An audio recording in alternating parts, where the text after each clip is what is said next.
really solid. Any one of them, any of these teams could have gone all the way. So that's just how close it is, and it's still anyone's game. How about between these two Pinoy squads that we're covering, Ares, Execration versus Neon? You have any preference or expectation for the two, or is this just as cutthroat as every other series? I think this is going to be as cutthroat as any other series. I mean, Neon coming into it, we saw how they were able to play at the Singapore Major. I mean, sixth position for them. Season 2 was a little bit lackluster. I guess they built up quite the fan base and probably didn't shine as what we were hoping for them. But, you know, the run they have to now make in the lower bracket, they're going to have to go through some incredible teams here. And, you know, again, you got to keep in mind, this is a roster that recently formed as well, but NRU looking pretty solid. CTM, you know, filling back into the support. So we'll just see if Neon are able to click together against Execration, because they're also a team that, got to keep in mind, these are both major team players this year. So they have high caliber players on their rosters. And how about for Execration, Dan Agano? They eliminated your boy KP yesterday. Homie didn't even get to get out of the hotel, and it was already taken out.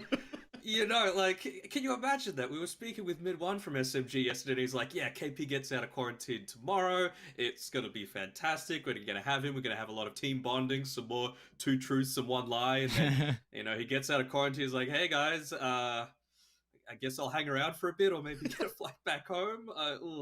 You hate to see it. But, you know, them's the breaks. Qualifiers are super fierce, and as Aries said, you know, Execration, also a major quality team. Only wildcard, but they ended up getting the same number of wins as a team like Secret. So, I mean, that's how close Dota is all across the world. That's right, yeah, I guess a lot of people may not take that in consideration, but they had the Animajor power-up, and so not only were they able to scrim most of these teams, sure, they got taken down in wildcards, but being able to get any international exposure against other regions that aren't just China is well worth it. And it seems like Execration in their series versus SMG, Viper and Earth Spirit were their recipe for success, at least in their first phase. And so even though these are two teams from all the same country, it's a full Pinoy 10 person Rambulan. It seems that everyone still kind of has their own specialty, which one of my critiques of Neon earlier was, I didn't notice it at the time, but during DPC Season 2, I was impressed with how, I guess, CTM or Skem's hero pool was kind of overlapping with Natsumi's, and so they would first phase things like Nature's Prophet, and you'd be like, oh, don't know where they're going to give it. But now Skem's a 4, and now they're just still giving Natsumi Nature's Prophet. Do you feel like the drafting has kind of been taken down in terms of their versatility, Danog, or do you think they're adapting to Enryu's hero pool as well? I think they're adapting to Enryu's hero pool because previously, for example, something like Timbersaw was something that they never picked, and that's something that always SEA likes to consider.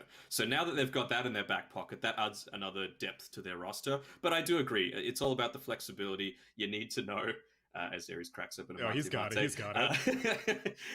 You need to know sort of what's your bread and butter. And for Neon, honestly, that is a bit of an issue for mine. But the other issue is that they can kind of be too clever for their own good sometimes. You know, we see this mid-Sand King breakout. We can see some of these really janky hero combinations come through. And when it works, it looks great. But when it doesn't, it's like, why the hell were you doing that? Just do it really simply.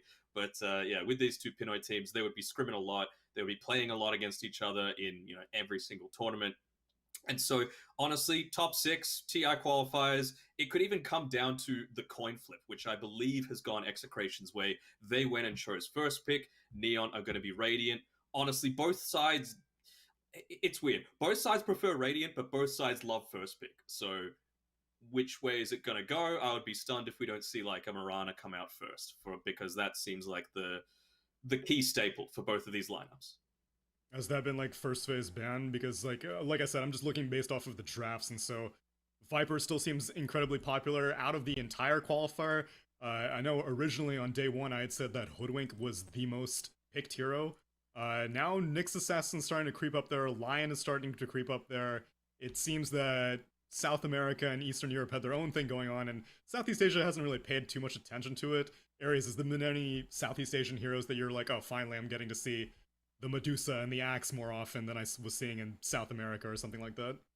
Yeah, well, I think we're still seeing a decent amount of acts through the other qualifiers. I think True. that was actually one of the heroes that had the lowest win rate out of them all, and it's still been struggling at the moment. I think yesterday, I believe Dream Missile actually picked up one of the first few victories that the carry axe has so far, but at least in terms of heroes that we've been seeing overall, it still feels like it's the pretty stock standard like Southeast Asia.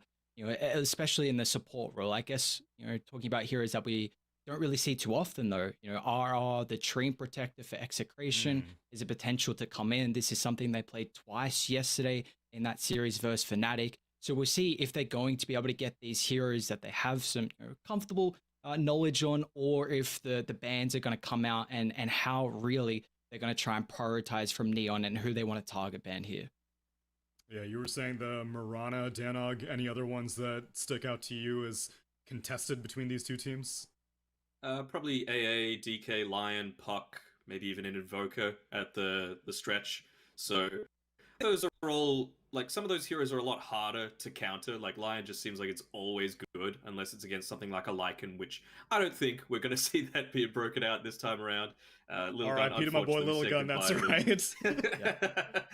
Put some respect on the name, but the Nyx Assassin as well. But there are certain heroes. Ares mentioned the Treant Protector that's probably going to come out for Execration if they do leave it in the pool. Grimstroke Doom is something that Execration likes to pick themselves a lot as well. We might see a Magnus come out. We've seen Natsumi play the position 1 Magnus a few times as well. So I'm keen to see how that works. Tiny can be a bit of a Neon staple as well.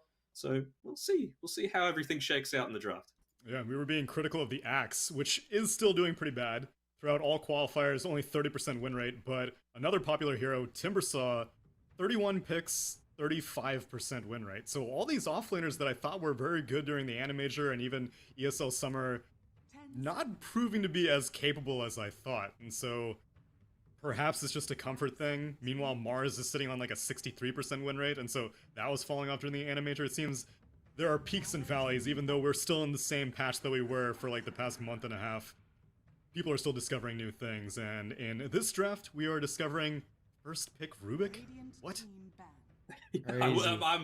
I'm stunned.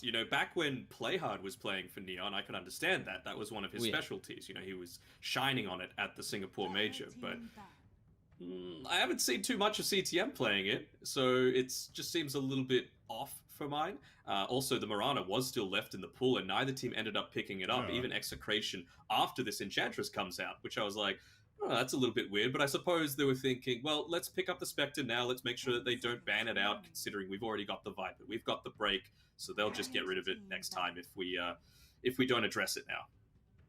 Yeah, now that you have your support duo, that means like no Hoodwink's gonna come out. Am I missing something with this first pick Rubik area? Is that a Southeast Asia thing?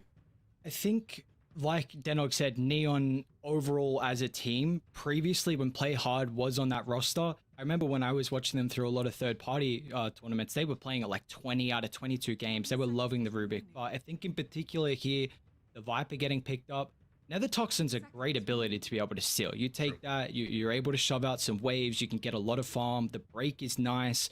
You're against the Spectre, but keep in mind, like we've seen Spectre absolutely destroy support so far throughout the qualifiers, and the fact that Neon go for their opener with the Rubik Enchantress frees up this Spectre game. Now you've got two supports that are really going to struggle once you get a really farmed Palo Spectre, and also the fact that yes, they kind of protect the Wyvern and Invoker with their bans, but leaving through Nico's Viper is potentially even Yahweh's Viper as well. Who knows how they want to play it, but this is what they had success on yesterday in their series.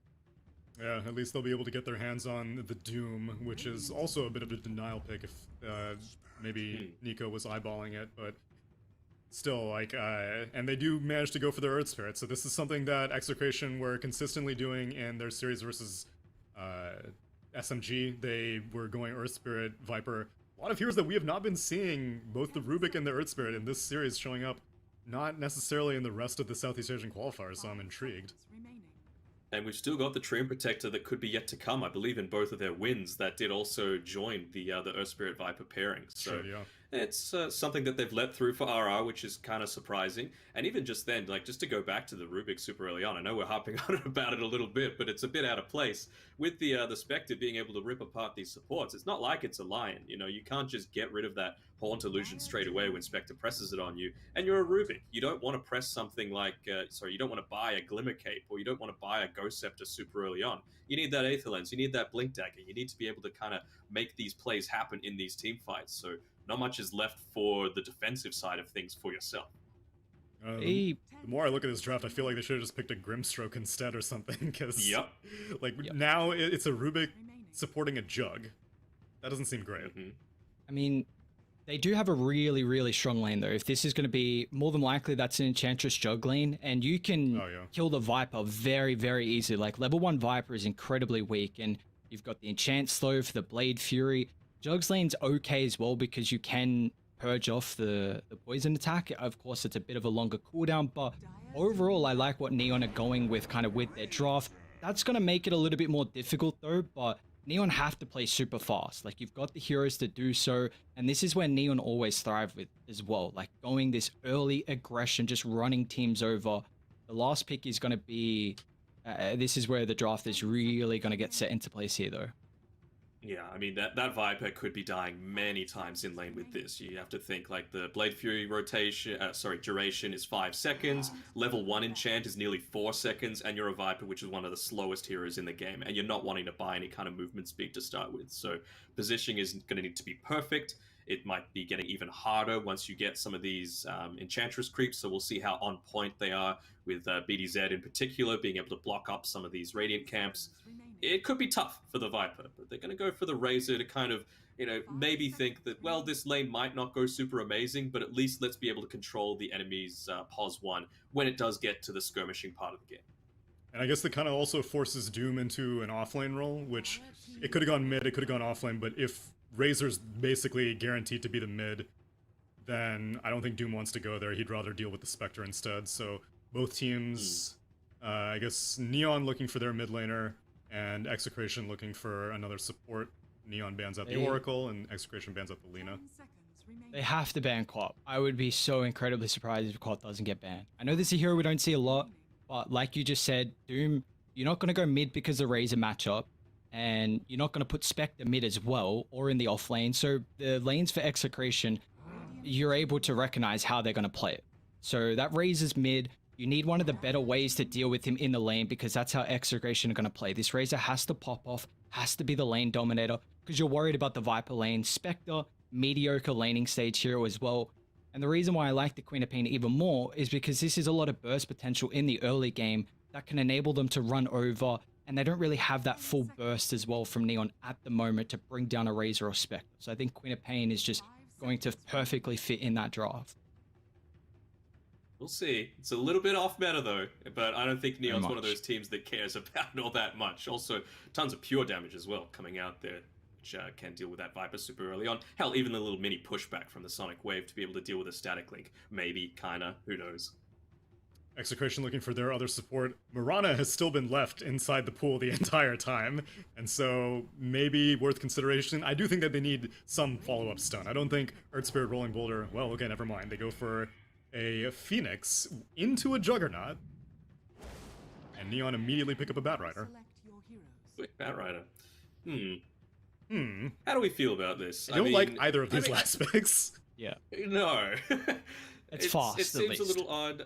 That was the one thing that I was looking at. Okay, so it is going to be a 5 Rubik instead of the Enchantress. So the other thing that I was sort of considering when all of this was happening is when this Enchantress was picked up, are they going to try and go for some weird little mix-up where it actually is like an off-lane Enchantress, where because Skem's been known to get a ton of farm in his time. I think yesterday on his Mirana, he was getting a ton of farm. He was actually ahead of the enemy offlaner. I think it was Death at the time.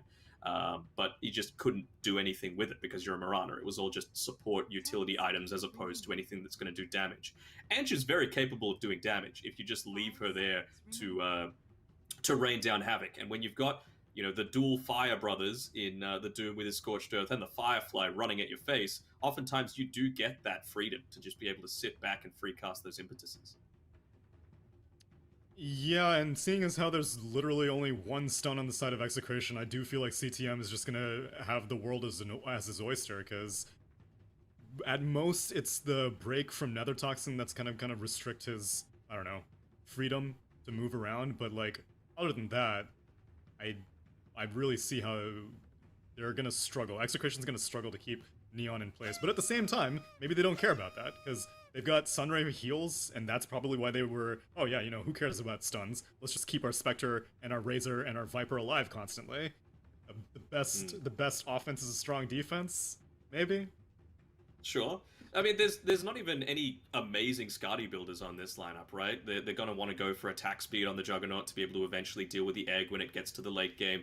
And then no real supernatural Spirit Vessel builders. I feel like Enryu needs to be that secondary form of initiation that's going to be able to, you know, go in on the deep end. But I don't know. It's so close to call. Honestly, I don't want to even put my chips on the table. It's that close. Yeah, I am not looking forward to having to predict which one of these teams, but luckily I don't have to. I get to watch it with you guys casting it. Aries and Danog, take it away. Thank you, Tsunami. Danog, game one, and with the draft this even, I mean, I'm kind of in the same boat as well. I'm looking at the draft, and I don't know which way to go, to be honest. I mean, the last pick from either team, I was a bit intrigued by. I mean, the Phoenix in particular, you brought up the fact that Juggernaut, that's one of the best carriers in particular to be able to deal with the Supernova. They don't have the greatest AoE control, even BKB piercing control as well to protect that egg. Not even to mention just the stuns they're lacking overall. Like, this means that the Razor static link very easily could be disjointed in fights. So your potential 4 staffs are going to get picked up for Neon. I know we saw there was a game yesterday where there were 3 4 stuffs picked up as the first item from both the supports and the off lane. So this could just be the recognition here for Neon with their itemization. But how do we feel? Because this is a Rubik 5, and I know we were questioning the Rubik a decent amount. Do you like them putting the Rubik on Januel? Not a huge fan. I feel like this lane was just so good. If you had the Enchantress together with the Juggernaut, like, yeah, that's what I thought. The Viper wouldn't have had a game. So I guess doubling down on the fact that, okay, we've got this Rubik super early on. Hopefully this isn't going to be another situation where, you know, Neon have kind of overthought themselves, because, you know, sometimes the simplest Dota is the best Dota. Make it easy to execute. Is he going to get scouted out as he places this Observer Ward?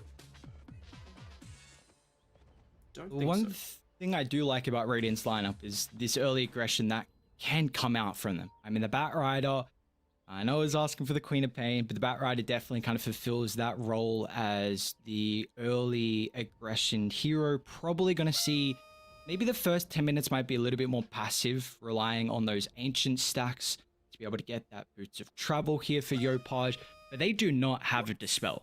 You know, a small Dispel or a hard Dispel. So the Batrider is going to have free reign of this game, and without any stuns as well. It's going to make it so difficult. So I think Neon, there's going to be a big timing that comes through for them around, you know, the 15, maybe even 14-minute mark here. And the question is that the Spectre, Palace, what is your itemization going to be? Potentially, you know, we've seen that Blade Mail sometimes if he gets pushed out of the lane, but the Echo Saber as well can help out getting active early. But that's my one issue. Like the Juggernaut, you're a carry that can actually get pretty active early on in the game, which is a nice thing about this hero. Whereas the Spectre, not so much. So all eyes on Neon. When they have a lineup where they can play aggressive, we love Neon. Just, they've won our hearts over through Season 1, you know, through the Singapore Major. They look so incredibly strong in a lineup like that. Let's see if they're able to do it here. They're already looking to get aggressive. They're invading straight away into a Razor, which is kind of surprising. That's me. He's not going to commit. He's not going to lose too much of his HP, so they should be just fine. And are Execration going to get 3 bounties here? It looks like they will, being able to have Palace invade the enemy jungle. So nicely done there. I mean, the other concern that I have for Neon is that realistically, they only have 1 egg hitter. Like, the Juggernaut is it. I don't think the Rubik is going to want to be in a position too many times to be close to an egg. Love this. Nigo. They found him. Oh. No. Surely. But they're a bit split now. What's going on? Okay, they're going to see him. The General got telekinesis. They've even got RR here nearby. There's and here we go. This is what we were speaking about. Level 1 Viper is trash. And I was a bit concerned coming into it, the fact that Neon, they let the Earth Spirit through, they let the Viper through. That was the opener that Execration had in both their games' victories versus SMG. But if you're going to leave those heroes in, it must mean that Neon have an answer to it. They've done their homework, and starting with the tri-lane early, that is a big first blood on Nico. Is this just a gentleman's agreement to have tri-lane be tri-lane to start things off? Because I don't think you want that as a Viper. I think you're more than happy to be this Enchantress, this Juggernaut to start things off. Rubik obviously not quite as strong, but no, eventually the Phoenix comes up towards the top side. And I feel like you're okay with Enryu being solo. Like, yes, Palace is going to get a little bit more out of it than with the Spectre, but solo experience for the Doom, and he's going to be able to get active really early on. That high levels in the Devour as well might mean that timing that I was highlighting might just be maybe a minute earlier. Holy crap, have a look at, well, I'll leave it until this potential fight goes away, but okay, nothing's happening. Look at what they have done to the Radiant jungle. They body blocked the camps right next to the lane, and then they got rid of 2 camps with sentry wards. So he had to go and get this Frost Ogre Mage. Probably a really good one, to be honest, but there's not much that's going to be able to get grabbed up after that. Oh, the Hill Troll Priest is actually really nice. You get that that mana regeneration coming through on CTM. Yeah, not allows bad. you to spam out your abilities a lot more. You see, he's had enough. He's like, where the hell are my camps? I'm up top. I got no camps to use. Alright, we'll have the disassemble of the tri-lane, but it looks like that damage has been done on Nico. So giving up first blood there. And how about mid though? How's this going for Yopaj and Yowei? Looks like the Bat Rider 7, 8 and 9. Okay. Very nicely done by Bat. Always just wanting to bully away this Razor. Obviously nowhere near as strong as the Razor v melee matchup. Trying to keep those napalm stacks up on him, but I don't think he's going to be able to.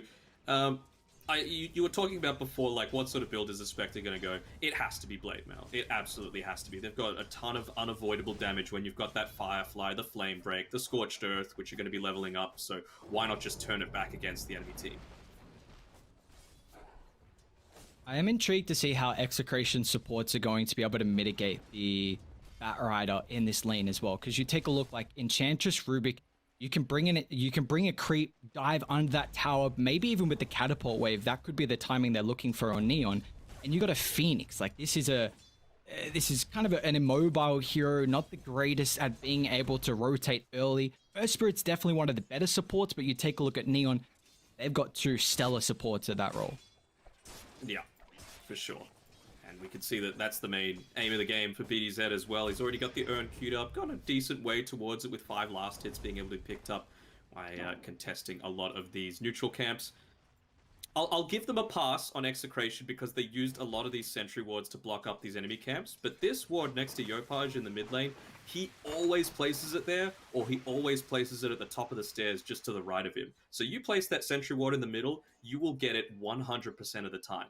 So it might be one of these little things where that tiny bit of extra vision might save him from a gank that's going to be coming through from this Ember Spirit, this Earth Spirit super early on.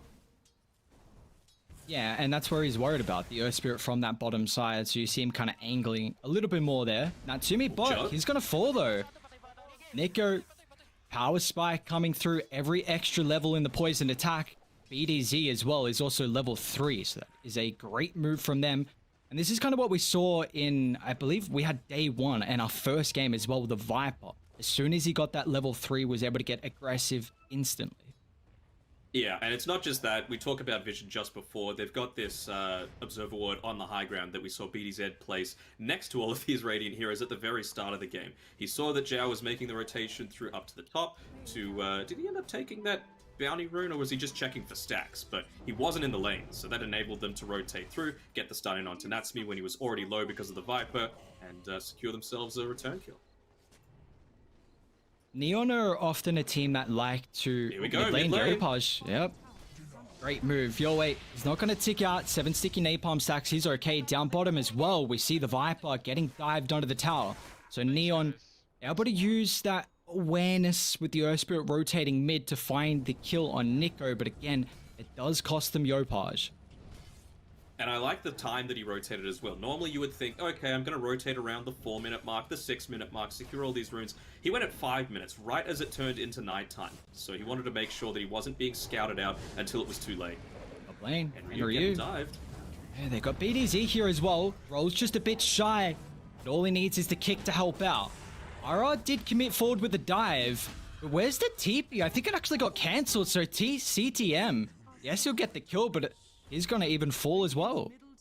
I think he had the net on the little troll that he'd got. Well, we see early on, 7 kills, 6 minutes in. Something to highlight is the fact that Neon, there are no stacks at the moment around the Ancient. So this is something that CTM has been prioritizing heavily. They like giving Enryu very kind of self-sufficient offlaner. You know, Timber we've seen a couple times where he can then prioritize making these stacks, but there's none at the moment. And this is where a Batrider mid really thrives on taking Ancient stacks. So a bit of a worrying sign down bot though. Nico, we get going on here. Has some backup, and with the Treads bonus health, he's going to be okay. He is going to secure these last 2 hits. I mean, we were talking before, but he's got those stacks built up onto him. Is the ward enough, Natsumi? Nope. That is so greedy. Oh no. Again, every extra level in the poison attack. Such a strong spike. And now you've even got that Viper Strike. Pierces spell immunity, so you're going to be able to chase people down, perhaps force out TPs. A lot of extra gold. You don't start with 3 TPs anymore. So that could be a pretty significant factor for execration. And, you know, we can see rotating down towards the bot side is Yopaj. He's got his Firefly available. Not a ton of movement speed. Will he be able to catch Nico with it? Looks like he will. Should be a kill for them. It's not even going to try and use... Oh, okay. Well, forced to use the lasso.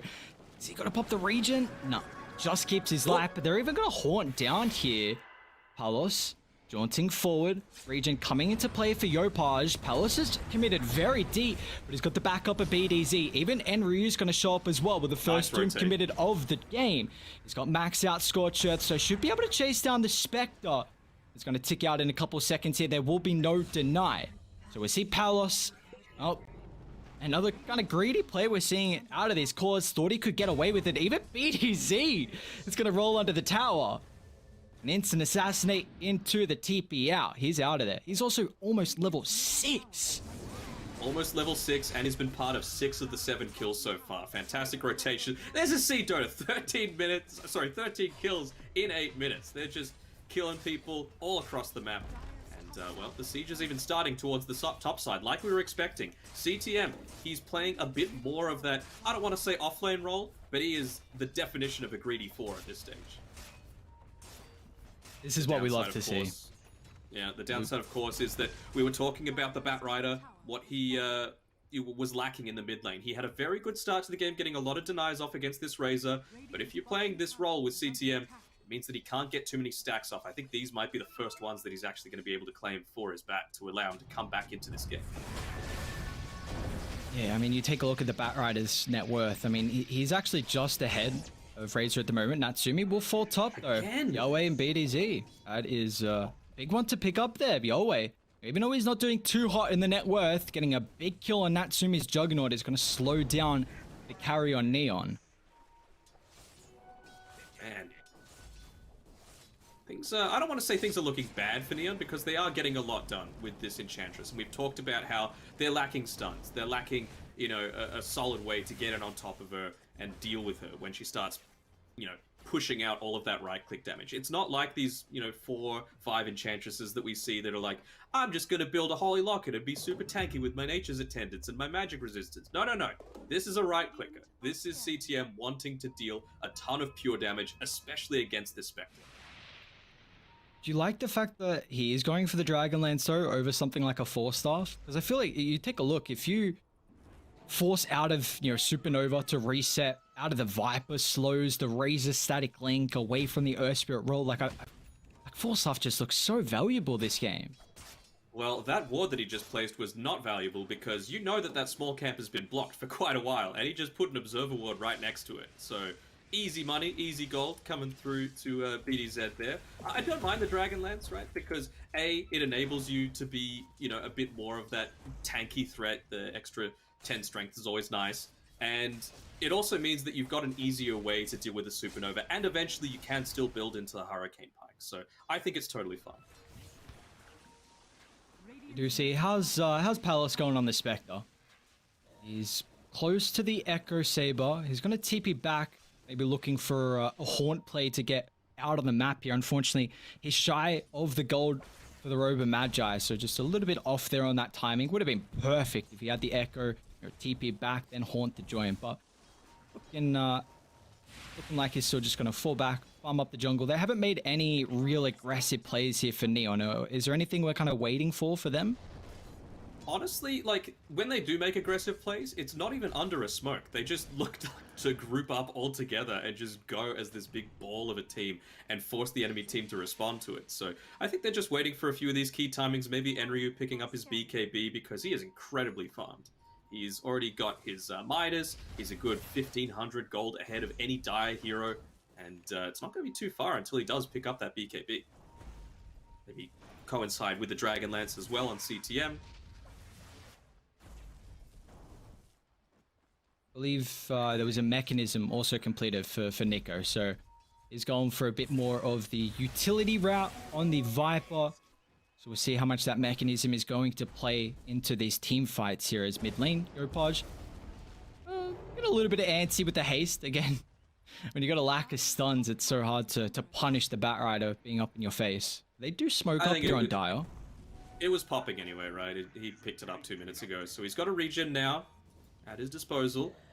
They've got all of their ultimates now available on Execration. You can see Spectre farming away at the other side of the map, just picking up the Echo Saber, so they're ready for a team fight to break out. Oh, and Ryu is going to try and jump back towards the tower. It's not going to be able to make it to safety as a Haunt down. There were no extra rotations, so Neon just going to try and cut their losses. They even dropped the Supernova, trying to get that little extra damage instance to kill off the Rubik. A lot of ultimates used. They will find Enryu. That is a massive Pidus as well. Oof, you hate to see it. The efficiency coming through from the Doom. Even Devour's on cooldown as well. So with that pick off, they're going to TP down actually. Neon recognizing the ult is on cooldown. They're going to drop the lasso. They're on top of the Create Wave Power, so the Omni Slash is not going to come into play with the TP out. Palace is going to be able to make it. No! He'll just fall. They trade the kill on CTM, so it's a 1-for-1, but Neon are happy with that. They defend their T1 tower, and you get a big kill on Palace Spectre. Yeah, for sure. I mean, they made the rotation when the Ograk still hadn't made its way out to CTM. His positioning was a little odd. You know, again, you're an Enchantress, but he's gone full glass cannon. Level 8 doesn't even have a point in the Untouchable. He realizes that, well, they're probably going to be able to kill me anyway, just because they've got the Razor, they've got the Nether Toxin available on the Viper. So I think he needs to be really on point with his positioning this game. He's the captain, he's the shot caller. We'll see if he's able to bring it home.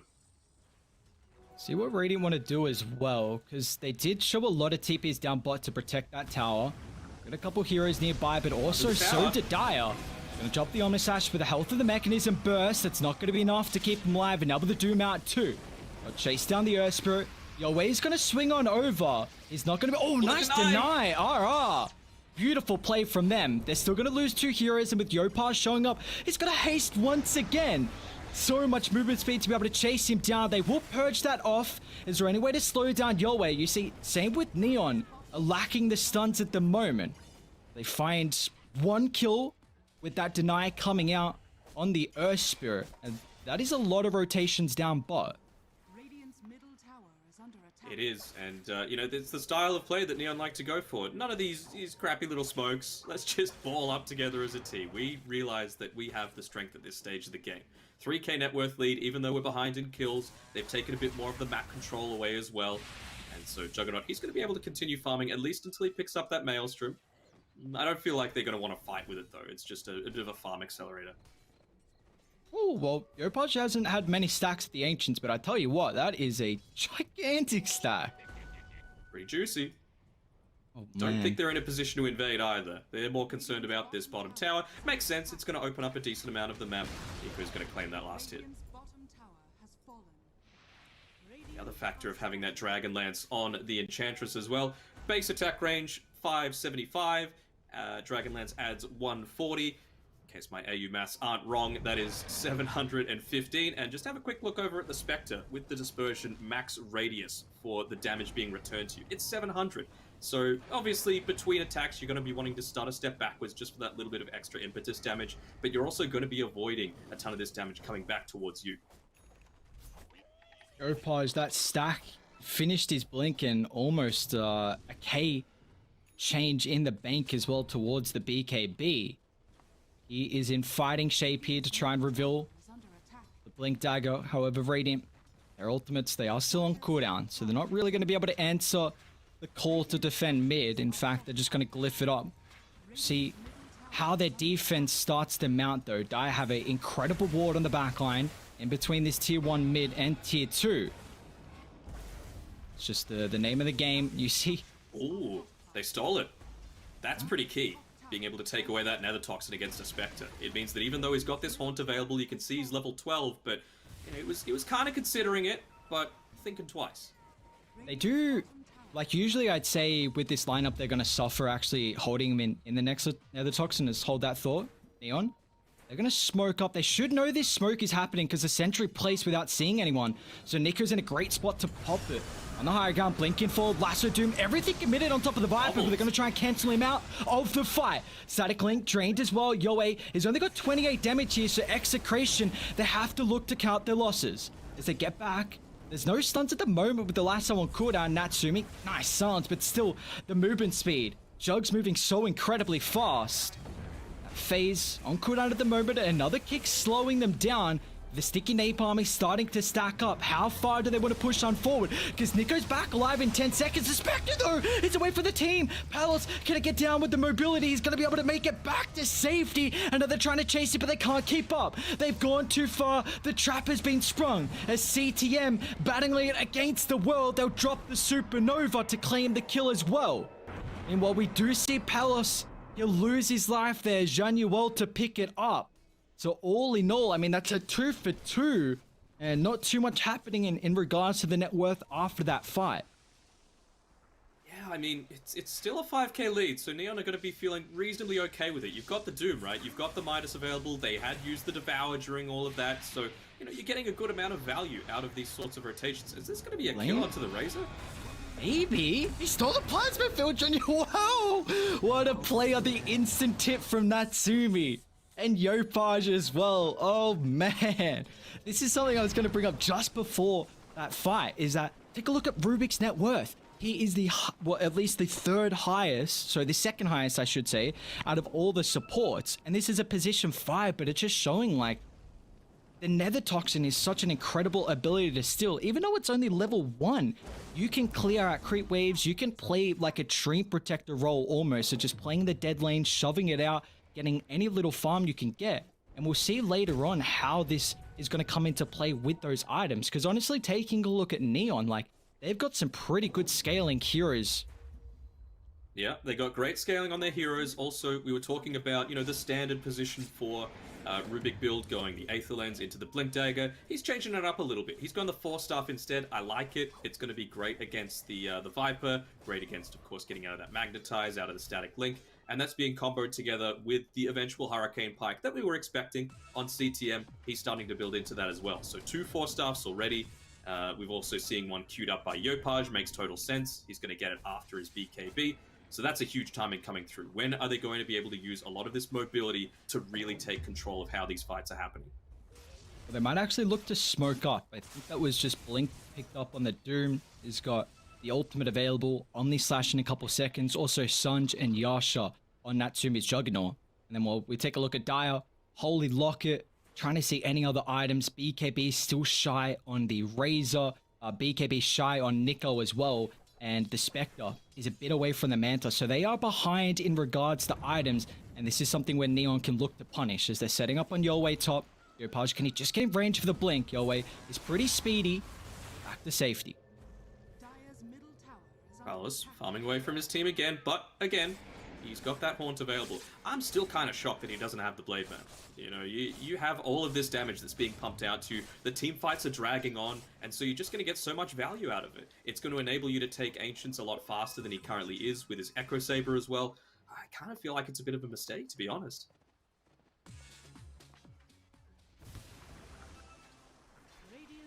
I don't know where he didn't want to go with this smoke. Rubik and Doom at the moment looks like they're anticipating maybe an aggressive movement from Execration to come through mid. I don't think they want to smoke it. They're so close to having 4 stuff on this Enchantress and pretty close on the Rubik as well. But well, they end up doing it, feeling the confidence of this War Stomp just shy with a BKB pop. They're going to be able to chuck the Doom once again on Nico. Got some help in the Sunray, but that is not going to be enough here. They even stole the Viper Strike as well, which is level 2, so something to keep in mind for Januel for the next, 240 seconds. Yeah. And with that, again, Midas used. They're actually coming on over. Haunt out. Great plasma field. Look at the AoE damage coming out. They're going to end up bringing down the Rubik. They'll find Enryu as well. A quick double kill for Yoei, but they're looking to punish for more. As Natsumi cannot claim the Juggernaut. He's got that healing ward and even the capability of the Blade Fury. So a nice fast-paced move from Execration. They get a little bit of revenge there. No massive Midas either. He made sure to use it. He made sure to use that Devour. So it's not the worst. You know, you used all of your cooldowns. You gave a little bit of space. Now you've got the 4-star finished up on CTM. It's only 300 gold away on this Rubik as well. Much closer to that Hurricane Pike. So honestly, during all of that, it's pretty fast too. Yoei. Got Natsumi, CTM. That should be plenty of damage with the Omni Slash dropped. Great kill from them. Yoei. It was starting to pick up some steam here on the Razor, and guess who, Scam? At heart, it is always this call. Always the man is closing in on the Hurricane Pike, 353 gold bounty to him, and that pickoff is going to lead them into Roshan. Yeah, they realized no Haunt. That's really the thing that we need to be most aware of. I guess Magnetize as well. BDZ has been playing a fantastic game. He is by far the best player right now on Execration, just with his comfort pick, being able to come through, influence so many team fights. Oh, Nico. The Ags. Caught out again. Gonna get back to safety. BDZ gonna try and protect him for a short duration. Carlos even got a TP in. Stole the Viper Strike. No way to jump at the moment with the lasso on cooldown. They are not going to be able to find Nico. He's totally healthy though. He got salved up. He's got an urn ticking on him. Have they got banter? They do. 4 stuff now available on the Rubik as well. Hurricane Pike on the Enchantress. She's going to be dishing out a ton of damage. And you have to. You know, the first couple of those fights, honestly, CTM wasn't super present. He wasn't there at a lot of the times where he could have been dealing damage, just choosing the time to farm instead. It makes sense. You know, they felt like they could take him out with the use of that lasso and the Doom. Didn't need the Enchantress's impact, but now is the time. This next 7 or so minutes is where CTM really needs to come on. How even do you feel like this game is compared to the net worth? Because I know Neon have a 7,000 lead at the moment. It depends, right? Like, if they're actually able to make good use out of this advantage with the tools that they have at their disposal, with giving a lot more of this farm over to their supports, then, you know, it can obviously be great. Oh, well, this is a good way to start. As well, freshly picked up, once again, dragging back the Viper. This time, he's way too far away from any assistance from the team. They're going to jump in, and Ryu, Doom out with the Horn. They're going to try and follow up with the buybacks here. They know that a lot of ultimates were committed with the Supernova in a perfect position. It's going to blow up, stunning all 3. The damage, it's too much. Neon, the BKB's wasted. They'll lose 3. What a fight from Execration. You buy back on Nico to rejoin them, dropping the Supernova away from the potential of the Juggernaut to deal with. That was again another Magnetize coming out from BDZ. He dealt more damage than the Spectre in that team fight. It was nuts. And again, Scam, he just wasn't in position. Less than 1k damage. They were fighting around this choke point with no vision. And he was, I think he got even a miss from the low ground there. Even Enryu, I think there was perhaps a little bit of miscommunication coming through because Scam, he was hitting onto that egg and it was only about a hit or 2 away. BDZ again! BDZ! He's just finding target after target. He'll drop the Omni, but he's got the Sunray heal. How is this man alive? He should tick out. But that's just space. Roche is falling. They'll lose RR as well. The age is picked up on Palos. In and out they go. Snatch and grab has been completed. This is so tense. Like every single team fight feels like it could go either way, and it's just the individual brilliance coming out from someone like BDZ that's turning the tide.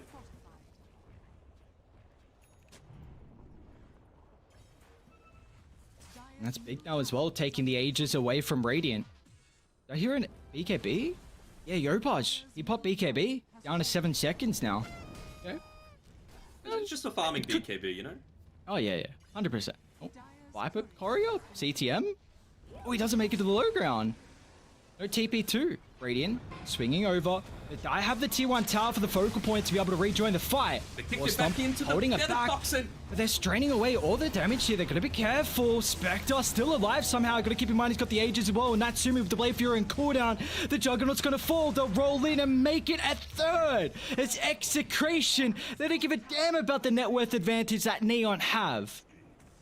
Holy crap. I'm gonna sound like a broken record, but BDZ is insane! He's getting the stuns off, he's rolling in, he's getting these massive magnetizers dealing a crapload of damage. Again, number 2 damage done in that fight. He kicks the Enchantress back into the nether toxin so that they're able to take him out. Like, look at all of the faith that they're putting into this Enchantress. He's even got the Grove Bow. He needs to do damage, and he's making sure that that does not happen. Yeah, this is quite the crazy performance from BDZ. 4, 2, and 15. He's their only stun right now on Dire, and with the amount of work that he's putting in this game, he has an Aghanims completed. Oh. Is there a BDZ fan club? There has to be. There has to be from a game like this. Talk to me about this Ags on the Earth Spirit. What do you think it's going to be able to provide execration here in this game? Well, you've got the things like the lasso and the doom, right? So you just make him into stone and then kick him away. And suddenly, all of this early initiation that Neon might have, it's gone down the toilet. If you turn to stone, the lasso's not going to pull them back, right? At all, is shown? Honestly, never seen it. But yeah, I'm going to say yes. I'm going to go with yes. So I wonder if like a blink could be the next route, because he's got the 8th lens queued up, but you can offer a lot of defensive factors now. Blink in, stone, either with whoever gets doomed, whoever gets lassoed, whoever gets omni slash, whatever is the capability here for BDZ. Again, I mean, he is showing up in this game 1. Yeah, I'm sure they're praying for a psychic headband to come out as well. That would be amazing for him. Dire, smoked up, running up the triangle. Natsumi's going to be careful. Going to give them the vision advantage right now, so they scout out everyone, but who do they want to jump on? Really found the jump at the moment. Although Enryu, no, he's so split. You get the BKB into the TP out. He's going to chuck out the Doom, but there's no follow-up. No stuns, no damage. Omni Slash gets disjointed as well. 2 ultimates completely wasted. As Obi Neon, they need a retreat. A Blade Fury stops the roll-in stun. They're doing a lot of damage on Palace at the moment. Enryu's stuck in the tree line, but Yopaj, they'll kick him to stone. Back away to safety. The lasso, they haven't found a target just yet. Finally, it's on the magic immunity on the Razor, but it's still protecting him. So Yopaj, he's got a TP out, but he won't be successful. A quick Ure Scepter to cancel his execration. Find 2. They might even make it a 3rd. CTM. Okay, he's out of there. Was another one of these team fights where you're running away, and you never want that to be the case when you're playing an Enchantress. Like, they're getting closer to you. They're taking less damage, and BDZ, he's so good. And all of a sudden, this net worth that was a 7,000 advantage for Neon is now crumbling. They've got a 1,000 net worth lead. It's going to drop after this tower. Palos, top of the net worth. He's got Skadi, Manta, Echo Saber. And he is level 20 as well. Went for the 400 health. He's a beast. 3,400 life pool to go through. They've also now got that Lotus Orb available as well, so you've got that little bit of an extra way to get rid of those sticky napalm stacks, to make sure that the lasso isn't quite as effective against you. Same sort of thing with the Doom. Omni Slash as well on top of that. So many single target ultimates available for Neon, but you get a simple Lotus off. Can be quite rough. What happens if you Lotus Orb a spell steal? I've never seen that. Go pause. Wherever BDZ is, Gotta be cautious now with his performance. Yeah, I'm not 100% certain. I can't imagine. Feels like it just nulls it out, right? Imagine if you got it. Imagine if you got a spell or something like that. Spell. You stole spell steal. Then you could use it against them. Oh no. The power. Dial. Smoked up. They're trying to bait this mid wave, but eyes are on CTM. Again, they'll get the jump. BDZ, the man of this game, and they've got the vision as well with the horn. So they see the rest of Neon trying to retreat back to safety. They'll buy back on CTM. Now with the haunt on cooldown, do they want to smoke up? Do they have one is the big question though. Yeah, they do. Genuel putting one in the inventory, but it's taking a little bit too long. Dire, they've been able to reset their positioning. How can they find an angle though? Scan connects. Dire can just pop themselves in a power position on the high ground. Nico again the bait. He's going to be able to pop the smoke. Yopaj needs the vision. Is going to move him forward. BKB, it's a little bit too late though before the Viper Strike.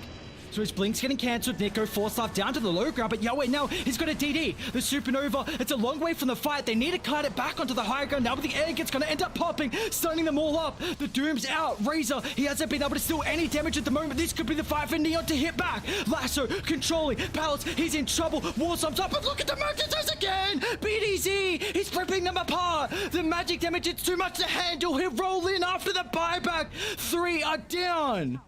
Can he catch any more? Blink away, Yopaj. He's going for it. Plasma field. Oh, so close. If he had a remnant, it just came up towards the end of the roll. That is so unfortunate, but still, what a turnaround, being able to come back again. And now the net worth slightly in Execration's favor. It forced the buyback, and it was a pretty damn good Supernova, but whew, this game is on a knife's edge.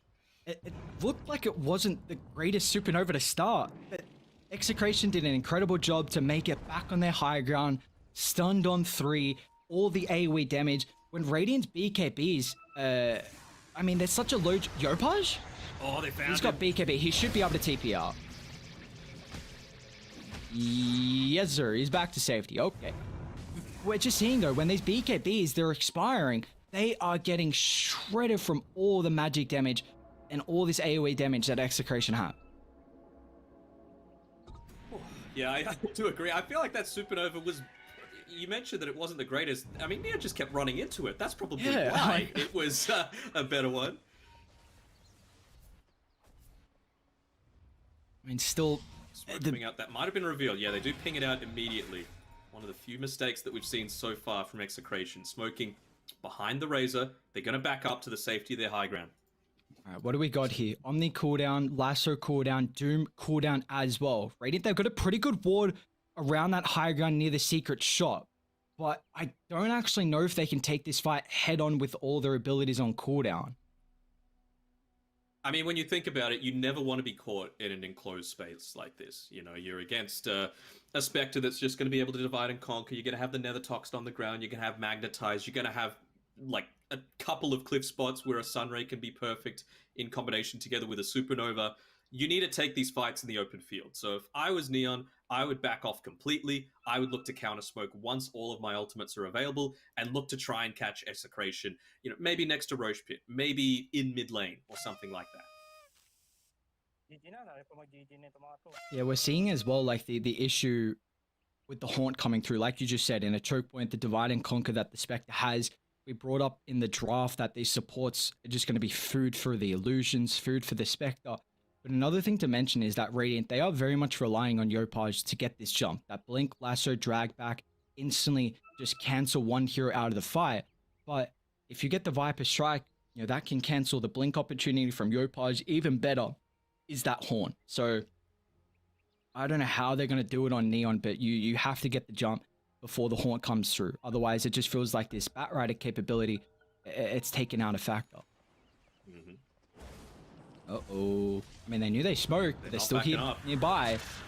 Haunt, there's the vision. Enryu, BKB. Let's see if they're just going to try and retreat away, or are they going to stand their ground? Well, Enryu's BKB is about to expire, and they should be able to catch him out here. Nice War Stomp, Spider Legs, forced off as well. Enryu, there's no chance he makes it away here. They have to cut their losses. He's going to fall inside the jungle, but Radiant, they're still sticking around. CTM glimmered up, but they got the detection. A rolling kickback away from the high ground as they'll lose 2. And guess what? Gaben's on their side. Roche is up in 5 seconds. Yopaj, blink in. They've got the Omni. That's a lot committed. Yoe's well, just a supernova. Oh my. He almost fell. One more slash would have been enough. He has to pop the ultimate for that. They stole the egg. Ooh. Oh, okay. That's level 3 egg too. I see you, Zhao. We could see a big play happen around this Roche pit. I mean, that was the dieback on BDZ, so he's not going to be available. But they don't seem to care. They're having confidence in their ability to take this fight. I suppose the Doom is still dead. I mean, Doom, of course, such a strong ability to be able to use in these close encounters, but I think Nico? spook him enough. Nico I'm lining here. in. There's the Rubik's Cube egg on the high ground, Yoe. He's posturing really aggressively, but I guess he's recognizing that. Yopaj, he snatched it! Yopaj snatched the Aegis, but he's still going to lose the first life as well. As Natsumi lost 186 damage, so Natsumi, he's got no impact at the moment. They'll kill Yopaj a second time, and again, Neon, they have to watch their friends fall with no assistance. And Ryu, no jump in, but I don't think you want to take this fight right now. He's got the Doom, but they have to be so cautious. The Lotus Orb reflects the ultimate. The bashes are there as well, but where's the damage? They're going to buy back on the Batrider, but they'll instantly melt through N Ryu. And now with the numbers advantage, let's see if they can reset here. The Doom's about to expire. Yopaji doesn't have the lasso with the flame break. Bounce back powers. He's A-okay. He's even got the cheese as well. So Execration, they're in fighting shape. They can run back in and get the catch, but unfortunately with BDZ not nearby, they are lacking that opportunity. Execration are just taking these fights so much better than Neon. Like, even just then, they make sure to place that Observer Ward up top. They didn't care that Neon also had vision. Eventually, they were able to get rid of it because of the D-Ward that happened, but that just enabled them to have complete understanding of how far they could retreat. Are they going to try and go in with one person? And then you just saw the quick fingers again with that Lotus Orb, able to get off, reflects the Doom. And it means that, once again, Ryu, his impact hasn't been quite what you were expecting, considering the amazing start that he had in terms of his net worth. 7,000 net worth lead for Execration. Look at that net worth graph. It is a plummet down into Dai's favor. They are all cylinders clicking, and like you said, they are just executing these fights at another level compared to Neon.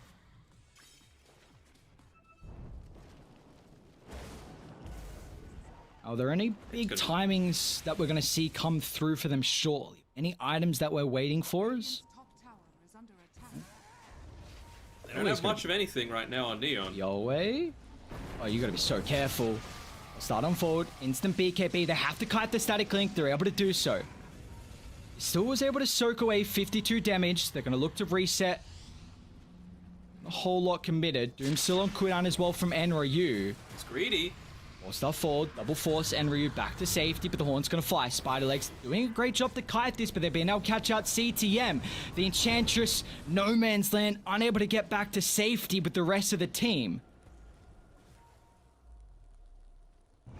It was a haunt for an Enchantress at the end of the day. I mean, this is not what Scam was expecting when he picked this up and when he put all that far priority into himself. He's at the bottom of the net worth right now. He's not dealing anywhere near enough damage in these team fights. He's going to continue to save his gold, make sure that he's got that buyback available in a minute's time, but that BKB is absolutely necessary for him if he wants to make any kind of impact in these team fights. Yeah, and I felt like Radiant scaling late game would have been pretty decent with how CTM was farming, but he's just 4, 8, and 6, dropped to the bottom of the net worth. Yes, he's got a lot of farm considering as a support, but we're just not seeing his impact compared to what BDZ has or even RR as well. But I do want to mention, or at least ask, what do we feel like is going to be the late game matchup for Natsumi's Juggernaut? How is he going to fare against Execration?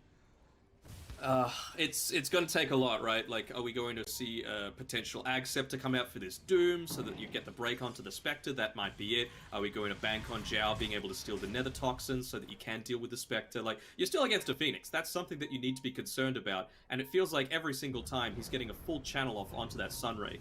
Gaben, though, He's smiling on Neon. He's saying, you know what, let's try and make a game of this. He made sure to drop the leveler for them. That extra attack speed is going to be enormous, both for the Omni Slashers as well as being able to finally kill that goddamn egg. He's also smiling on Execration. That's a DD in the bottle for Palos. Still got the cheese in the backpack, and a nullifier is picked up here. That is an incredible item. Level 25, he's got that 5% dispersion increase. But taking a look at the nullifier and what it's going to be able to do this game. You got 3 Force Staffs, a Glimmer on the Rubik, and it's going to be so difficult to deal with the Spectre Haunt now.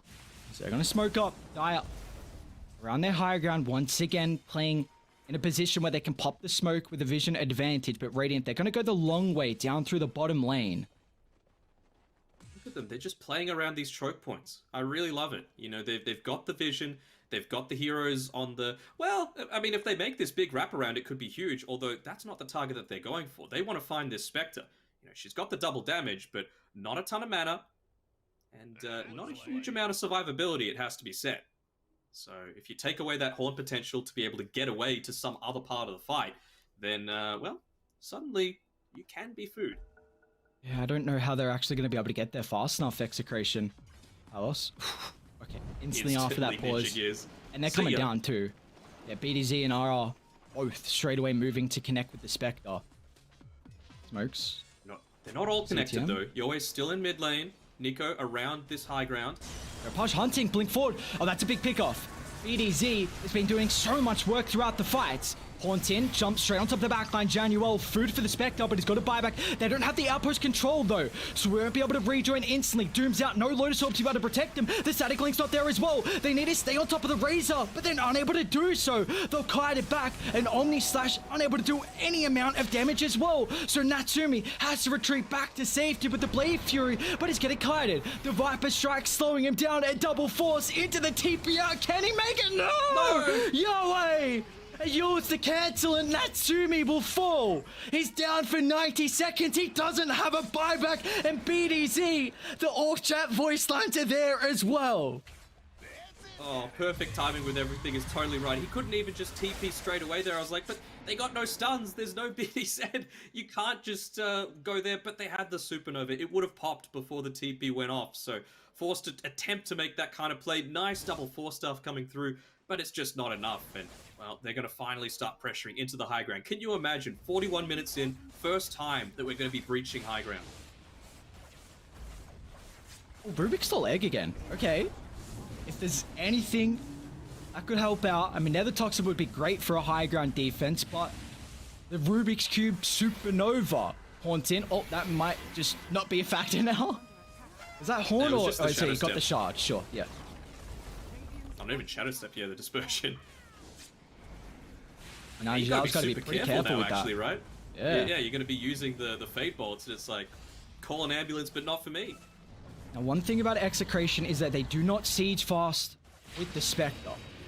Maybe CTM can posture, dish out a ton of damage with the Impetus. Hurricane Pike force back. There's the Rubik's Shoot on top of the backline with the lasso. The dragging Spectre. Can he get inside the fountain? Palos, Manta, Flaybreak, further back. We've seen what happens when you're stuck in the fountain. No, Palos will fall. And Ryu somehow alive. What an incredible lasso. He's got a buyback. Haunts up in 15 seconds as well. If this fight drags on, he might be able to rejoin them. Nico's in trouble.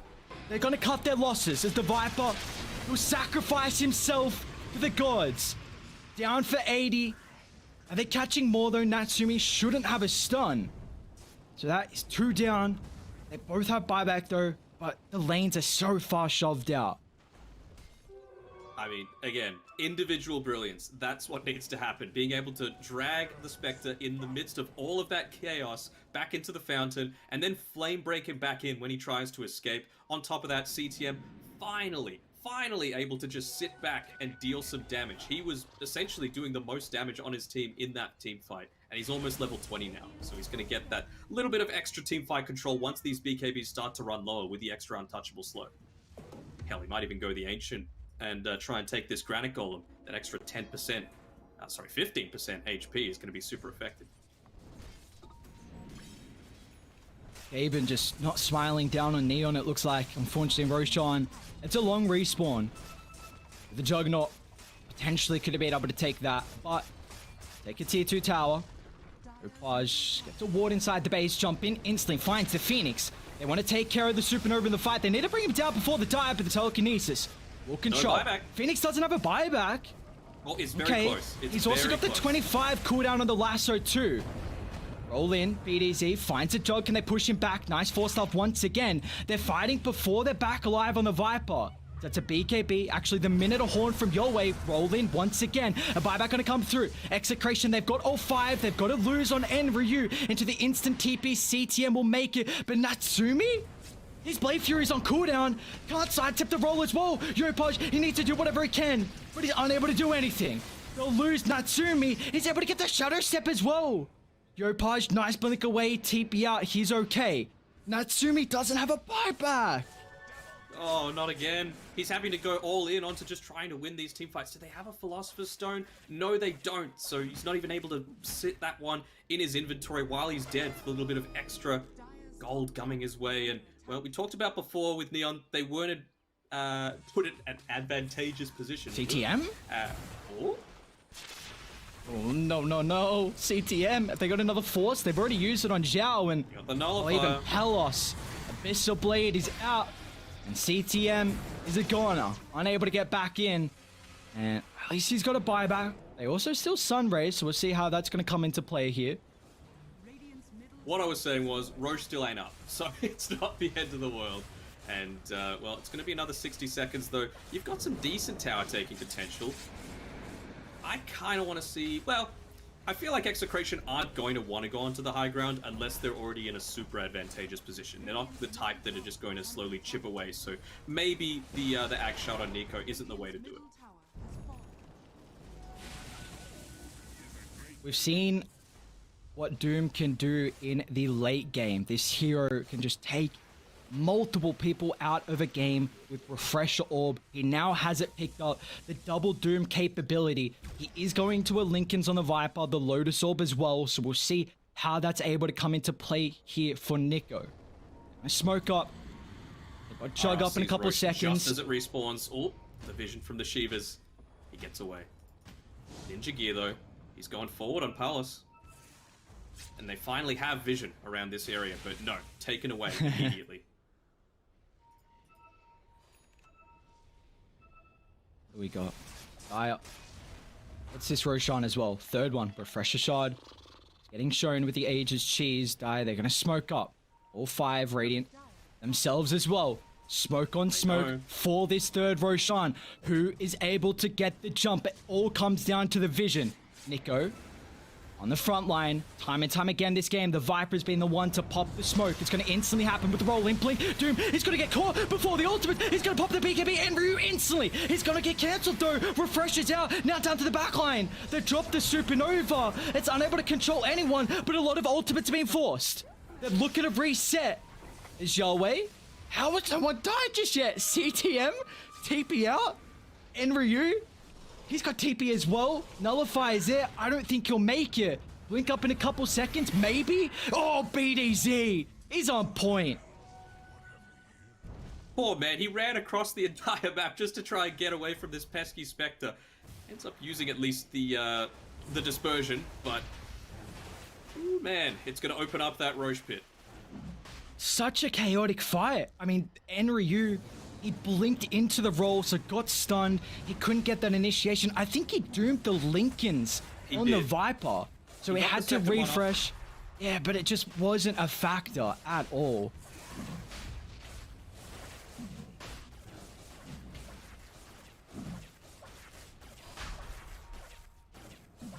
Who do we even give this shot over to?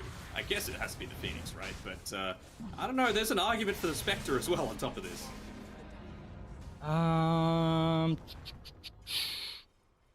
Who's holding it? They give it to Yahweh at the moment. I guess just wanting him to frontline and being able to refresh the Aeon disc is the key factor for them.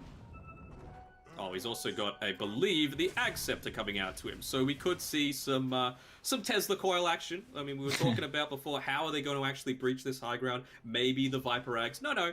Just use the old Tesla coil. I guess even if Razor eventually gets the Aghanim Scepter for himself, which, you know, of course, like you said, he's got it. Up. Yeah, just picked up. So now that capability to siege is increased here for Yowie. Oh, that makes a lot more sense, yeah. The double ags with the Eye of the Storm.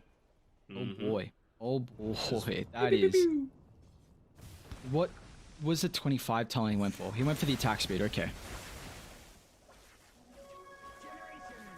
But the strike interval at level 20 he went for, so it is some machine gun lightning strikes, that's for sure. Any big talent timings, I should say, that we're about to see? Nothing major, I don't think. I mean, it feels like Jugs had his level 25 for a while, and to be honest, they haven't really made that much use out of it. Yeah, that last fight, the Omni Slash just got completely negated thanks to Yowe's Your Scepter. So heading into the later stages, we could even see some form of like a Wind Waker to help out. First like a Lasso, maybe a Doom, Omni Slash. Yeah. We were highlighting that stone factor, so we'll see what the next item's going to be here for Yowie. Yeah, and it's the super late stages of the game, so they're not lacking damage on Execration right now. They've got the Sunray, they've got the Spectre. That's all you realistically need. You know, they're able to toss out these Viper Strikes, but I feel like when Nico gets to 25, he's not going to go the Nether Toxin cooldown. He's going to go the Corrosive Skin, Slow, and Resistance, just to be able to, again, be that survivable beast on the front lines. Because when you think about it, where is the right-click damage coming from outside of the Enchantress and the Juggernaut? It's basically all magic, and you're going to have an inbuilt 50% magic resistance. I'll take that. Yeah, without a doubt. That's just going to be so difficult to go through the Viper. And he just doesn't even have a BKB. He's like, I got enough magic resistance. Mech, Lotus, Lincolns, plenty of defensive items here for them. Looks like finally, Lane's getting in a position where Execration feel content with poking up the high ground. He actually got the Ag's blessing, so he didn't even need to waste a spot on the Ags. And, well, are you ready for a light show? No Paj, Lasso, drag back. They're going to try and burst down the Viper with the Haunt on top of the backline as well. Nico falling incredibly low, and they're able to bring him down.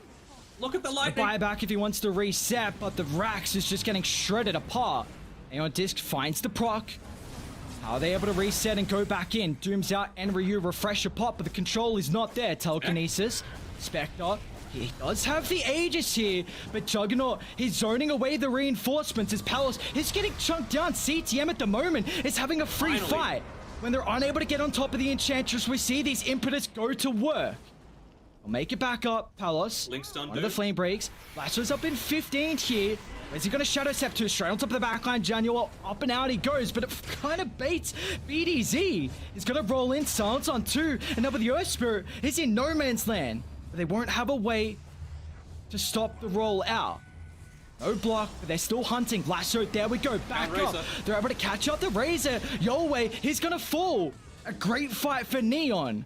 As we're able to stall this out, and you see when Execration on... Oh, Yopaj!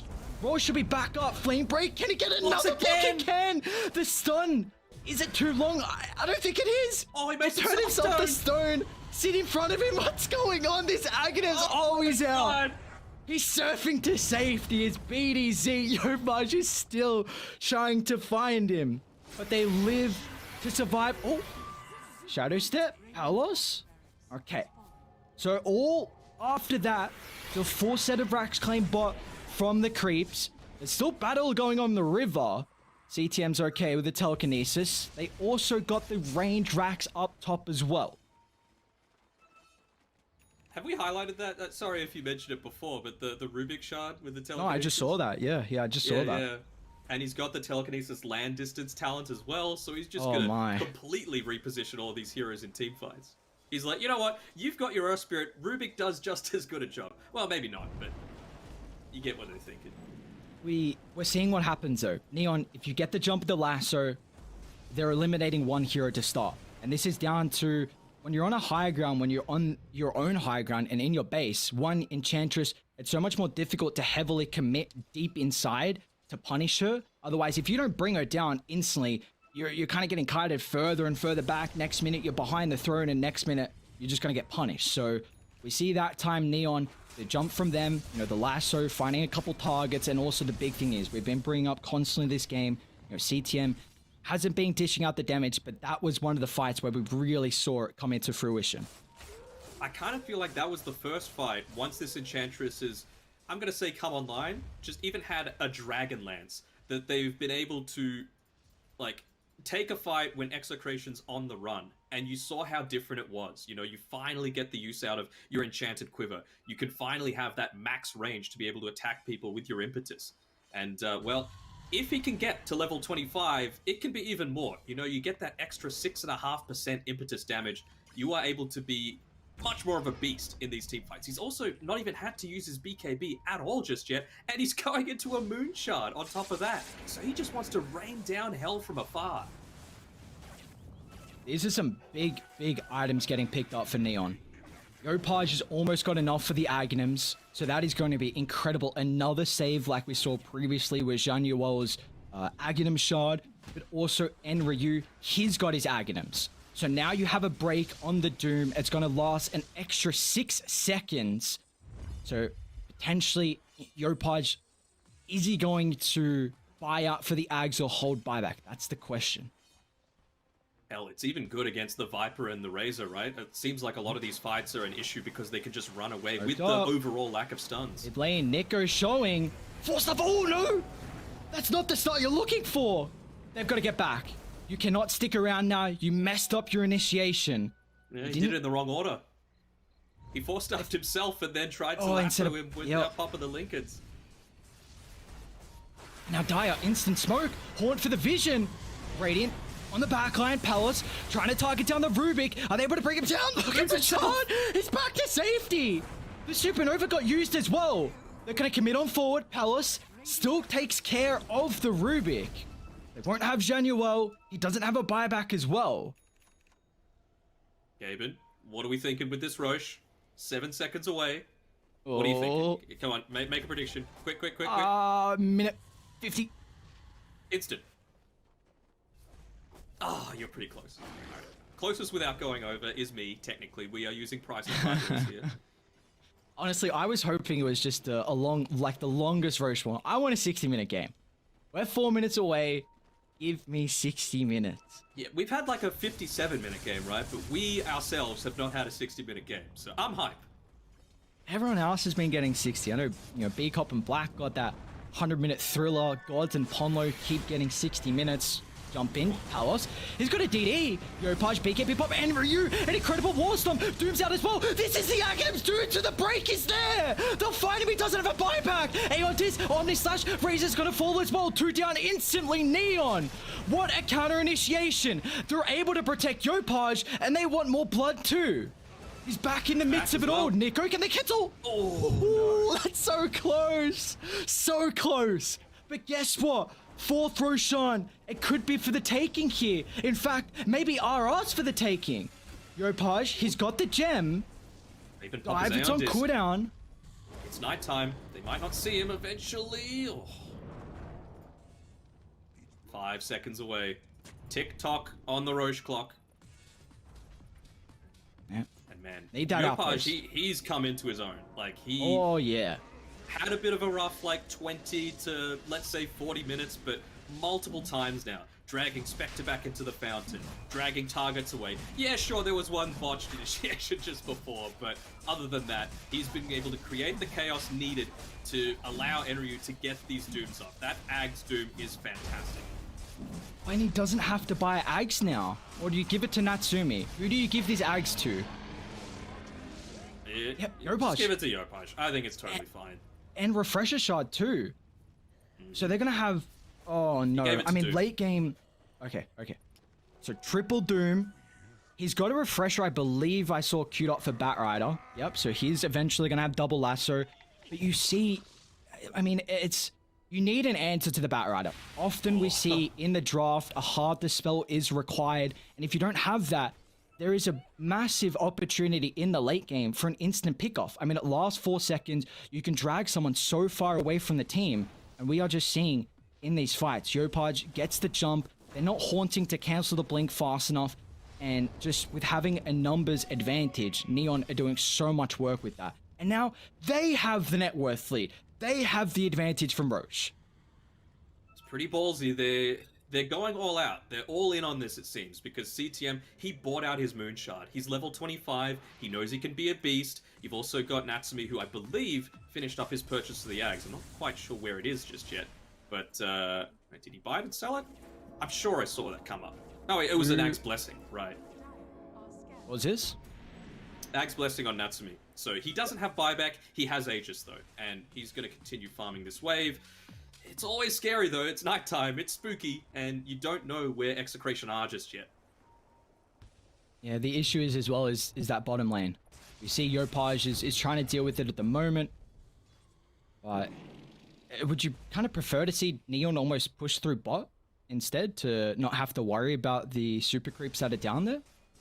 Maybe they're thinking that luck is on their side and they're going to get better tier 5 items. We've already seen one series kind of decided by it, with a Ballista being picked up in that TB versus Arc Warden game.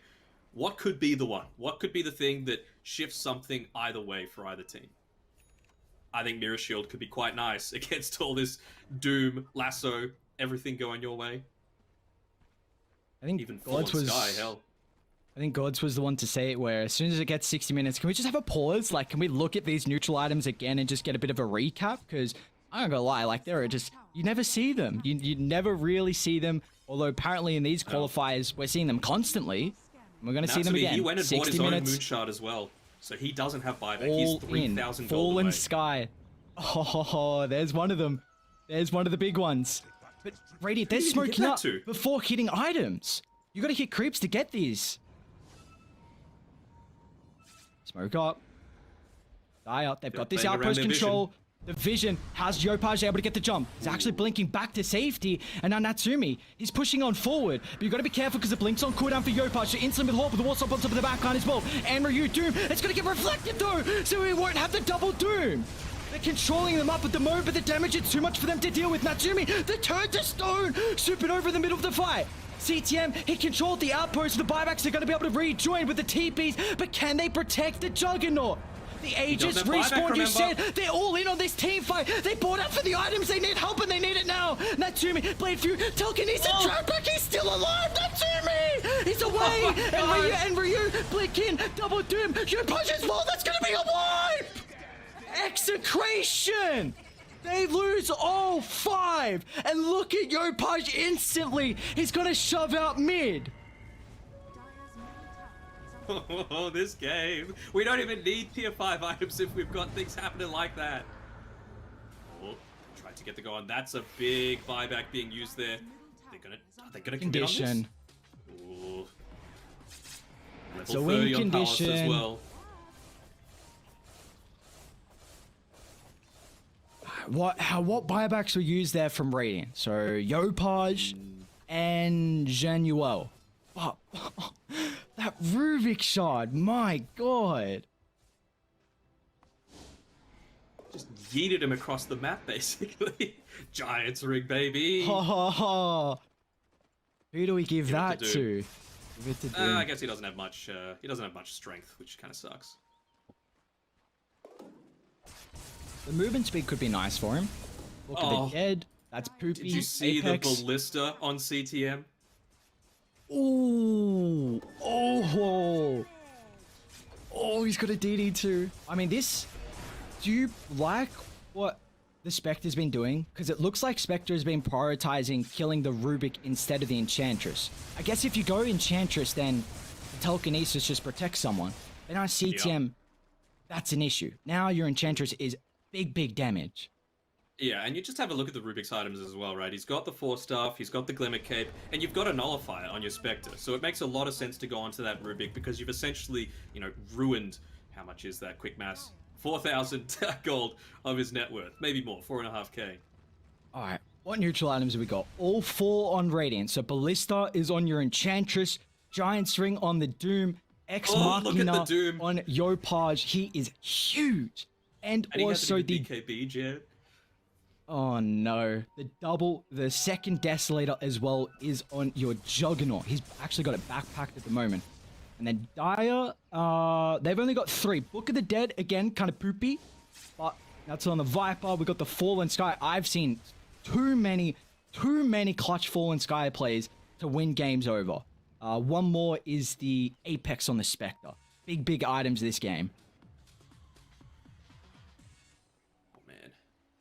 For me, personally, I feel like it should be Ex Machina on the Doom, and I feel like you should give the Giant's Ring to the Batrider, because he's still holding on to this spider legs, and, you know, that's the cooldown for when you're able to actually go over terrain, right? Of course, you've got Firefly on top of that, but you can always just go over terrain. It feels like it makes sense, and you want to be on top of people, constantly. What is the last neutral item that you'd like to see from Dire? Is there anyone that's standing out? Oh, well, too late. Desolator. I'm going to go with Stygian Desolator. Yeah, that is... Wow. I've never seen a call better than that in my life. That's what I'm here for. Sir.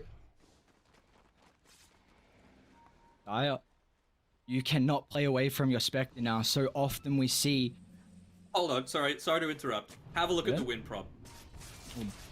Oh my, it's dead even. 20k Game net worth 1. and dead even win probability. Top 6, lower bracket round 4, Execration Neon, 2 major caliber teams, and we have a dead even game 64 minutes in from the win probability. Oh my lord, Neon have crawled their way back into this game. They were down about 15,000 net worth. Now they have a 20k net worth lead, a big win condition as well, with the Spectre buyback being forced out previously. Look at the dude. He basically looks like Roshan in this pick. He's just standing around patrolling his territory. Yeah, it's 20 seconds until Roche could potentially be up, so he's seeing if his brother's home. That's actually so impactful, this game. The unobstructed movement. Because we see, just, again, mobility, against a positioning Razor. To get the jump. Exactly. Razor, Viper slow. There's so many slows on Dire. One thing that we haven't brought up is the Aghanims on RR. This could be really impactful. We have yet to see Neon, I believe, honestly, actually kill the egg. So Phoenix did go for that supernova hit count. It's up to 16 at the moment. If he can drag one person in, that could just make or break it. Yeah, and hopefully for their sake, it's not going to be another case of, I believe it was Boomy, bringing the Terrorblade into the egg, and the egg died, and TB was dead without buyback in our series yesterday. But, I mean, like you said, they really only still have one egg hitter in that Juggernaut. Look at CTM's net worth. He's 2k behind the Viper. He is... With a Scotty. Yep, my god. He's 3,100 health. Are we closing on 30s? We are. So Spectre, all the talents available. Dire outside the base, though. Smoked up. Observe Ward's drop. They'll see Natsumi. X is there. Are they able to bring him down with the initial jump? Fallen Sky, but a quick BKB, but the Doom's out as well. But the dive away is going to go back forward into the issue of Neon, because they can close the distance. Very nicely done for the Earthspit. It's going to be able to turn into stone, but still the Doom duration's way too much for them to handle. On top of the backline, Viper's down 3 or 4 as well. It's all up to Yahweh, but they're on top of the Spectre. He doesn't have a buyback. That just might be it. Spectre down, 120 seconds on the deck. Yahweh's going to fall as well. Razor, Viper instantly buying back. Can they try and rat this potentially? Yahweh, you might have to buy out for a refresher and TP bot. I think that's the only opportunity you've got. I don't see what other play they make this game. You've got Glyph. Radiant have Glyph as well. You've got to make a play. You can't go head-to-head versus 5 heroes. Nico? For it, though. Nico is outside the base. Januel, he stole the static link. So Nico's doing nothing. They're soaking him dry. Meanwhile, Yahweh, he's getting caught out as well. And Ryu straight on top of him. Aeon his pop. He's already used the refresher. They're closing him. Meanwhile, the throat's exposed. Natsumi, the objective-based gaming. Natsumi's going to be able to do it. That's it. Neon, they take game 1 in our elimination series. Oh, just going back and forth constantly. They were nearly shoo-ins to win that game. You know, they had that timing around the area.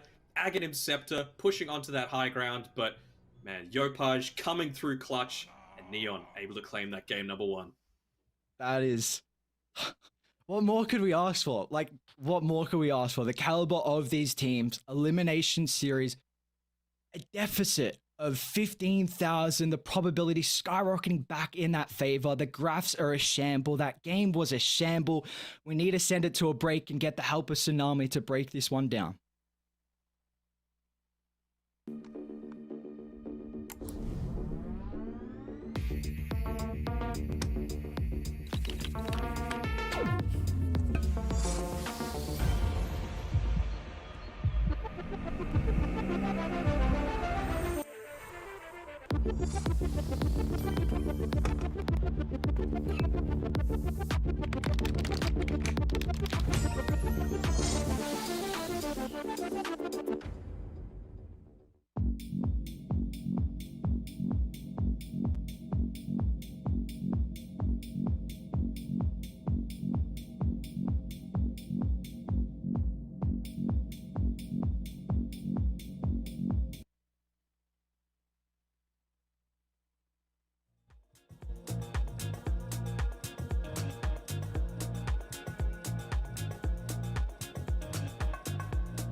All right, you guys said you needed my help, but which team do you want me to campaign for? Because I've got strong, compelling cases for MVPs all across the board. I guess we'll start with the losing team because still, despite them dropping the game, it was still an amazing performance. Danog, tell me about that BDZ Earth Spirit, because oh my god, what a fantastic first 40 or so minutes that was from him.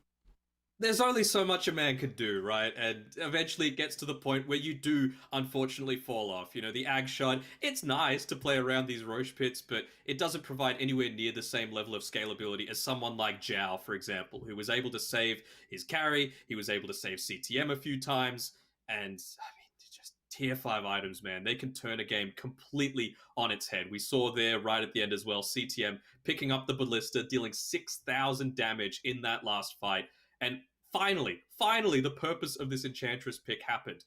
And that all came off the back of Yopaj being able to, you know, pull back what was like a 90% execration win probability.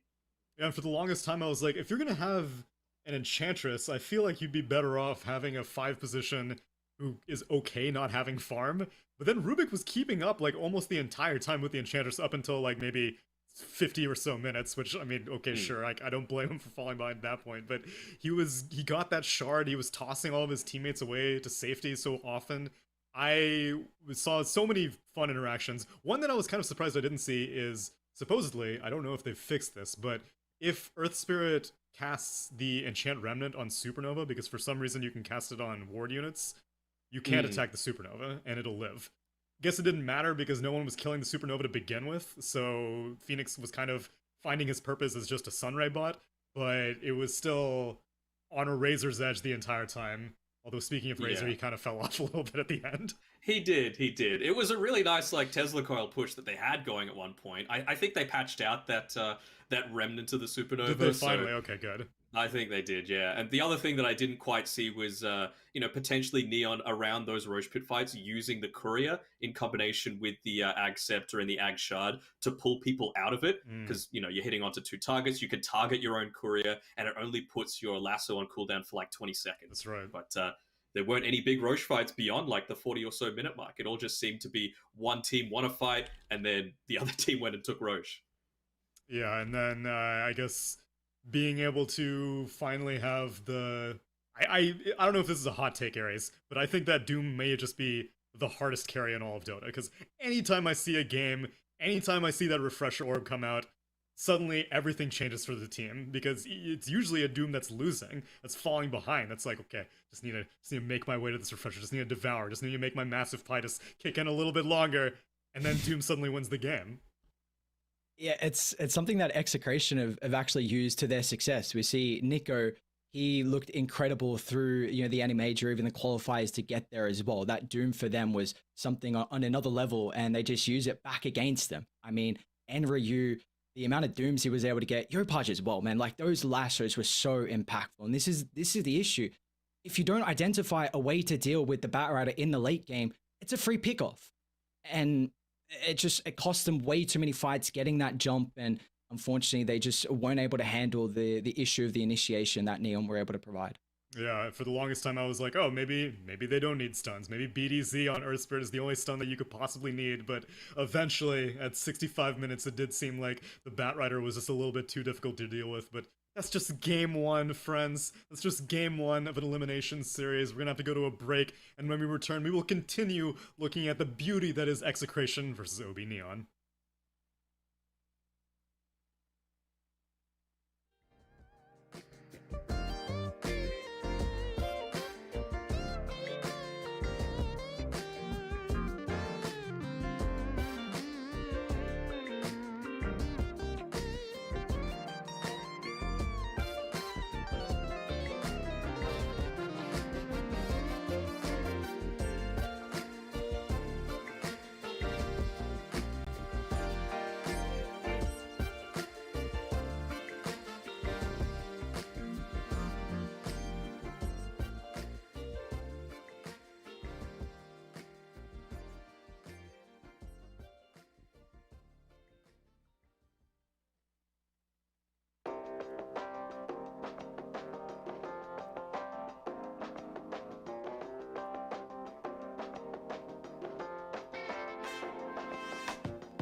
Well, it seems that the Southeast Asian players heard your cries. They were saying, oh, you're jealous that Cup and Black got a 100-minute game. Oh, Gods and Ponlo got a 75-minute game.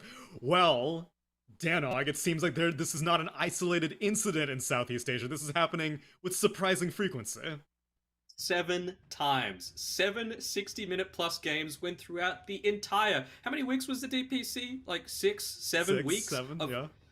Upper and lower division, there was 1. Like, this is how close it gets when you're at the pointy end of things, when you're on the road to TI, and when you've got these teams playing for... Like, hell, if either of these teams eventually make it, or hell, any team, you get a minimum of $100,000 for making it to TI.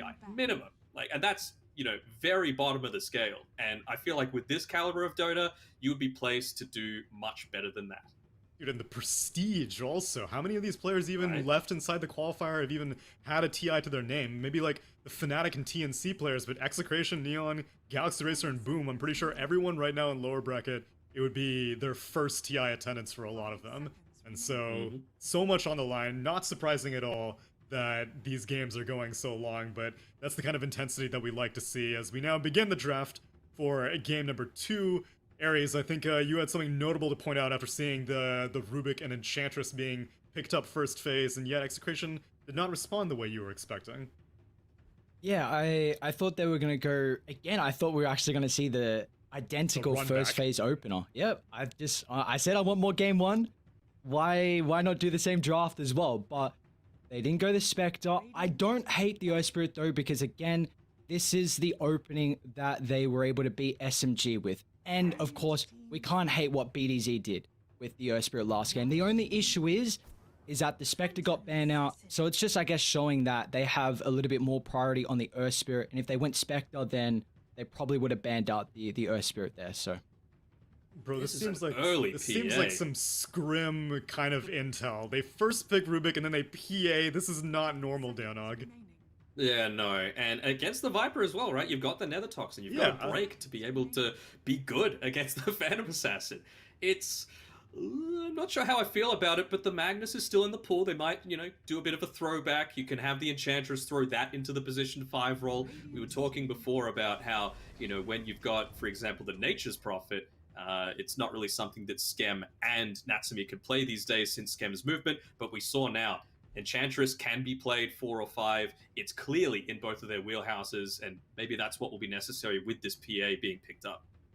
And now this is looking very much like their one draft against SMG, where it was Viper, Earth Spirit, Treant, and then they picked Templar Assassin and Ember Spirit as their last 2 picks on Execration, and it was a safe lane Ember Spirit, mid lane Templar Assassin. Not gonna happen. Neon's one step ahead. We got Batrider already. Yeah, no TA coming through this time around. It would have been nice prior to that, you know, PA doesn't do that amazing against the TA, but Batrider, some good heads-up play coming through from Neon to make sure that doesn't happen. This is such incredible drafting from either team. You see the Tree Protector getting picked up. PA's a hero that isn't really a Manta builder, like you really don't want to be going into that, so BKB is going to kite through you. And Tree loves holding tier 1 towers early, and we know PA is kind of more of a farming orientated position 1, so you're not going to be able to get those towers. Answered by the Batrider. We see the both duo support from Execration. Again, we harped on last game. You don't have a hard dispel. Batrider is going to tear you apart in the late game. We saw what Yopaj did. We're going to potentially see what he's already done. And the Batrider is also protected already because they banned the Phantom Lancer in the second phase. So Neon, incredible drafting from them too. And Execration are covering their bases of it potentially being an offlane Batrider as well, because, yeah, with the Phantom Lancer being banned out of the guest, they're like, okay, you may want to put this Batrider sideline, so we'll ban out the Templar Assassin. Yeah, and of course, a good matchup against the Puck as well, so that's something that they were also considering, but wonder how they're going to do this, because right now, Batrider, he wants to kind of get in on the front lines, but there's no one there that can soak up a ton of damage. Maybe it might force the Enchantress into being this position 5 role. We get a DK also. DK is suspiciously not banned out at all.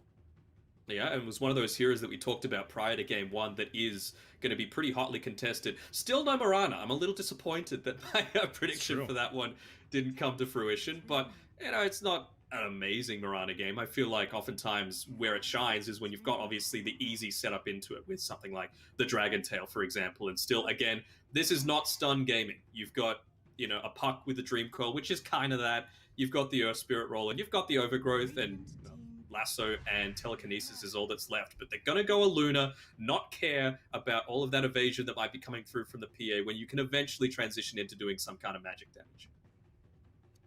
Do you have to consider building a BKB now as a Phantom Assassin, as much as I'm sure she probably hates doing so, but you're against Overgrowth, Dream Coil, a likely magic damage Luna, and the Nether Toxin that we talked about from the first phase. Plus being silenced up by this Earth Spirit. This is the first time I've seen Neon play Void Spirit in quite a while. Like, it is a Yopaj special. We're in for a treat. We are in for a treat.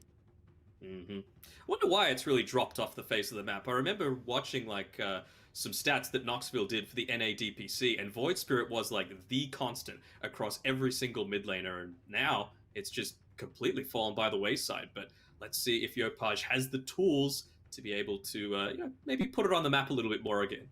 What is the Void Spirit doing here at any of the other spirits? I think Ember was still in the pool. I'm not sure if Storm was still in the pool, but yeah, what's a Void Spirit offering here? Because we still don't have any frontline. Like you were saying, it's pretty much just Enchantress. Void Spirit kind of does, but only against physical damage, and we already talked about there's a lot of magic coming from Execration. Yeah, for sure. Maybe it's his role just to try and get it onto the front lines, get that super early Ag Scepter, and try and disrupt the impact that BDZ might have. But we saw that, I mean, up until the 40-minute mark, it was Execration being the ones that were the aggressors. They were the ones constantly trying to push Neon back, and, well, it is going to be another CTM Enchantress as well, so I'm not quite as certain how this lane's going to go. Jug, Rubik, there was the potential, of course, for those early kills with the Blade Fury, but this time around, with even with a tri-lane to begin with, I'm not sure if a PA is going to be able to dish out enough damage to be able to secure it. Well, if Execration go down here, they're going down swinging. It's very much the same draft that they beat SMG with, but let's see if they can replicate that success in game number 2. Dan Oganares, take it away. Thank you, Tsunami. Game 2. Elimination match now. Execration, if they want any hope of forcing a game 3, this is the lineup that they're able to do it with. Some comfort heroes, to say the least. We've seen Yahweh already through the qualifiers absolutely pop off on the puck. And before we get too ahead of ourselves, we've got a bit of a smoke on smoke action. We're almost diverging to connect with each other. I'm such a big fan of the all chats from a lot of the Southeast Asian players. They're just so close with each other. You see kind of the camaraderie come through. I mean, this is the Filipino Dota, right? This is the Rambulan coming through. 10 Pinoy players facing up against each other. I'm not sure if there's depending on what island you're from, if you're from Luzon or that sort of thing. But hold up. All who right. knows? All right. High ground, that is not a place you want to be. Into full Radiant Heroes. They drag back into his demise. And our Execration, they're trying to take the fight. I mean, the Batrider's not there at the moment. Slowly, we're going to see Enryu waddle his way to help out if a further fight continues to break out. What do they have left in the tank, though? Looks like a First Blood, and that should be it. 3 runes, maybe, for Neon. Yeah, now he's going to be able to walk his way towards the top side. Does a bat waddle, though? Like, he's more of a flyer than a waddler. Yeah. But kind of flying sounds like you're... Like, waddle's slow, and he was kind of moving a little bit slow, but flying, like, to me, I just think of it, it's a bit faster in a way. So just kind of describing the slow, yeah. But you are again seeing this tri-lane, so the emphasis... So last game, you have to shut down the Viper through the early levels. If he hits that second point in the poison attack, the lane can start to become disastrous.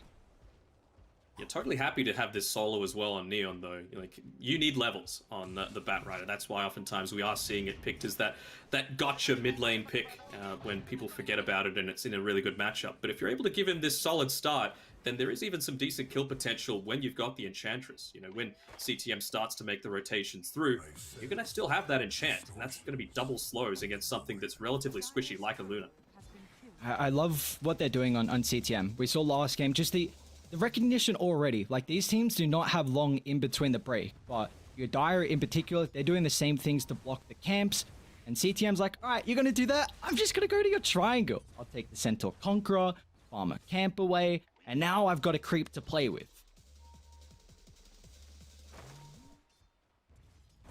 Wonder how good they're going to be on point with the stacks coming out here, because you've got a Luna, one of the best junglers in the entire game.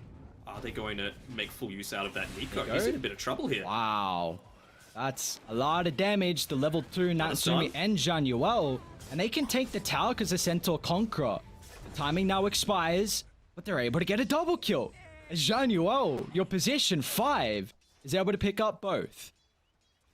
He's the carry now. Well, still not topping the net worth. That first blood on Yopaj, leaving him in good stead.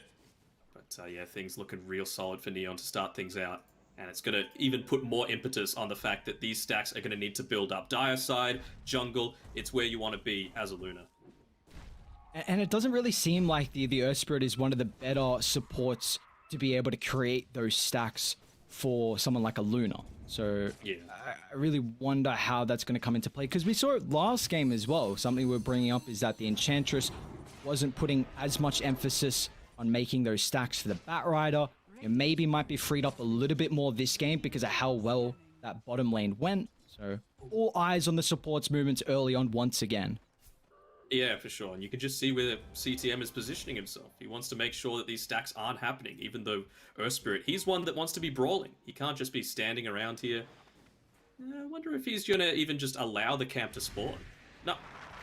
He's going to try and contest with BDZ. He's going to take away the bounty rune as well. So it's a different type of gameplay, right? It's a lot more harassment, a lot more annoying. And I suppose that's what you're kind of considering you've got a PA, right? Like, this is a Natsumi staple. Both teams going for what brought them to this stage. How do we feel about the mid lane, though? Yopaj up against the puck. Is there a hero that you feel like might be a little bit more favorable in the lane? I think it breaks even. You know, the first blood is obviously going to help him, having a little bit of extra stats. He was able to get an earlier bottle, so that refill on I believe it was the top rune, really impactful for him. But yeah, I mean, there's always the factor of, I wonder what he's going to be building into. Like, is it going to be straight Ags? Is he going to go a Yule Scepter to be able to try and get the combinations in onto the puck? Because again, lacking a lot of stuns for this puck, it's going to be hard to kill him prior to having that silence coming through from the Ag Scepter. Yeah, I'd be really surprised if he doesn't go yours this game. The setup for the puck, the silence to purge it off, the overgrowth as well to get rid of it. And that's something I want to bring up, is that there are definitely some ways you can deal with the Void Spirit this game until he gets some of those defensive items. You know, yours, maybe BKB up the bot. We do have some aggression. Nico still doesn't have a second point up in the poison attack. Stacking up the charges, but meanwhile Natsumi and Januel can just turn their attention to deal with Execration's position 5. They can't fight on top of the Nether Toxin, so it's going to cost Natsumi as he has to push back to safety, but he's actually still going to blink on forward. He might be able to clean up all 3. Is it going to be a 5-minute triple kill? It's not. As BDZ, he just gets the roll away, but this bottom lane already for Neon with a 2,000 net worth lead. Even getting the bottle refill onto Yopaj, getting the D-Ward. Neon, they're in their element. They're feeling themselves right now. And a lot of farm being given over to these cores. And even just Gaben, once more, smiling upon Obi Neon. They were able to get the Harpy Stormcrafter. So that enables CTM, especially into a tri-lane, to have so much damage impact super early on. Now, how about this top lane here? Sorry, I just want to point out something really quickly. Have a look at the Dire Triangle. How often do you see, with a Luna lineup, you're sentry warding your own hard camp because you're just worried about the Enchantress? And Ryu, beam, right click, down. Mid lane as well, one more second. Might not have enough time. Yopaj, does he want to dive this? He's got Astral Step. He's already used one charge. Not going to go in. So, yeah, he's dive blocked there in hard camp.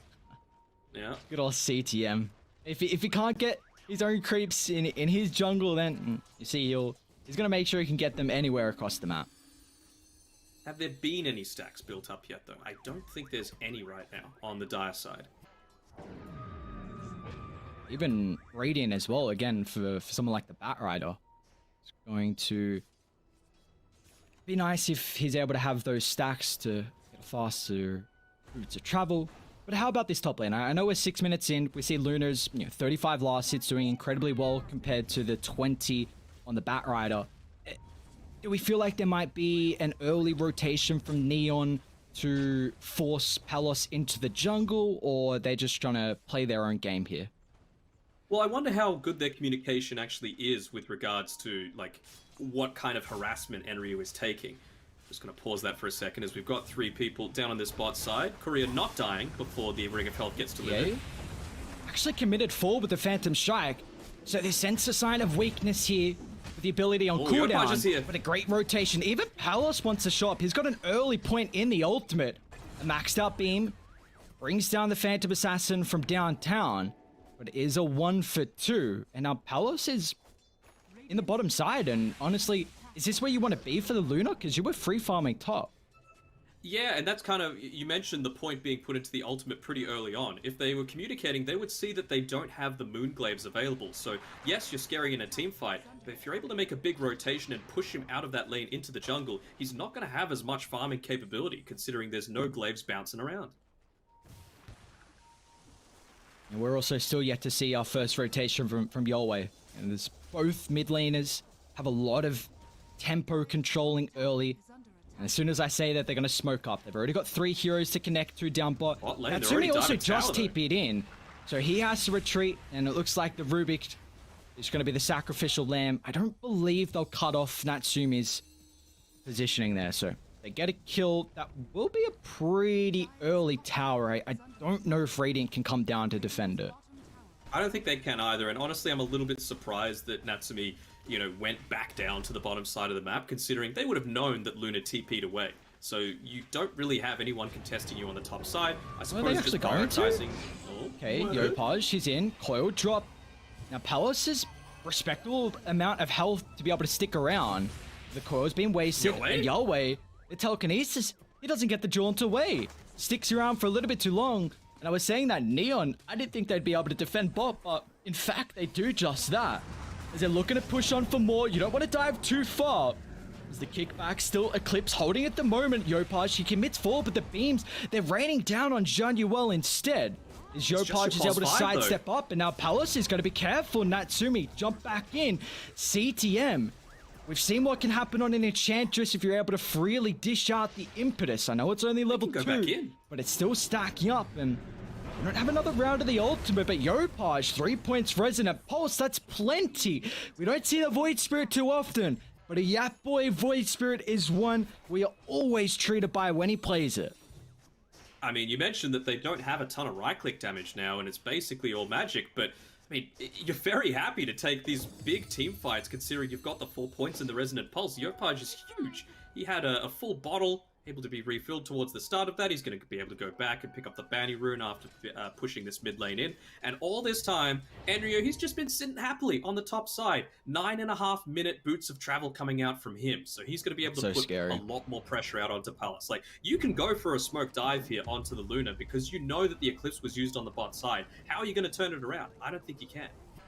And the worry that I have right now as well is the fact that no one with all the space and all the fights that has been going on down bot is farming too well for Execration. I mean, I know Luna's 30 net worth, but you don't have maxed out Glaives. And I was kind of thinking Luna is a flash farming hero compared to someone like a Phantom Assassin.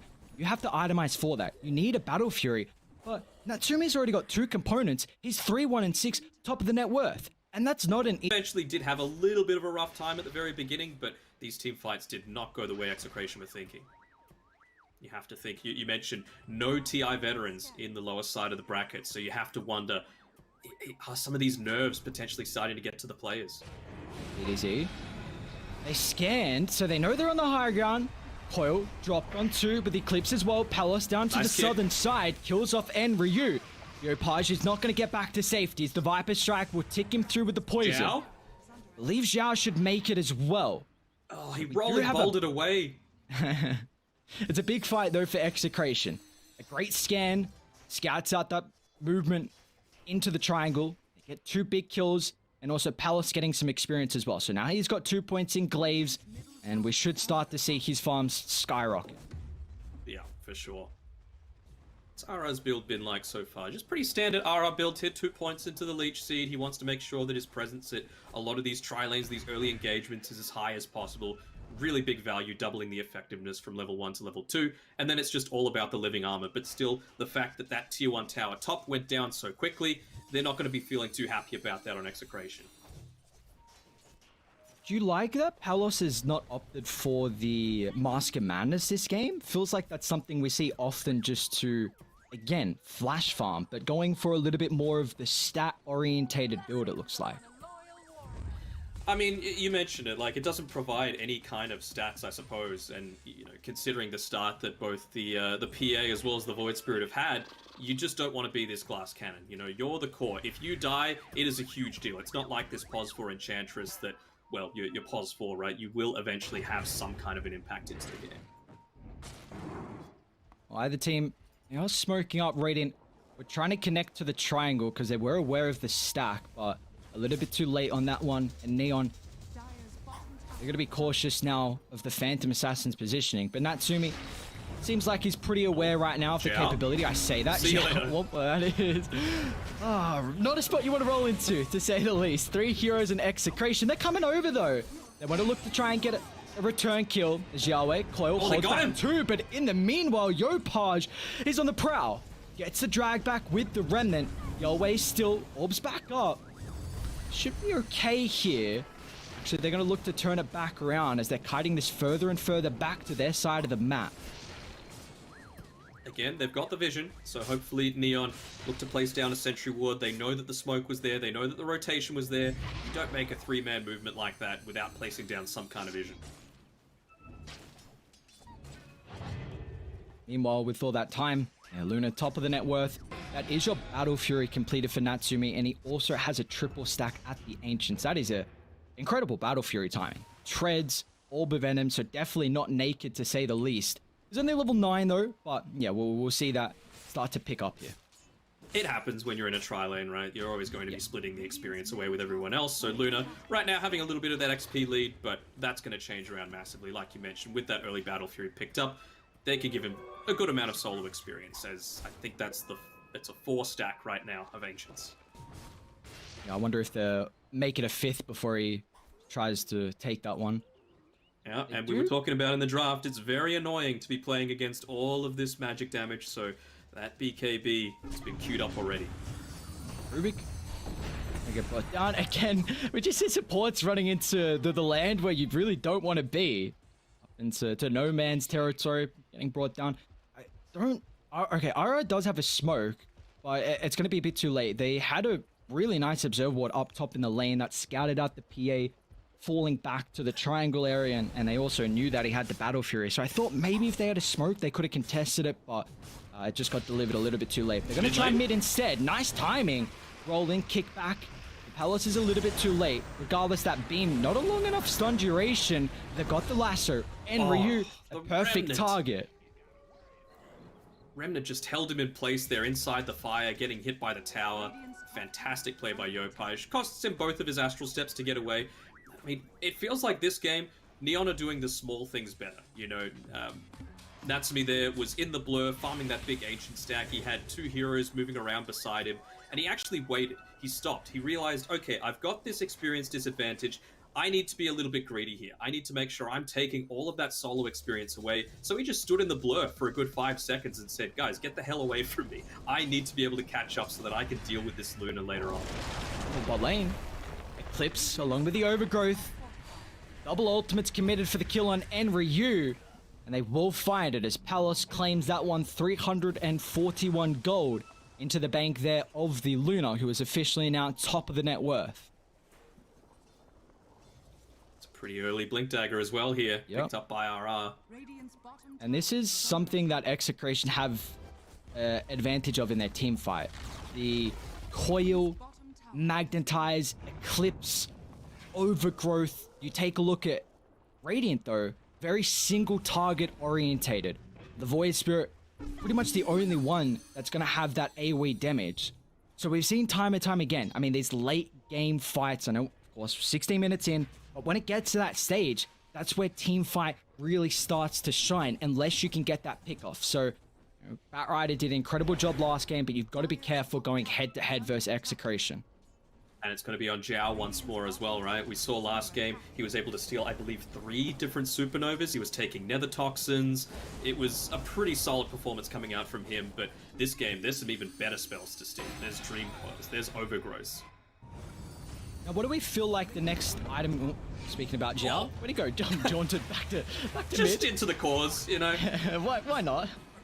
It's like, well, maybe I can trick him. Maybe I can just play my cards here to somehow get away, but not the case. What do we feel like could be the itemization here for R? Because we see he's got that blink.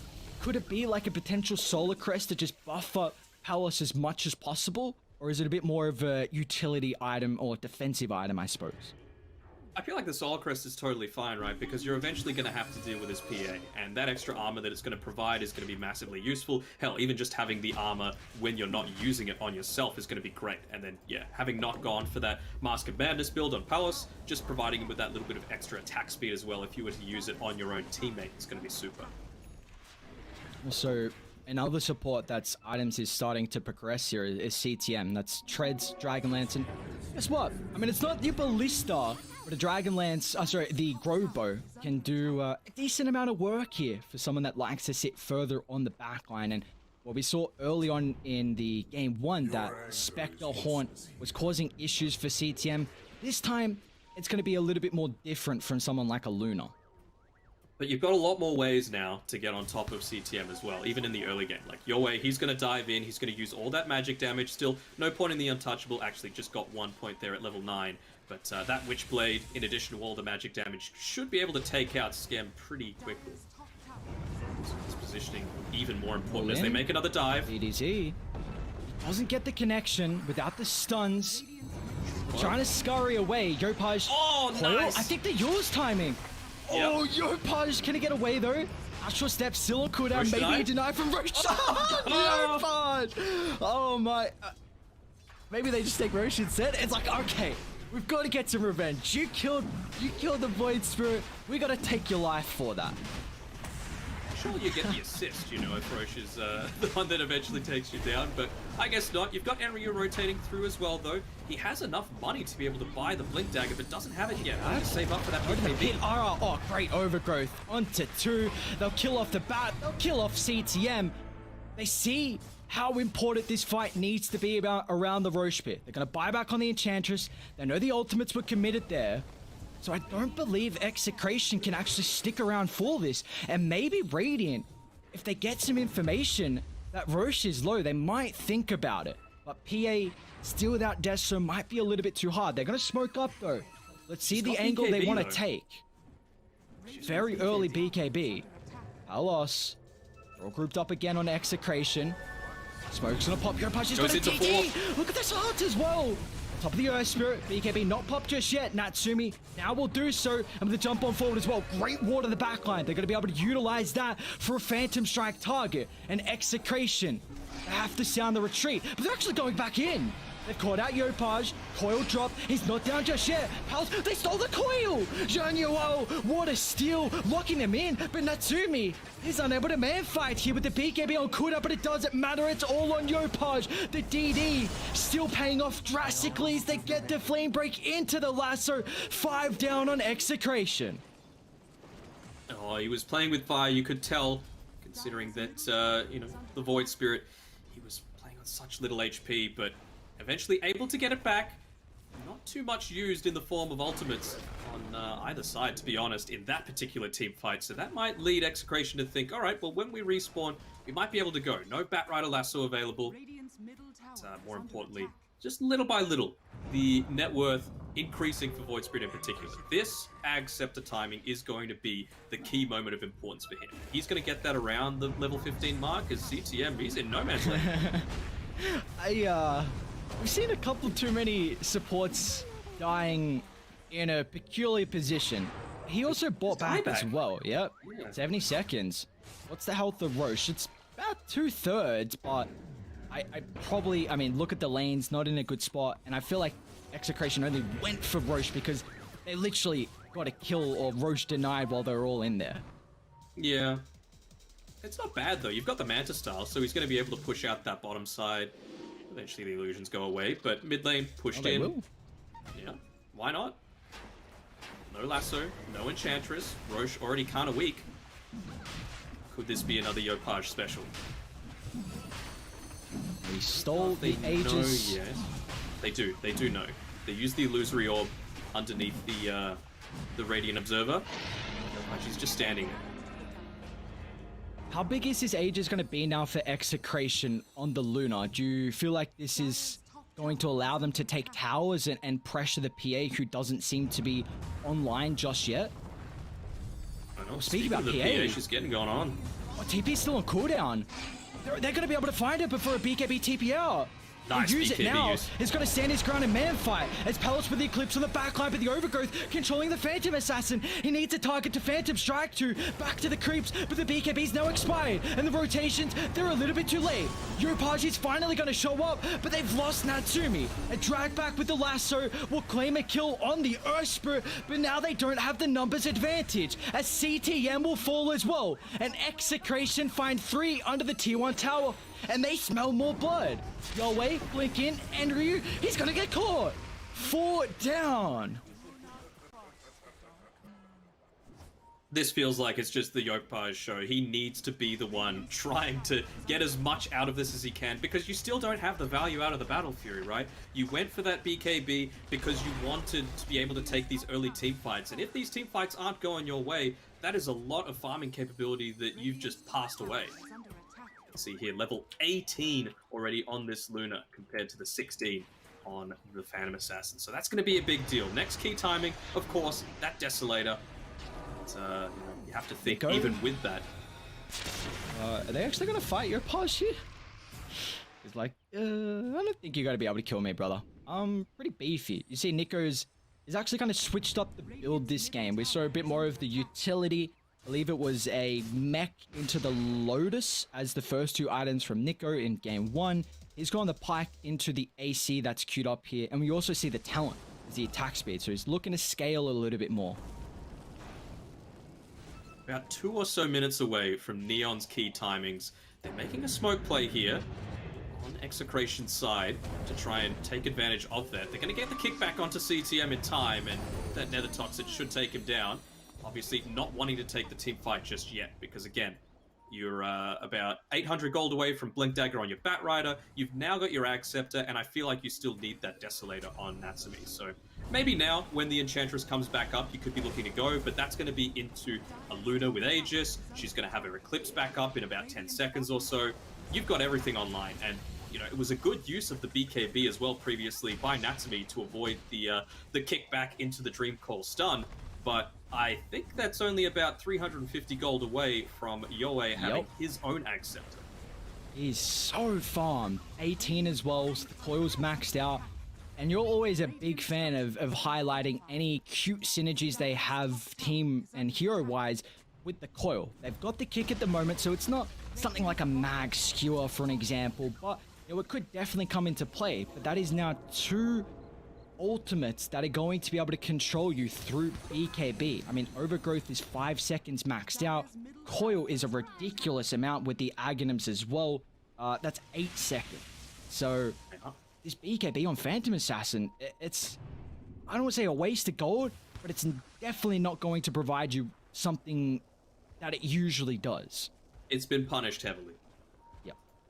And it's not like your supports are saves either. You know, CTM doesn't want to be in the midst of things with his Nature's Attendants. He's gone this Glass Cannon build again. He wants to be dishing out damage in his own right. You've got the Desolator available. How long left on Aegis? A minute or so. So we'll see if they look to just give up this tower or continue to fight on forward. It's going to be rough.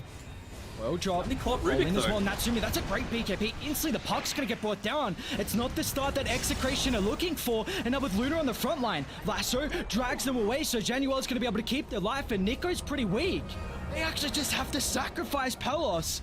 Or do they? Reset, roll in, BDZ. He's just trying to get any attention he can brought on himself so Palos can get back to safety. But they're retreating underneath the Observer Ward. Oh, nice they got the real attempt with one. the Manta, but it's not enough. Palos, can he still stand his ground in man fight? It's pretty beefy, but it's not enough. They'll drag him back to his demise. As I say that, Natsumi, he might kick out and he will. The poison attack will claim the kill with the help of the double damage rune.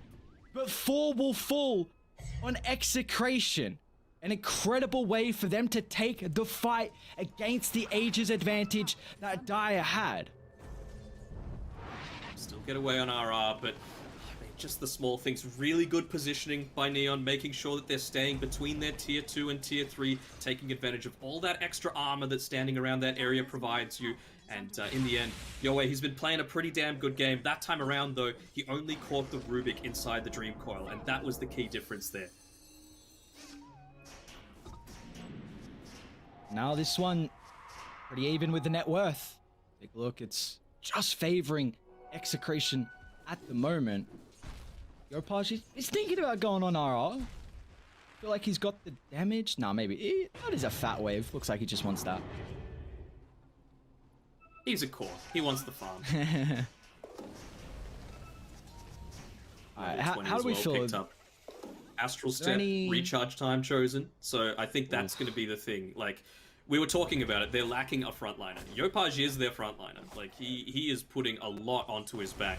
There was a time when Void Spirit was just released where I was like, man, this guy's strength gain is way too high. It's been reduced since then to just 2.6, so that's nice. Now that you're not just this beast that can do everything in the game, but when you've got the item build like he has, you've still got a good amount of HP survivability in this game, even with all of these silencers and roots that Execration have on their side. Yeah, and not just Yopaj as well, with the level 20. Natsumi's closing in on that one as well. So potentially the armor corruption. He's also going for an Aghanims as the next item here. Do you like this itemization from the position 1?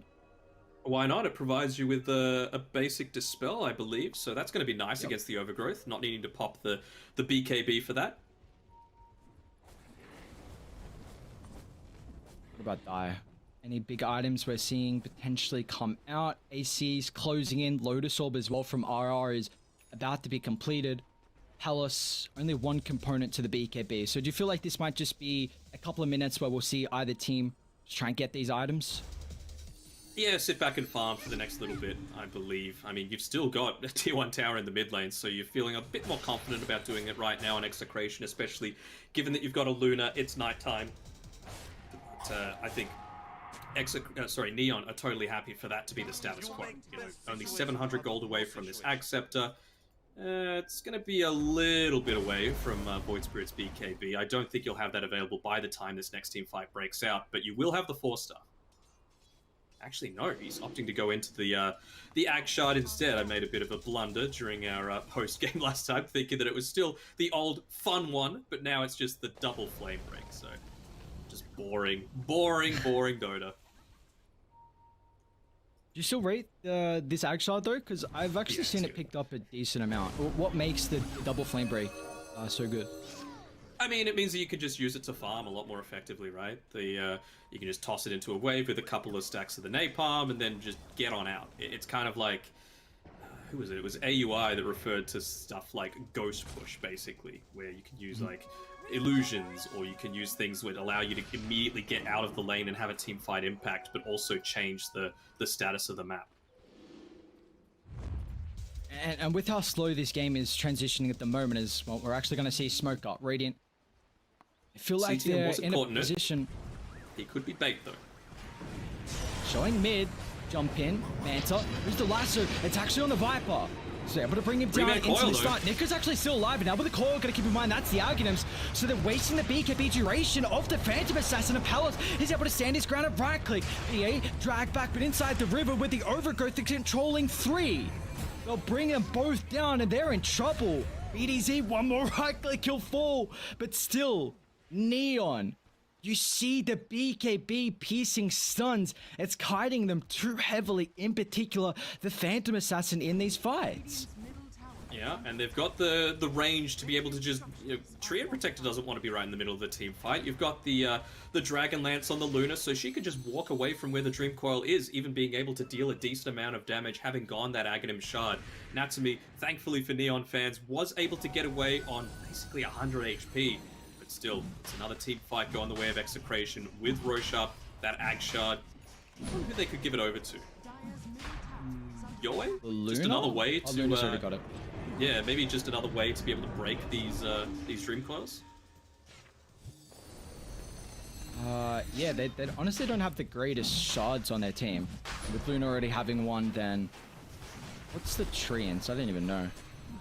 I guess it's the stun, okay. I believe. Yep. Oh, the root instead of the stun, my bad. Is Nick... Okay, Nico's actually going to take it. I don't hate it. I don't hate it, but do you feel like the shard just really gives you tower push? That's it? Yeah, but when you've got a Luna, you've got amazing Sure. tower push already. So it just turns like, you know, maybe one tower into two, or maybe, you know, a tier 3 tower into a tier 3 tower and racks. Yeah, and I guess if Radiant don't have buybacks, then that like could easily be game. We see what can happen when a Luna walks up your high ground with, you know, tier 3 down, just glaives bouncing back and forth, and it's so hard to then get the jump with all the just being too disorientated. But Dire looking at trying to take a fight here as they're gonna smoke up. CTM's the target. Oh, no. To be fair, it was like a very quick DC. Yeah. Just 1 second. It is. I love the CTM, what he said there. It's just lag sec, even though he knows he's dead. It's just like nothing else to say there. This poor glass cannon, though. He's got the magic resistance, but I don't think that's going to be saving him. He has enough for buyback. 3 gold away from buyback, so yeah, basically has it. What do Radiant need to do now, knowing that the Enchantress is going to die? Do you just want to see them try and get to top and maybe even someone to wrap around mid to cut the wave? Do they have to reset maybe to offer a potential high ground defense? What do you want to see them do here? I mean, I'm just trying to see, like, did Yopaj just TP back to base? Is that what just happened? Yeah, his TP's on cooldown, 77 seconds. Yeah, I thought he might be, like, in the process of TPing somewhere, but I can't see anywhere on the map that is being lit up by a TP scroll, because he's got the BKB. You know, you could potentially have that turnaround with the Enchantress having the buyback available if they were to use a decent amount to be able to take him out, but it's always so scary fighting into all of this, and the puck even now has the Aeon disc, so that chain lockdown, the silences, it's probably not going to be enough, and you can't even go on the puck with the Batrider lasso anymore. You know, it's just going to break. He's going to be able to get away. Who is the target you want to jump on now? Because, I mean, maybe, honestly, you actually target Palos when they walk up higher ground, lasso, drag him back under the tier 4 tower. I cannot imagine he's going to survive, although he's goddamn tanky, 3,000 health, but it feels like if you're able to kill him super deep and after the respawn, maybe you can kill him a second time, or do you just want to go on another core instead? I mean, I feel like you might kill him. You can kill him once, but the second time he's going to be able to get that Eclipse off. You know, to be able to kill him the first time, he'll use all of your CC. He'll take it. Like, no, there's no way I make it away. Nice move from Execration. I mean, it is a pick off on a support, but it should be able to transition that into a tier 2 tower. And I do want to see, maybe Neon can instantly get a jump before Execration are ready to get set up with this high ground push. This is something that we were able to see from them in that game 1 on Yopaj's Batrider. But Execration, it's too early for them to go up high ground. Yeah, you just saw the impact of the Ag shot already, though. You know, that tower had minus 7, 8 armor, I believe. Completely melted to the Lunar, and it means they're able to get out in time for Natsumi? No. Oh, that was a really, really cool scan from Execration, but he... like, God, do I want this wave? Do I want it? No, his TP is out, but just either team, you see the high-level plays and just the awareness coming through. I think it might come down to luck, honestly. Like, do you get some PA crits happening this game? And that's going to be putting even more importance onto this Viper. You know, if you're able to get that Nether Toxin down outside of the VKB, you can't crit anymore. Like, you just can't. The coup de grace is effectively useless. Not again. And, Not again. Oh, poor CTM. At this stage, it's just space. They're wanting to waste the ages. There's no tier 2 mid, so I don't believe they lose an objective. Or they feel like this time they can walk up high ground because their lanes are in a much better position than what it was previously. And Neon, they're not in a spot where they can jump up before Execration is set up with this push. They've got Nether Toxin, though, on Zhao, which is nice. He needs to make sure that that's connected in onto the Luna so that those glaives aren't bouncing around your base. Well, that should just be a full set now. Tier 3 down. They lost the melee and range soon to fall as well. They're going to jump in. Lasso, great counter initiation with the coil. They're not going to be able to drag it back too far. They'll deal with the Aegis. Can they kill him a second time though? Roll in. It eats the Remnant. So they're not going to drag back Palace before the BKB. Natsumi's still looking to jump in. He knows the coil's on cooldown, so he won't be controlled through the magic immunity. They steal the overgrowth as well. Yopaj, magic immune. Actually going to jump back in. Can they go here from Neon? CTM back alive. He's outside the base. Again, CTM, his position is going to be careful. The beams will rip him apart with the glaives. The shard from Palace is enough. And our objective base gaming. They're looking for the tier 3 down bot. Neon, 2 heroes down. They don't have buybacks. Very Can close they start on this? The Enchantress. Rubik's going to fall as well. He doesn't have a buyback either. Execration. They smell a sense of weakness here. They're going to hit tier 4 towers. Rubik's got a buyback. Enchantress does as well. Nice awareness from Natsumi. Drags the creep wave into the TP, so they will survive to live another day. It's looking like a game 3, Ares. I mean, last game did, 90% win probability, but this is 2 lanes of racks. This is a very different situation. You're always going to have lanes pressuring into you. You've even got the double siege creep waves coming now at the 35-minute mark. Bot lane, naturally going to shove in. Someone's going to need to deal with it. But Neon, this is the all or nothing play. Everyone smokes up. They're going to try and find a pickoff. It has to be Palace. It has to be, but he's got the Satanic. They should scout this out. Yeah, they see the Firefly jump in. Nico, once again, the Viper, just the target of the lasso. Natsumi on the backline. Instinct brings down the Tree Protector, but the coils drop, so the BKB might be wasted here. Look at the core duration. They're controlling. Great use of the Yosemite, but the beams. Natsumi's down, and he doesn't have a buyback. As Execration, they can push on forward. They still don't have the numbers advantage, but they have the raid boss in the Luna. As Palace is too farmed for them to deal with.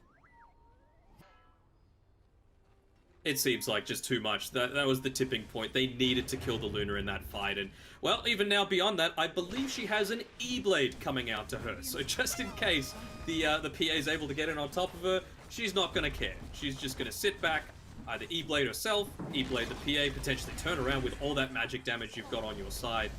This should be game. Actually going to try and burst him up. BKB still available, along with 3,900 health here for the Luna.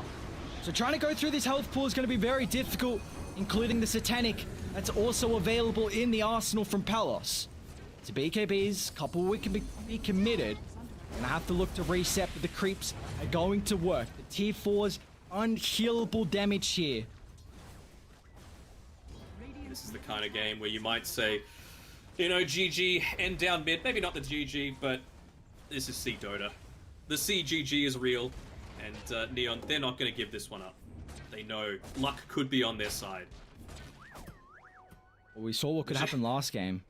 Look at his quick buy. I don't know if you're going to be able to farm enough to be able to pick that one up. Yeah. But it feels like it's your only hope at this point. Maybe does anyone have buyback on Neon? That's what I want to know. Yopaj does. I feel like he needs to get out there on the map somehow with a smoke and farm up some of these tier 4 items. Maybe a spell prism, maybe something like that could give them that little bit of edge that they need, because right now it's just a slippery slope that's angling more and more towards Execration. Yeah, you'll take any little advantage you can get here for Neon. And when you're down this much, I mean, again, we saw what they could do last game. They were down, I believe, a full set and a range racks. It's about 15,000. This game, it's looking more of a challenging feat for them to come back in. But if anyone's able to do it, saw them previously, and it's maybe Dire are gonna wait for that next Roshan, which could give some space for Natsumi. I mean, still the Rapier, it's going to take a little bit too long by the time Roche is up. Maybe they get lucky, who knows? Could be a super long Roche spawn and they don't kill Natsumi for a couple minutes. We're grasping at things here, but you kind of have to. He's nearly level 25 though, so he's doing a decent job at farming. He's been able to somehow manage his way into the jungle. Lord Gaber does not give him the RNG for some of these neutral drops. Maybe this camp will do it. Of course not. He giveth, he taketh away. Natsumi's got to be really careful with farming this creep wave. Oh, oh my. And this game we've also seen the hold that as RR. Smoke's going to pop pretty shortly underneath the observer ward. Instantly thinks away. Not taking any chances. Well, they see Yolwei under a ward. He's a bit disconnected from the team. He's got A on disc though. He should be okay. Jump in, quick jaunt. My lord, so close. Yopaja's got an E-Blade queued up. Do you like this? Because it feels like Execration have a immense amount of magical damage. Yes, but I don't think it's for that. I think it's just burst. They need to take out a target. You can see he's got the Dagons after that queued up, so they just need to absolutely wipe someone out before these key things can come through. You know, maybe it's a silence. Maybe they're trying to get a little bit cute with wanting to save their BKB a little bit longer and just instantly take out the Luna if you can. Well, sorry, Smoke. Neon. Let's see how they can angle their direction for this fight. They're going to navigate through mid. Natsumi's 25. He's got, yeah, look at this. They're going full luck. Not triple stifling dagger. They just need the extra chance that they're going to get that full 50%. Nico, he's going to get caught. What a coil! Oh, Puck, it's on to 3. He just picked up the refresher as well, so we can have a second round with the overgrowth. It's locking them all in place. Palace, he's able to go to work with the glaives bouncing back and forth. The BKB's expired, and so will the Phantom Assassin's life.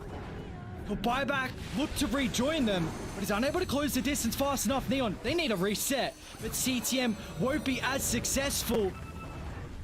He's gonna try and split away from the team. Assange is there, Natsumi's back in. Keep in mind, the BKB's still on cooldown. Let's see if the Coup de Grace chance can come into play. Yopaj, BDZ will fall. The bash is there. Is it enough for them though? They'll bring him down. Yopaj has got no buyback. They still kill off the Puck. It's up to Palos now. Can you fight the Luna? I don't think you can. But again, they're gonna delay this. Januel, so hard to catch. Should be able to get the jaunt away.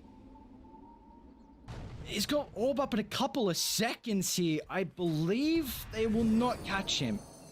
Ooh. He's so slow. Force, maybe into TP. Beam's being used. There's the E-Blade. That was the gem as well. So 4 down on Neon. Instantly you see Natsumi trying to shove out top. That's the only lane they have to be worried about here. How's his gold looking as well? 3,700 unfortunately because he did buy back. Yeah, I mean, he needed to do that. He got away at the end. There's no dieback being used, but that Roche is up with the extra refresher shard. Who would you even give this over to? Maybe the Tree and Protector, because I feel like the Ag Scepter came in clutch that fight on the PA, making sure that he was still able to do some damage during that overgrowth, but not with 2. There's only so much you can have. He had a Satanic, I believe, queued up. Do you need to change things up and go into that, or is it not? He's just going full Divine Rapier. Not if this courier dies, though, with the Relic! Oh, you can't... No! You can't put it onto that high ground after they've just taken Roche. You know that they've been playing in that area. Just send it through the trees. This is a TI2 throwback. HY, stay in the trees. Oh, no. I felt like that was their only hope.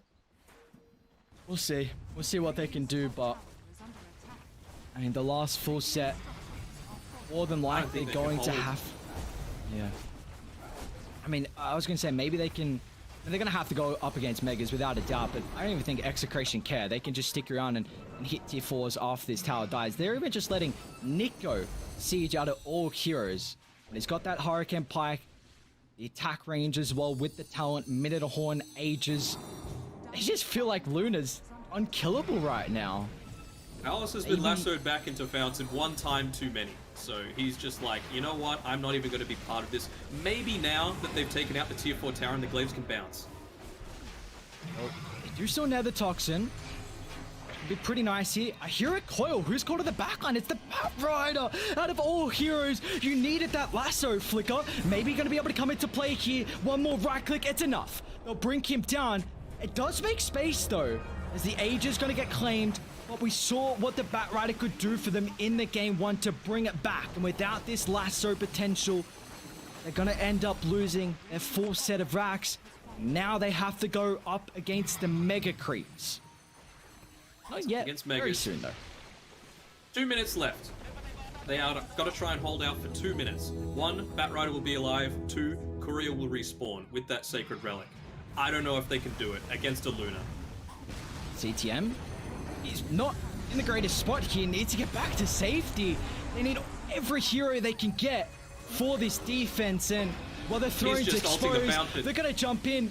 One more attempt to hold this second game, otherwise we're going to a potential game 3. As the backline, Natsumi is going to do as much as he can. He's targeting RR.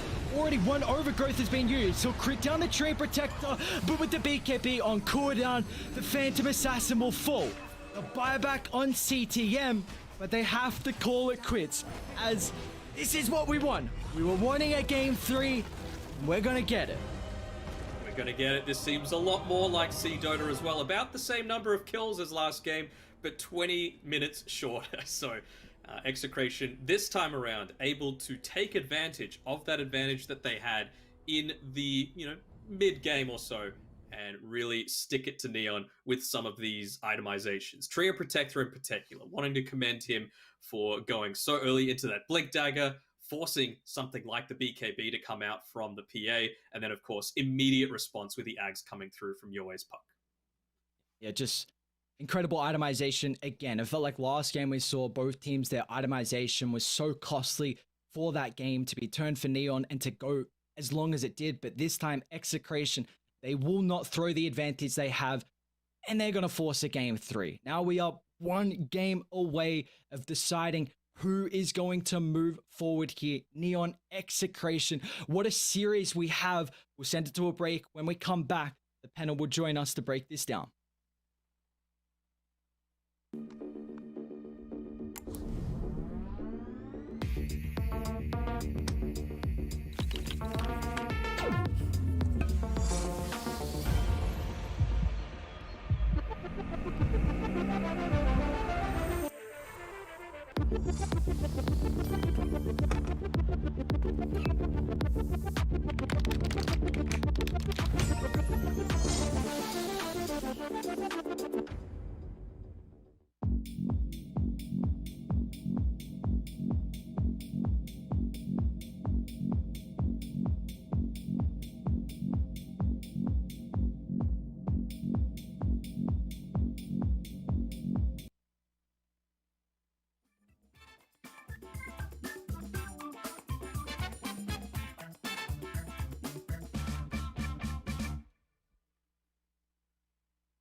Well, I know you guys wanted it, but I don't think Neon wanted it. They do not want to be in a Game 3 situation, but they have no one to blame but themselves, I feel. Last pick, Void Spirit, it was flashy, it was exciting, it was Yopaj, it was my idol, but it just didn't feel like it answered the issue which they had, which was like, who is supposed to tank for Phantom Assassin? Every single one of these fights, I felt like Phantom Assassin would go in, and she would be struggling to kill even the first target, and then she had no way to get out. It was Overgrowth, it was Ag's Dream Coil, it was all the magic damage coming out from Luna. So much was on the shoulders of this Phantom Assassin, and I don't really know if the Void Spirit was the answer that they needed, Danog.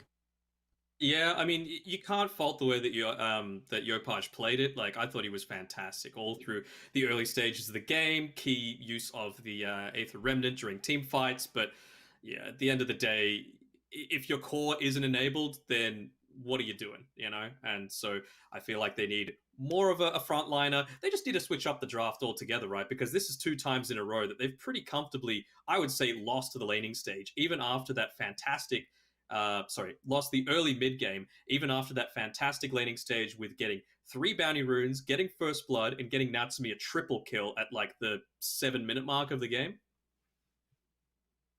Yeah, those tri-lanes, or at least the beginning of the tri-lane, was proving to be more successful than I thought, but it's partially because of this opening. Ares, it doesn't seem like Enchantress Rubik is a... It seems like a fool me once kind of thing, but going for it twice, I think they may have shown the vulnerability of having basically no stuns on your supports. Yeah, exactly right. We saw kind of the issues with being able to lock heroes down throughout kind of the early to mid game, but that's one thing the supports were able to give them. I guess they're recognizing coming into it that if we're not going to ban this Earth Spirit Viper, then we have to have an answer to deal with it in the lane. And that's what it looks like the Rubik Enchantress is kind of meant for, because they are incredible laning stage supports. But after that, we're seeing the issues really start to arise here. So I'm incredibly excited for, honestly, what draft we're going to see in the next game. Because again, game 1's draft was pretty similar. Game 2 draft as well was similar. So I'm excited for what we see in game 3. Yeah, and I'm thinking that you're going to need to start considering a different set of respect bans, because for both games, Neon banned out Wyvern Invoker first phase, and Execration banned out Nyx Brood. And that was the same first phase bans for both teams, both games. At this point, I don't know, maybe you need to start considering banning out that Earth Spirit. BDZ is just too damn good on it. Or maybe you pick up the Viper first. Maybe you swap up Radiant and Dire. But these are all things that will have to be answered after the break. Game 3, elimination, OB Neon versus Execration. We'll be right back after the break.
The meta will continue evolving. I feel like both these teams have been doing some scrim type drafts against each other, because I don't think first pick Rubik is much of a thing. I don't think this Phantom Assassin into a Viper is much of a thing. And I don't really know if Execration can whip out this Earth Spirit against everyone. Will they continue getting away with it? They got away with it against SMG, and it cost SMG their tournament lives. Will Neon be wise to it? Or they got a strategy against it? These are questions that will hopefully be answered soon. Are we in the draft or no? I think we're just into the draft now, and the thing has changed around is that Neon, they have first pick, and Execration are playing on Radiant. So some things have changed up a little bit this time around. And, well, one of the other things that's changed is that Earth Spirit is gone. BDZ, he will not be playing as Earth Spirit this time around. Yeah, so the change here is that in Game 1 and Game 2, it was Execration that had first pick. In Game 1, Execration took first pick. In Game 2, Neon took Radiant. And now Neon are taking first pick. And so, again, this is, I think, a situation that is these two teams, these 10 players know each other quite well. And now it's a completely different set of bans. At least from Neon, Execration remaining consistent with the Broodmother ban. Now, will they ban out the Nyx Assassin? They do. And now, Neon have their choice of the pick of the litter. They can go for the Viper. They can go for the Viper. Viper or Viper, you know, it's a toss-up. It's a pretty What are you easy going to go guess. for? Yeah. I do much prefer these bans coming out, though, right? In Game 1 and 2, it was the Winter Wyvern and the Invoker. I can understand the Wyvern. Invoker, no. Like, both of these teams play it perfectly fine. I don't think that can completely take over a game. And if you're going to pick it in the first phase, you can very easily counter it. So, much more confident with the Axe. Earth Spirit coming out. Axe isn't something that Neon have played up until this point, or if they have, maybe one time, but it is something that Execration have experimented with a little bit, so much preferring this so far. How about the Wyvern? That was the other consistent first pick, first ban against Execration. It's available if they want it. They will take the Doom instead. Late game secure, just with one pick. Oh yeah, so I actually looked up the stats. So I was saying, anecdotally, I feel like Doom is actually one of the best late game carries. It was actually kind of backed up by statistics. In games going over 50 minutes, Doom has probably the highest win rate of any hero with like more than 10 picks this patch, and he has like a 75% win rate. And so he is quite strong, and now we're seeing the Mirana that you were talking about. So, like I said, the meta continues to evolve in this Game 3 situation. I'm just glad that we get to do something a little different this time around. You know, having, well, like 7 of the same heroes that we saw from Game 1 was a little repetitive. Something a little bit different here, going Very into different. the Let's Wraith go. King, huh? I like the Doom getting picked up here because it is something that Nico has shown a lot of prowess on previously for Execration. I was also intrigued coming into it. We've seen Neon's answer to the Viper in both Game 1 and Game 2. I wanted to see what Execration were going to go with, and completely different route. The thing is, though, is that I'm a big fan of having a point target stun in the offlane with the Mirana. We see the Sand King, the DK. DK more often. I know Sand King, when Denog and I were casting lower division, that was a big fan for some of these teams. But now that DK with the flex potential is having a lot more of that potential to be picked up, I should say. So we'll see how Execration are going to try and draft with maybe a hero for Yolwei to get that jump in to set up for the arrow now. You feel confident that they won't give it to a mid Doom? Because still a possibility. Yeah, It's a possibility. I could honestly see a Grimstroke coming out as one of their next picks. Something like Grim DK would be a really nice way to have solid frontline, solid lockdown, good team fight, good farming capabilities, good against a lot of the heroes that are currently in the meta right now. Just trying to see how they want to try and ban to protect this as well. Like often, the Wraith King is one of the Grim better was ways. necessary. Yeah, you get rid of the Grim. Some had of to go. the better matchups as well versus the Wraith King, the Terrorblade, Boka taking care of too. This is much more reasonable. If you want to get rid of the Invoker, get rid of it in the second phase. It's not something that's uncounterable if you pick it first up. So we'll see how Execration are choosing to respond to that. I mean, the fact that they don't have a Grimstroke severely limits the Doom's effectiveness, but he's still an A tier hero. He just becomes S when he's got the Grim playing alongside him. Not even just for the Soulbind. Hell, just Inkswell on top of all of your increased movement speed from the Scorched Earth, from your phase boots, from, you know, oftentimes Dooms get additional movement speed items on top of that. It's just way too much to deal with. How do we feel about this Wraith King? It's a hero that I don't think has shown up very much in Southeast Asia during these TI10 qualifiers. It was a Natsumi favorite during the DPC, but they were also like doing all sorts of Yopaj Sand Kings stuff and doing weird pairings with it. But the hero has kind of fallen off in popularity as Execration pick up the Winter Wyvern. This is just much more of a normal draft, None of this crazy stuff coming out of left field. I like the Lion. I was thinking that they were, I know it's only a pos 4, but they were lacking something that was going to be able to deal with this Mirana, right? You've got the Wraith Fire Blast, which is going to move very slowly, doesn't allow you that instant lockdown. Going to respond with a Lifestealer, huh? I mean, it's decent against high HP targets, I suppose, but...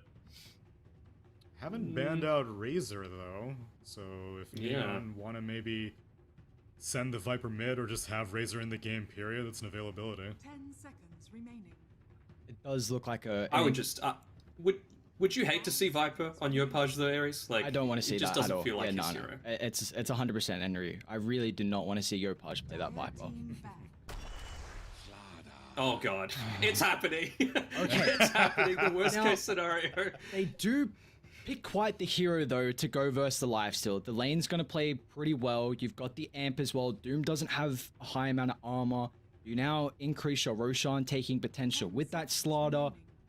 It's a bit more on the physical route though, so we have to keep in mind this Wyvern looks beautiful this game. You've got a curse to set up for the arrow. You now have the also capability to keep someone alive with the embrace. So they're doubling down on lanes, which we've seen a lot of priority on so far in this series. I am now all eyes on how they want to ban, because Execration, they need an Infest carrier, some Spirit-esque hero here for Yowei mid. And they also, you saw how quickly that Razor ban came out. I felt like it was kind of a, holy crap, they didn't pick the Razor, let's make sure we get rid of it right now. But, I mean, this is Neon we're talking about. Maybe this could be a Slaughter not in an off-lane role. It could be something super unconventional. You never know. Like, if there was any team to do it, I was thinking like a 5 Slaughter, just Okay, for something completely out of left field. Well, I mean, if anything else, it's probably going to be John Well on the Viper, so support Viper, and they're going to look for a Yopaj hero now. And Execration are going both ways. They ban out a Razor in case it was a mid lane Viper. They ban out an Ancient Apparition in case it's a support Viper. This doesn't tell me show anything. Too much, yeah. Yep, perfect. Like, this tells me nothing. That was kind of the issue, is that they didn't have this 24th pick. So going for someone that's incredibly flexible, they needed burst potential, they needed kind of a stun as well. And like we highlighted, you don't want to show where your lanes are going to be, what heroes you're playing. I don't hate the Lina. If it's not a mid Lina, though, I feel like Slardar is kind of useless, because who's taking advantage of Corrosive Haze besides Wraith King? That's like the only physical damage that you have. Lina these days, we see with these dataless pickups, they become incredibly competent right-clickers, but only if they're given mid lane farm. And it's not like it's even like, it's not even a good Yule Scepter game. You kind of need it just for the mana regeneration, but like I feel like you don't even need that setup. You can just go super early into the right-click style build. Although BKB is going to be kind of pointless against a Doom and a Wyvern. I'm trying to think of what hero they can go here for Yowei. Like Ember's standing out. I'm not a huge fan of Storm into Lina, because if you do go Yules, you offer a lot more catch. I think Ember's a little bit more difficult to get that initial jump on before Lion gets Blink. They just have to get away now to get on the Lina, get on the Lion instantly. Even the Viper as well, if you can bring down. So I'm trying to think of some heroes that feel that. Death Prophet or something like that. Does decently in laning stage. You're going to have high HP targets to be able to Spirit Siphon. Ooh. They're going to Lesh instead. Something else that's going to... I'm keen to see how, like... The thing that I really like about Execration's cores is that they play a lot for each other. And I feel like we're going to see many times where Palace is going to be infesting Yowei just to make sure they get that extra little burst of HP coming through in the middle of these team fights and allowing that to take it through. And, I mean, I know we've been... with you, Ares, this entire time, and Tsunami, of course, joining us. But we've got Cinderin as well joining us on BDZ's Mirana with the set that he's got. Oh, he has that. the Sind mount. Okay, be sure to tell Pythian to give me a showcase view on that one, because I'm very curious to see it in game. And my favorite pairing, not even beyond the Mirana, Wyvern and Leshrac have been my favorite two, or rather, Leshrac is my favorite Wyvern pairing, because I don't think there are many other cores that can deal damage while Cold Embrace. It's pretty much just like Death Prophet with Exorcism and Leshrac with Edict and Pulse Nova. And so, with all of this physical damage on Neon, I feel like they're not going to be able to have the resources necessary to penetrate the Cold Embrace. And look at that beautiful Mirana mount. Oh. Oh. What a work of art. Like, you were calling for the Death Prophet with this last pick, and I feel like the Leshrac can kind of fulfill that role with taking towers, because they didn't have the greatest way previously with the Lifestealer, but I'm a bit worried that they might not jump Yopaj. So if Lina gets ultra fat with the Corrosive Haze to amp you with MKB potentially, then it could be a scary prospect. But it's a Nico Doom, which is something that I'm always a big fan on as well. So again, it's another draft where I'm kind of 50-50 here. And this is a Doom that has a lot of value, because really the only thing he needs to worry about is dooming the Lina. No one else really cares, and Lina hates having to be doomed if she's going to be the right-clicking core with Fiery Soul. So at least we've got different heroes all across the board. Viper may be the only mainstay, but it's going to be a different Viper. It's a support Viper. And I'm looking forward to seeing how it all goes down. Elimination on the line. Winner moves forward. Loser is out of contention for the International 10. Go ahead and take it away, Danog and Ares. Thank you, Tsunami. Like you said, winner gonna move on. They will face Boom Esports or Galaxy Racer. We are yet to have that series. In fact, that one is going to be up after this. But guys, what a series we have. Game 3 on the line. And Danog, we've seen previously in both games, it's been Execration who have been the one to have an early advantage in these games. Do we feel like that's going to be the same case here in this third game? Well, OB Neon are trying to make sure that that doesn't happen. Full 5-man smoke. They realize the importance of being able to take this key advantage. They're going to walk into this ward, though, CTM. They place it down. It's completely scouted out, so a lot more gold going over the way of Yoe. I wonder if he's going to give the Sentry Ward over and maybe allow him to just get that little bit of extra experience, or if it could just be looking to go over to BDZ, because it's going to be very important for him to pick up that level 2 as quickly as possible, considering you are against the POS 5 Viper. Before we see that ward actually get de-warded, that's a pretty cool ward. Is that new? One of the Dire Observer? I don't think I've seen that before. Yeah, it's the Battle Pass one. Ah, okay, makes sense. All-seeing eye dogs. Yeah, I like it. Seeing some, I feel like that's one thing that we don't have too much of, like some really cool ward cosmetics. I'm still using like some sort of fish one, I think. I don't know. But with that, I actually like even the small things. Like BDZ made sure to shoot that arrow first onto the high ground. It did end up scouting out the Wraith King, so they were thinking, like, maybe this is mind games. Maybe they're just like, oh, that's the reason why it might be warded, not because we had our Observer ward down first. So maybe that'll save that ward on the top side.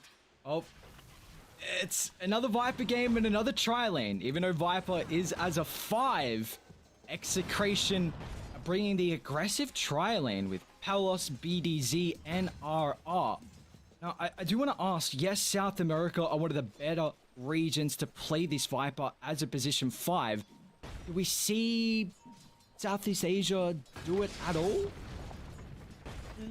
I mean, you don't want to say they do it at all, but it's certainly not to the same level of effectiveness. It just seems like an SA staple. It's going to be good at bullying out this Mirana, but actually they get the stunning onto CTM. That's more than likely your first blood. They're going to get both couriers here too. Januel and Lion losing their courier and losing their life as well on CTM. It's not the start you wanted. At least Natsumi was farming away, getting that solo experience in lane, but that's not the trade that you want to give up for it.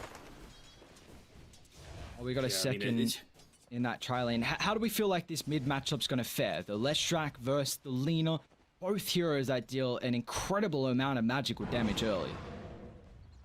Yes, but the thing is, it severely, with this Lesh pick, hinders the Yopaj's ability to make these rotations early on and secure Neon's early game, because you leave that lane, and if the wave is anywhere near, like, midway pushed, or even, heaven forbid, closer towards your tower, you can take a lot of damage to your tier 1, and you know that This is Natsumi, who is going to be wanting to farm. I don't think this is the sort of game where you go into something like an armlet. And then down bot, we have this solo matchup. Enryu and Nico. Feels like it's a pretty good lane for Enryu. I mean, any melee matchup, Doom, his armor's a lot better now with that recent change. He's got 5 base armor, so we'll see how that's going to come into play here. Zhao, oh, he eats the arrow. Another one on the mark here for BDZ. It looks like Genuel is going to be able to make it back underneath the tier 1 tower. Radiant's courier Gets the return kill on the courier. Very nicely done. Still level 1 though on BDZ, so he has to be careful with how far forward he's extending himself here.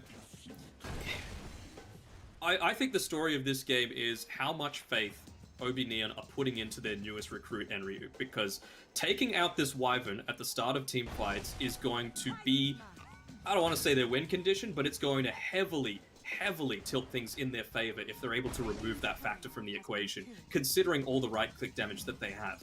Natsumi, Slardar, you've got the Lina as well, who's more likely being into the right-click build.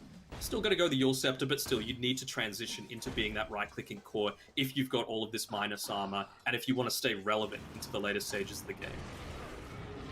Another arrow on the marquee early. BDZ, if he can continue with some of these arrows hitting the mark, then that could be a good sign for what we're going to see as this game moves on forward. But how do we feel like this tri-lane is faring up? Is there a team that is getting the advantage at the moment? I mean, I feel like you're reasonably happy with this on Neon's side, just because, I mean, Mirana's one of those heroes that needs a lot more levels to be able to do what she does, whereas, you know, with the Viper, all you really need is the 1 point in the Nether Toxin, and you can bully people out quite easily. You can even, you know, shove out creep waves. You can see he's getting a nice pull happening here. So as long as this creep wave continues to stay around this dire tier 1 tower, I think Natsumi is going to be totally fine with how this is panning out. He's 24 last hits at the moment.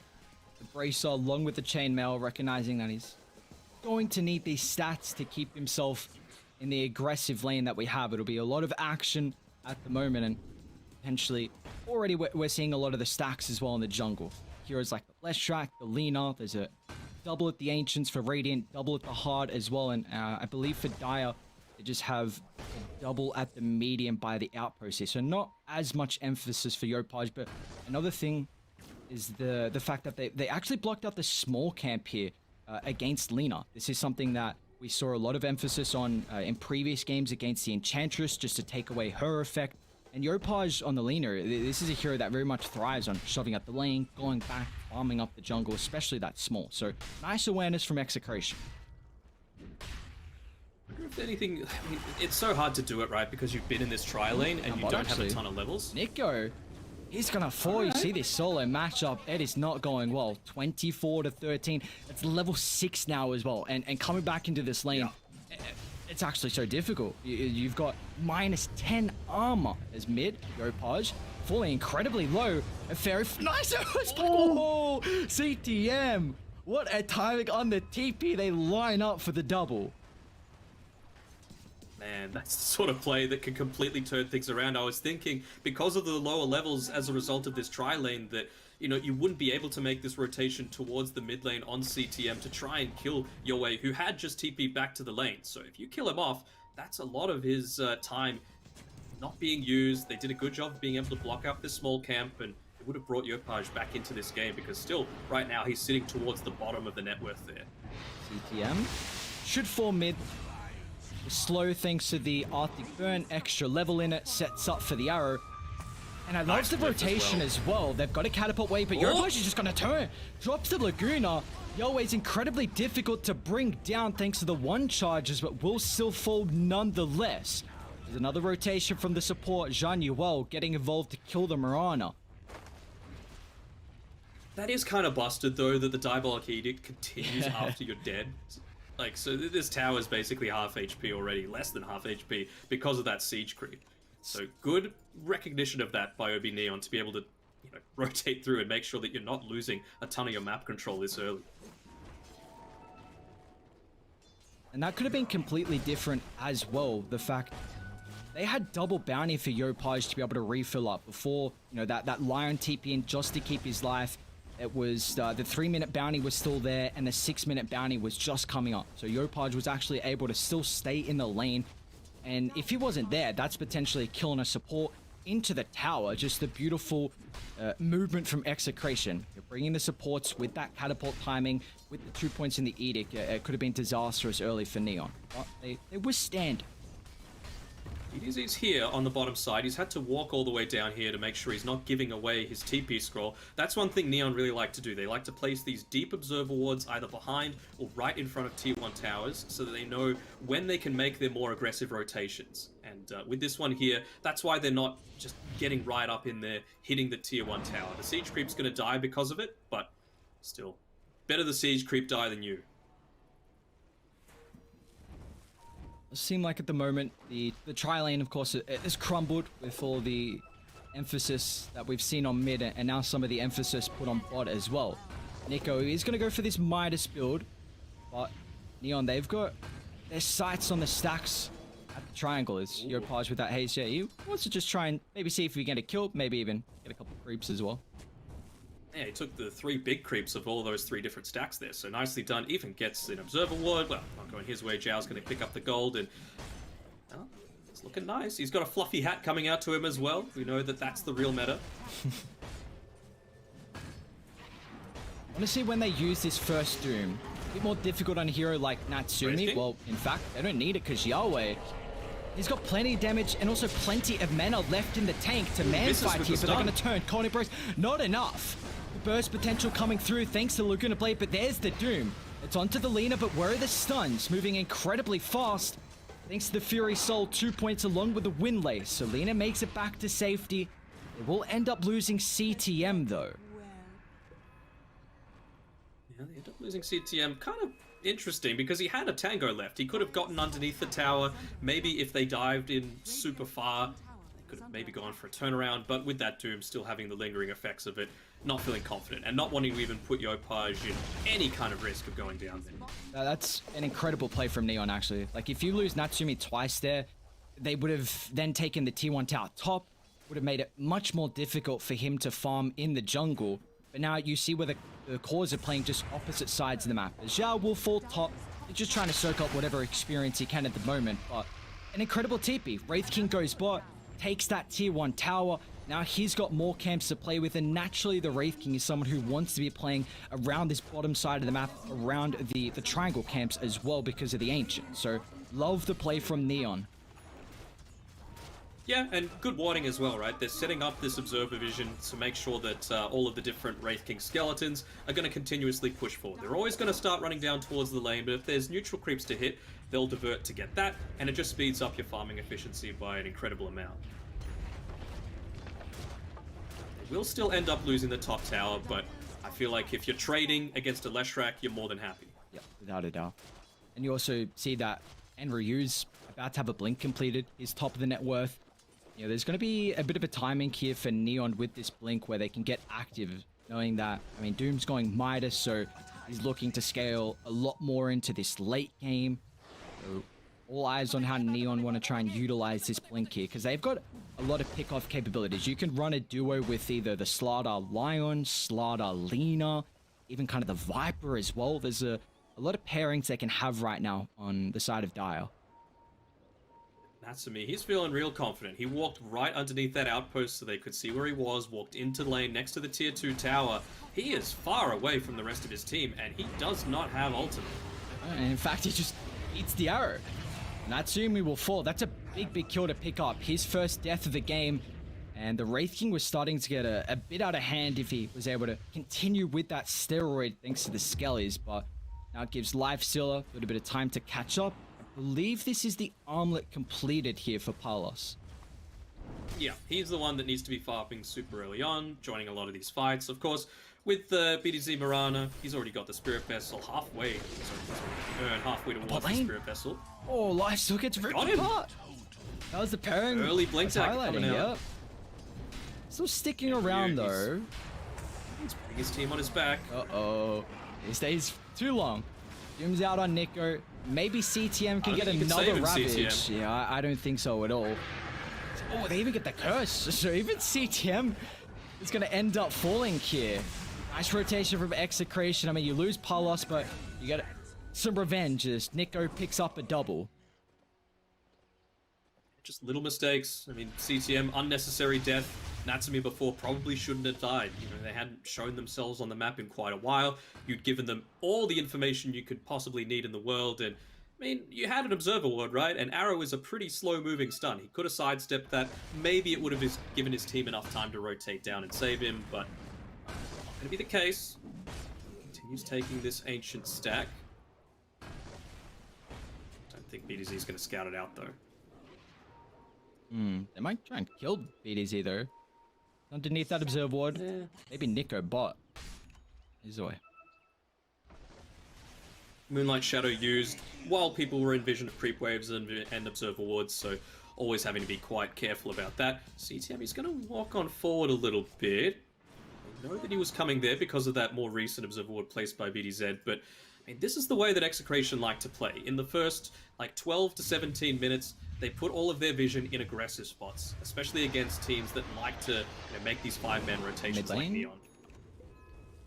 But Yopaj was going to try and drop the LSA after the duels. I'm just seeing these games start to slow down, though, as soon as I say that. Neon, they're going to smoke up and head to the top side here. They're trying to catch up Palos as lifestealer. Dire's top tower is under attack. It's just all about enabling your cores to continue on farming. You've got a Doom with a Midas, so you need to make sure that he, is able to take maximum advantage of that. You can never die with both the Devour and Midas on cooldown. And Ryu has found the Wyvern. Bit of an easier target with the Mirana's leap capability to escape. The Great Curse locks in all 4. RR. 2 curses in a row on CTM is... It's like, oh, why is he using them on me? But they get the kills. You're happy with that. It also is a smoke for nothing down bot, though. You go in trouble. He's got the team starting to swing down to help out.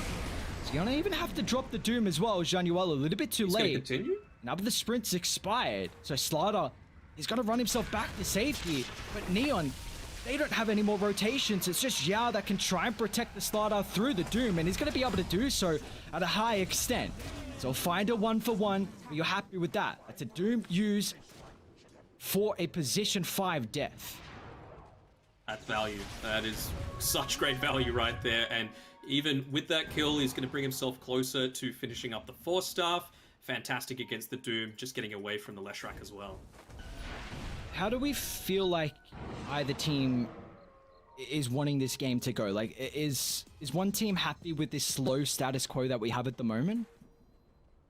Well, I mean, you have to think Neon, right? Because they have the relic picked up, not quite finished into the Radiance just yet, but that's a farming item. It's good against the likes of, Doom, and it's okay against the Lifestealer, but mid lane. I mean, realistically, that is what you're going to jump in, Yahweh. Got the Eels defensively. They're going to have to try and turn to deal with RR, and the Laguna Blade will cut him down. But Nico, so wanting a little bit of revenge, unfortunately, there's no more backup. Fortunate there, the Wyvern was about 2 seconds off having that Winter's Curse available. Could have seen a third good one in a row. They do still save their tier 1 tower, though. The use of all of that lane shove, making sure that the siege creep wasn't a factor. Going into the early BKB on Yopaj. Okay, kind of forcing them to use the Doom into him to make sure that they're limiting his impact. Radiant's middle tower. Oh, we actually... That's if we got the tower still. There was a couple of heroes nearby. They're just, I'm not going to deny it. What's this Wyvern set to? Is that another one of the new ones from the Battle Pass? Sure is. Yeah. That is I use the wings. I keep the old helmet is still good for me. That is an awesome looking Wyvern. My dude just as colorful as anything. And Ryu? He's going to show on this bot side. It's under the cover of the smoke and the Moonlight Shadow, but he's hiding. He's hiding. Oh, so the spidey senses. And now this I'm is liking time. this Ags purchase as well, by the way, for Slada. He's still a fair way away, but it's going to be nice. Slada. What do you feel like is... why do you like the items here on Slada? I mean, you just need to be able to stay on top of the Leshrac as much as possible, right? And it's going to allow you to do that with all of the status resist, magic resist that's provided from it. Is it? I don't know if it gives magic resist. I think regen, armor, and the status though. That's also another big timing is the Radiance pickup from Natsumi. So we might actually see Neon get a little bit more active here. He's also got an extra point into the reincarnation. It's going to be nice. Means that maybe he could farm a little bit more aggressively with the only the 2 minutes on the reincarnation as opposed to the 3.5. Is this Radiance? How lucky they're going to get with some of these neutrals as well. I mean, they've been a bit more jungle centric as you do on the Dire side, which means that they've been able to pick up a few more of those tier 2 items. I mean, they're going to be praying for that Paladin Sword, of course, already having the lifesteal and building into the Sange next. And, well, you've even got your full skeleton army with no glyph available. Actually, just pops, sorry. So that siege creep, even on 7 HP, could do a lot of work towards this bot side. Zhao just placed behind him with the Force Staff at the ready. They're going to be able to get here fast enough, though. The tower's falling pretty low. Natsumi's got backup. But how do they start the fight here? Lead him forward once. Nico, Blink, and Ryu. Great Roboto with his crush. The curse instantly. Only locking into it sets up for the arrow and the split earth onto both. CTM, he hasn't been able to line up an incredible earth spike as they'll lose the reincarnation, and it's all shambles right now from Neon. The infest is out for the bonus health. Nico, he's still got the doom as well. They don't even need it for this team fight. He's going to be able to find the Wraith King to the northern side, and Yopaj, there's the doom. It'll come into play to cancel the TP. 4 down and no casualties for the Radiant lineup. I mean, it's just these tiny things changing things around. The Force Staff was used, actually pushed him down into the trees, not able to get away just in time. It was a good, I think, 2 or 3 man Slithering Crush coming through, but I mean, just the follow-up, it allows you to set up so easily for that Leshrac stun, especially if it's onto these 2 heroes that still can take a lot of magic damage in the Slardar and the Wraith King. We saw there, like, Tsunami was highlighting it before. They tried to put all the burst in onto Yoe, doesn't matter. You've got your Pulse Nova still going, you've got your Edict still going, Cold Embrace is leveled up to maximum, he's got the Holy Locket, and the Infest Bomb as well, able to keep him perfectly healthy. So, again, Wyvern has to die, and I feel like you can't just turn around and expect to kill the Leshrac in a fight like that when you don't have full information and understanding of the team's rotations.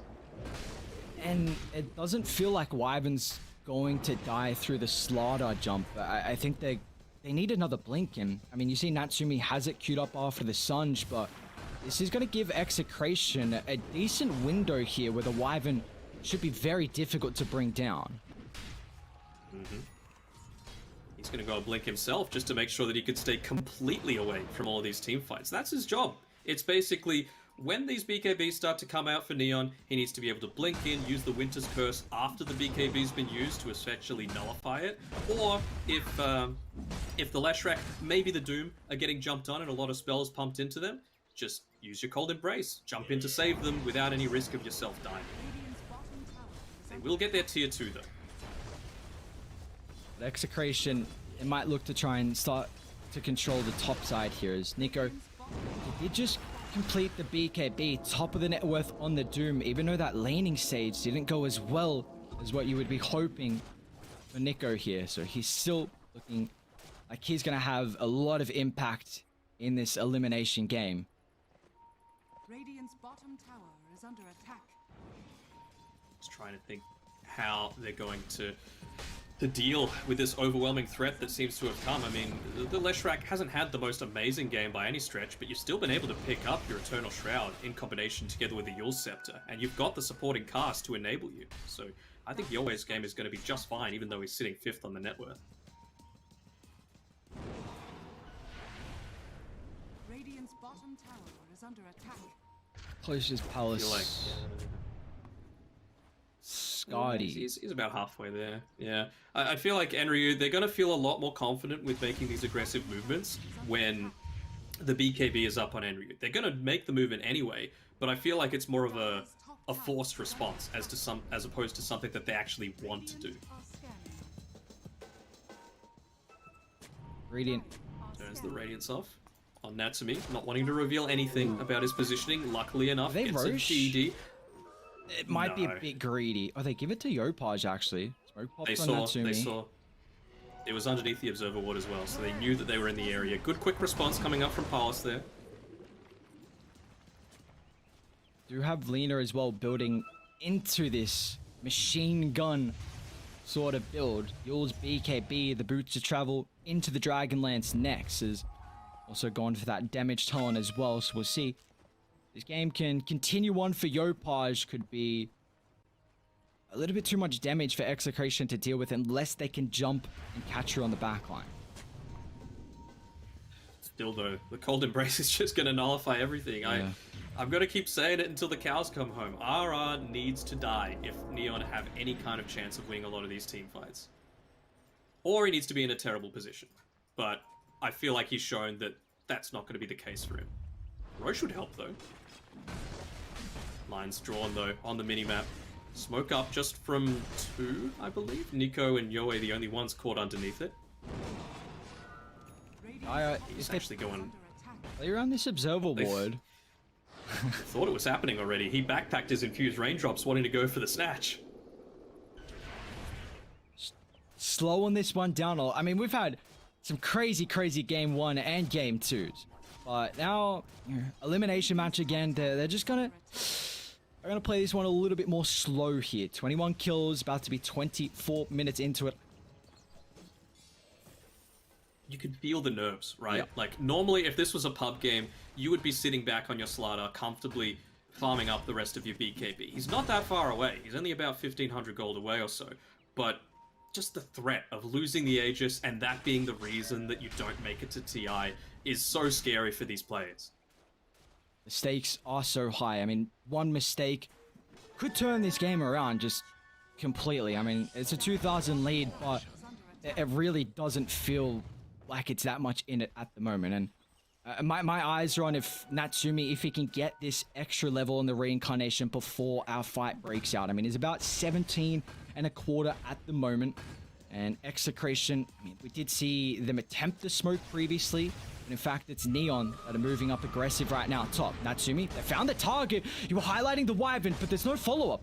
And Ryu, he's not nearby. So they're unable to deal with the Wyvern to start. Nico, great BKB. Assassinates CTM. He's too far away from the team. They're still going to try and play around the high ground. They're going to be careful. Going on top of the left track, that's so difficult because you've got the Wyvern and the Infest bonus health as well. And they buy back on CTM.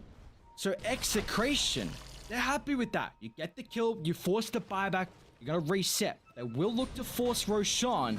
Believe the pings are coming out though. And they'll even scout with the arrow. The arrow? I believe it was just the one BKB popped. They didn't use it on the Slider, they didn't use it on the Lena. It was used on Doom. So, having to be a little bit careful for that. Not that they have a crap load of lockdown already. It's kind of slow lockdown, right? Until at least CTM has his Blink Dagger, but he's still a mile away. And again, we just back to the farm game. Slow it down. How is the live still going? And how do we feel like Palace is going to fare as well as this one gets towards the late stage? So, hold that thought. Oh, and they found the Wyvern. in. Do they have the instant lockdown? It's not there though. Finger of Death, they'll try. Earthspike as well onto only one because of the rage protection from Palos. Is able to get the curse off. He might still tick off to the Viper Strike, and that he will. But Enryu, one more right click, and he get to safety. He's so low. Double leap beaties. He will find him. They'll kill off the starter, so we're 1 for 1. They're gonna buy back on the Wyvern. They want to try and heavily commit for the fight. Yopaj, Laguna, Blade, Palace. He's so far away from the rest of the team. Infest, great use of that. Dodges the Wraith Fire Blast, and he's okay. It's a couple of times now where the Wyvern has actually been caught out in an inopportune position, but just the rest of the team not there to be able to punish it. Just maybe not on the same page here for Neon, it looks like. As this tier 2 tower is going to end up falling. Palace has got the Scardy. Leshrak has almost got the Sunjin Kaya. And Nico as well. Gives them the Roche control. Yep, that it does. With Outposts, it's going to make it very, very easy now for them to control this top side.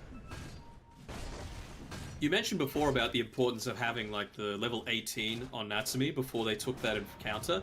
I get it. You know, you want to make sure that you've got the reincarnation being only on the 40-second cooldown, but I feel like it only really has its maximum effectiveness when you've got it and you have buyback, because you're up against a Leshrac, you're up against a Lifestealer.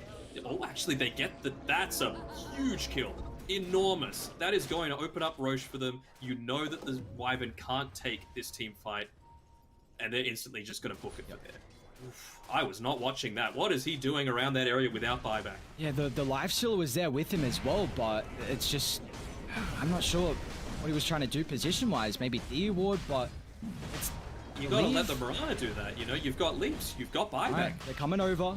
Arrows out. Oh, just misses Natsumi. And Ryu, great jump. But now there's no Wyvern to be able to protect your way. They need the Infest, but Palace, he's running head fast on top of the backline. Lina is protected. BKB out of the Doom, so they don't have to worry about that. They need to worry about the Lash. And she's down out of the count. So is the Doom as well. Aegis is gonna get picked up. Palace, he steals it. But I don't know if it's gonna matter. They'll kill him off the once, and they should be able to do it a second time as well. The Rage is available. LSA timing a little bit too late, but he can't TP out because he has to go up against the Bashes. Oh, He doesn't have any more though. BDZ is the one leap enough. It is. Okay, Palace snags the Aegis and gets away with his life. But a strong fight for Neon. Strong fight for Neon. Still very important, the fact that they were able to take that away from the Leshrac in particular. One of the best users of the Aegis in the entire game. Sure, they don't get it for themselves, but they save what could be an absolute disaster by taking out that Wyvern and immediately pushing the advantage.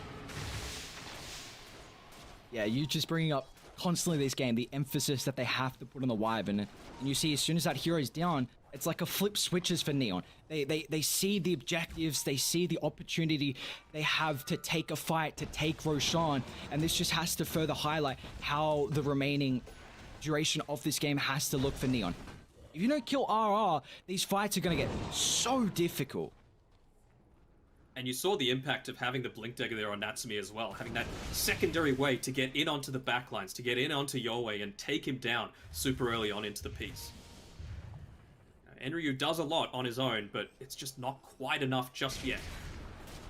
Another thing is as well is in that fight, you doomed Yopaj, but this man's moving 508 with 3 Fury Soul stacks. I mean, that's even before the 20 talent too as well. So, I mean, I'm all down for you using your ultimate on Lina. I think that's definitely the best round to go for. You need follow-up. You need follow-up. If you don't get it from your heroes, then that Doom's going to be completely wasted. And honestly, the Curse is one of the better ways to do it. You lock him in, everyone surrounds the ulti target, chuck up the Doom, they can't escape. But apart from that, like, Lifesteal is going to offer you nothing. Maybe an open wound slow. Your Mirana hitting an arrow at 508 movement speed, that's not easy as well. So it's going to come down to, again, we've been harping so much on Vision today, but it's just another day and another game where Vision, who gets the jump, so impactful. As well, Yopaj, you know, I think Tsunami was talking about Lina Daedalus as the way to go about it. He's switching it up to the Monkey King bar. I really like it. You know, it's something that's still able to do damage through that Cold Embrace, and he's about to reach level 20, so he could opt to go into that plus 30 attack damage, attack speed, Fiery Soul per stack strat. It's kind of like facing up against a Wind Ranger, you know, that's focus firing you. You're still going to die within the Cold Embrace. Maybe not now with this whole Holy Locket bullshit, but you know, it's still a very scary prospect to be going up against if you're already low. I wonder if any of those neutral items could come into play as this game goes later on as well here for Yopaj. You know, we've seen already 60-minute game 1 Lister is a big factor there to help out with that CTM Enchantress. I know we're only 30 minutes in, of course. Who knows if we're ever going to make it to that stage, but you know, it's always a nice thing to highlight. Maybe these tier 4 neutral items could help out in 7 minutes. 533 movement speed now, by the way, on our Lina. Oh, so scary. You've got War Stomp on Doom, but like, what's that? 2 seconds plus the point, so 2.6 with the Infernal Blade as well. I don't know if that's enough. You need more of a follow-up. Man, poor CTM, he's still level 11. That is that is not ideal. You know, you want those 2 points at least into your ultimate. This Look could at be the a huge angle they've fight. got. Natsumi, where's the follow-up? And Ryu's going to be able to provide it. Nico, crit counter initiation now with the cold embrace. They keep RR alive, and they're beating down on top of the starter. He's going to end up falling just before Finally the get him. curse. And now Nico as well. The Doom is out, but it's still going to cost him his life. Here's the last couple of right clicks. They'll turn. Palace stunned up. Natsumi, he's hot pursuit. He's found his target. He's trying to lock on top of him, but they don't have the control, so instead they'll just turn. Less track. No man's land stuck out on top of the river. BDZ Palace, they just have to retreat away. Cut their losses, they will. But it costs them the less track as Yowei's down and out of the count. 70 seconds on the deck. Oh boy. Again, like, I was like, how is Wyvern not dying? He's sitting on like 100 HP for so long. Even all that damage coming through from the Lina wasn't enough to do it, but eventually the stragglers arrived. CTM, he's going to go towards this top side of the map, make sure that like he can't impact this tower push. He needs to get that level 2 on his ultimate so that he can have a bit more of a presence in these team fights at more regularity. Radiant's middle tower is under attack. Now tier 2, slither of health. Just, but now, still, I mean, it's a net worth lead for Execration, but you see how strong Neon are feeling right now these past couple of minutes. This is top 4 we're talking about here. Top 4 in the C qualifiers that they're playing for. Going up against either Boom or Galaxy Racer, who will be the next series, I believe, that's being cast on this channel. And then the winner of both of these series will be playing the 3rd game of the day. So it's a lot of Dota. I mean, can you imagine playing one of these series, let alone 2 of them? Like, these players, I don't want to say would be mentally done, but this is exhausting, right? You could grind out 10 pubs a day and not be as tired as you would be after just one of these series. Yeah, these emotional toll that a series like this will have on the players, but it's so incredibly worth it. You can't even put it into words on what a tournament like the International can give one of these players. $40 million potentially. 2 qualification spots for Southeast Asia as the smoke got. And that Shadow actually, He's first. that's not really an easy target to jump on though. AC No. picked up 2,800 health, 23 Wraith King with Reincarnation. Yeah, they were trying to make a bit of a play for the backlines, but they have no vision. And, I mean, let's see who's carrying the vision. It's mostly on the Wyvern. And we've seen time and time again, he cannot be going first into these, you know, enemy bottlenecks when you don't know where the enemy team is. So he's having to play super defensively. I would want to give over that Observer Ward to the Miranda, just so that you can potentially get something super deep up. You've got the buyback, you've got much more escape potential than a Wyvern does, and the team fight doesn't crumble if a Miranda dies. It does if the Wyvern does. Are there any items that we're about to see picked up? In fact, Yopaj just gets the MKB. What about Radiant though? Palos AC? Okay. It's going to be nice. Well, Having that extra minus armor. And it's just going to be so important to initially delete whichever one of these heroes. he's really disconnected from the team. They don't have CTM as well, but again, going on the Wraith King, the scary prospect. So they start and they stop as soon as they jumped in. Yeah, I mean, he's not going for that maximum farm efficiency anymore, right? He's gone to 16 strength, doesn't care about all these skeletons spawning because, you know, you're against a Leshrac, you're against a Doom, you're against a Wyvern Splinter Blast. They're going to be able to get off these spells to deal with your skellies. Much rather just put it all into your own survivability.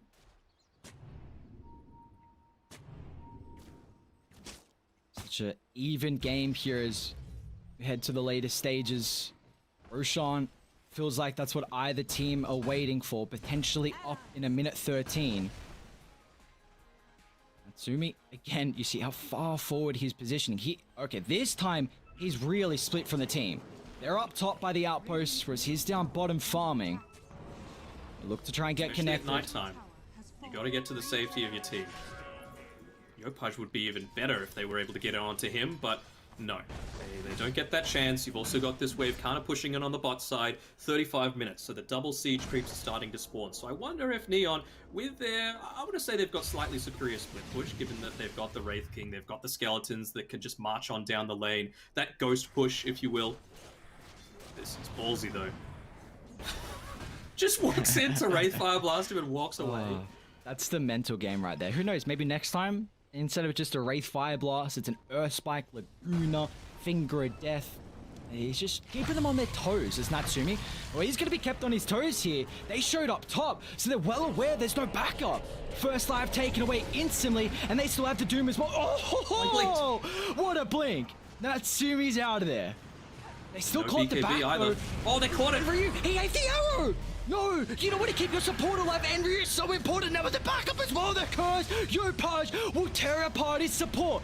BKB has to be committed, and even better 3-man LSA. But Radiant, the damage has been dealt, and the creep wave is pushed in. You just highlighted the double catapult wave. So they take it tier 2, that's all they want. I think they're considering the fact that Roche might be up. Have to be careful here, Natsumi. We're not level 25 just yet. I believe that's Mirana. Yep, Finger of Death.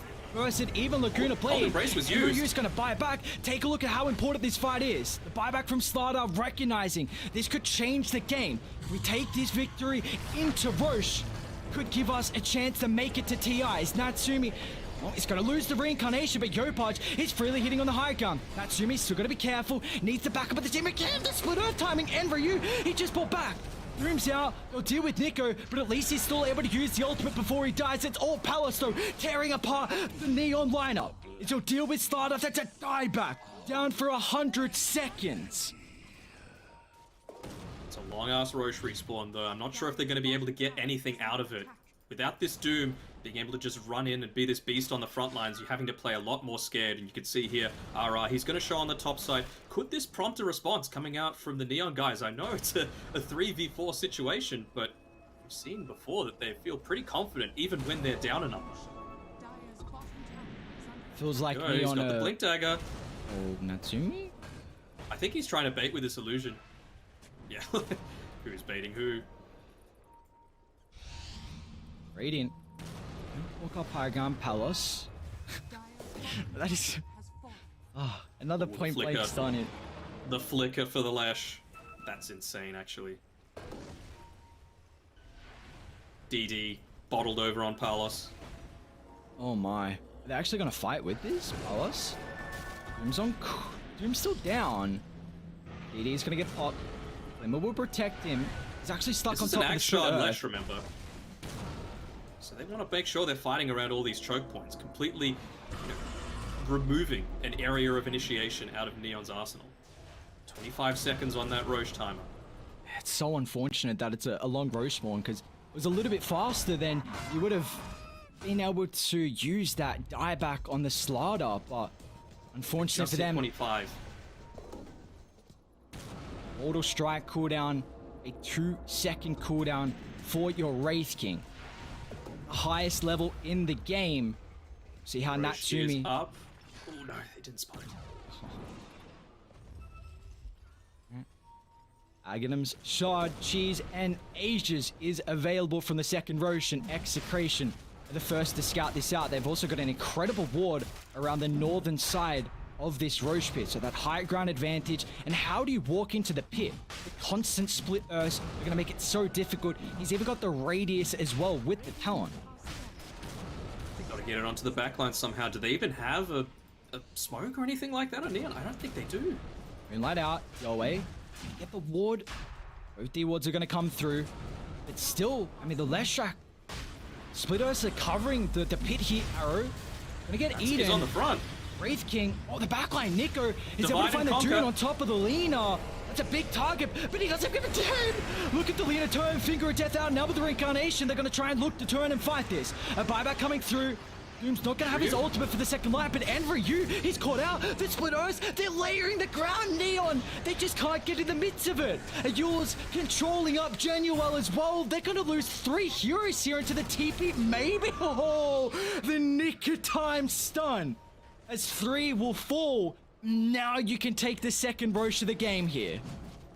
Yeah, they're completely giving up on the Roche now on Neon. Natsumi TPing down to the bottom side, trying to push it out, create some distractions around the map. He's got a Bloodthorn. That's how much this Wyvern is causing them issues in this game. He needs to make sure they're getting the silence, and they're just wiping him out instantly with the combination coming out there from Yopaj. And he's tired of getting doomed. He's going into that Lincoln Sphere. You do see though, like even if he gets doomed, there was the same occasion that fight. He got doomed, but there was no one to jump and actually stop the Lina from right-clicking. So your bud's like, alright, you do me, but I do so much damage. As long as I have Fury soul stacks, I'm gonna stand my ground and try and right-click you down. I feel like they've got to give this up. Well, maybe not. They might be able to shove it out. Ooh. It wouldn't be a top 4 decider unless it came down to the wire like this. Neon on the ropes. Execration, they can taste it. They can taste moving on to the next round, the semifinals, if you will. But it still feels like a mile away. How...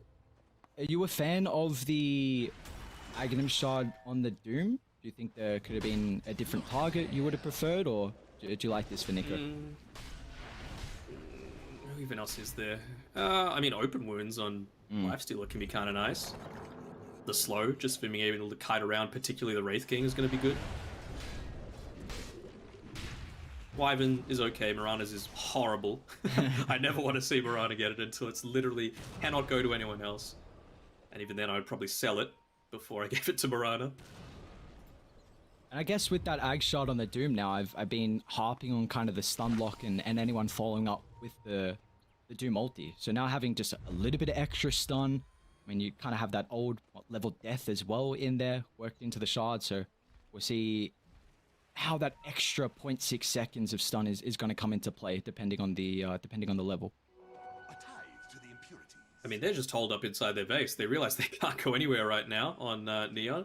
What's the buyback status looking like? Wraith King doesn't have it. Lina doesn't have it. Slardar doesn't have it. Lion doesn't have it. Pos 5 Viper does. So, you know, big victory there.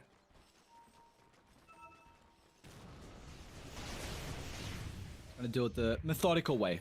At this bottom tier 2 tower, the last remaining outer tower here for OB Neon. Themselves are looking to try and get outside the base, maybe a little bit of outburst control, some waves as well. I mean, you still have the top of the net worth here on the Wraith King, and Lina shortly behind as well. The high ground now under siege. Gotta get that puddle down, Slardar. It's coming from the back lines. Flicker, Palos gets rid of the Bloodthorn instantly. Yopaj has to be careful of his positioning. Nico is standing right next to RR, making sure he can save him if there's any kind of attempt to get it onto the back lines. What are we looking like gem-wise too? Doom's the only one with a gem. So, a little bit of extra... Oh, Atsumi? I think they saw Leshrak actually TP out. He's instantly trying to connect back up with the team. But both sides scans connect. They'll know. Like, if they were looking on the minimap, they would have seen their creep wave disappear somehow, even though he's under the cover of the Moonlight Shadow. But still, I think they're just wanting to be patient. It's only a minute and a half away from this Aegis being reclaimed. So, Tier 3 tower, yes, it's basically gone, but I feel like you don't want to be fighting into that double life. Satanic coming out next for Palos. It's going to be quite nice for him. It's gotten to the stage where, like... Ugh. He's going to need to sell one of these other items soon. Of course, the Aegis is going to be reclaimed, but sell your phase boots, pick up something even better. What do you feel like one of those items could be here that he's looking for? You know, a quick look. I mean, it could be great if he could get onto the backline somehow with like a Swift Blink. But I feel like a big part of their potential is standing near your way, so that in case he gets gone on, he's still got that infest power. Yeah. And it feels like, I guess, if you want to jump on the back, just infest in a brother like Nico. Maybe you can be that carrier instead, and instead like Abyssal Blade, almost. I wonder if he would even consider going the Ag's Blessing, just because it, you know, reduces the infest cooldown to 20 seconds, increases the cast range by a lot, so that you can be a bit more of that backline menace. Yep. And you're going to get to the stage where, when he's 8-1-9, 492 last hits, he is just getting out of control, and when you're running out of slots, it's eventually going to get to the stage where, oh, I may as well buy Blessing, may as well buy Shard, why not? Aegis reclaimed. They use the Moonlight Shadow, probably just to retreat, you would hope. It's a bit of a fake back going on here. Nico. Yopaj might walk underneath the observer ward that Radiant have in the Tinker position. He's And right Ryu there, as well, though. smoked up straight into Nico. They find the target with the War Storm. That's exactly what they need. With the help of Palace's damage, they'll kill off the Lina. Now she does have a buyback to rejoin them, but let's see what this is going to be able to provide them as the Radiant getting control. Actually turns. They won't have a Winter Wyvern Wyvern's for dead. the fight, but they deal with the reincarnation with the timing. No, nice BKB Natsumi. He eats the arrow, and up with the Bloodthorns out. Palace loads up instantly with the crush, and Ryu they control him. No life stealer, and now no damage as Yopaj back alive, shredding apart. Yo, wait, look at that machine gun go to work. 2 down on Execration, but it does cost them a couple of buybacks there, as Lina has to rejoin them to take that fight. Oh boy. This is it. Like, it could go either way every single one of these team fights. Yes, it's a great initiation coming through, being able to focus him down, but you give him space, and he is able to absolutely rip you apart. Cheese was used there as well, and it only bought the Leshrac about 2 seconds of extra life. And now they're actually thinking of walking up the high ground here. They push really fast. Nico Natsumi, TP top. He's 35 seconds away from TPing. They'll get spooked because of this buyback, but it's a buyback that was forced because the Doom wasn't there, wasn't able to actually join in and be part of that team fight. take a look at their net worth as well. Poor Enryu, my lord, he had such a laning stage, but this Slaughter just fell off a cliff. Like, the Mirana is actually keeping up in the net worth. We're just, unfortunately, you know, Tsunami brought up the factor of the late game Doom win percentage that he has at the moment in Dota, and the scaling potential that you have at the moment over Enryu is through the roof. Now, keep in mind that he's still going to provide some value with the Corrosive Haze. I wonder when I think you need that shard though, because it feels like he's not getting many heroes caught with the haze, so it really feels like his value right now is just get the ulti out and let the other heroes go to work. He's getting some decent crushes off, but yeah, like you can only hit so many people at a time, and well, we've had Yopaj be a little bit indecisive about what he wants to go. I was about to say he should probably sell that Yule Scepter. You know, you don't have buyback, you need to have something that's going to be a bit more impactful. And at this stage of the game, I don't think Yule Scepter is that one. He's gone the Shadow Blade into the Silver Edge, so he wants to have a little bit of that extra survivability. Not going to be great against Nico, who's got the gem already. I was kind of thinking maybe just an Aeon Disc. Like, sure, it ruins your right-click damage potential, but it feels like you need that extra form of escape coming out from the very beginning of the fight. And you got to keep in mind, like, he just bought back as well, so that Aeon Disc offers another layer of protection. He's got Lincolns, but is that going to be enough here? Also, Refresher on Doom. That's a scary prospect. Double Doom opportunities here. Double Doom. So mid laners, no buyback. Wyvern, no buyback. So advantage Neon for now, with a relatively long Roche spawn again. Gaben just wanting to keep us in suspense. He's wanting another 60-minute game. We up to 8 or 7 now here for the close. 7 so far. 7. That's still a lot. That's a lot of late game Dota. Crazy amount, yeah. You know, we were watching China here, and those games go way too late.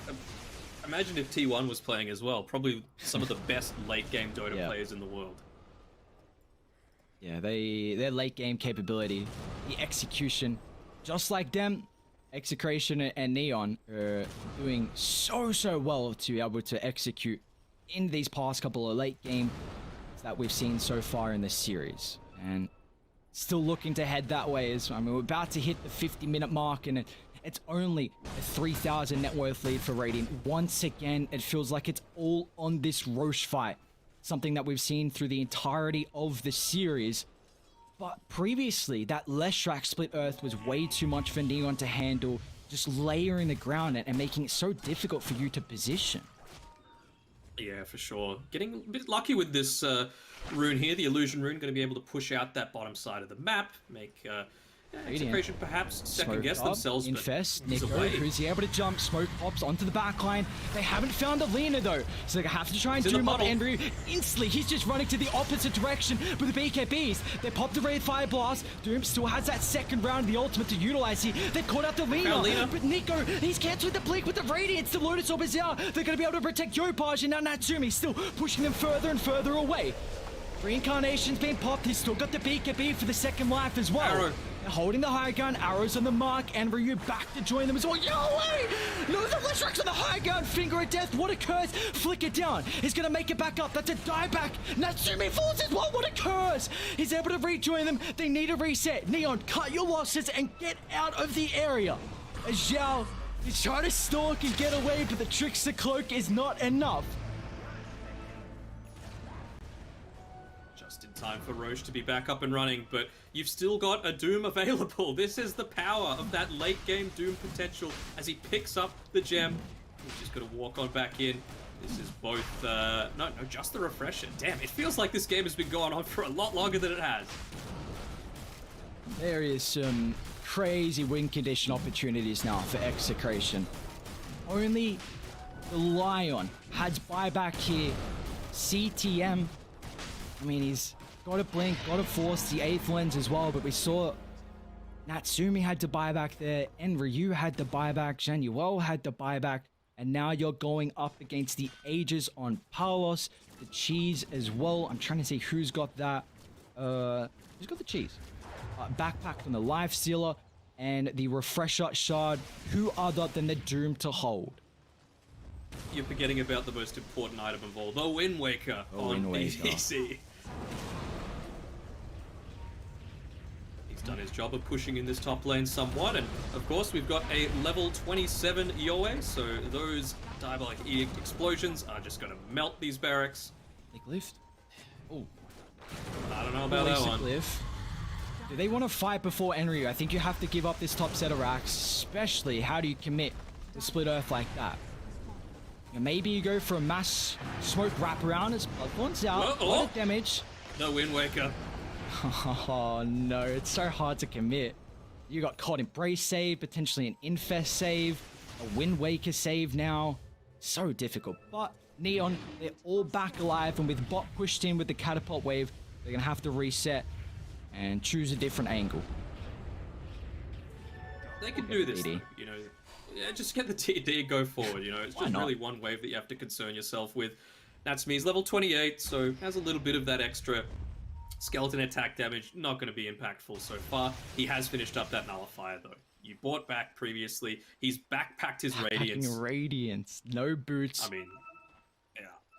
You're just going to switch out the Blink Dagger after you blink on in. Forward, Bloodborne, Nullify, instant war stop with the Doom follow-up as well. They've used it in the first life with the Reincarnation. Nice force away. He does have the Refresher. He actually popped the Refresher Orb, so he still has the Shard available. So 2 more rounds of the Dooms. Here for Nico. Full set of racks claim bot, and the last set is mid. Potentially be going up against Megas if Execration stick around. Once again, they'll layer their onslaught with the Split Earth, just making it so difficult to get the jump. Henry's going for the back line. Who can he catch? So Finally get this Wyvern. And Ryu, smoked up. How do they start? Jump in. Natsumi. So as a Reincarnation with the Dooms out, they've been able to catch out the Lena, but the double force stuff needs to get back to safety with the War Storm. Lena is going to control. They'll deal with the Reincarnation. Natsumi instantly with the BKB pop, but they're going to fall. Yopaj, he doesn't have a buyback. Nico will still fall on the backline. And Ryu, BKB, TP out. Okay, Wyvern, I'm able to rejoin them here, but without Yopaj. How can they hold? I don't think they can. See, Palos, Mega Creeps Gaming, 1 game away from eliminating Neon.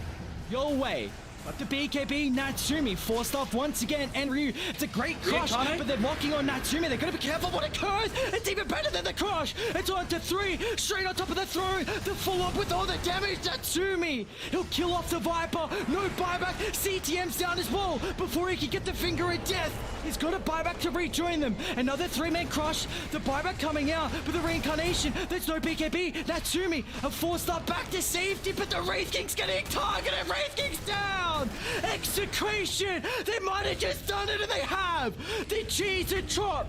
55-minute game! They'll eliminate Neon! Oh man, what a long road to get there, but turns out more recent international experience brought them across the line, because looking back at Season 1, hell, even Season 2 of the DPC, that is not the composed execration that we were used to seeing. And Neon, they got so close. I think they finished like 14th in the DPC rankings, just behind Nigma and maybe No Ping as well. But beyond that, it's a so close yet so far situation. Such fantastic players dropping in this top 6. And, well, they're going to be moving on to the top 4 is execration. Very well deserved. Yeah, what a series performance from them. You know, game 1, game 2, game 3, all this series, they had the advantage heading into the mid game. That game 1 comeback from Neon, they were trying to do it in the 3rd game as well, but they just were not able to here, Dan. What a series we had. It's a treat. It is a treat, and it's been an absolute treat casting for all you guys. We're still going to be there on the panel to wrap the game up with Tsunami, but for these TI qualifiers, unless anything changes, this was the last series that we have had the pleasure to do for you guys. We really hope that you've enjoyed it. We've had an absolute blast casting these games, and well, hopefully in future years, future DPC seasons, you'll be seeing a whole lot more of us, because we're keen. We've had a great time casting lower division and having a lot of in-depth knowledge about these teams, but we want to bring it to the upper division. So catch you guys soon. And with that being said, execration.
I'll let you finish your thought areas before you were so rudely cut off. With that being said, execration what? I was just going to say, what a beautiful performance. That's what we're all looking for. A series like that, it's a treat to watch, isn't it? It's TI qualifiers, the specialty every year round with a series like that. You know, we've seen in other regions a 4v5, I believe, in Eastern Europe. And now we get to see these top 4 caliber teams battling out later today. I'm so excited. And these were 2 major attending teams, like you alluded to, Danog. This was the latter of the 2 getting that slightly more recent experience, but Neon was a top 6 major finisher at Singapore, and unfortunately is now taken down in the lower bracket round 4, but no shame at all in losing to their fellow Filipinos and another major attending team of Execration, even though they only made it through to the wild cards, but impressive performance nonetheless, and an exhausting series for both of these squads, I imagine. But it was a treat to watch for sure, and not the end of the road for Execration even today. They, sure, get their series now, but then after probably maybe like 4 or 5 hours, yeah, 2 or 3 hours, they will have to be playing the final series against the winner of our next opponents, Boom Esports versus Galaxy Racers. So no rest at all for the Wicked, but at least they can slightly recharge after it was a 67-minute game, then a 45-minute game, and then a 55-minute game. I mean, Aries and I, we're no strangers to casting like 10, 12-hour days through like the BTS C region. But this is one series, and I am wrecked, so I can only imagine how these players would be feeling. Especially with the emotions riding high on it. Like we said, these are teams, players that have not actually had. I actually went and looked through the roster. So RR actually did attend TI7 on an Execration. It was a completely different roster, but he was the one mainstay that remained on that label. And so he has attended a TI, and I'm sure he's looking forward to attend his second TI. But aside from that, Boom, Galaxy Racers, and Neon, all players that have not attended a TI yet, as far as I could tell. So I imagine that they were agonizing in those last few minutes, and the tension rising as they were able to get that final curse off, get the Wraith King caught in it. I guess we could also talk about the game that did just happen. It was nothing. Yeah, it was just business as usual. No, it was another stellar performance. You can see why Neon prioritized that Winter Wyvern ban so highly in Game 1 and in Game 2, because Execration proved a lot of strength on it there, Aries. Yeah, it's a hero that we've seen again through other regions and at the any major. There was no patch to that Holy Lock. It's still, everyone has the knowledge now of how stupid that item is with the Winter Wyvern, any healing percent. And the kind of draft they were going for was a lot of physical damage with also Yopage's itemization. So the curse is going to do so much work. The cold embrace save is going to do so much work. We saw when they were actually able to target the Wyvern in the kind of mid fights, the game looked completely different. But it took them a little bit too long to be able to do that, I believe. Yeah, and it was, again, we go back to the power of late game Doom time and time again. I guess the win rate's going to bump up ever so slightly more, because Nico on that Doom, it was the first pick that they went for. It was the swap up and pick in order, and Neon picked up the Viper as their first pick, and Execration responded with the Doom Mirana. I thought that Axe was going to be the hero, and then I thought that Medusa is going to be the hero. How much do we need to start paying attention to this Doom now, Danog? It's always something that's so totally relevant. I mean, we're going to be seeing Boom on this channel a bit later as well, and they even play a position for Doom. So, you know, they've got that additional flexibility that you could just seemingly throw it into almost every single role, and it's going to have the effectiveness once you get to that latter stages of the game. Yeah, and we may actually have an opportunity to speak to the Doom player. I don't know if he's ready now, of Execration with Nico. Maybe give it like 30 seconds, but I imagine Tencent's... Yeah, dude, that's my first question is going to be. It's like, it's TI qualifiers. You've just played a brutal 3-game series. How much must your heart be racing right now? But okay, maybe? Yet? Now? Yet? Yes? No, not yet. I think that was one of our other show people. But you stole my question. I was going to ask, like, how do you even recover after that? All right, let's ask it as a unit. Nico, congratulations on an incredibly tense victory. Oh wow, you're looking calm, my friend. You're not looking. Yeah. You're not looking like you're under pressure at all. It was a bit of. I mean, it was a very tense game, and I felt pressure like the later stage. Yeah. We'll take it game by game. The first game, 67 minutes. That initially was a bit of a surprise, but all of Southeast Asia has been having extremely long games. How did that feel for you? How's the mentality? How was playing Viper for 67 minutes straight? How did that feel? I felt very stale. I can't do anything. I have to run my teammates, and I just try to keep doing my job, which is be the front and eat the Doom and stuff.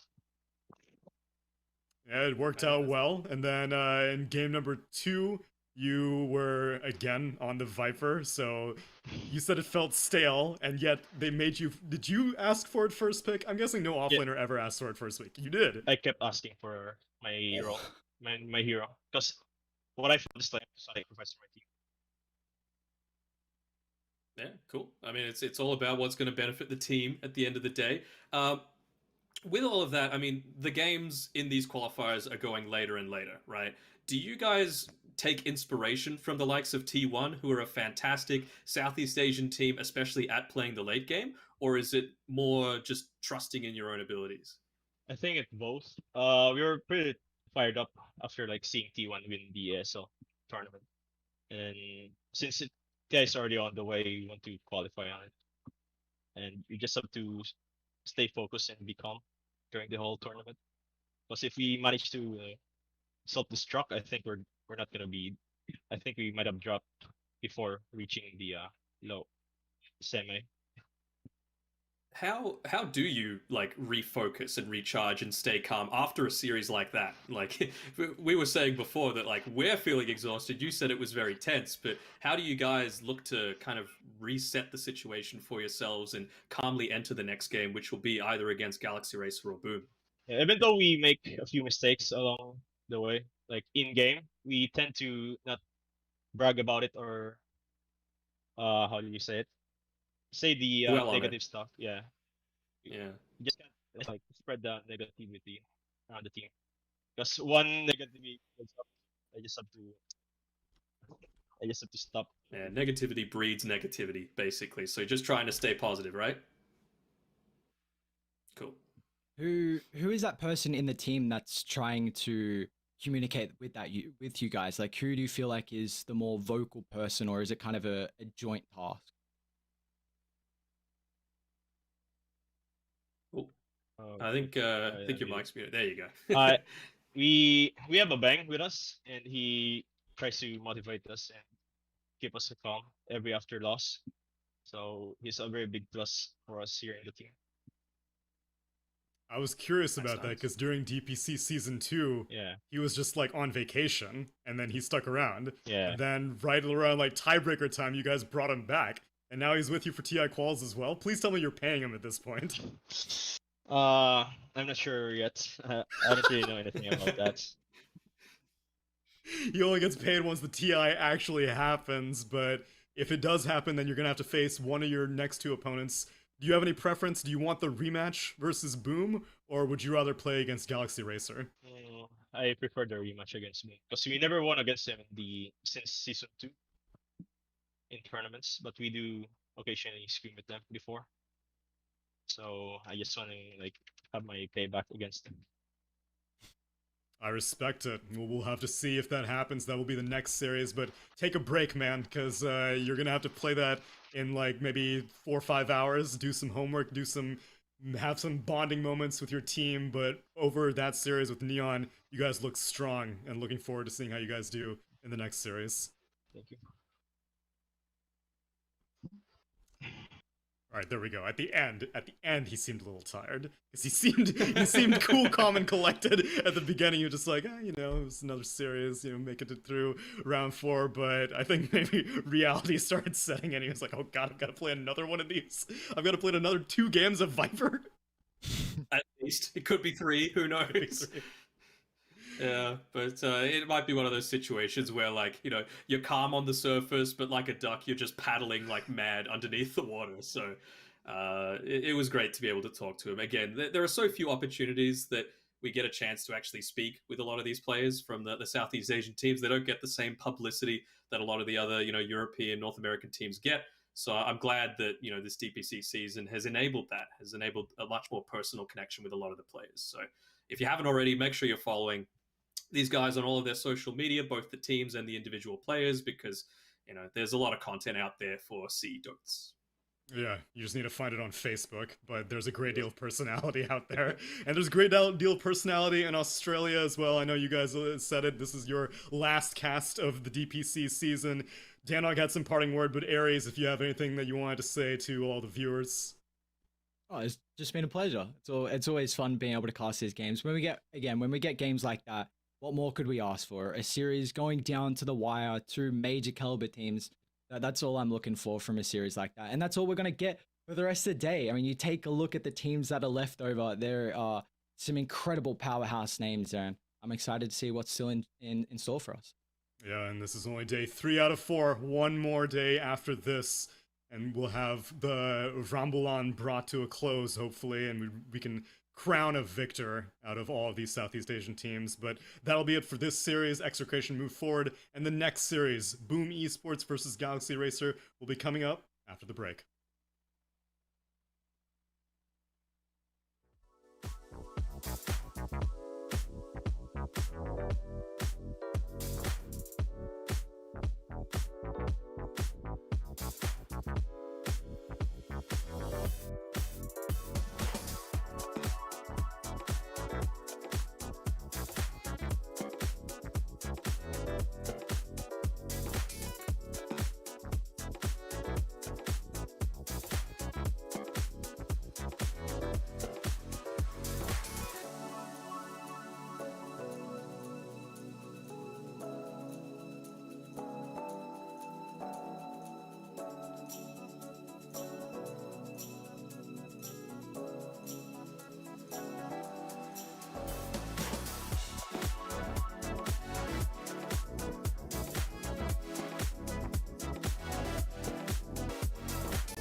Hello, Mike. Hello, Tsunami. We finally meet, I see. We finally meet. It has been far too long, brother. It has been, has it not, brother? And that John. Why am I stuck in the middle here? How are you doing today, John? Sorry, that's my best Doing Australian great. accent.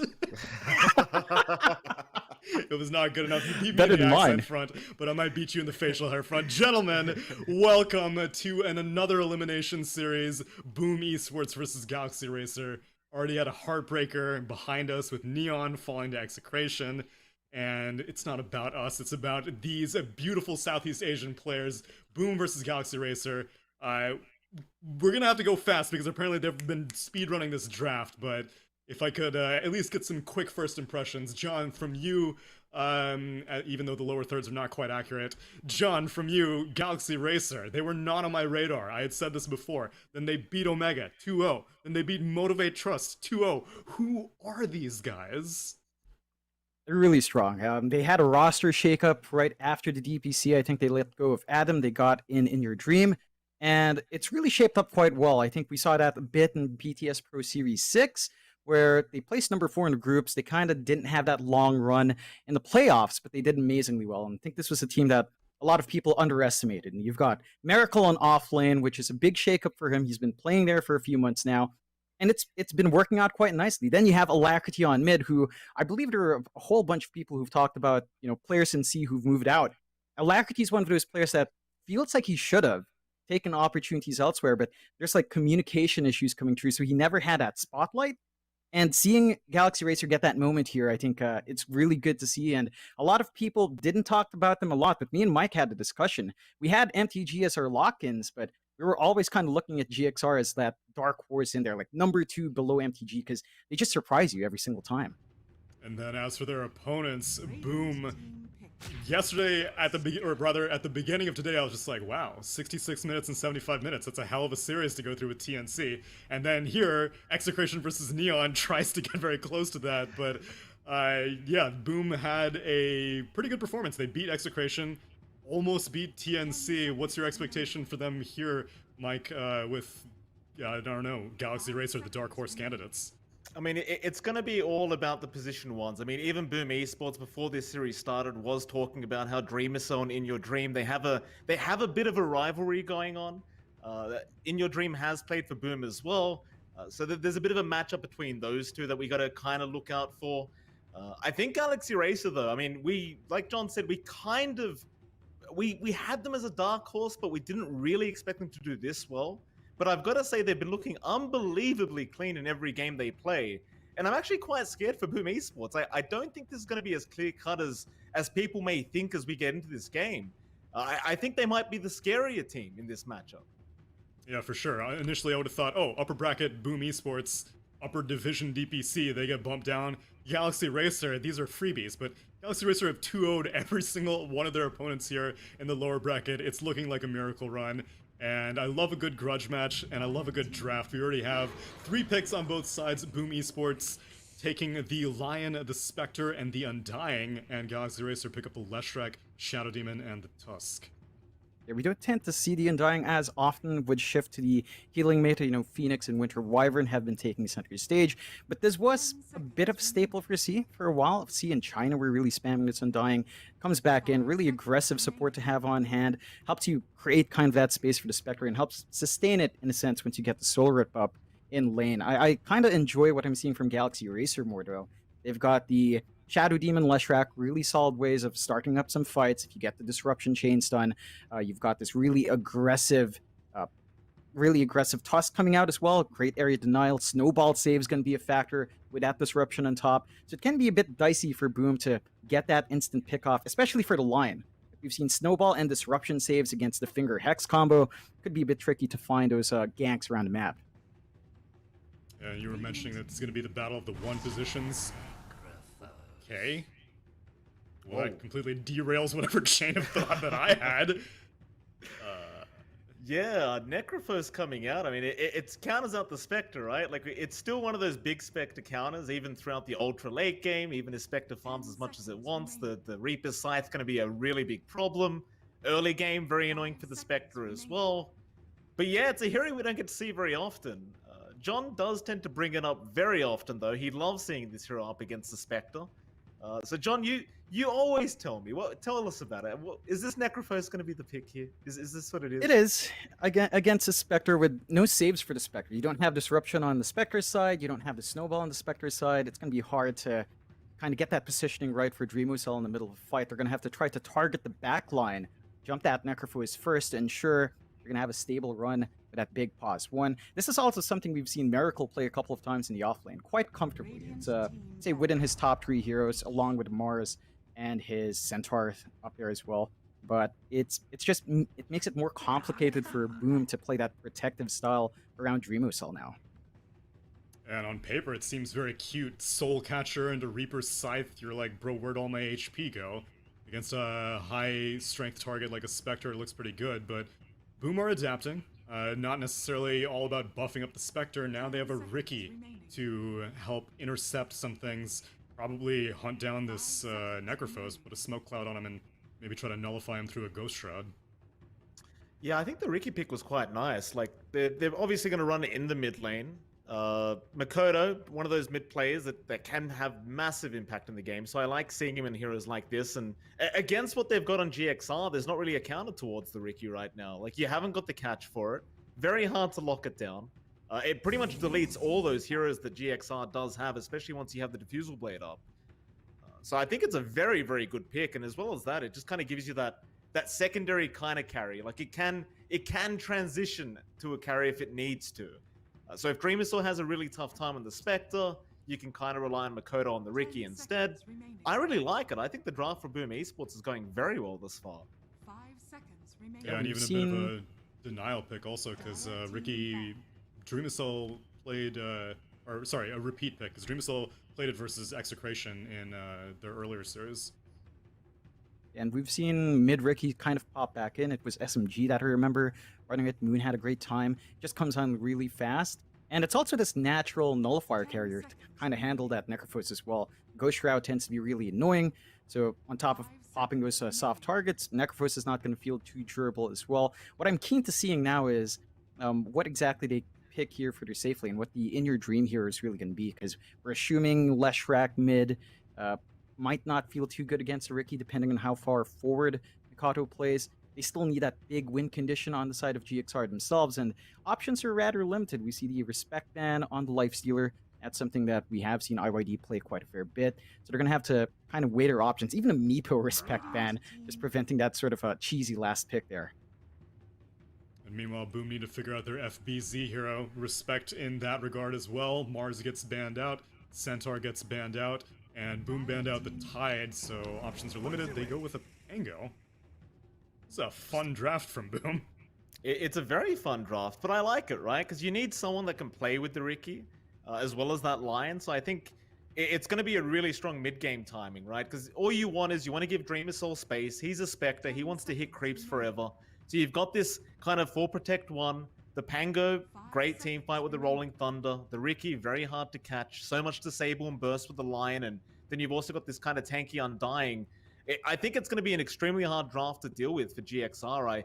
I don't really see a way for them to deal with it, because now you've got these 2 cores that you can't really control. Like, how do you stop this Pango from just a full duration Rolling Thunder throughout this game?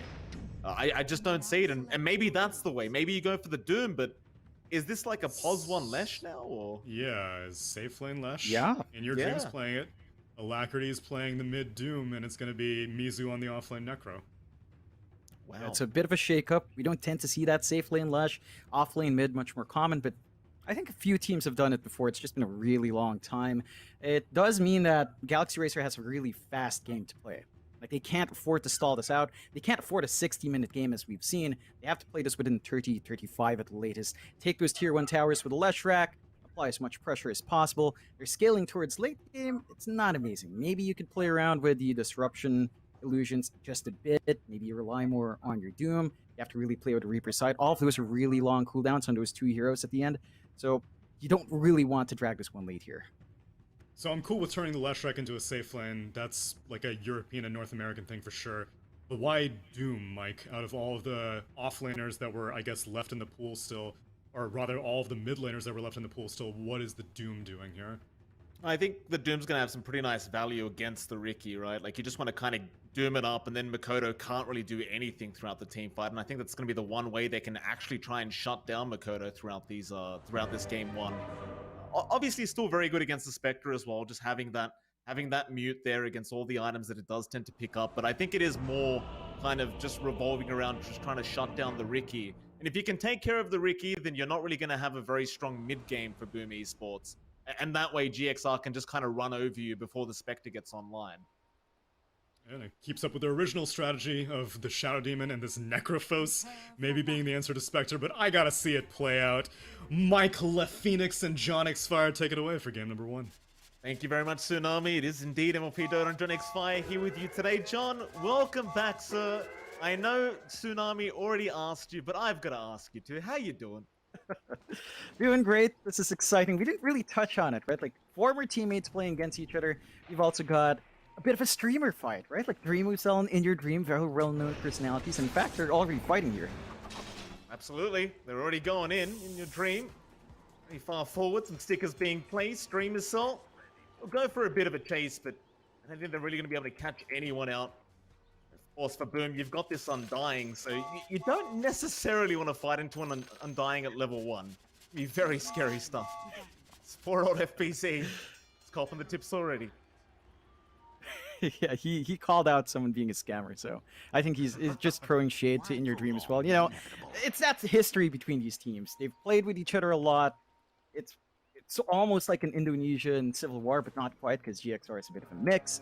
And that history just carries through. And we talked to Boom last time, right? Like in the Pro Series, they wanted to play GXR. They didn't get to, but we'll see if it does pay off this time. If that expectation they had in previous tournaments carries over here, because GXR have looked a lot sharper since then. They've just been steadily improving with In Your Dream and Pause 1. And they're also playing left field in this game. Like, they have to play this really fast play style with that Lush Rack. But if they do manage to start shutting down those tier 1 towers early on, then you could kind of argue there might not be enough space for a Spectre, for a Riki to hit those timings as well. That's a very good point as well, John. We didn't really go over this during the panel, but the drafts are just so different to what we're used to from these two teams. And I suppose that may kind of go back to the fact that these two teams know each other very well. So the bans were what you're used to seeing being picked up by either side. And well, now with two different drafts, I guess we really don't know what to expect. As we may as well start off by talking about the bot lane, where Mizu is going to be currently harassed out by Kezcute. It's going to be very annoying up against the Undying. Of course, you've got Dreamucel there on the carry Spectre, along with Joe Cam on the Pos 4 Tusk.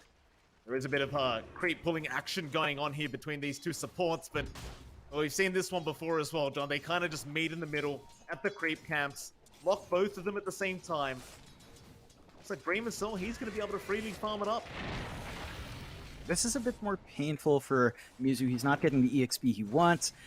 With the Necrophos and Tusk lane, you really need these heroes to level up quickly.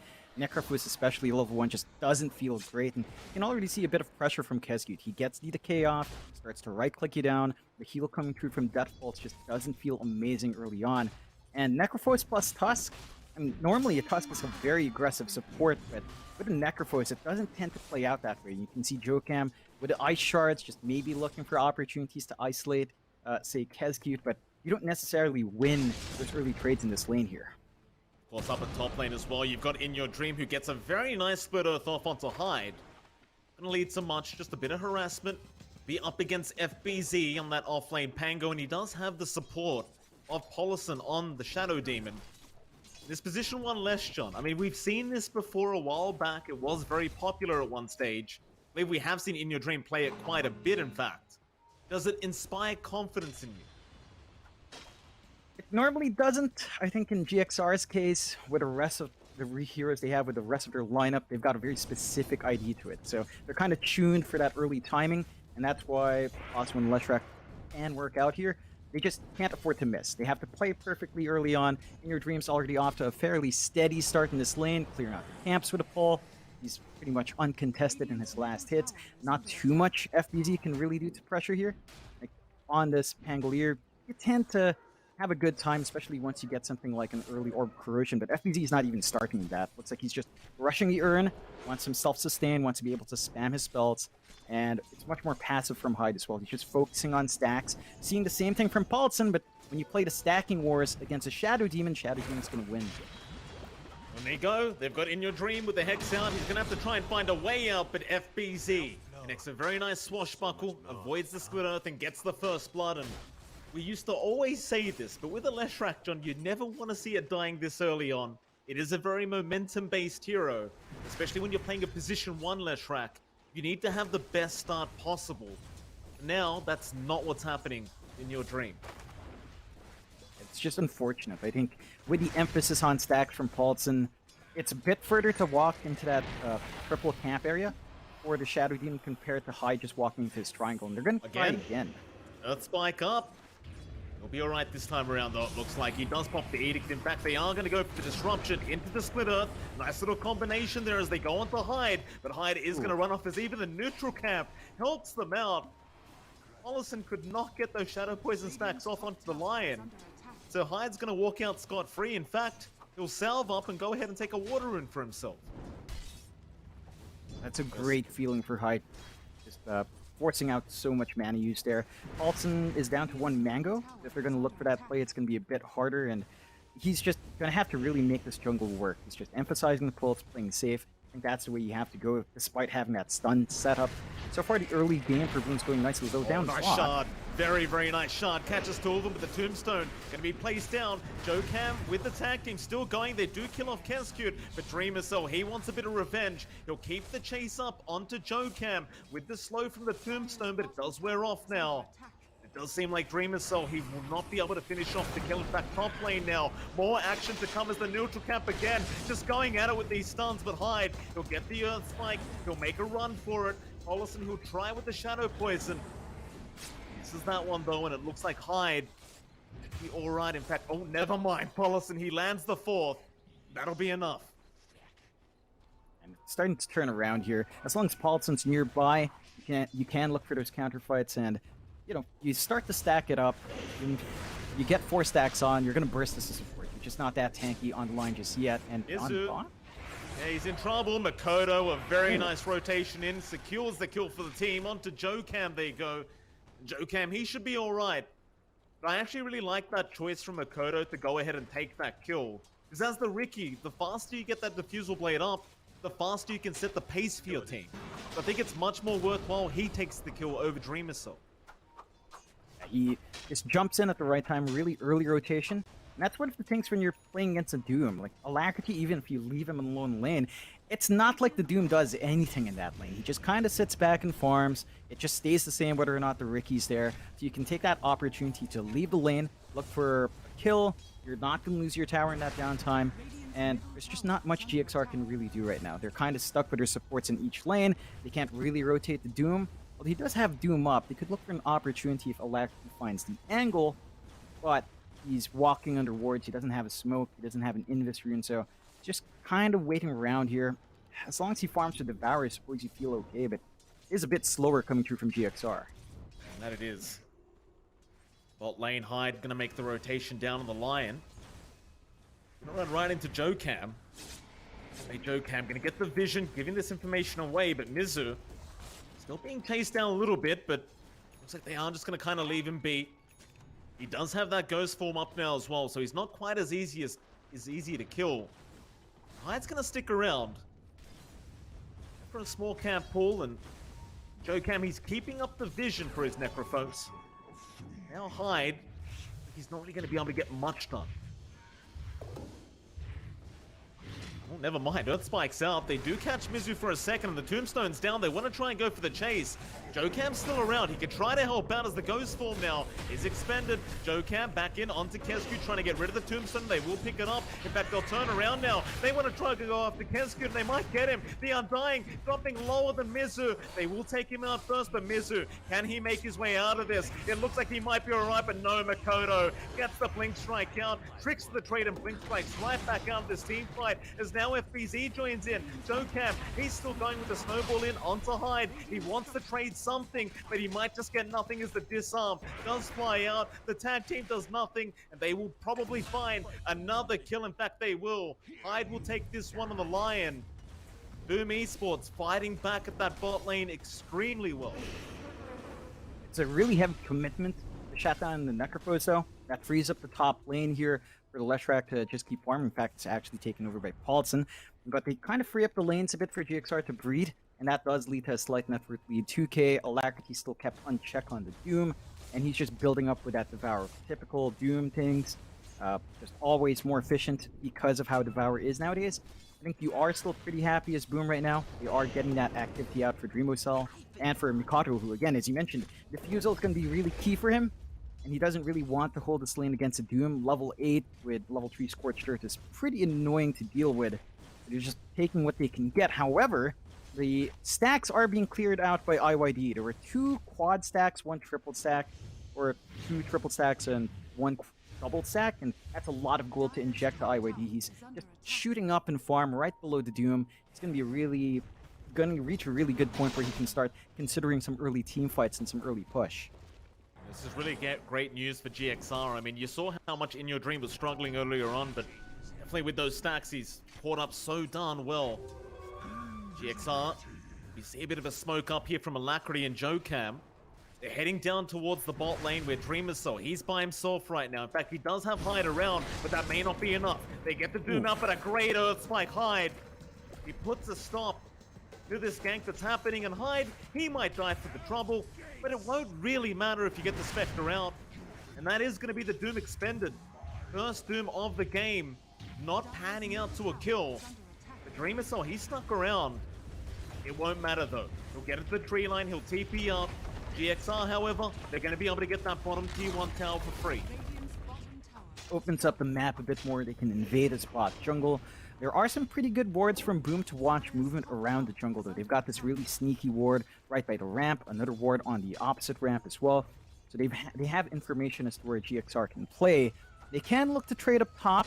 They've got FVZ trying to poke, but their push potential here on Boom just isn't as fast. You just don't have anything like Lesh, no DK on your side, nothing like that. So it's slower going, and that's just more time for GXR to take advantage of this added map control and just kind of invade, get that build up, wait for the next Doom before anything else, and start really playing around his power spike on that Lesh. Very early Hood of Defiance means it's harder to burst down In Your Dream with all the magic damage first. And well, they're in trouble. Alacrity's trying to move in for that stun. Instead, they'll get in with the snowball. Now the Reaper's side. They blow up Makoto. Wants to hide. Rolling Thunder's going to fly through from FBZ to try and help out, but Hyde, he's already gone. He's trying to fight this one, though. Alacrity's quite low, but not low enough to die. They'll have to back off now, as In Your Dream. He wants to try and move forward.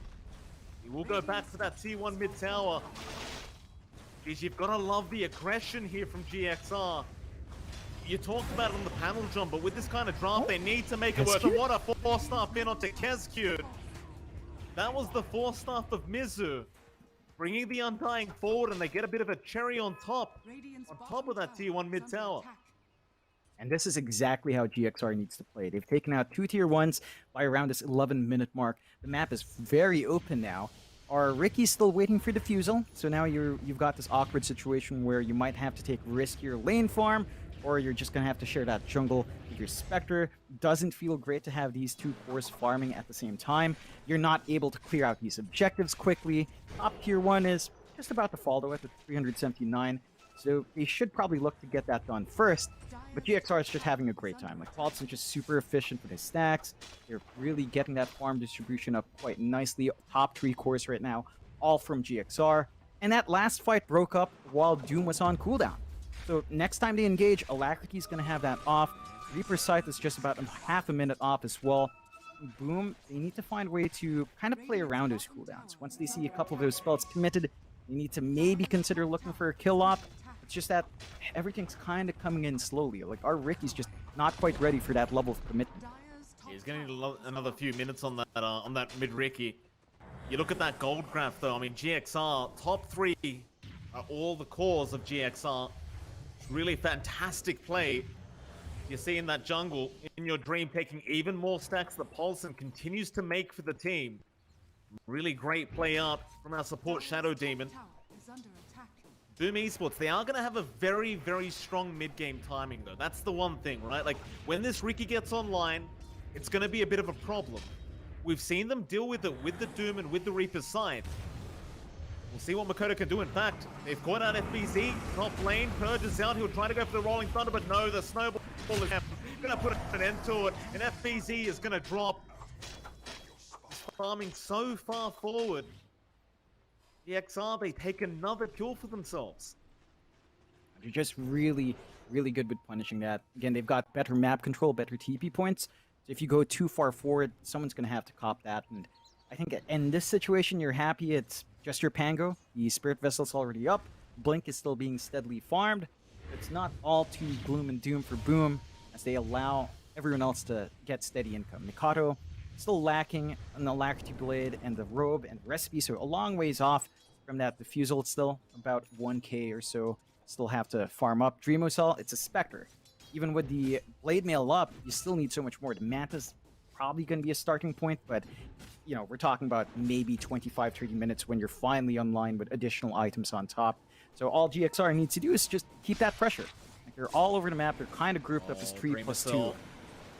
Dreamocell, Snowball in, Alacrity. He's a bit far away, but he'll try to break the gap as Dreamocell is going to try and run. He does haunt his way out of there. He is going to be just fine. He does make his way into the mid lane, and now the rest of Boom Esports, they've smoked up. They want to try and punish the side of GXR for this, but JoeCam, he's smoked up with the rest of his team. FBZ does spot him, Rolling Thunder. It's going to be expended at mid, or rather bot lane. They've got the Doom as well. Alacrity, he's already down.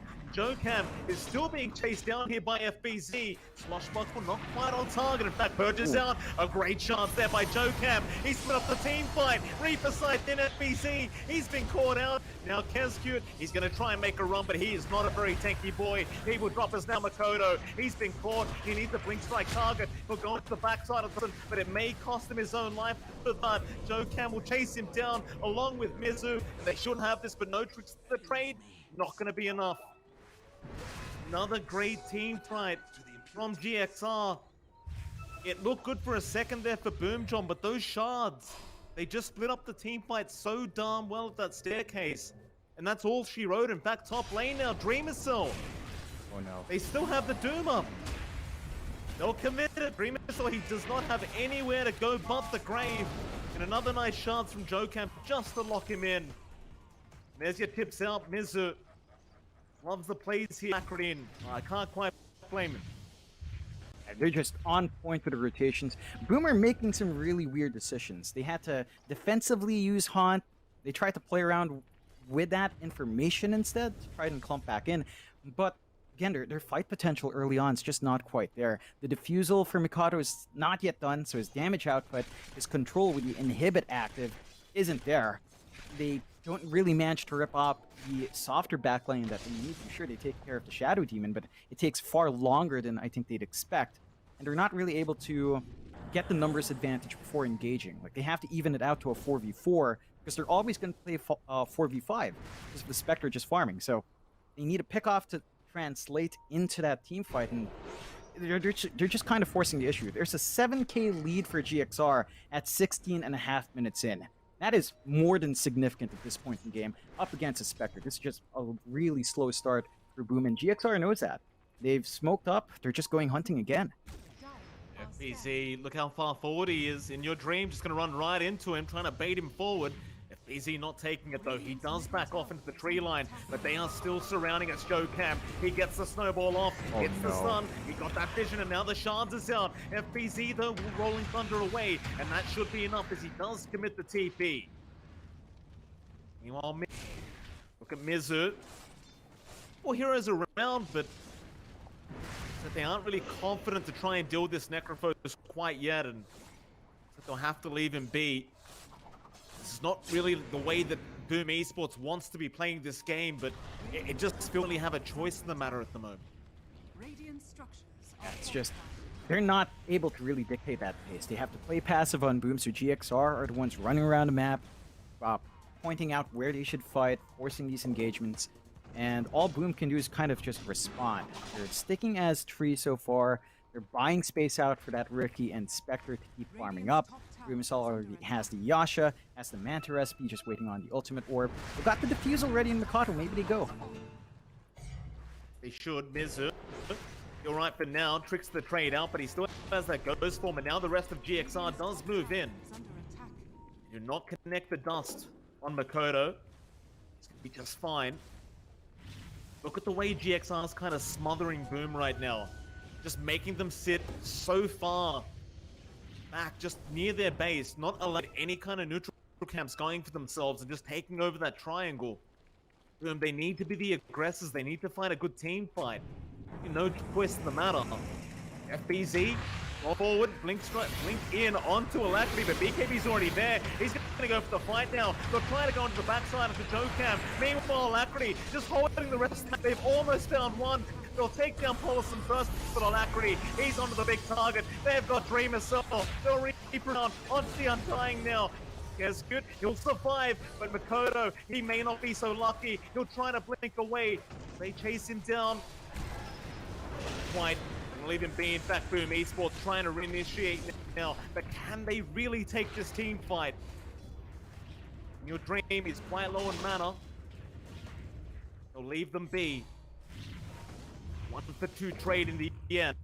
You got Dreamer's Cell for the price of 2 supports. It's really not that bad for GXR. You got the biggest target you could have asked for. Just slowing down the Spectre so much, and it's just down to how Boom's positioning themselves. They have Dream Cell standing far forward. They're trying to play aggressive with Haunt. They're not really set to fight against GXR. Like, they're just way too strong. That surprise BKB from Alacrity just let him really run down, choose the timing to use that Doom. It's time for GXR to be a bit careful, though. With those cooldowns off, they could get jumped here. Alacrity. Thunder just being kind of pump faked. Big KB if he wants to commit it, he will use it straight away into the TP. Keep in mind, Alacrity, he just brought out his Blink Dagger as well, so once that Doom's up, he's going to be looking to try and make a play ASAP. In fact, even with the stun that he has, try to get aggressive again without the Doom. It hasn't felt like he's really needed it in the team fights, to be fair. Is under attack. It's just been like a cherry on top. Like, they've taken a couple of those team fights before that without expending the Doom. Heck, sometimes even without expecting the Reaper on the spec. Like, they just find these pickoffs, lock them in. I have to say, a lot of this is also enabled by their item build-up. Like, Mizu going for 4-stab first, it's not really something a lot of Necrophoses go for. Makoto barely avoiding Doom. Mizu even TPing down to try and go for the fight, but Makoto's right out of there. The top lane, Hyde, he may not be so lucky as the shards barely miss out. Catching out the Lion.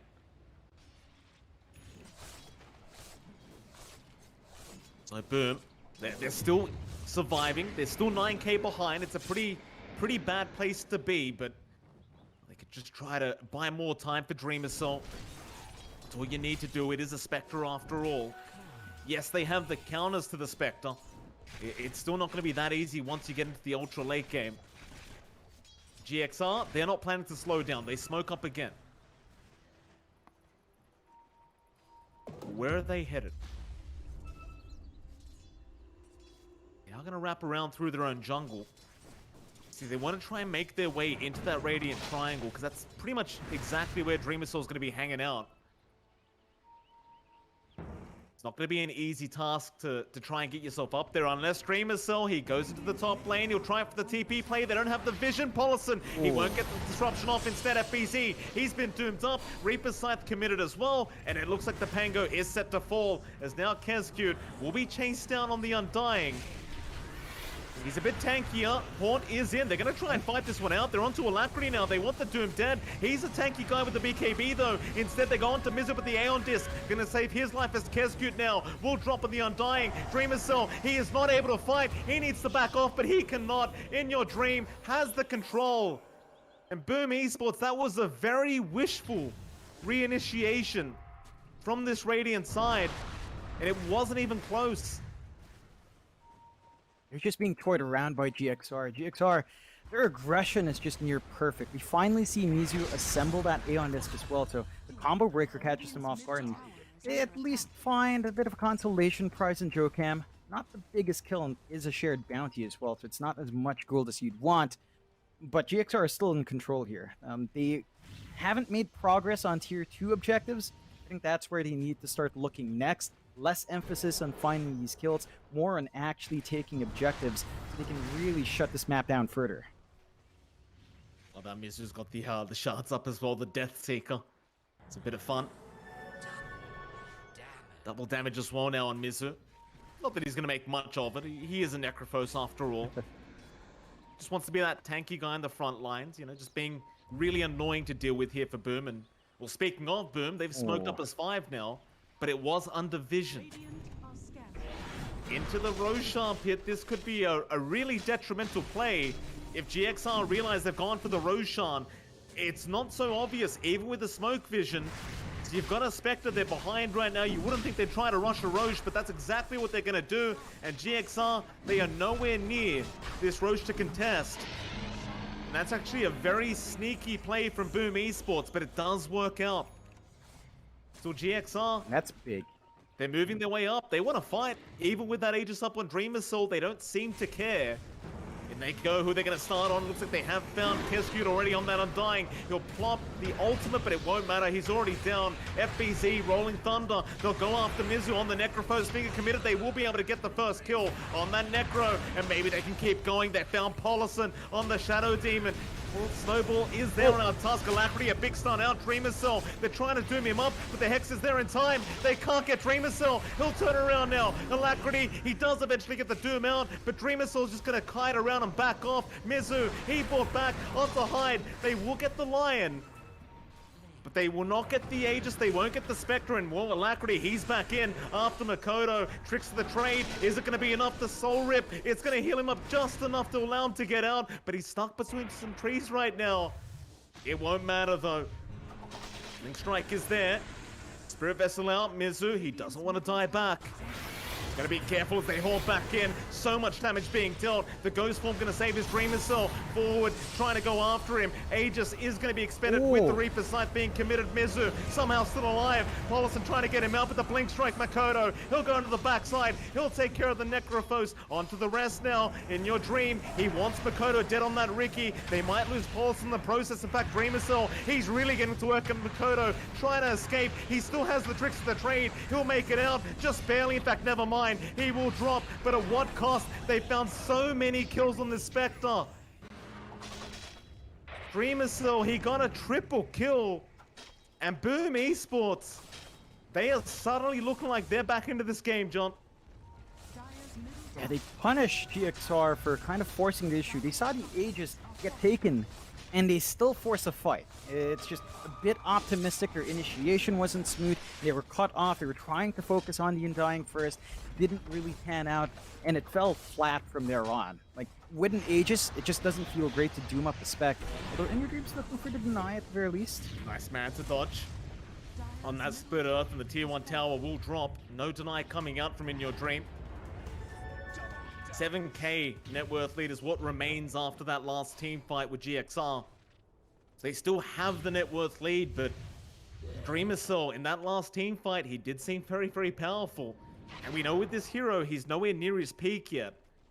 I'd say once he has that Eye of Skadi up, things get a lot scarier for GXR. Of course, you could kind of count the fact that Dreamer Cell had an Aegis up. That's fair, but it's definitely looking a bit scary as now FPZ. Blink away, TP out with the Rolling Thunder. He's going to be all right. Mizu. So on the Necro, Aeon Disc proc, Makoto, that's all he wanted. Can he get himself out though? In Your Dream, going to try and chase him down. Split Earth, going to be off the mark. GXR still trying to go in with that aggression, but it does feel like their draft's on a bit of a timer here, John, and again, after that last team fight, things are looking a lot scarier.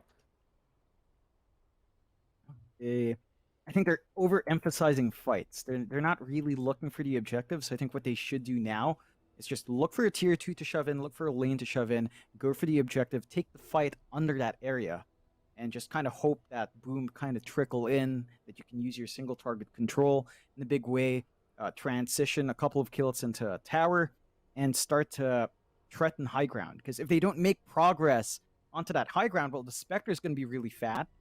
arguably already is with how Dream Assault's farmed up, with a Courier coming back here as well. Our Ricky's also at the point where BKB's up. You've got the Diffusal from earlier. It's going to be into the Yasha plus Aeon Disc next. And the Aeon Disc is just going to break up the combo. We've seen them commit a ton to remove Mikado from the match before the fight really breaks out. This is going to give him enough time to just respond, to bail out, have his line get big Ravages off. We've seen Hyde land a ton of 2-3-man Earth Spikes in this game already. And I think GXR is starting to lose that window a bit. Again, they don't have this big hero that can act as their win condition towards the late game. Doom has utility going through. Not the best damage source. Necrophos Reaper Sight is always relevant, but you don't have something like a Spectre to just carry you through. You don't have something like a Lina that can transition, or like a Puck that can transition into more of a right-click core. None of your heroes do that. So you have to really be cautious about just looking for those fights rather than objectives. You need a little bit of both, but the emphasis needs to be on these towers now. That's fair. Still, TP's up top. They might try to have a crack here with Alacrity. Let's have the Doom up. Oh, and he's found a perfect time stun. He does catch out the Ricky, but Hyde, he's going to be around to help out. That Doom still doing a lot of damage out onto Makoto and Alacrity. He'll try and chase him down, but does he have the detection? Well, it looks like it won't even matter anyway. In fact, no, it does. Soul Rip is there in time. Alacrity could not finish off the killer. Now in we go. Rolling Thunder to the backside. Now Paulison, they'll get the SD down first. Onto the Tusk. They want the snowball potential gone. Can they get him? It looks like they will. In fact, Alacrity now, he needs to back off ASAP. GXR, they've been caught with their pants down. They really need a way out. And it looks like they'll be alright with their 2 cores. But they lost quite a lot just so quickly. Cascute there with the clutch Soul Rip just at the last seconds. GXR, they're not backing off. They don't want to allow this top tier 2 tower to go down. But I don't really know if they can really fight this one out. They don't have the Doom up. They're going to jump in. They'll cancel the TP of Dream Assault. 4-star 4's there though from Hyde.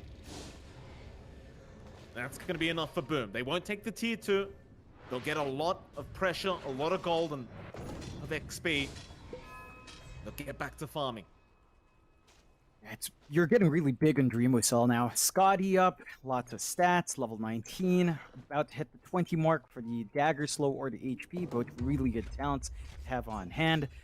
And it gets a bit scary for GXR. They still have that network lead. It almost feels like it's just kind of due to Doom being Doom and Lashrak being highly efficient in jungle and lane clearing.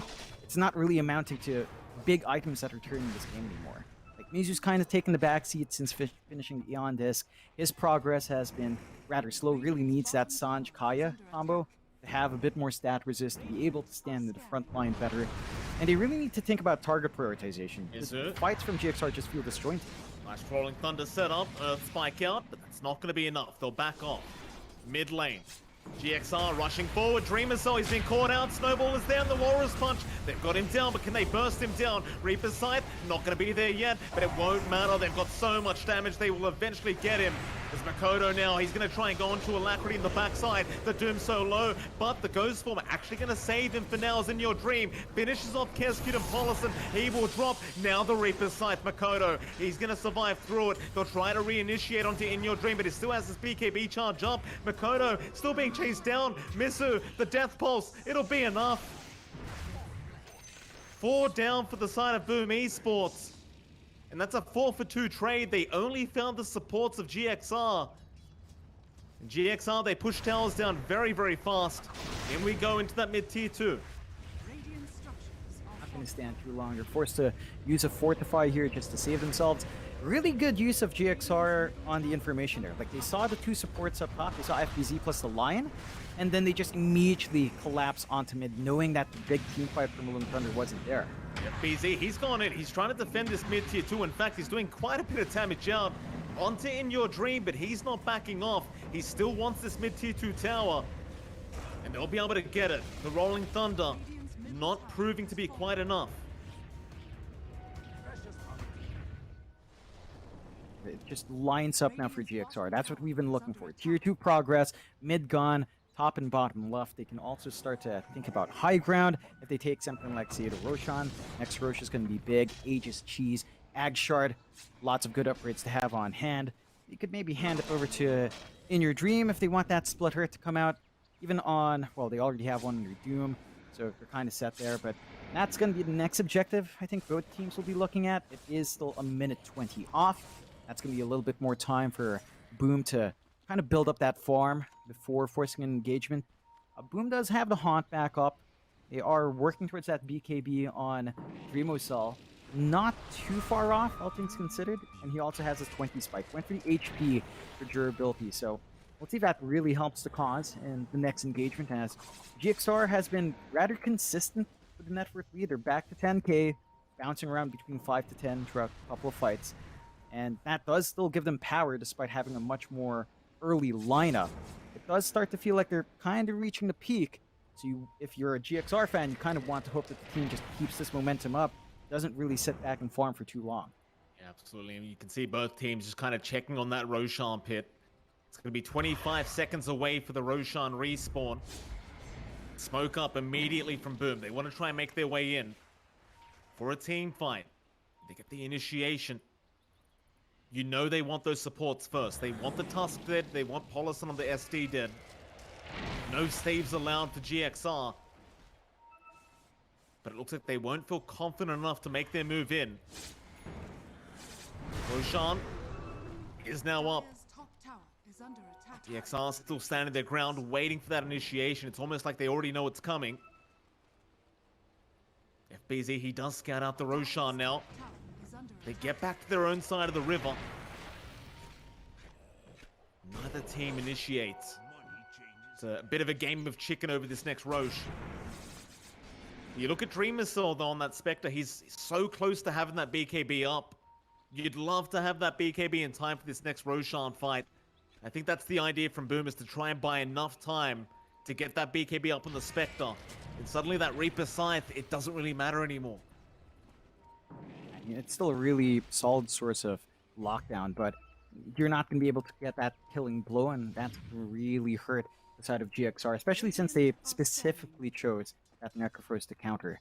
So it's going to have to be a bit quick. It's only 800 gold away for our Spec, probably less by this point, and it's just really quick for the Spectre to farm now. She has so much space, despite losing a couple of her towers. It evened out with GXR.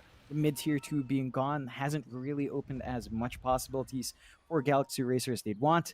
They are smoked up now. Lines being drawn. Looks like they want to wrap around towards the top to the jungle here.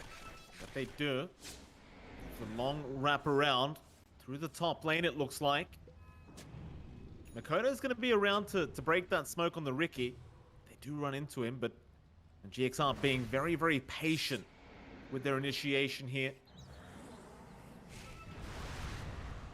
No real vision to give kind of any information as where Boom is right now. There's that BKB up now on Dreamissor. He'll go for a reset in the fountain, and I think Boom, they might want to go for a fight. You've got the Haunt up, and yeah, they smoke up. They know it'll be a massive, massive fight for Boom Esports. They just need to find the backlines. You want that SD dead, you want the Tusk dead. But GXR, they're not going to make it that easy. Jokam, he's already in the Roshan pit. Good position for him to break the smoke and get himself out if he needs to. He breaks the smoke of Kescute. Decay's there, but it's not going to connect. Neither team really running into each other quite yet. The second Roche, it just has so much on it. It's so important either side gets this.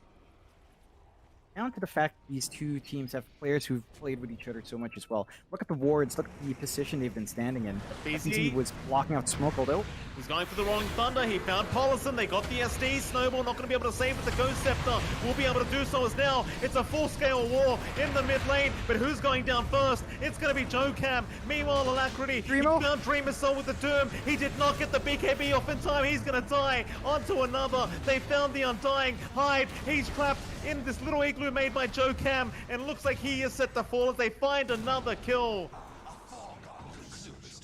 Oh boy, the BKB, it never really came out, and it wouldn't have stopped the Doom anyway, but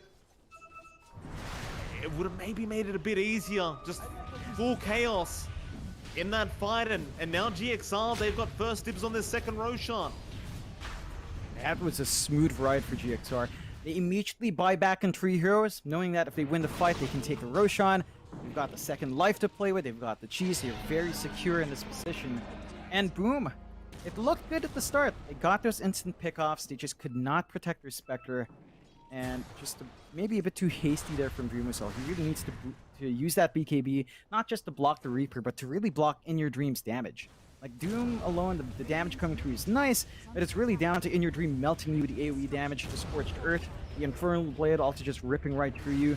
You are seeing FDZ go for a bit of a creep cut there, so they don't have as many waves to play with for that mid-shove, and that is going to slow down the progress for GXR. They can't really look for the high ground just yet.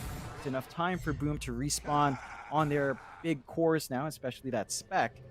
But for the side of Boom, they're still waiting on Haunt for a few more seconds. So 40 seconds left for the next Haunt. You have to time that Aegis. Might not be the best of ideas to force out the back-to-back fight on 2 lives within your dream. It's just very, very efficient use of that Aegis on your Leshrac, just because, you know, the regained mana is also super nice for that hero. So you might want to be a bit more cautious here. Maybe just take the time to farm. There's no pressure on Boom to play faster. That pressure is really on GXR. Boom are much happier building up on Spec, building up on Ricky, and just working on these items. Like Mikado right now, he's waiting for that Nullifier to come in. Once you have that Nullifier, the Force Staffs don't feel as effective. The Ghost Forms from the Necrophos isn't going to save. Ghost Scepters won't work. So that's going to open up a lot of possibilities for Boom. They just need to finish farming that up. There is certainly a lot of value with that Nullifier from Makoto, and in all fairness, he is getting quite close. Like, he has enough gold for the Sacred Relic if he wants to buy that. I suppose he wants to save for the buyback gold, though, as GXR, if they do get you in a good team fight, we know how fast they can go high ground with this draft. So you definitely need that buyback gold active and ready to go. So it looks like everyone has reconnected, and we should be getting underway very, very soon. Still a 10k net worth lead for GXR. Love the fact that In Your Dream even found the Timeless Relic, by the way. So he gets the spell damage buff, he gets the debuff duration buff. It's kind of one of those perfect items for the Leshrac, and In Your Dream's been blessed today in this game 1, at least for now. See how much further he can go with this Lesh. I mean, he's had a pretty great run, only died once, and I think he died before picking up that Bloodstone. So he has 27 charges in the Bloodstone, a heck lot of mana and HP regen coming on hand. That's just going to feel really good in the middle of these fights. He never has any mana issues, even leaving that Pulse Nova on. I think, Boom's going to have to correct that somehow. But again, Aegis is still up, so you're going to have to wait a few more minutes before you can clearly get a clean kill on the Lesh. And GXR is actually using this farm time quite nicely themselves. They've got the AC up under Doom, and they've got a lot of armor riding on Alacrity. He can kind of help burst down physically some of these cores as well. And he's working towards that Arcane Blink, which is going to be fantastic once that's up. Faster Doom cooldowns can enable them to be much more aggressive. Top lane, Makoto and FBZ are there. Rolling Thunder's going to be popped. He's by himself right now on this Leshrac.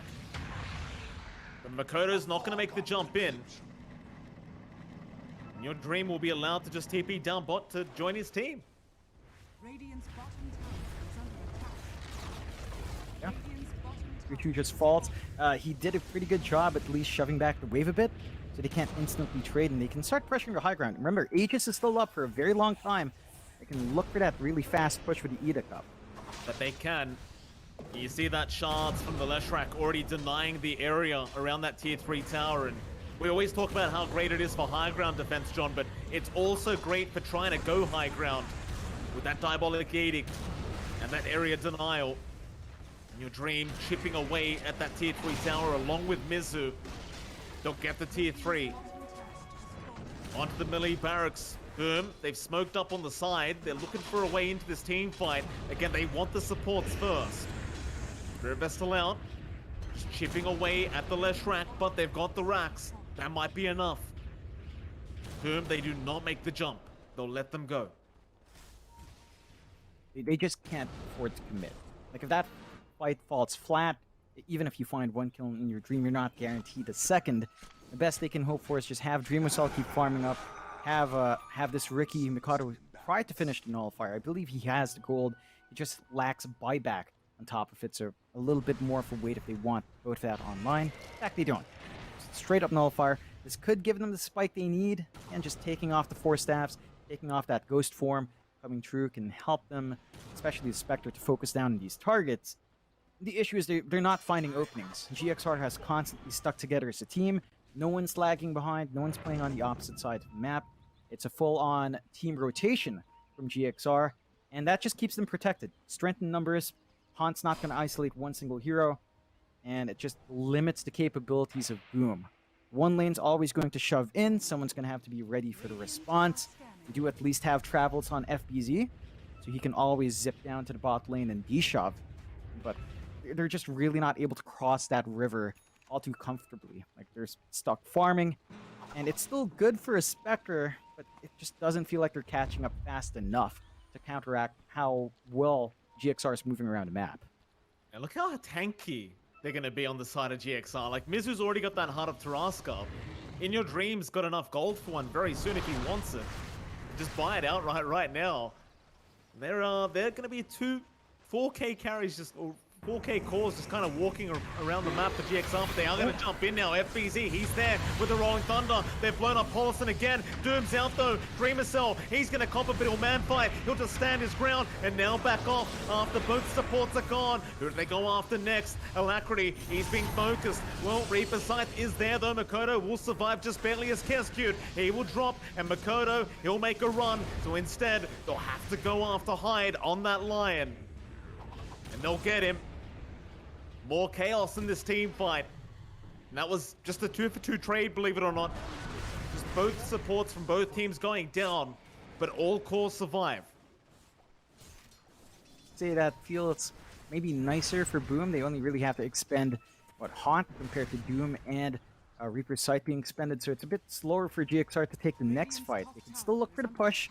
It's just a bit risky. Now it's FBZ.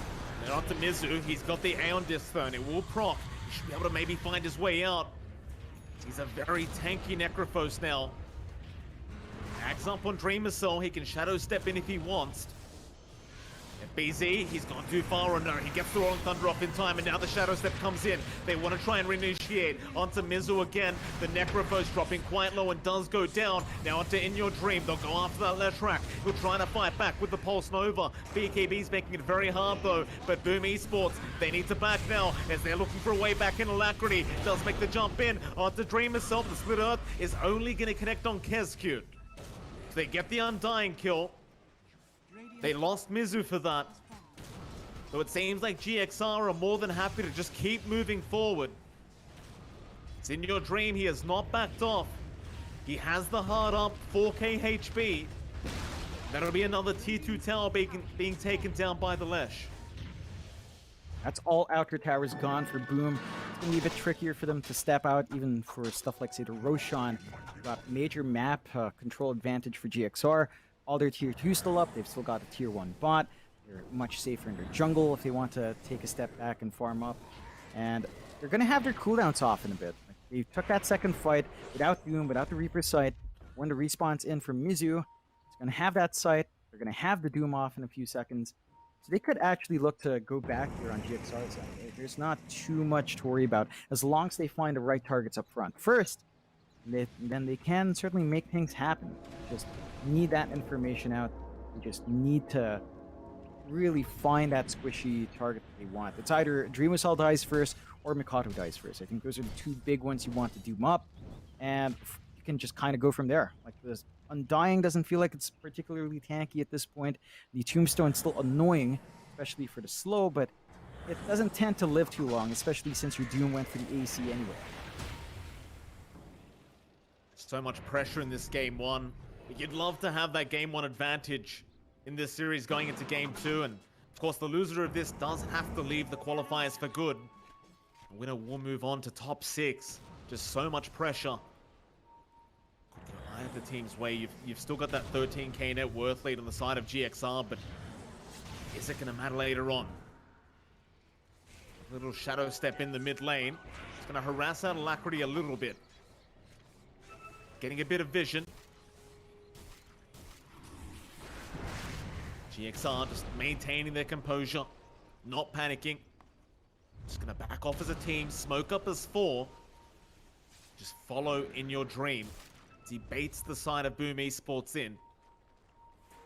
Speaking of Boom, they are rather close to the smoked up GXR.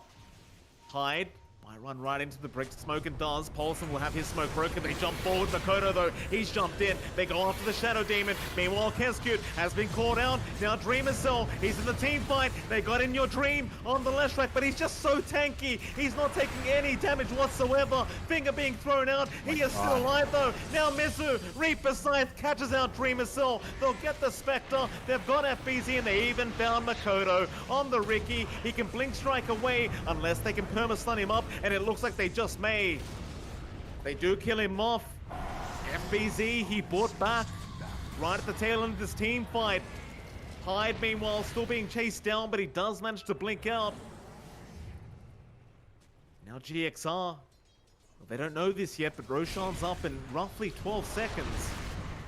They could try to force buybacks by going after that Roshan. And that could be a really big win as well. No Haunt, only the Shadow Step coming out from Dreamusel. That Roche is going to be forced, and it's just going to make that engagement for Boom a lot more awkward. Already buying back into Ricky to prevent this high ground push, but this is going to go real quick if you don't find a way to push in your Dream away from this. They get the tier 3 tower. FBZ, a good stun out, will turn around for the secondary stun. Alacrity, who'll try to jump in. They really wanted to try and burst down that left track, but for now he'll be fine with that disruption. He'll try to make a run, but no, they get the kill. Godlike spree the way of Keskut of all people. Now Dreamer Cell, he was thinking about moving more forward. In fact, FBZ, he wants to go, but he's been caught out. Stun there from Alacrity. Snowball, meanwhile, on the side, gonna go really forward as Makoto jumps the back lines.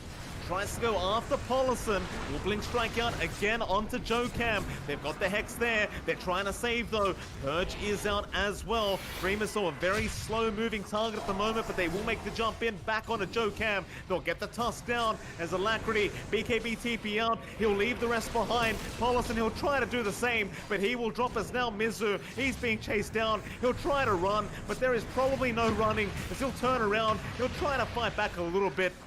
And he is a pretty tanky guy, just not tanky enough when you're surrounded by the whole team of Boom. And John, really bad news if you're a GXR fan.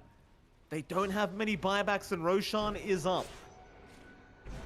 They choose to, again, force a bit of a fight without Doom up and having Reapers up, but not quite being there yet for Mizu. So it's, again, an awkward moment for GXR to engage. This is going to be big for Boom. Free Ag's Blessing coming through as well. That could be big on whoever decides to pick it up. Of course, it's going to be Mikato. Pocket Ricky available. Really easy way to have even more of a global strat. Shadow step in with a Ricky on top. That is going to be a nice set of kills coming out from Doom if they do play that way. Well, GXR, just, oh. FBZ, he's down to the Doom. They do deny him off. Nice deny there from Makoto as Alacrity. He's still being chased down. Dreamer, so he gets the Spectral Dagger out. Alacrity has nowhere to go. He does have buyback gold, but that is a big death for the side of GXR. Yeah, it's a really nice kill to have. Hyde is starting to build up on these Finger of Death kills as well. 6 up, he's got the plus 20 damage per kill, plus 70 HP per Finger of Death kill as well. So a nice comfortable amount of HP on the support line, and that's something that's causing issues for both sides, really, how tanky some of these heroes are. On GXR, they went a heart on the Necrophos, they went a heart on their Leshrac. Doom's just naturally tanky as well, but even Boom is a bit tankier than you'd want. Like, Keskut, as long as he gets 1 or 2 decay stacks off, feels a lot slower to kill off. Then you have to focus on the Tombstone. Hyde has 2.5k HP. It just makes it really awkward for both sides, but more on GXR to really find that immediate burst that they'd want. So, just complicating matters for GXR. Their lead is dropping to 5k. They have their spells though. They've caught him out. Reaper's side. Ooh, Makoto, he's blown up. No buyback. He's gone for 2.5 minutes. That brings back some memories from the old Reaper side, John. Just how long you can die. Now they move in. to the mid racks. GXR looking very good to take this game number 1. How do you defend if you're boosted? It's one small slip up like that, and suddenly your game just looks so much harder. You do have the haunt up, shadow step up in a bit, but without the Ricky, it just feels like the follow-up damage isn't there. Punishment's really good from GXR, and this Fortify is not going to change a thing. LYD is just going to stand there, keep expanding his spells, keep dying the area. And creeps could be coming out soon, and boom, all they can do is really stare. Yeah, they haunt in, Flavor will pop Dreamer, so it's a very kind of aggressive move in, but they do miss the Split Earth initially. Rolling Thunder is there. They're trying to go after Mizu, but Wind Waker will save the day. He'll move forward. FBZ, he's still going to try and go for this. But it's just a bit of control, as in your dream, he just keeps going after those Raxes. He does not care about the heroes around him. They're trying to defend, but Jokam, he's in now, trying to buy more space. Dreamer Cell, he's dropping quite low in terms of HP. They won't have the Reaper's Scythe, but it may not matter with those illusions out, doing so much damage. Dreamer Cell still backing, but look at this in your dream, moving forward. He'll get the Aegis of the Immortal. That'll be the first life. They find him a second time, the Purge is out. Dreamer Cell, he's trying to back. While in your dream, still goes for that top set of racks. And it should be Megas very soon. As Jokam continues to buy time on the task.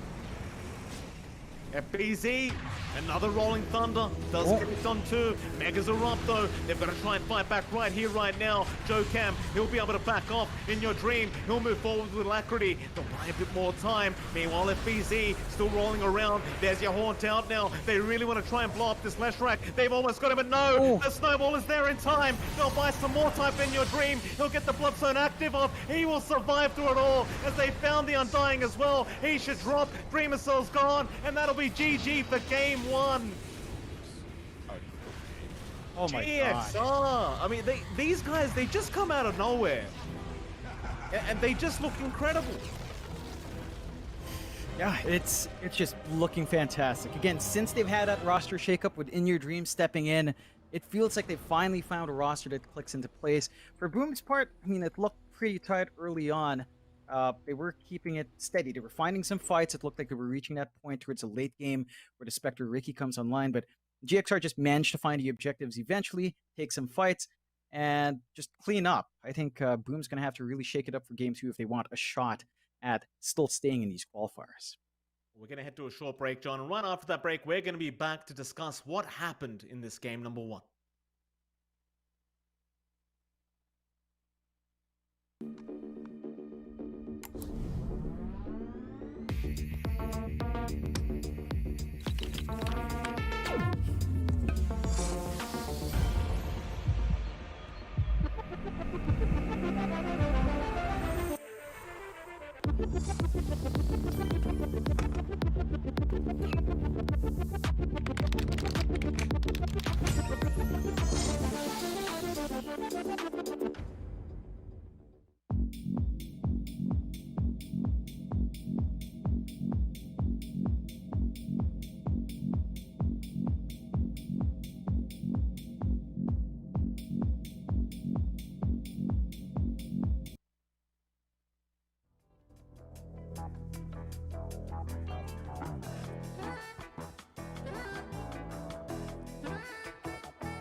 Welcome back, everybody. Boom Esports versus Galaxy Racer. Galaxy Racer they had a plan, it seemed. Like, not only just with the draft, but with the games, it seemed like every single time they were just hitting their head against the wall. They're like, I don't care how many people we lose in this team fight. We're gonna buy back. We're gonna go right back into it. I don't really care what's gonna happen. I know we're gonna win it in the end.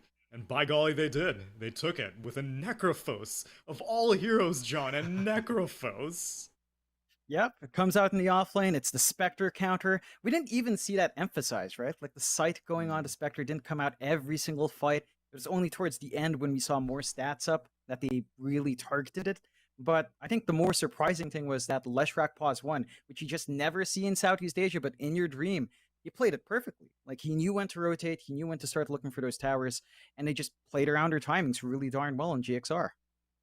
Yeah, and creative itemization going for the Wind Waker, also something that is not frequently seen on Leshracs in any position, but it was a fun game to watch nonetheless. And unfortunate for Galaxy Racer, it seemed like every single time a team fight would start from Boom, I'm like, oh yeah, this is looking quite good. And then all those buybacks kick in, and Mike, I like, was there anything that they could have done better? Because it seemed like strategically they had the right idea. They just lost too much in the early game because it was like a 10k net worth disadvantage at like 15 minutes into the game. Yeah, it seemed like they had a nice start right at the start, but once the laning stage was over, it did feel like GXR were just allowed to go back into their jungle, farm all the stacks that was made by Polison. You saw In Your Dream just really shoot up in net worth, and they were just never able to really recover. We saw every team fight as well. They were really trying to just focus down on that Tusk and that SD, trying to get rid of them ASAP because there's just so much save potential. But expending all those kind of spells on those supports, there was nothing left for the cause after that. It was just, after seeing that game, it just seems like they kind of just got out-strategized, honestly. There's just so much sustain. Yeah, and that's normally something that we see paired up with the Spectre lineups, where it's the Wyverns and the Phoenixes. In this game, Phoenix was first phase banned out, but they left Wyvern, they picked up the Undying instead, and that's something that we were kind of curious about. I know, John, you mentioned it. You're like, oh, typically it's Wyvern here. Do you feel like, in retrospect, a Wyvern would have been a little bit more effective than an Undying, or was this strategy that Galaxy Racer had against a Spectre draft just too good no matter what supports there were?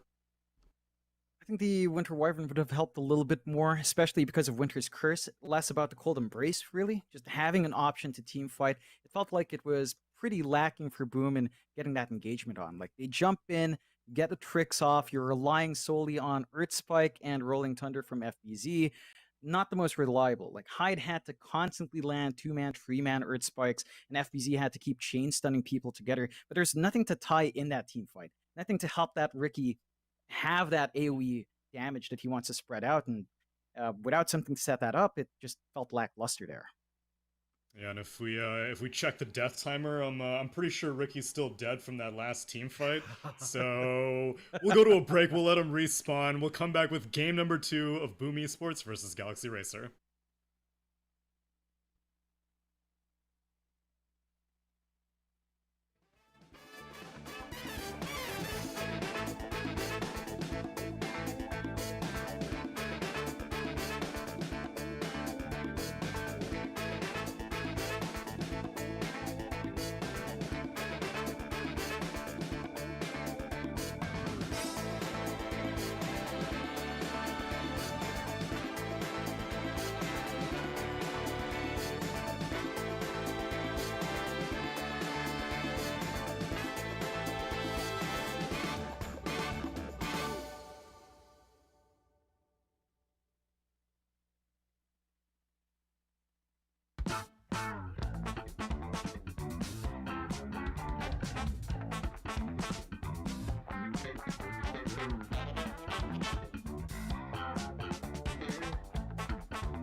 Welcome back, everybody, to game number 2 of Boom versus Galaxy Racer, where I was disappointed in you, Chad, with all these 2 tsunamis. You should be saying 2 MLPs. I've done a wardrobe change to hopefully make that a little bit more obvious now. And with both the brain power now, can we figure out, Mike, is this it's gonna be another Spectre game, or do you think Galaxy Racer have the answer to it? They know, they're wise to all these strategies that might be coming their way. We're gonna find out very soon. I'm sure they're a bit wiser going into this game too. But before that, Tsunami, first of all, you look fantastic. So I think someone needs to tell you that you look brilliant. I think the patterns suit you very well. I like the fact that you've left the top button unbuttoned. Bit of chest hair never hurts. I know that. I'm trying to avoid the cleavage. Perfectly. Don't worry, we have the same problem. But I think, and you and I both live in tropical environments, also. So it is a blessing and a curse to be this hairy. Exactly right. Still, going into game 2, you asked me, Boom Esports, do they have the answers? They need to, right? I think it's about the draft, and I like the way they've started here. They went for the Phoenix, but more importantly, they've got a pretty big carry like the TB. Maybe a bit stronger than the Spectre, less reliant on trying to go ultra late game, I'd say. Can kind of join those fights earlier on with the Metamorphosis. So I like the switch up already. I think this might be pretty good up against GXR. Or then maybe it's not so much the Spectre. How do you feel about them first phasing their core, their carry in general, John? It seems not really that traditional unless it's like maybe a mid laner at most. I'm not seeing safe lane carries be first phase all too frequently. I think Boom's just kind of forcing that situation because there's an overlap with In Your Dream and Dream Assault's hero pool, so they kind of have to prioritize that before the bans start coming in and start focusing on In Your Dream bans for Boom, so you don't need to worry about those counter picks as much. This does leave the Terrorblade slightly vulnerable. I think Galaxy Racer, starting off with Mirana DK, is pretty darn strong. It's pretty good in lane. Dragon Tail into arrows, really potent. The Mirana can kind of machine gun down the egg as well. If you need help with that, even the Dragon Knight, once he gets his dragon form up, does have the range to play around with that. And they've got decent push from GXR. Like, Boom has the push with Metamorphosis now, which is something they were lacking in game 1 as well. Their tower push was just not amazing. But I think you kind of worry about it. Like, in game 1, they started with Spectre. The Galaxy Racer had Necros counter. There's still a lot of good options here to burst down that Terrorblade. Yeah, they ban out the Drow, they ban out the Darkseer, which would have been a good offlane option. Still Morphling availability, we don't know where this DK is going. In fact, I don't even know where Galaxy Racer have favored it. DK is just, I feel like, consistently banned out. Apparently Mizu did play it once against Team Mystery, but aside from that, they've only gotten their hands on the DK once, so not really sure where Galaxy Racer will put that hero. Yeah, I think it's more of a Miracle role. Yeah, it's definitely more of a Miracle hero. They want Alacrity and something more active. This opens up the possibility for, say, an Alacrity Invoker. That's really one of his specials. From all the way back. You get that Sunstrike combo with the Dragon Tail Arrow combination. You have a great buff or whatever possible one you pick up here for In Your Dream. I think that's something Boom's going to have to watch out for in these bans. And Galaxy Racer is starting to target some of the mids. Check out the Kunkka, which is a bit uncommon. In fact, if anything, I guess Makoto is kind of a fan of it. And meanwhile, Boom will continue targeting answers to their first 2 heroes. Now they take out the Juggernaut, which would have been a good egg hitter. Lina is still in the pool. It would be good against both the TB and the Phoenix. Very true. They definitely could go down that route. I wouldn't quite blame them for it. I do kind of like John's kind of recommendation as well for that Invoker, but never mind that. We've got a Puck here now for the side of GXR, so forget the Invoker. Puck does seem pretty nice. Obviously, you're locking the TB, you're locking the Phoenix. So still a very powerful hero as well. Just, it never feels like Puck is out of meta. Never. And there's a line now, so I guess you got the counter to the Puck. Yeah, despite all of the nerfs that came in the C&D patch, it never really took Puck out of consistent viability. And I guess now these days we only see Puck in mid. It used to be somewhat flexed, now it's only mid. And Galaxy Racers will pair up their, I guess, upcoming carry pick with a Grimstroke. Yeah, it kind of lines up well for Galaxy Racer. They've got great Inkswell combos with the DK, the Puck jumping in, even Mirana to a certain extent. Soulbind is pretty okay. It's not the best in this situation. Double Dragon Tails. All you really have to all you really have to play with. What I am looking forward to is whether or not we see the Dark Portrait. I think a Dark Portrait with Terrorblade is going to be really potent coming through here, and we know GXR tends to give that farm priority to their supports if they have something like that Grimstroke. So you have to kind of worry about that now from Boom. I mean, the line's a great response, but I don't think you can burst those illusions instantly. They're like hard illusions, if I recall right. So you're going to have to put in the effort to clear them out anyway. And wait. it's just something you mean to consider the conjure in images scaling. from TB? No, the Dark Portrait. Oh yeah, that one's From, yeah, you Grimstroke, can't mana drain it. And they will pick up a Ember Spirit, which is actually kind of surprising against 2 leashes already, the Dream Coil and the Soulbind. They go for a Spirit Hero. That is pretty interesting. I know Makoto enjoys the hero. I do think it could be problematic. I guess you do have the chains now for the puck, so you can kind of lock her down if you need to, which you definitely will. But I mean, the Dream Core is going to be very annoying. The leash is going to be very annoying. There's already 2 silences. There's 4 types of stun. It's going to be hard to be mobile on this end of this game. In laning phase as well, I guess it does pretty well against the puck, but I don't think the puck suffers too much from the Ember pick. So I think it might just be a bit of a comfort pick here for Makoto.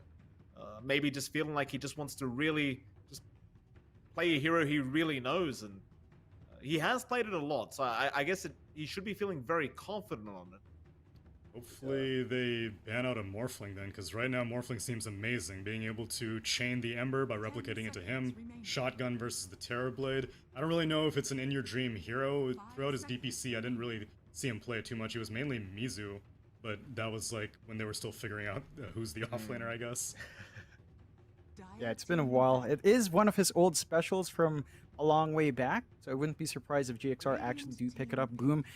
You can see they kind of ignored it, and Galaxy Racer are focusing on those FBZ heroes. So they need something on Boom's side to kind of tie in with the Phoenix, to kind of lack that big control to really get an effective egg. I suppose there's an option here for, say, an FBZ Tide if they want to go into it. We haven't seen too much Tide, but we've seen it in really impactful games. They come out, they go with the Legion Commander instead. They've got the Duel, they've got the Finger to play with. They do have ways of kind of playing around a bit faster from that offlane, at least with that pick. They actually end up going for a Lifestealer, which is actually, I'm seeing surprisingly high success of Lifestealer versus Terrorblade. In my mind, every single time I'm like, oh, TB gets a Scotty, and it's like, life's over for Lifestealer, but I'm seeing more of these like Maelstrom pickups from Lifestealers, and they're able to go later game than I expect them to. That being said, though, I'm still kind of favoring all the control that Boom have. They have Duel, they have Chains, they have Lion, and I guess it's a good egg hitter from Lifestealer, but aside from that, getting to the egg seems kind of difficult. Yeah, I would agree. I mean, you have the Inkswell there for the added movement speed with the Shard, so you can kind of rush in with that, and you do have the Infest with the DK or the Puck, so that can also be quite effective to try and close the gap here for the Lifestealer. I think if In Your Dream can close those gaps against the TB, and he won't have too many issues kind of bursting him down, but it is going to be a difficult game. I don't think it's going to be that easy for this LS pick for In Your Dream. Pretty confident pick though. I'm very intrigued by it, but it makes me feel like we are probably going to go to a game 3 with the way these drafts have turned out. You leaning that way too, John? I'll play devil's advocate. I think Galaxy Racer has a draft they can play fairly quickly with. They don't have the longest cooldowns to wait for, so they can play that aggressive style we saw from Game 1. If they maintain that sort of pacing here, there might not be enough room for your Terrorblade to really get big, and your Ember as well. So as long as they play around that pacing on GXR, I think they should be able to kind of clean sweep this if they hit those timings. I think Legion's criminally underrated, so I'm curious to see what she's going to be able to get up to in this game, but let's see. I would feel shortchanged if we don't get a 3-game series, so let's see how it all goes down with game number 2. MLP, and John, take it away. Thank you, Tsunami. We are back, of course, for game number 2 between Boom Esports and GXR. Of course, Boom, 1 game away from being knocked out, so they need to pull off this game 2 victory to try and force it to a number 3, but GXR, on the other hand, pretty nice situation for him, John. 1 game away from getting to the next round of the lower bracket. And I know you were kind of leaning towards the GXR draft, and yes, you said you were playing devil's advocate. I know you like to make these little excuses before you do your predictions, but why do you like GXR's draft, John? I'm going to put you on the spot. I'm going to put some pressure on you. I think it's just how Lifestealers play nowadays. There's so much potential for saving infests. We've seen that really turn around fights. As Tsunami said, the Terrorblade versus Lifestealer matchup isn't as bad as you'd expect. Like, it is awkward because your bonus damage is physical on the Lifestealer, so all that armor on the Terrorblade kind of slows that down. But once you get, say, your Maelstrom up into Mjolnir, maybe get an MKB as well, there is a lot of physical right-click to go through, and you don't have much downtime on the Lifestealer compared to Terrorblade. Like, we tend to see refresh and Aghanim having to be committed for the Terror Wave and Metamorphosis backup. And once you expend those towards the late game, it's like Lifestealer only really has to worry about rage usage, and that's not particularly too long of cooldown, especially once you get the rage duration talent in the end, if it does go ultra late. I think there's just more opportunities for a Lifestealer to be a menace compared to the Terrorblade, where you really have to time yourself around Metamorphosis, and once you kind of lose that momentum with that spell, if you don't manage to use it in a big fight, you can't easily commit for the buyback and turn things around. Fair enough. We'll start off with the bot lane here. Dreamer's Soul going to be on that Terrorblade along with Kezcute on the Phoenix. You're going to be up against Joe Cam on that +4 Mirana, and you've got Mizu on the DK. And John, that's one lane we've seen quite a lot of in the qualifiers, is this DK Mirana lane. Having that dual stun be very, very effective. And we've seen it against Phoenix very often, in fact. Generally, the Phoenix does end up being first blood to this combination. But I do feel like GXR have a very scary combo in this off lane. Your Dreamer Soul or Kezcute, it's going to be a very dangerous time for you. It doesn't feel great, especially since that's a good amount of magic damage from the Mirana. So you will have to watch that spacing. Really interesting build here, going for the reflection first on that Terrorblade. So maybe looking for more aggressive potential. No early Metamorphosis to shove out the wave, and just a bit different coming out from Dreamosol. Not sure what he really wants to achieve with that, but it has done a good job in zoning out Joe Cam. It's just following the lore in the anime, John. Nothing too special here from Dreamosol. Mizu not going to go for the stun, but the arrow was blocked by Kezcute. While we do have a chance, we should have a look at the other lanes, though. Of course, mid lane, got Makoto there on the Ember, up against Alacrity on the Puck. Makoto already having a really nice time on this Ember, in fact. Really just trying to harass Alacrity out on that Puck. And CS, I mean, it's pretty even. Makoto just one ahead. Do you expect any kind of advantage for either hero here in this mid lane? It really boils down to who hits level 6 first. You already see Hyde kind of coming in, trying to contest the Water Rune, but just quicker fingers out from Electrical to Mizu. I called it, John. Kezcute's gone down to the Phoenix. Mizu and Joe Cam do take him out, and I can almost guarantee it was that double stun combination. Why is it always the Phoenix? Every time. Just so easy to get. Long cooldown spells in lane. Fire Spirit's only up on Kezcute. He can't even dive out if he's in danger. It's just a softer target to go for. You'd still want to line that up for Dreamosol if you get some good magic damage off. That is a possibility, but he is playing it rather safe, sticking by his creep wave, so not as open being jumped in. As soon as you get levels on Kezcute, especially his level 3 spike, those Fire Spirits will start to hurt Mizu, so you kind of have to maximize that DK Mirana combo as early as possible here. We should have a look at the top lane as well. Of course, Hyde going to be there against Polison, and you've got In Your Dream and FBZ going at it. Pretty even between the two. LC is actually one of the better kind of cores to have against the Lifestealer. With that moment of courage, you can kind of just out-harass In Your Dream. Especially as at the earlier levels, but as the levels go up In Your Dream, he should have a much better time. I don't necessarily seeing them being able to really kill him on this Lifestealer per se in this laning phase, but they can at least make it a difficult time for him. Yeah, they're trying to harass him out. You are getting more last hits onto FBZ. You're not quite getting the free farm you'd want here for IYD, which is going to slow down his pace. Hyde's just been doing a great job in being disruptive with these pulls from Paulson.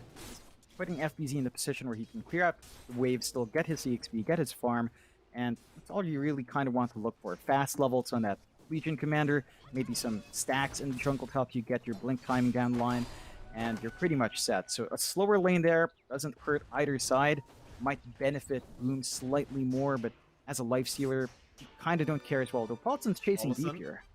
A bit of a chase onto Hyde. Got the stroke of fate. Does get the kill and tips her out. Paulson feeling very confident with himself in the scrim stroke. Nothing really special happening either, John. He just chased him with the Inkswell. Ends up getting the kill.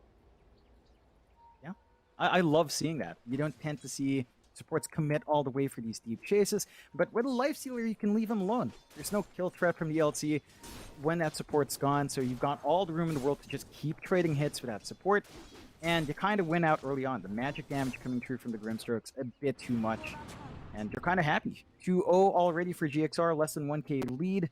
Other lanes going rather evenly for the most part. Not a huge CS advantage for either side, but the kills are definitely helping your heroes on GXR hit their EXP spikes and get some early item spikes as well. Top lane, Paulson going to be in a spot of danger. He'll throw the Inkswell out onto In Your Dream and be a nice kind of defensive Inkswell on In Your Dream so he can get himself out on that Grimstroke. Nice little play. Plus In Your Dream though, he's taking a fair bit of damage out from Hyde and FBZ. It kind of goes back to the LC. High armor hero. Happy to trade hits with the lifestealers mid lane. Alacrity does drop Makoto. He's taken down the Ember. A bit of damage for the tower, but it won't really matter. He's out of there. Or does it? Jokam, Starfall is there, but it's only level 1. He's got an arrow in 3 seconds. He can land it somehow. Kodo still running, arrow off the mark, nice little sidestep, the stroke of fate, not going to land either, and we found the arrow. It did end up hitting Hyde in the face, but he'll be fine as well. It's just down to that level 6 timing in that mid. Mikato grabs it right before Alacrity can, so he didn't have a counterplay with Dream Coil. Mikato realizes that advantage and pushes it, so just heads up play for Mikato. Alacrity caught a bit off guard, has to be careful about the burst damage coming through from the Ember now, but of course, with his own level 6 up, he could look for a rotation. Leaving that mid lane, Dream Coil at the ready, could look for a movement down towards bot. Dreamer Cell just getting into that tree line now, keeping himself away. Actually, top lane. In Your Dream taking a substantial amount of damage there from FBZ and Hyde. There's a lot happening across the map in both side lanes. Those heroes at the bot lane as well, they did end up getting scanned out by Boom Esports, so Dream Missile is very well aware. They've been around. He does leave the area. Execute now. Icarus dives out on the Phoenix. Paulson trying to catch him out with the silence, but doesn't quite get it off in time. Radiant's bottom tower is Still going to be able to get that bottom tier 1 tower though, and that's really all you want anyway if you're GXR. That was an interesting TP though. Kescute, he TP'd back to the tier 1 tower, and now he's been stunned up. The Inkswell comes out. He cannot Icarus dive away from there, and he is going to drop. I believe he may have misclicked the minimap. Yeah, that was a bit optimistic right into the lane. Instant silence out from Paulson. Easy setup. Really quick push from GXR. Kind of reminiscent of game 1 with Urlesh. Just pushing that advantage for the DK. We're not going to see the same commitment from Boom. It's not like you want to drag Dream himself up top at this point to really trade towers just yet. And they'd rather he farm up. So it's going to be slower in the tower trade. FBZ is doing a good job of just applying constant pressure top though. In Your Dream doesn't really have anywhere else to go just yet. So he's forced to sit here by himself, always at risk of the chain stuns coming through and the threat of a duel. But without any sort of mid-rotation from Boom themselves as well, means that it's just kind of even, just slower farm for the Lifestealer. The one advantage for Boom is that I guess your Terrorblade's getting a bit more from that bot jungle. There's a coil. They've got the big one. They leash him down long enough. Silence about to wear off, but the Inkswell does land. Arrow to follow up. Do you have enough damage though, Makoto? He's still alive. He'll remnant away to the left. He'll go up to the high ground as well. They have caught the Phoenix instead, but is it gonna matter? Lorana leaping forward, but she won't have the damage. Makoto gonna be able to survive. Get Kescute, but they'll throw Jokam's life away for that. A pretty decent trade here for Boom. Mizu, he won't mind. He'll get started on the mid-tier 1 tower anyway. Wants to get that pressure going. You've still got Hyde around. You've got a reset there for Makoto thanks to Kescute. He won't be able to continue this mid-tier 1 push. But you see the movements lining up from GXR immediately. When Dragon forms back up, Mizu's already mid, looking for that next objective. Just very well-timed movement from GXR to get these early advantages out as they can. Lots of commitment from Boom to save that mid tower. They understand how important it is to secure their own jungle for their Terrorblade, and to do that, they need control from mid. So they're holding on to it. It does give the top lane a very free time with no Ember rotations out. There's no threat to In Your Dream, so he's allowed to just sit here and farm. Same thing for FBZ. Both these cores just having a grand old time farming very close to each other, but our Lifestealer is sort of lagging a bit behind, at least doing better than Dreamocell is. Like, he's just playing the jungle, his pacing isn't as quick, and it's always back down to the fact that Metamorphosis is your big farm accelerator, so it's not going to be as up as a Lifestealer, so it's going to go in bursts. Still, for Boom side, they're finally looking to commit up top. Mikado makes his way up there. Could look to make that little play happen. Yeah, Paulison, currently hidden, not being really scouted out by Hyde. They're going to try and wrap around and get this kill. Slide of Fist, it does connect on Paulison, but he's getting real deep into that tree line, and they'll go for the TP up. He will not be able to catch him in time. GXR, they'll probably be more than happy to let this top tier 1 tower go, especially because they can pressure the mid tier 1. It's much more worthwhile getting the mid tier 1 tower over the top tier 1. They're going to commit to it. That'll give GXR enough information, I believe, to start the pressure up. And we go, Mizu. He'll rotate in with the dragon form now. You've got the siege creep. Meanwhile, top lane, a bit of a defense coming out. GXR, they're moving forward and the coil's out. They have got FBZ. He will try to survive and fight through this. In fact, he's doing a lot of damage. The Infest gonna save the day. He will try to get himself out. Makoto does finish off the kill. The Slide of Fist will be enough, and they will remnant out. FBZ is very close to dying. They'll survive for another day. But John, in the meantime, at mid-tier 1, it did end up dropping. That's a much better trade for GXR. Sure, you lose your puck, but you're starting to deny out this area where the Terrorblade's farming. It's easier for you to just take complete control of the bot jungle, and Mizu's doing a good job of just clearing it out. They could look to reset and defend top once more from GXR, but they don't have Dream Coil. There's an egg available on Boom. They've got pretty much their entire team minus the Terrorblade up here to get this objective, so it's going to be a bit too late to move in now. Just kind of settle for the jungle farm and accept the power trade comes true. Good gold injection for Boom. Opens up the forward top jungle for a little bit of farm. Not really the best position for Dreamocell to keep farming though. He's still emphasizing the bot lane, sticking to that bot jungle. No one's really stopping him. So in the end, Boom is sort of satisfied with this. Like, your Terrorblade's not being pressured, not being chased down by the puck or the Mirana DK. And in that sense, you're still building up towards your win condition here. They're going to try and keep up. Dreamocell FBZ. still just farming the jungle with top lane. FBZ's been caught out by the arrow. He's going to try and make a run, but no, Mizu's got him. Hyde was trying to make his way up to help out. Now he's going to get out before he gets scouted. Looks like he is going to be fine.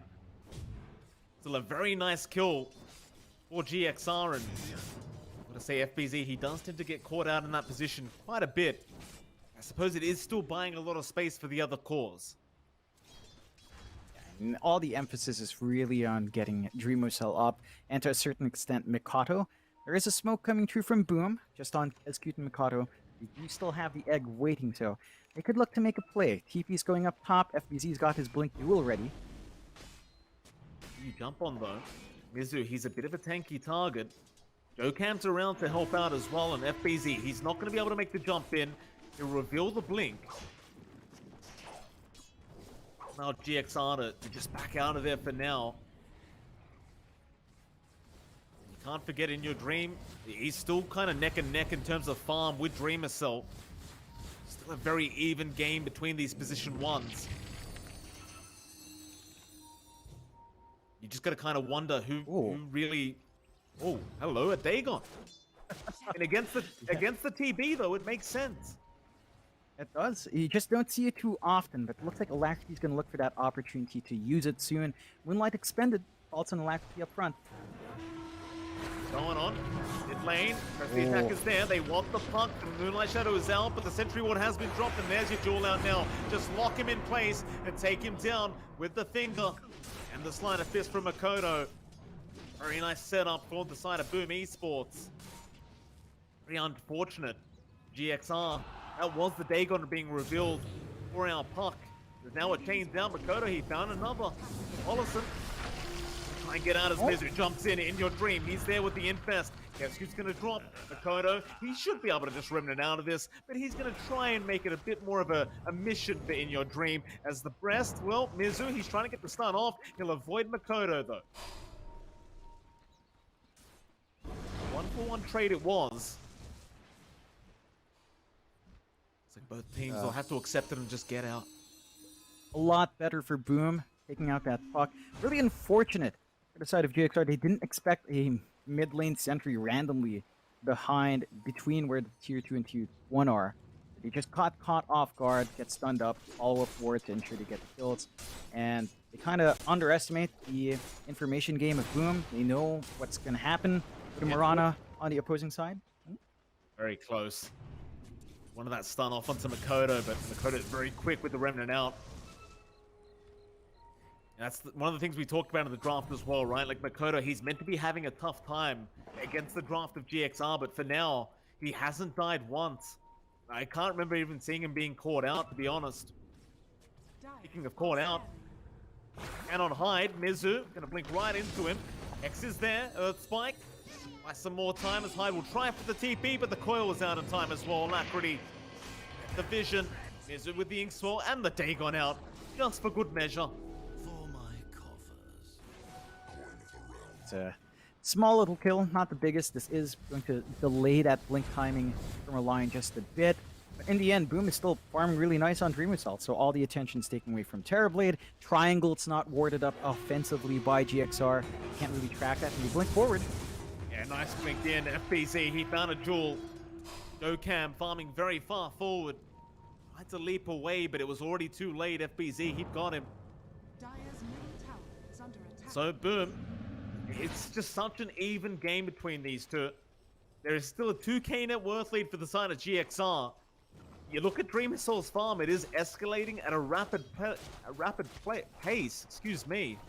That's going to be quite problematic for GXR if this keeps up. He's got the Dragon Lance up, Yasha up, going to the S and Y. Not too far off until that additional stat resist, additional HP is online for him. That's going to help him stand and fight, maybe start to commit and join in for some of these Metamorphosis fights. I like how In Your Dream's itemizing though. He gets the Sanj, he's got the armlet on, the Life Stealer, he's immediately rushing to Satanic. So he just wants to have that self-dispel on hand to pop his rage, and from there you just run around, stand in the middle, you don't care about anything at all, except for, I guess, the egg popping if you're in a bad spot. But overall that should give our Life Stealer a lot of room to really fight, and even the build-up here on Mizu, rushing the BKB right after the blink, just allowing for more offensive movements once these items are up. It's just a matter of patience for GXR. They want to play faster, sure. They've gotten a lineup that probably plays better early, but they still need some of these items to be up first. Chains out from Makoto. He's caught 2 there, but won't last too long. Just level 2 chains there on the Ember. Bottom tower is under attack. Want to go down south. They saw Hyde for a second on that line, and there's your Moonlight Shadow. They really want that lion dead. They will get the vision. He does get the Earth Spike, but it won't matter. Get 1. It's the Boom. They were moving in to try and help out, but we'll have to let him go. I think they'll mind it too much. Just the lion dying just means you really can't go in for a smoke or a team fight. Try and help out, but we'll have to let him go. 14 seconds anyway. They'll mind it too much. And if you're GXR right now, this is really hurting you. You're not finding the big kills you need. You're not jumping the Ember with the immediate Dragon Tail stun. You're not catching out the Terrorblade while he's in jungle. So these kills aren't really amounting to much. Like, you commit Moonlight, it's a fairly long cooldown at this point at 140 seconds. And then after that, you're just kind of sitting around where Boom worked the map a lot better.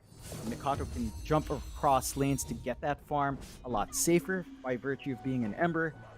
And they still have no clue where Dream Assault's playing. He is under a ward now. He did show up top.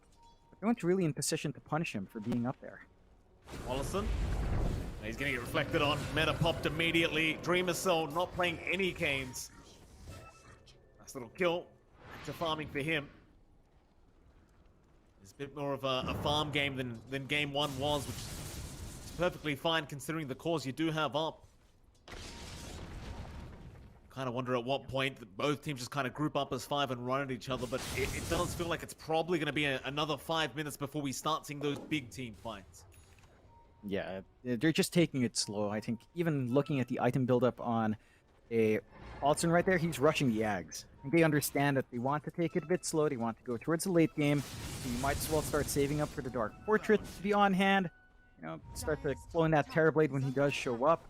GXR are smoked up though. That was not spotted by Ward. Who's had his smoke broken immediately. They're going to pop the Dragon Form, move in onto FBZ. They've got the ulti and a very nice coil out. Alacrity, he found 2 on the hide. Sans is there. He cannot survive it. Mikoto, he's trying to fight back, but he cannot finish off No-Cam. They'll drop the egg as well, but they should be able to burst this egg down in time. Just fine for the side of GXR, and they will. However, they've lost Paulison, but it won't matter because they're on to Mikoto now. And nice Sunder out to try and help out, but the stuns are there. They'll get the Ember down to boot. 4-for-1 trade for GXR. They are just moving so well across the map, John. They're just moving at a different level right now. Yeah, they finally find that rotation they were looking for. I think they really needed the smoke committal. A lot of the earlier fights we were seeing was just purely Moonlight Shadow, and the Sentry game coming out from Boom was just a bit too strong. So the added protection of that smoke, they finally find the approach angle they need. Managed to catch out the big targets they want early on. Killing off Hyde before he can really get impact on that line opened up the possibilities there for GXR to counterfight. And you're just seeing the effect of the Lifestealer, right? Like he infests the DK, DK doesn't die, he regens back up, they run back in, they get the control, they get the damage off. Without access to that burst damage on Boom, without the committal from Dreamwhistle to truly join these fights, you're not going to have enough to rip through these high HP, high armor heroes early on. Certainly not. Very problematic scenario here for Boom Esports.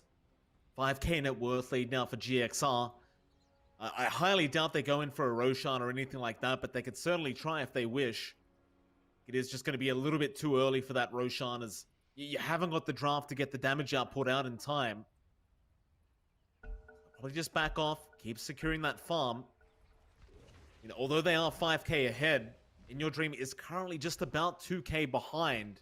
In fact, I say 2k, just about 1k behind the Terrorblade. You'd like to kind of close that gap if you are this Lifestealer.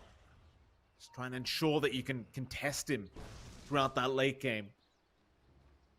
So it does kind of go back to the fact that you are going to have that ink portrait from Paulison really hurting you once you get that Terrorblade illusion in that Metamorphosis. Should be a lot of fun to watch. Be pretty painful once it's up. I believe we're only lacking one part here, or 2 parts, so it's still about 1.5k off. But slow and steady is the pacing here for GXR. They've got a little bit more control on the map. I have to say, Boom's wards, again, their sentries have been on point. Their obs wards have been on point as well. They're watching the Roche pit just in case. They've got good coverage of their triangle. They're keeping watch in that top lane as well, in case someone rotates out while they're shoving it out. So it's just really all about keeping Dream of Self safe as to where he'd be. But GXR, every time Moonlight Shadow is off cooldown, they just use it and go hunting again. There you go. Moonlight Shadow over to the mid lane. There is a sentry there to kind of protect the side of Boom. Smoke is also committed though, and this is going to make it a little bit harder as they do move in from the backside. Makoto, he hasn't seen them yet. He doesn't know, but a quick reaction out with the Remnant. Still, they do find Hyde. They might even go onto Kezcute. The Phoenix trapped up in that Dream Coil. Are they going to be able to help him out? The TP will be enough from Dreamer Soul. The reflection is there. Odo looking to come back in, does get the chains out on our puck. He's going to be able to orb away.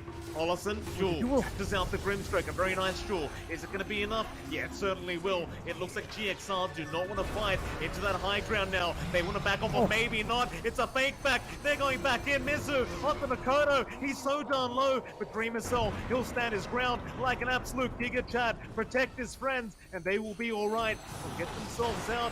GXR looking for a way back in. They get Alacrity. He tried to sneak through the backside. He ends up getting punished by Hyde. It was a really rough start to that team fight, but in the end it does pan out for them.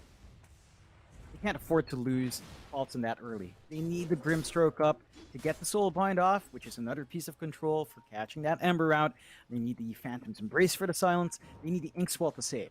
And if they run up with those options, it's awkward. But they smoke up. They know that Metamorphosis doesn't have much left. Oh, Dreamer Soul, you don't want to lose this guy right now. He has the Sunder. Prestige attack going to come in. Reflection is there. Soulbind will also be committed, but Dreamer Soul again, he's just man-fighting this. He's not afraid. He wants to just go for the fight, but he is going to pay for it. He does go down. Tide, FBZ, they all need to run. Get the hell out of there. That is a very big kill for the side of GXR. Boom, that's the one target. That's the one hero they do not want to lose like that. Yeah, just overly confident from Boom. They did not have Metamorphosis up. They didn't have the BKB popped as well from Dreamusol there, so he was heavily punished for it. And it's back to that saving Infest. Mizu drops low, Infest, come back out. You're perfectly fine as a strength hero. And they just get a better trade. I think you lost your puck earlier on, sure. You lost your Grimstroke, not a big deal. You get the Terrorblade, who is the one here that you've put all your farm on. And if they manage to do that again, it could be a bit awkward for Boom. Now, there's not enough damage to really clear that top tower. Dragon farm down for a bit too long. Doesn't mean that they're not going to lose an objective. Just one really big win for Boom is that helps them keep control in that triangle, build up the stacks, keep trying to build up on that Terrorblade. But GXR, I mean, they've got Moonlight off if they want to try again, and we know how they play. They love just constantly keeping that aggression. But Boom are going to go first. They've got the smoke. Take on the Arcane Rune. Mizu blinking out very fast. Both teams clearly having their mate this morning, John. Quick reactions. They check the Roshan. Arrow can be taken by the Roshan. Boom obviously not committing for it right now. Let this one go, and meanwhile, you look back at In Your Dream, John, he's got that Satanic up now. Things are getting much more difficult in terms of trying to deal with this Lifestealer. Yeah, it's, that self-disposal is just so big. Paulson gets caught out, though.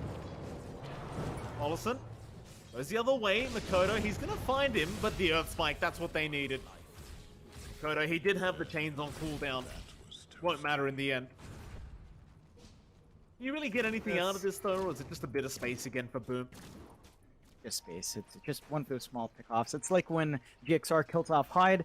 Not the biggest deal. You can't really transition to an objective. You could look for a bigger team fight, though. Again, Grimstroke is a lot of control of GXR here. They go. They found a big target. Davion has been caught and challenged to a duel, and it looks like he is going to drop.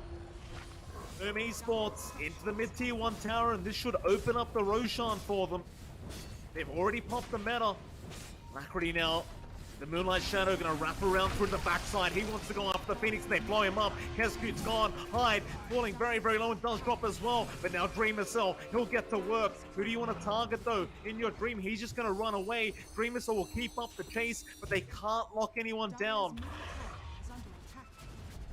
Roshan for Boom quite yet. They will have to back to their side of the map. That's a smart play from GXR, taking out the two supports, ensuring that the Hex and Earth Spike's not going to be an issue, ensuring that the Egg is not going to go off in that tight quarters, and just kind of buying themselves space. So they trade their DK for that. On paper, it's a little bit better for Boom, but this does prevent Boom from getting anything off the map. Yeah, they find a tier 1 mid, can't take that Roche opportunity. GXR gets to wait for their DK to respawn. They do not have Moonlight Shadow on that respawn, but they can still kind of sit back, still build up. The Ags for Paulson is it done? Yes, it's done. It's flying out, so Dark Portrait is there. The game has gone slow enough that you're going to see that terribly play against himself at some point. Scariest thing in the world, John, the man in the mirror. Paulson, unfortunately, is going to be holding up that mirror here, up against Dream Assault. See how it does pan out, but it's going to be so much damage, especially in that Metamorphosis. Boom, unsuspecting right now, they haven't seen it. Or even the Aghanim Scepter now on our DK, Mizu. He's got the Black Dragon up. Scary, scary stuff. Meanwhile, Dreamusol, he is working towards that Eye of Skadi. He does get very close, but the Roshan's been started. In Your Dream is not going to give away the time for Boom to get that Eye of Skadi up. Slowly starts chipping away at that Roshan. Kodo. Or though, just sees them all. They know the roach is Because- happening. They know the position. Check out, the Infest is there. Mizu, he's looking for a jump in. Dire's structures Missile still showing at the bot lane. Trying to go after that bottom tier 1 tower, so they know the TB's not around. tower is under attack. Now gonna back off. They're gonna play it safe. The problem being, Boom Esports, they have bought time for Dreamercell to finish off that Eye of Skadi. However, Dreamercell, he got spotted there for a second. By Alacrity, but it is only gonna be Alacrity. They won't make the jump in. Is under attack. This hurts GXR a little bit more. They are not really able to farm up. That space for Boom, as mentioned, gets that Scotty up, more stats, nice healing reduction, which makes it hellish for Lifestealer to trade for very long. So they've got a big tool on hand now for Boom. GXR still wants to reveal these Ags, though. You just need to find that opportunity. Boom is just using the map information really well. Just posturing around Roshan. Both sides know that they're right by the pit, although Dreamcell just dips in. Lily, why not just walk your way in, Dreamercell? Oh, they do start FBZ. He's been the one caught out. They want to get rid of the LC, and it looks like FBZ, he is going to drop his Alacrity. A great Dream call on the backside. He's already got both supports. Dreamercell, he's left alone to fight. They can't really help him out. They'll go on to Makoto instead, though. They'll leave the TB for now. Meanwhile, Dreamercell still trying to go after Mizu. They're trying to burst the DK down, but Davion, he's way too tanky. They'll drop the egg in your dream. He takes it out. Makoto's still trying. He'll find Jokam. They do get the DK in the end. They find more. Oh, that's a great Earth Spike from Hyde. Amazing timing. And Boom Esports still in position after those buybacks to try and go for this Roshan, but they're moving in again. Hyde, he may have given his life away for this, but they do kill Paulison. Back into the Roshan pit. You've only got In Your Dream up to try and contest this. He's not going to bother either. Back to farming for him. He knows he can't do it on his own. And Boom, they get something to go their way. They really split that fight up on GXR's end. Like, they immediately jumped Dreamercell, but they transitioned to the supports to kill off first, forced the buybacks, but that meant that they missed their window to burst the Terrorblade. So he just had full use of his Metamorphosis, lots of damage flying out. We didn't really get to see the best Dark Portrait usage as well, as they were chasing elsewhere. So Boom's got this nice safety net on hand. Ages for 5 minutes, net worth lead down to 1k for GXR. The farm distribution of Boom isn't that even, though. All of their goals really just riding on that Terrorblade. They have to ensure that every engagement they take going forward, Dreamercell has to be around. He has to make use of that farm advantage for the team. They've kind of sacked Mikado's farm and really sacked FBZ's farm to get to that point. And looks like they do know that they've got a nice come around here. Start grouping up. The egg is about 20 seconds off. Finger is about a minute. So you could at least play with the egg if you wanted to make something happen with the Aegis. Maybe start eyeing some tier 2s to push down with Metamorphosis coming back up. For GXR's end, In Your Dream's pretty close to his own Scotty now. That could be something you just wait out for. Dagon up to level 3 for Alacrity. I think he's really going to need Dagon 5 to get that instant burst that he needs to clear out some of these heroes at this point in the game. And that's just going to take a little bit more time. So the slower pace doesn't necessarily hurt GXR as well. They're also finding these item spikes while the game slows down. I think that AC on In Your Dream is going to be very important as well in that Lifestealer. Just being able to tank up a bit more, get your team a bit more tanked up against all this physical damage. Well, Dreamercell proving to be a real nuisance now on that TB. 4k ahead of In Your Dream. The Moonlight Shadow is going to be popped. Their way over with the top lane, GXR. Best is there on Alacrity. You always want to go into those back lines, so you need to find the line first. FBZ gonna back off away from the arrow, but they found them. They've got Hyde on the line. The orb moving the way of Boom. Dreamercell, he's BKB TP'd out. FBZ, he has not been scouted. He will. Oh, wait a minute. Paulison? Close. They had the right idea. On the edge, they do find that objective though. The tier 2 tower gone. A little bit more potential to rotate around the top jungle if they want to. They don't really take the outpost though, so it doesn't feel as amazing, mutually denying that area away. And GXR, they get a pick off again, not the most substantial when you kill off the lion at this point. but it's still a consolation prize. They did pop Dream Coil for that, along with the LP Dragon form. So you're not going to have these spells by the time the next engagement's out, and Boom could look to use that to their advantage. Starting to walk in that top jungle. Metamorphosis is ready from Dream if he does run into someone, and just going to be able to take out the outpost. So Roche Axe is going to be cut off, but Roche is still a long ways off, so you could still go for recapture at some point. MKB is up and running on Dreamocell. His damage is going to skyrocket. Not going to care too much about the armor as he gets the procs up, and that slight evasion on our Lifestealer, not going to be an issue as well. In fact, In Your Dream didn't even bother for that talent anyway, so not really counteracting anything yet. But I suppose the damage coming through is nice, and there is a smoke from Boom now. Absolutely, they want to fight with this power spike. Dreamissile, he's going to try and bait in the side of GXR. GXR is very patient, waiting for that right moment. They know Dreamissile has his team right behind him. You've got to find those backlines first. The arrow scouts out. See anyone though. Dreamissile getting a fair bit of damage off onto that tier 2. Your Dream gonna try and ward him off here with the life stealer, but Dreamissile gonna go in and just kind of whack him a little bit. That tier 2 tower not gonna survive, it looks like, as it does drop. Mizu, Reflection is gonna be there. They found out the DK. They'll make the jump in, but he'll force the BKB out. Dreamissile, he's got the meta. It's GXR, they're not gonna want to fight when that meta's up. They'll walk away at the cost of their mid-tier 2 tower, but they definitely can't fight right now. Gotta be a bit patient. They don't really find the angle. Very good positioning from Boom to play on the opposite side of the lane. Not giving any openings out to GXR. GXR, for their part, they're hitting some big spikes. Dagon 5 fully done on Alacrity, so full burst potential on hand. And he has a Ceremonial Robe. This is just a bit of a cherry on top. That magic resist down should be a nice little boon for the burst damage he's looking to pull out. On the side of Boom now, with pretty much all outer towers except one gone on the side of GXR, they can just go back to controlling this map. They still don't have that network advantage, still leaning towards GXR, and the Aegis does expire, so they don't have that safety net. They've got good control onto the Roche Pit, good control on the top jungle. There's not too much room for GXR to roam around individually. They're going to have to stick together as a team, and they do smoke up right now. Try. It's all about the right jump, it seems like, for GXR, where Boom, they don't really need the right jump. They just kind of need the team fight to start.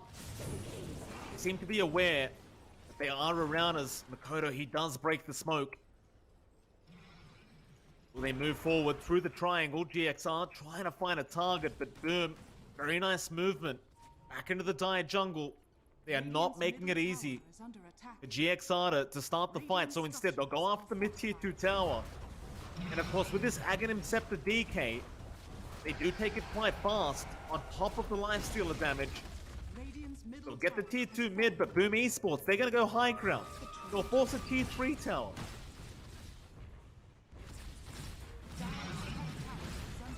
The defense coming out from GXR is a bit slow. They TP'd all over the map.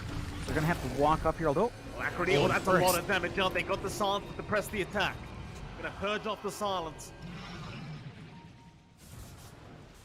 It is a level 5 Dagon on Alacrity, which explains the damages. Ooh, rescued. That's the ink portrait. the ink portrait of the TV. Oh, that's disgusting. Just running through the jungle right now, trying to find the lion. Hide, do not go near that thing, sir. Does wear off. Yeah, I mean, that's one way to do it, right? You get the ink portrait, you try to find a straggler, just take him down. Yeah, it feels pretty nice for GXR. They save their high ground for now. They've got Moonlight, they're outside of base, they can go hunting a bit.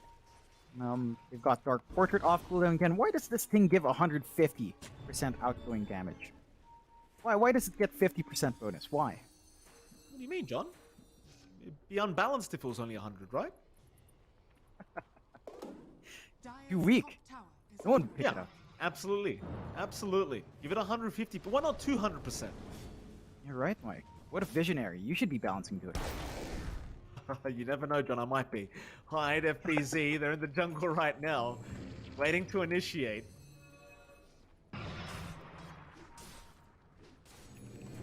Olsen.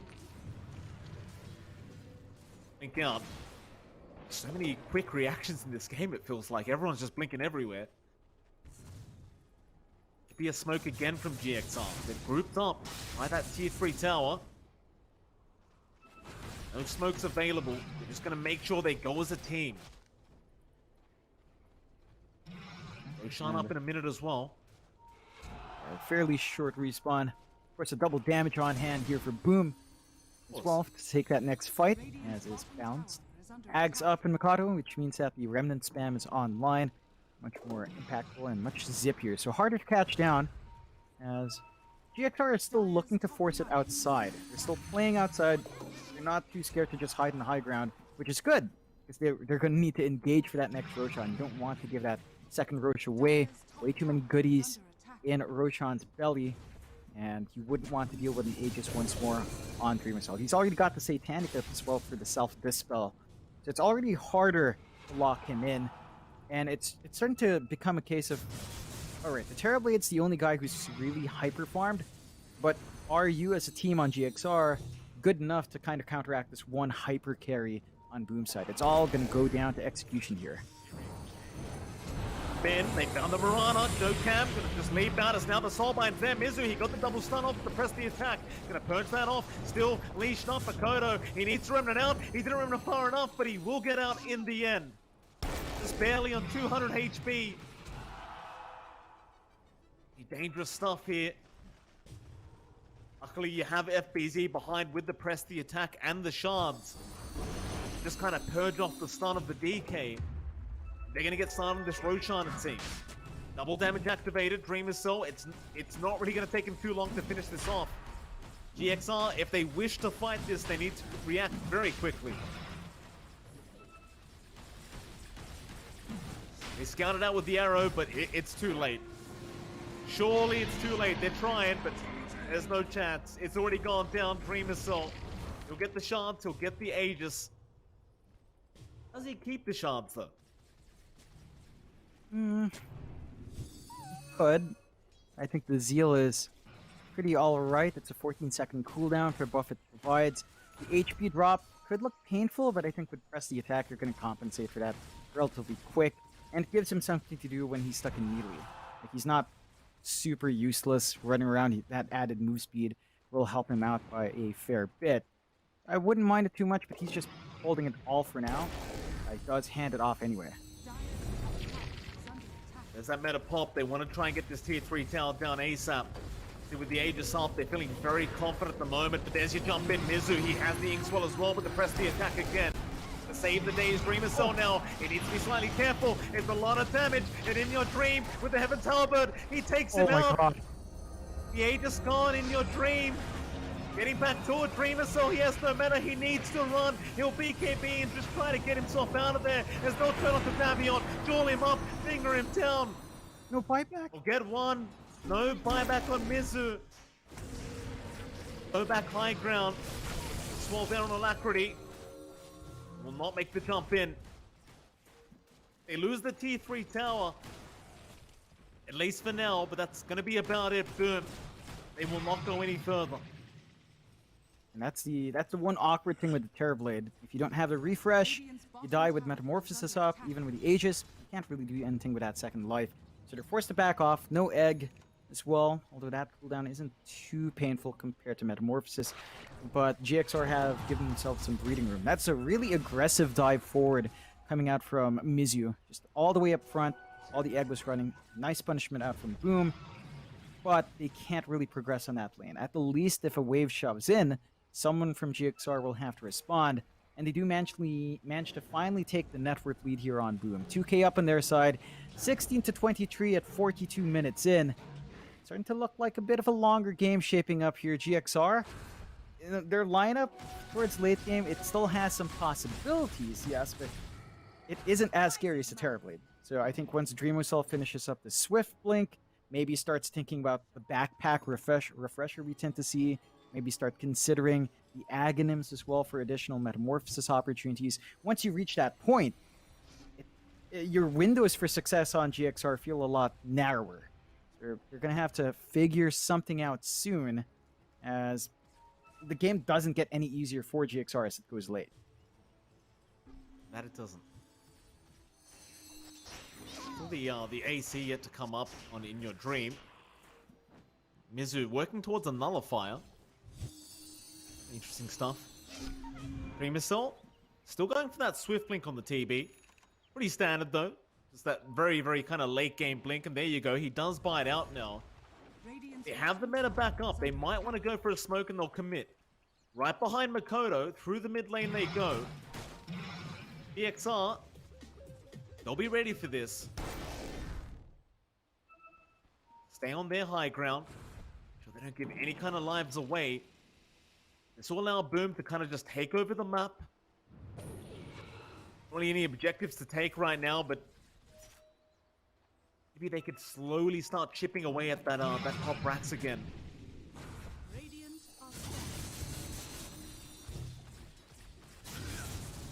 Try, but they are being rather hesitant. Scans out as well. Does obviously scan out someone on GXR, but give enough information for Boom, and well, looks like they are going to back off. They have not found the opening. Yep. Very safe play from GXR, not giving any of that opportunity out. Just playing as a team, sticking to the high ground, waiting for an opportunity to dip out. And they do smoke up now. I have to point out this on Alacrity. He's got the Octarine plus the Spell Prism. So very low cooldowns on all his items and all his spells. A 9-second Dagon 5. That sounds like it's going to be potent in these rather long engagements. As they do moonlight on top of that smoke, they're going to go hunting now. 9-second Dagon 5.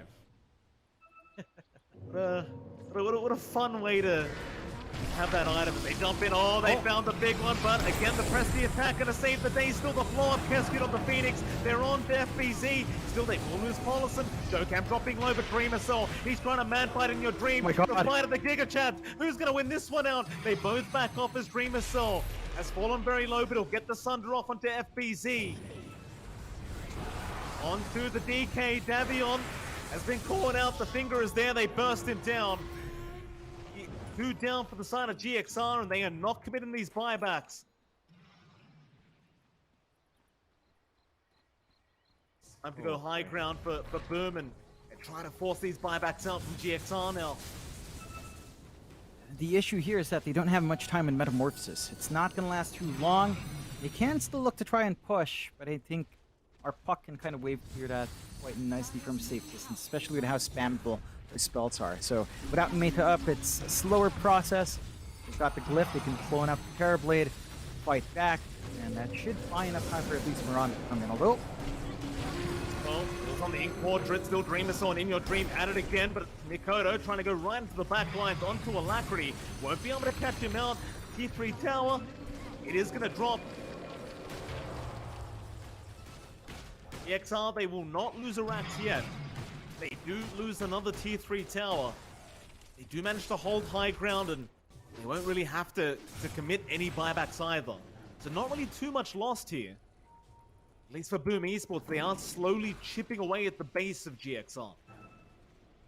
yeah, they've made it awkward for GXR. It's harder for them to jump out. They've got the refresh up in Mikado, and we've seen it multiple times already. Refresh for the fresh set of remnant stacks. It can be really nice to reposition or just try to burst someone down. Could be a surprise as well for GXR if they're not ready for it. GXR, for their part, it's getting tricky. Like, the 8k gap doesn't feel bad because that's still mainly on the Terrorblade. So it's still all about Dreamocell having that farm. And we have seen Dreamocell in very vulnerable positions. I think for GXR's part, they need to start hunting down the backline. Take care of FBZ first. The Ag Shard, the spell immunity from Press the Attack with the Dispel is just way too strong as a counter tool for that TB. And if they can start these fights by killing off the LC first, I think GXR has a much easier time cleaning up the rest of the lineup. For Boom's part, it's just a war of attrition. Just keep all the waves shoved out. Maybe look for the next Roshan here. Keep your farm up into TB. Keep your farm up and even the Ember, as he's not lagging too far behind the Lifestealer. And you guys scale really well with gold. A lot better than GXR would, at least until a certain point. Like, if this game goes super late, let's say level turkeys come out, I think the puck gets a second life from just having the rest of the talents up. Rapid fire, phase shift attack can be really nice, and you can kind of consider re-itemizing would say right click there, but that's way down the line. I don't think GXR wants to hit that point, even though there is still some opportunities at that point in the game. They'd still want to just look within the next, I don't know, 20 minutes max. Is where you're still super comfy here. They group up again, Boom. A bit more split up across the map. They're obviously feeling a lot more confident with the amount of farm they've got. And Makoto with that refresher orb now. 10 remnants with the Aghanim Scepter. Arrow is going to connect though. They got Makoto, but it's not going to matter. They won't have the follow-up to it.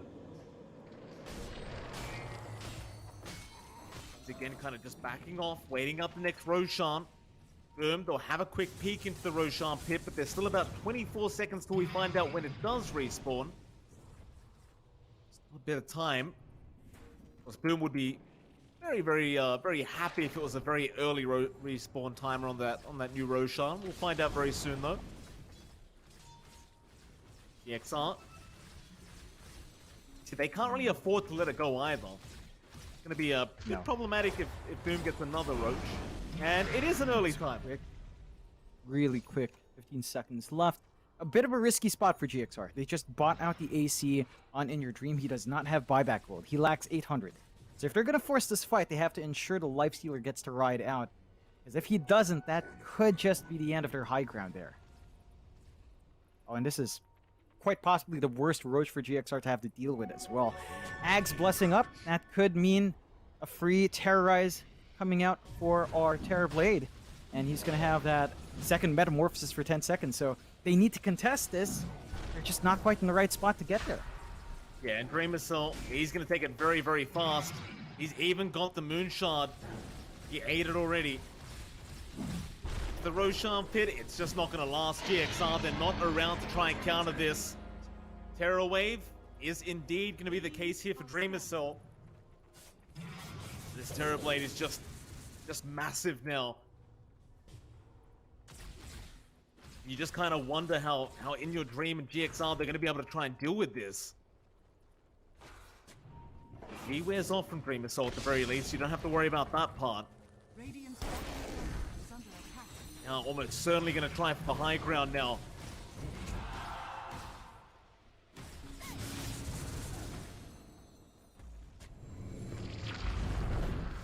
We go, mana popped.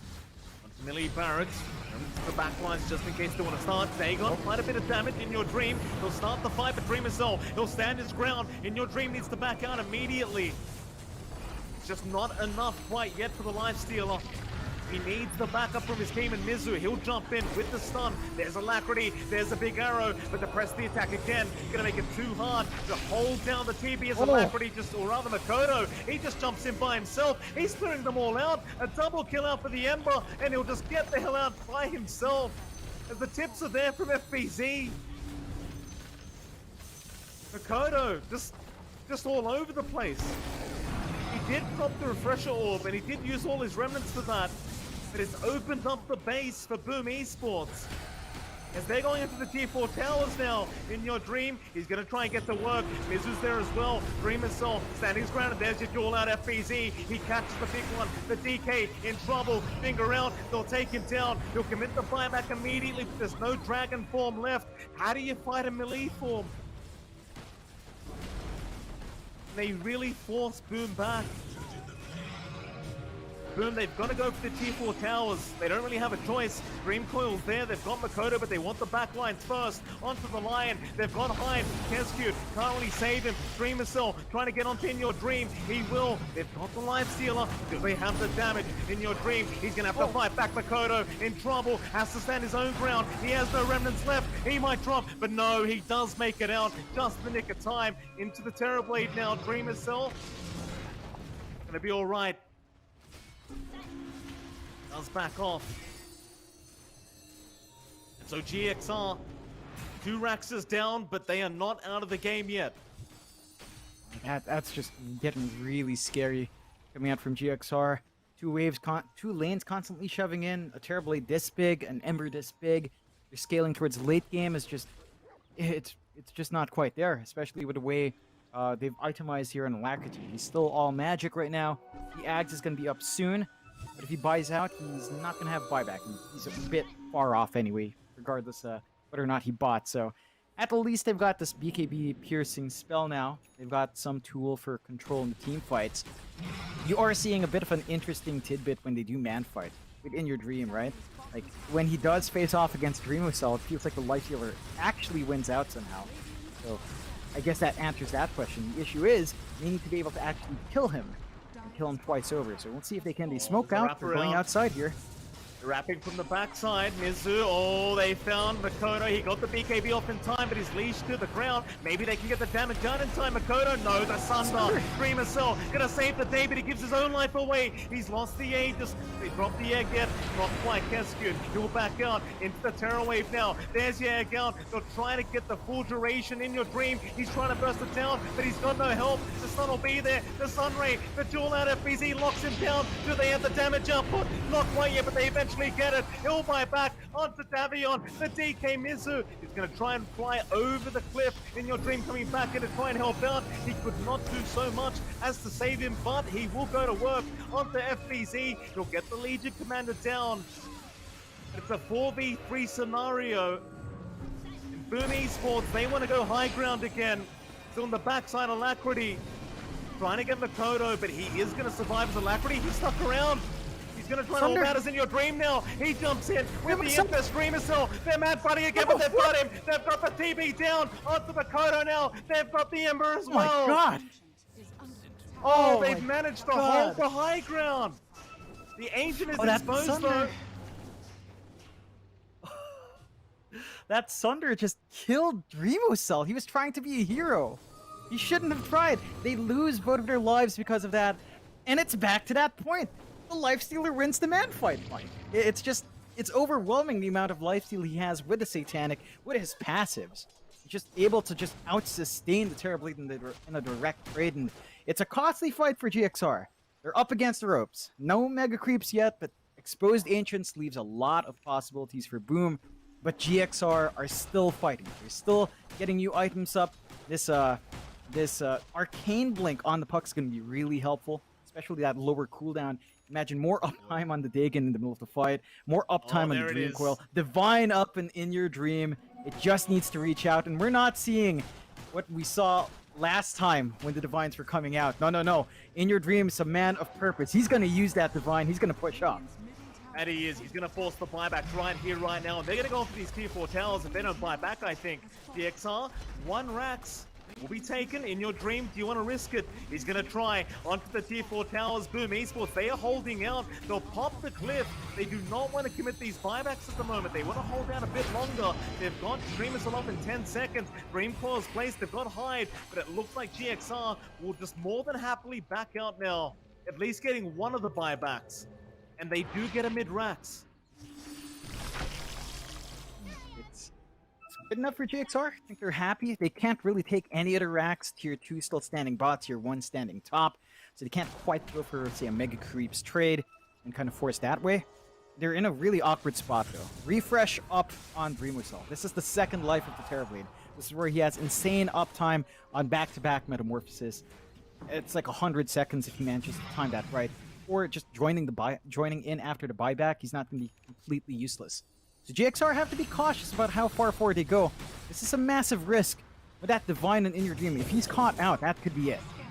And their Ancient's exposed, John. I don't think it matters if he gets caught out. The game's over. If In Your Dream dies, he's got 5 minutes without buyback anyway. So he's going to try and get the Abyssal Blade up to have that extra kind of disable. But Boom Esports, it's still their game to lose. They're 13k ahead. They've got 2 Raxes down. They've smoked up. They want to put a little in this game right here, right now. They don't want to risk going any further as tier 5 items are up in about 4 minutes. And that could change everything, depending on the RNG you get. See what Boom can do. Refresher Orb and Dreamer Soul. So he's got 2 Terror Waves. He's got 2 Metamorphoses. Arrow does land, so they'll know that they are smoked in the jungle somewhere. Insane game, or series rather, so far between these two. I really don't think Boom want to wait for those T5s. No, I don't think they want to take that risk. It's so weird to say that. They're the ones 2 racks up, right? Like, compared to the 1 racks, they've got their tier 1, their bot under protection, they've got the refresh and the Terrorblade. Imagine your dream finds like a Giant's Ring or a Fallen Sky. Imagine a Fallen Sky. Oof. What are you going to do then? Oof, that's a nightmare. If those items do come out. It's always RNG at that point, though. And that can... You don't want to leave things up to fate. So, you know, gotta find a way to close this out. Next Roshan, about 47, 46 seconds left. So quick, relatively quick respawn. Boom is in a good spot to just take it. I think GXR, that's where they're kind of falling flat. Their information game just isn't as solid. Although, just poking around each other in these waves. They are. Roshan 30 seconds away, so Boom could wait that one out. They'll still have time to get the Roshan and try to rush the high ground. Was GXR. I mean, they could decide that they want to try and counter out this Roche. I wouldn't quite blame them. In your dream, he's not going to have buyback gold at the moment. And it is still on cooldown anyway, so he buys out the Abyssal Blade now. Roshan, 3 seconds away. Okay. Alright, time using GXR. They want those supports first. Maybe get off Makoto with the stun. It'd be very nice to get this team fight started, but it's very hard with that Lincoln Sphere and BKB up. Mizu, he's going to see the TB illusion. Dreamer Cell, he's just waiting on the side. Moving in with that Moonlight Shadow. Sentry's down now, they see them, they'll jump in. Dreamer Cell, he's got the Terror Wave down, they're going to blow up Dokam immediately. Mizu, he'll try to go in on the LC. Aeon Discroc, and well, there's another Turbo Blade out. They get the Jewel out now onto Davion. They've got the DK, they'll burst down Mizu. No buyback on that DK. They've even got the Grimstroke now. It's all up to In Your Dream and Alacrity. They're trying to go the Dreamer Cell, but to press the attack, the added attack speed, they've got the control, they've got the damage, and that should be it. It should be all over. Boom Esports. Leave have successfully forced us to a game number 3 unless we see some magic from Alacrity. But no, he's been caught. There's your Hex out and there's the GG War played. Boom Esports not going out without a fight. We are going to a game number 3. Oh, what a fantastic game coming out from GXR and Boom. So close. GXR, they managed to hit their timings perfectly, but they were allowing Dreamcell to just farm up for such a long time. They couldn't really close out the game. They drop a couple of fights, and then it started to get dicey towards that late game, right? Like, their lineup was so geared towards that earlier point, but they held out longer than I think most people would expect. You know, they managed to make this Lifestealer man-fighting that Terrorblade work for a really long time. Like, the damage output coming through was so good, and it's just so good to see these two teams laid out. I can't wait for that game number 3. It's going to be a spicy game 3. Of course, we are going to head to a break, but right after that break, we'll be back with the panel to discuss what happened in this game number 2.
The good times just keep rolling on here in the Southeast Asian qualifiers. Another nearly 60-minute game, 59 minutes, where Boom managed to clinch it. But it was not easy by any stretch of the imagination. Even though they had a pretty significant net worth advantage, they had a ton of map control. There was those moments, especially once Lifestealer picked up the rapier, that I was like, oh snap, this could be it. This could be the comeback from Galaxy Racers. But it was a little bit too difficult, and my suspicions were confirmed, John. It seems like Legion Commander is quite a strong hero. Obviously, Terrorblade front and center, Mikoto flying around all over the place, but that shard with the press the attack spell immunity was giving Terrorblade like a license to kill every single time he got initiated on. Yeah, it's just impossible to play against for the most part. They had to perfectly execute on Galaxy Racer's side to really work towards that kill on Dreamocell, and a lot of the times it never panned out. They managed to kill the surrounding heroes and kind of force Dreamocell to run out, but they couldn't get that big edge into fights, and it's just too many saves from FBZ, especially once he hit 25. Like, at that point, with the AoE press the attack as well, it was so hard for GXR to find those openings. And another case in which I'm sure a lot of people are like, why wasn't there a patch before this qualifier? Why were there 4 Eon discs on the side of Boom that they could never get bursted down? This poor Puck was playing, Alacrity was playing his heart out, but Mike, it didn't seem like he was able to do much other than bounce people around with waning rifts. I mean, I love the fact that he rushed the Dagon 5, but it's kind of like you said, the Aeon discs, man. They make it impossible to burst anyone down. He did some great work, but this item is just completely busted. And I've got to go back to give credit as well to FBZ.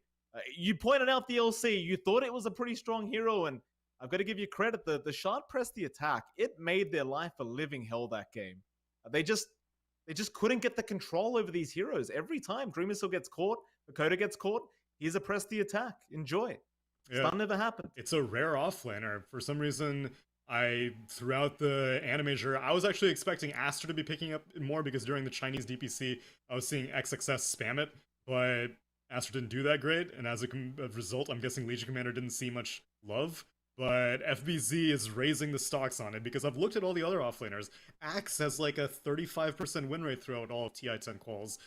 Timbersaw has like a 30% win rate, and so I think people are trying to find new offlaners that might be able to set the mold a little bit, and Legion Commander is looking like a good front runner, but it's credit to all of Boom. As a unit, they played fantastically well. Keskute ends with a somewhat unflattering KDA of 0, 12, 14 on the Phoenix, but that's just Phoenix things. He did his job too, and I am very excited to see how a Game 3 is going to go down yet again. Need I reiterate, this is elimination. This is your last chance to make it to a $40 million prize pool at TI10, assuming that the Visa Major also is succeeded by whichever team wins here, but we'll figure that out after the fact. But for right now, we're going to go to a break. Going to wait until Game 3 draft shows up in just a little bit.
It's time for game number 3, where I've already got a hot take for you. Galaxy Racer, they haven't had to play a game 3 in a while. I looked it up. It's been 4 weeks since they last played a 3-game series. Now, they did win it, sure. But boom, they were born in the 2-1s. They were molded by it. I think that Boom's gonna outstamina Galaxy Racer. Now, give me the devil's advocate speech now, John, because I don't think the Galaxy Racers have it. I think that they're out of gas, and they're going to take a pit stop, and Boom's going to take it. The devil's advocate here is a bit... It feels under the belt, but I have to say it. We've seen Boom collapse on themselves. We've seen them time and time again where they look amazing through a run, and when it comes to that one moment where they have to step up, have to really bring that A game, finals of Summit, finals of Pro Series 6, it just falters. And I'm hoping that doesn't happen here, but it's a consistent pattern. We'll have to see if they can beat that curse. Yeah, I'm looking at their history. I see a lot of silver second places in their match history. You're right. BTS Pro Series, both Season 6 and Season 3. The ESL 1 Thailand 2020. BTS Pro Series Season 2. The Qualifier for Southeast Asia Birmingham 2020. It is definitely an issue with the clutch factor, but they're not going for second quite yet. In fact, they're just trying to make it in the top 4. They're just trying to make it to get a rematch with Execration, which Execration's looking forward to. Danog Aries and I had a chance to interview Nico, and we were saying, which opponent are you looking forward to, Boom or Galaxy Racer? And he was like, I want the rematch. You know, we always kind of struggle against Boom. but I'm going to beat them in this TI qualifier. I may be paraphrasing a little bit, but that's what it seemed like. But first, they need to make it through Galaxy Racer if they want to make that a possibility, as we now begin game number 3, first ban of Leshek, and I'm curious to see what respect might be given to the various heroes. As we saw the Spectre and anti-Spectre strat with the Necro in game number 1. Here, we saw the Terrorblade be first phased. It does seem like a carry is probably going to be first phased by Boom, though, Mike. I think that's been their dynamic for the past few games. Well, they've left the Terrorblade alone, so they may just go back to it if GXR just don't ban it out right now. Both teams really enjoy the hero. That's the thing. GXR, throughout the qualifiers, they've been having a lot of success with the In Your Dream Terrorblade as well. So I imagine if Boom Esports don't take it for themselves, then GXR will probably go down that route. And they do have a tendency of picking carries that were picked in the previous game, especially if they lose to them. So there's your Phoenix out. I don't know if GXR wants to go first pick Terrorblade. That seems maybe a little excessive, but if they leave it, Dreamissel may just take it for himself. Last time their response to the first pick Phoenix was the Mirana and the DK. Both here. Oh, well, actually, DK's taken out, but Mirana's still available if they want to go for that.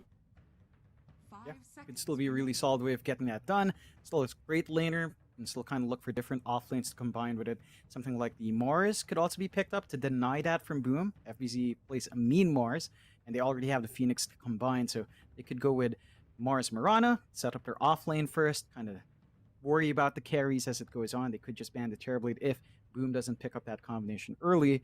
I think Galaxy Racer has to be a bit ready for it if they don't consider it for In Your Dream, though, as as mentioned, Boom kind of just likes going back to what works, and it worked out really well in that game too. So have to think about those timings here. GXR do start with the Lion coming out. We have seen a lot of Lion throughout a lot of games now, and it's just highly effective. Great stun, great burst, a lot of ways to still combo it, and some flexibility as to whether or not you want to run it 4 or 5. So it's kind of open for the support positions as well. They're going to pair it up with a Darkseer, so maybe a 5 Lion, because I think Darkseer generally I'm finding the most success when you pair it with a melee 4 position. Nyx Assassin is one of my favorite go-tos, but it's another very anti-illusion draft that Galaxy Racers are like, don't pick the Terrorblade. We know you want the Terrorblade. I'm already going to tell you don't do it. We already have a Darkseer. We already have a Lion against it. Don't think about the Spectre either. I'm not. We're going to discourage all that. Go play a normal carry. Well, Boom, gonna think about it now, I suppose. I'm just kind of wondering what hero they are gonna put with that Darkseer. I think one of the supports we've been seeing most with it, you pointed out the Nyx, but we've been seeing a lot of Tusk as well, right? Like, because you have the tag team, you have the Shards, the Snowball to initiate with the Iron Shell. I'm curious if Boom want to take that for themselves and run it on Hyde, or whether they just want to ban it out of the next ban phase. I suppose we'll have to see, but do you want your carry now if you're Boom? I mean, it does still feel very early to take your carry. That's what I said the last 2 games, and yet they still felt like doing it with the Terrorblade and the Spectre. We'll see if maybe there's something else up Dreamicel's sleeve, because again, I feel like this is discouraging against Illusion drafts. He still has this Medusa, which I thought Medusa was a terrifying force in the first few days of this SCA qual, but they go for something a little bit more consistent. They go for the Doom, which could be Mikoto or FBZ. Yeah, it's a pretty open way to go about it. Really solid way of also building up. We know that Dooms tend to just get the farm regardless of the situation. Sometimes you can go Midas. Some games we've seen the Midas actually skip, so we'll have to see what kind of priority this takes. It feels more like an FBZ hero. I think Mikoto tends to play flashier mids, much more heavy farming mids, or at least bigger win condition mids, like say the TA. Sometimes the Kunkka comes out as well. I don't reckon this is something that he's going to look for in mid, but it really just depends on what else GXR picks up. Really surprising to see the next bans here as well. Like the Jug is taken care of from GXR. They're leaving the options for Dreamicell to, again, look at that Terrorblade, even with the Darkseer counter, with the Lion. I think it's something Boom is used to running against into those direct counters. They've done it a couple of times before. Boom, for their part, take care of the Ursa. And the Wraith King, just really stable cores for In Your Dream. So it's just that second phase ban, right? You focus on those pause ones, you focus on those win conditions, you just want to make it as tough as possible for the opposing team. Yeah, I'm glad that they're also changing the approach of not going for their one position, their safe lane carry in the first phase, because I do think that that leaves a little too much vulnerability. As nice as it was in game number 1, or rather, as nice as it was in game number 2, I still feel like it was exposed in game number 1 with that Spectre draft, and so instead, Galaxy Racer will continue targeting Respect. They ban out the Grimstroke, which that Dark Portrait was definitely amusing to watch in the last game. It managing to get like a solo kill on the Phoenix whenever he got the Terrorblade Dark Portrait. It was, I know, John, you were like 150%. How is that balanced? Radiant team back. Yeah, it's just ridiculous in the right hands. I feel like Impact's kind of fallen off. Like initially when we were seeing that a lot more, especially on Chinese teams, I think it just looked absolutely broken. Now it feels like it's been held back a bit. It's not as big, but it's still really helpful. Just not quite as much impact there for GXR last time around.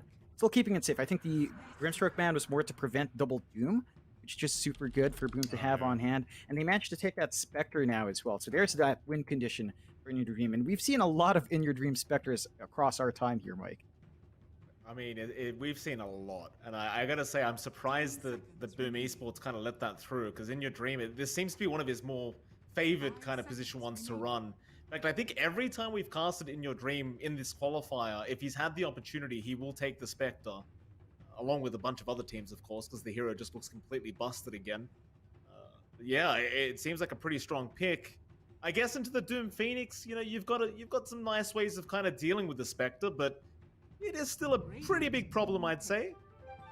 You go for the Ench. Fair enough. That's not really revealing too much on the side of Boom. Just a nice kind of support to have. So it's a support duo that it does not have stuns, and I've been quite skeptical of that, especially if you want to pick up a Spirit Hero for Alacrity. Sure, it becomes a Doom target, but at the same time, you're going to be able to abuse these supports. 5 seconds remaining. Yeah, it just gets really tricky without having that lockdown on hand. I suppose you could argue Doom can at least have a nice Centaur stomp, and the Enchantress could do that as well. But it's just not reliable enough, and that could be something Alacrity looks to abuse now. Probably just going to look for their next support here, though. Probably just looking for Jokam Paulson's here next, just to keep it safe. Pocket that pick in the end. They've got last pick overall in GXR, so I think they have that flexibility. It just gives opportunities for Boom to kind of ban them out in the next phase, though. Dire team pick. Yeah, I was gonna say, if they had the Undying in game number 1 as their heal strat to pair up with Wyvern, and the whole time we were like, what about a Wyvern? I feel like a Wyvern would be better. Case in point, they go for it, although there is a fair amount of magic and pure damage on Boom to penetrate the Cold Embrace, but still, it's always a good combo. Yeah, this seems rather problematic for Boom. I mean, you pointed out there's no stuns earlier.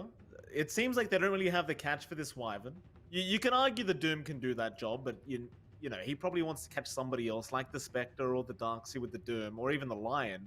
This Wyvern, it made it all the way here, and we've seen how powerful it is. Boom must be very confident to leave this. I mean, it's such a silly position 5 to have. It's just too much impact. Like, Cold Embrace is great, but Winter's Curse on top of it, it's just so stupid, really. This Winter Wyvern hero. It's a bit too much. What do you think, John? Do they have a way of dealing with this? Like, what do you think they're doing here? I think they might just be considering that they can at least Doom the Winter Wyvern in the back. That does require you to actually jump into the backline and find her, which is easier said than done. Boom do go into this Bristleback, though. That could be a Mikado here. It could be a Dreamwhistle here. It's a bit more open, and I think that'll help them in at least expanding some of those bans from Galaxy Racer. I think the last time we saw Boom do this, it was Mikado, I think, but they have done Dreamwhistle a couple of times, so it's fairly open. It kind of fits their playstyle. We have not seen as much Bristleback in recent times, so there was a time where it was instantly picked every time, and that was when Tiny Mid was a big thing. You just put Bristleback mid, he completely shut down the lane. Not as in vogue now, especially with the Vanguard nerfs, so we're going to have to see how much they can pull out from there, but it does give them a bit of a quick pace to play with. 20-25 minute mark, and be really nice for the Bristleback, and your Spectre at that point should still be looking to farm up at the least. 5 seconds remaining. I don't know, it's more physical damage into this Wyvern Cold Embrace, and I feel like Galaxy Racer are probably eyeballing a Lesh. Oh, never mind. Lesh was first phase banned. But Death Prophet is still available. So anything that can also take advantage of Cold Embrace in the mid game. Exorcism with the Cold Embrace is nice. And now you're asking for so much magic damage out of Boom's last pick to be able to kill a Spectre reliably, I feel. I would agree with that. I'm not sure what they really want to get in that mid lane to really counter this out. I kind of like John's point. He did say they're trying to outpace the side of GXR, so they might just try to finish the game a lot faster. And thinking back, we have seen drafts like this from Boom where they put FBZ on something like the Doom, and Dreamersaur will play a bit of a softer carry like the Bristleback that doesn't require so much, and they might give Makoto a bit more of a farm heavy core. But I was gonna say, I mean, even though the TA didn't look amazing, maybe they could go down that route, but that's banned out by themselves now. What do they want here in that mid lane? I'm Still have left field, but Puck could be one. I feel like a Kunkka could be a possibility just to tank up. But it's so much Right. physical. You keep telling me physical damage. I want magic Yeah. damage. I would love to see it though. But it is something Boom does. It is something Boom does though. Like they go with these weird drafts, they go all tanky, then they close it out with Kunkka. Like they do that a couple of times. Probably not the best game for it because of Winter Wyvern, but it's a possibility. I think we can't really discount it. Oh. Okay, there's that magic damage. Okay. There you go. I'm satisfied to an extent.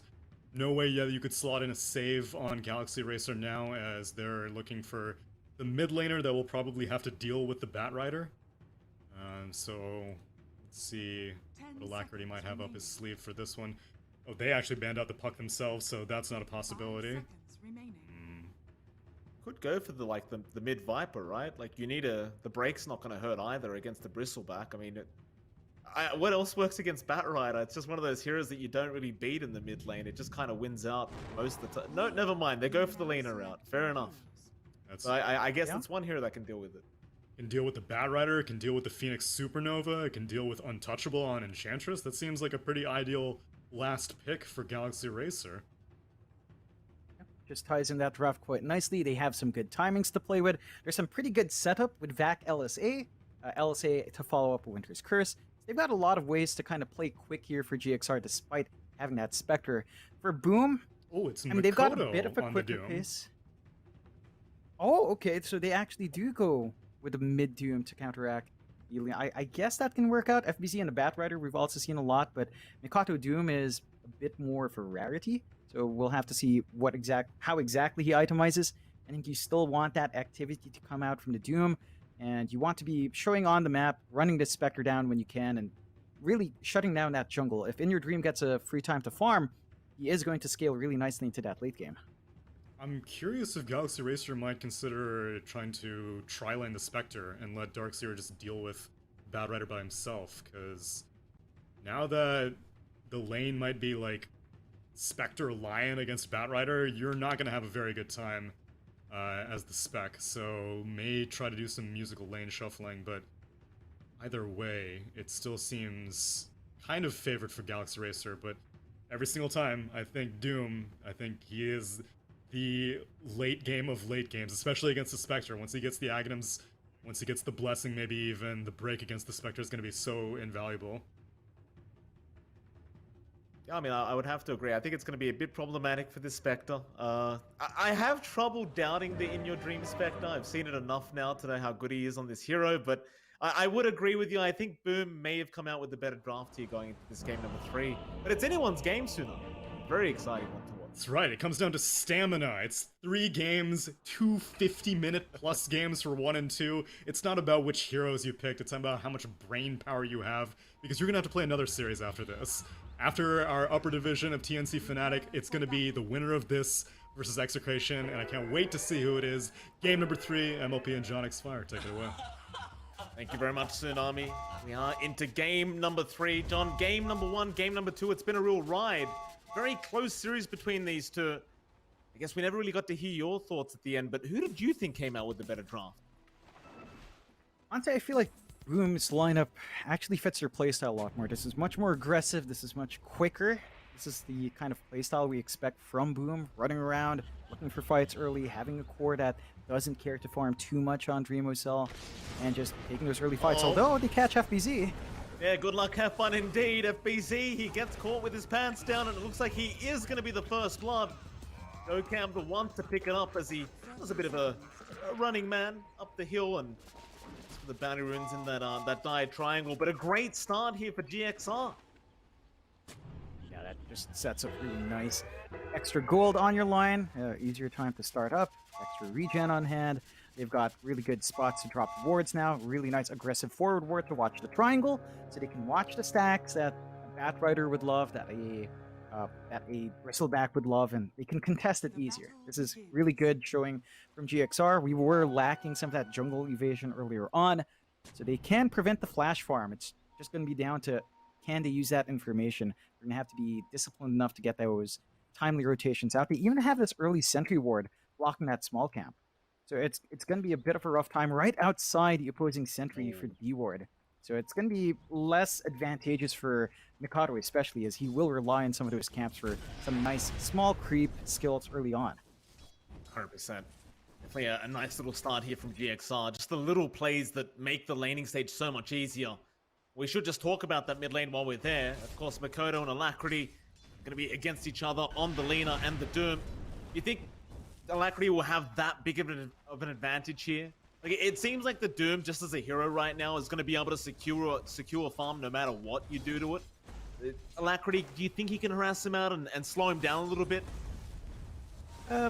Not too much. I don't think it's going to hurt Mikado all too much, especially once he gets this bottle up. He has decent regen.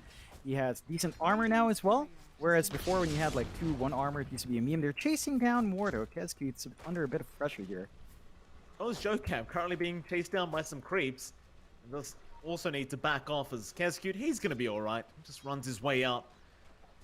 One thing we didn't really talk about either while we're here at this top lane. We were talking at the panel, we were kind of discussing how this Darkseid does tend to like those kind of melee cores that are, or other melee supports that are happy to walk up with that Iron Shell. GXR, not so much. They went for the Lion Pos 4. You think that was the right choice here, John? You lose potency in that Darkseer lane, but you get a lot more reliability down lane. It's a good stun, it's good burst damage. I think they're probably not going to emphasize the early rundown anyway. Imagine if they had a Clockwork running into Bristleback. Doesn't sound like a good idea. Absolutely not. So in that last lane, the bot lane, Hyde, as you can see, stacking some Ancients for the team. He'll be there with FBZ, and you've got In Your Dream and Paulson against them. Does seem like In Your Dream might have a very tough time in this laning stage on the Spectre, but at the very least for now, he is 7-1 in terms of CS, so having a decent enough time as top lane. A bit of a chase going on here against Kezcute. Earth Spike up in a second, but Mizu body blocked there for a second as well, but it won't matter, they still landed. But Kezcute, he does run a bit too fast. They won't be able to finish off the kill, but it seems like Jokam will at least be able to cancel the salve. However, now with the Hellbear Smasher, they won't land the slam. Still, Jokam going to be very cautious. Kezcute trying to play games, but the Earth Spike is there. The battle of the supports across the map as they run through the river. I think Jokam's going to be alright. They don't have an enchant to slow him down, and well, Kezcute, he's going to keep chasing. He wants to make him run all the way back to the fountain, it seems. Get the bounty for his trouble. That's a lot of time where Mizu and Jokam aren't around in lane. Like, that's just a free lane for Dreamocell. 18 to 13 in terms of CS. Not the usual activity you expect from a Darkseer. I'm not sure why GXR is looking to pressure that much. As mentioned, they don't have that melee support to help the Darkseer with the Iron Shell. No Clockwork, no Tusk, no Boots on the line. I mean, he does have Boots, but he's still relatively slow. So just strange decisions. Maybe they just feel like they can't really deal with a Bristleback early on, but this kind of early farm will lead Dreamocell to pick up a very fast Vanguard here. Certainly. That kind of combination with the enchant and the nasal glue that really just slows down anyone you commit the enchant on. So trying to get a little bit more aggressive against Mizu and Jokam as Kezcute just continues to make so much space in this lane. Mizu, he wanted to go for the creep wave pool, but only ends up getting the range creep. That's going to allow Dreamocell to keep going with this free farm at the top lane as the river. Ollison and Hyde going at it now. Both support duos just really going to war this game. Paulson taking a substantial amount of damage. I don't believe he'll be dead, but he'll certainly need to regen up. Does have a salve available, but he may want to just save that for In Your Dream later on. No, he will pop it in the end. Well, He needs. oh, never mind. Go on, John. He just needs to maintain that laning presence. Like, he just wants to be there to be able to soak up as well. You don't really want to lag behind in EXP. As a Winter Wyvern, even as a 5, you want fast level 6 to come true. They've been keeping good track of the stacks because of that ward. So I think that's going to line up nicely with his Blade Mail timing from IWD. He's just blind rushing it. No boots, no nothing else, no nonsense. Just straight Blade Mail. And once that's up, I think they should look to eye those stacks, or at least interrupt the stacks once FDZ makes his way up there. Prevent the flash farm from coming true for Batrider, and his game just suddenly feels really awkward when he doesn't hit those Boots of Travel's timing. No, absolutely. Mizu now going to take some stacks for himself, in fact, into the Dire jungle. Of course, with the Darks here, Iron Chill makes it very, very easy to get this done. And you know there's going to be stacks with a Batrider around and a Bristleback on the other side. Definitely plenty of gold to be kind of stolen away here by GXR as well, lane FBZ, you saw the Firefly being popped, but it doesn't amount to much. Meanwhile, Kesku once again just running across the map, being a very annoying Enchantress, and now Alacrity's chasing him down. Tornado out. Run the wrong way, he'll TP out Kesku, he's gonna be fine. You gotta love the fact that he's just kind of forcing everyone to chase him down.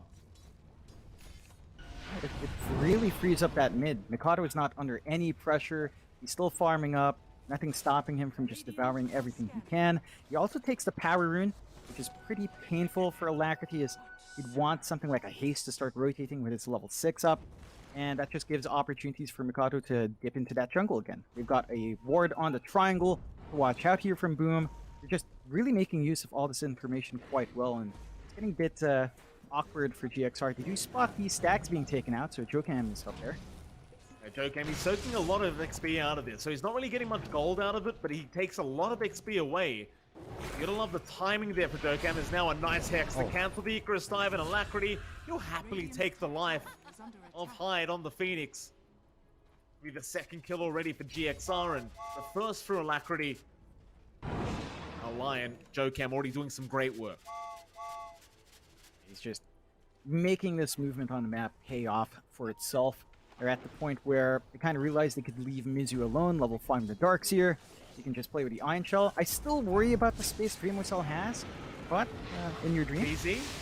Trying to go on to In Your Dream, but now he's going to be surrounded. Hyde does TP down to try and help out, and now they get the lasso off. It should be enough damage, and it will be. They take him down. FBZ, he'll run out of there. It's now Jokam. He's burning alive. He needs to get out, but he cannot. Hyde will swoop over and take the kill. Nice rotations in from Boom. It was a bit of a slower start in terms of kills, but they get 2 on the board for themselves, and they'll take a 1k net worth lead. Right, I'm starting to worry a bit for GXR in this early game. They had the 2-kill start, but think about the core versus core lanes. The pause 1 lanes, Spectre's been struggling a bit. It's a Batrider lane, it's not easy. Dreamwhistle has had an AFK lane. He has Vanguard at 7 minutes in. He's building into his Hood of Defiance next. There's nothing stopping him. He's level 8 from this solo lane.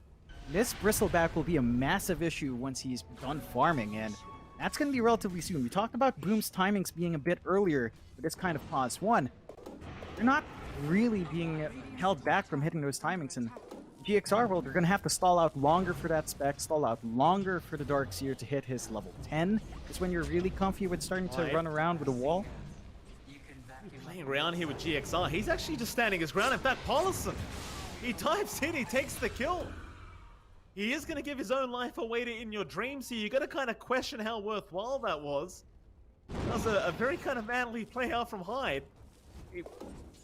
I guess he got the kill first.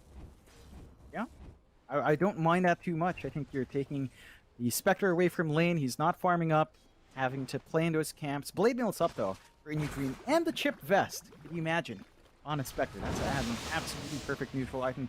It just speeds up the farm a bit more, but again, you're not dealing with laning creep, so the gold rate is a bit slower, the EXP rate is a bit slower there as well. And because you got that kill first as a Phoenix, you hit your level 5. So by the time the tome comes out, you will have Supernova available if you want to pick up the tome.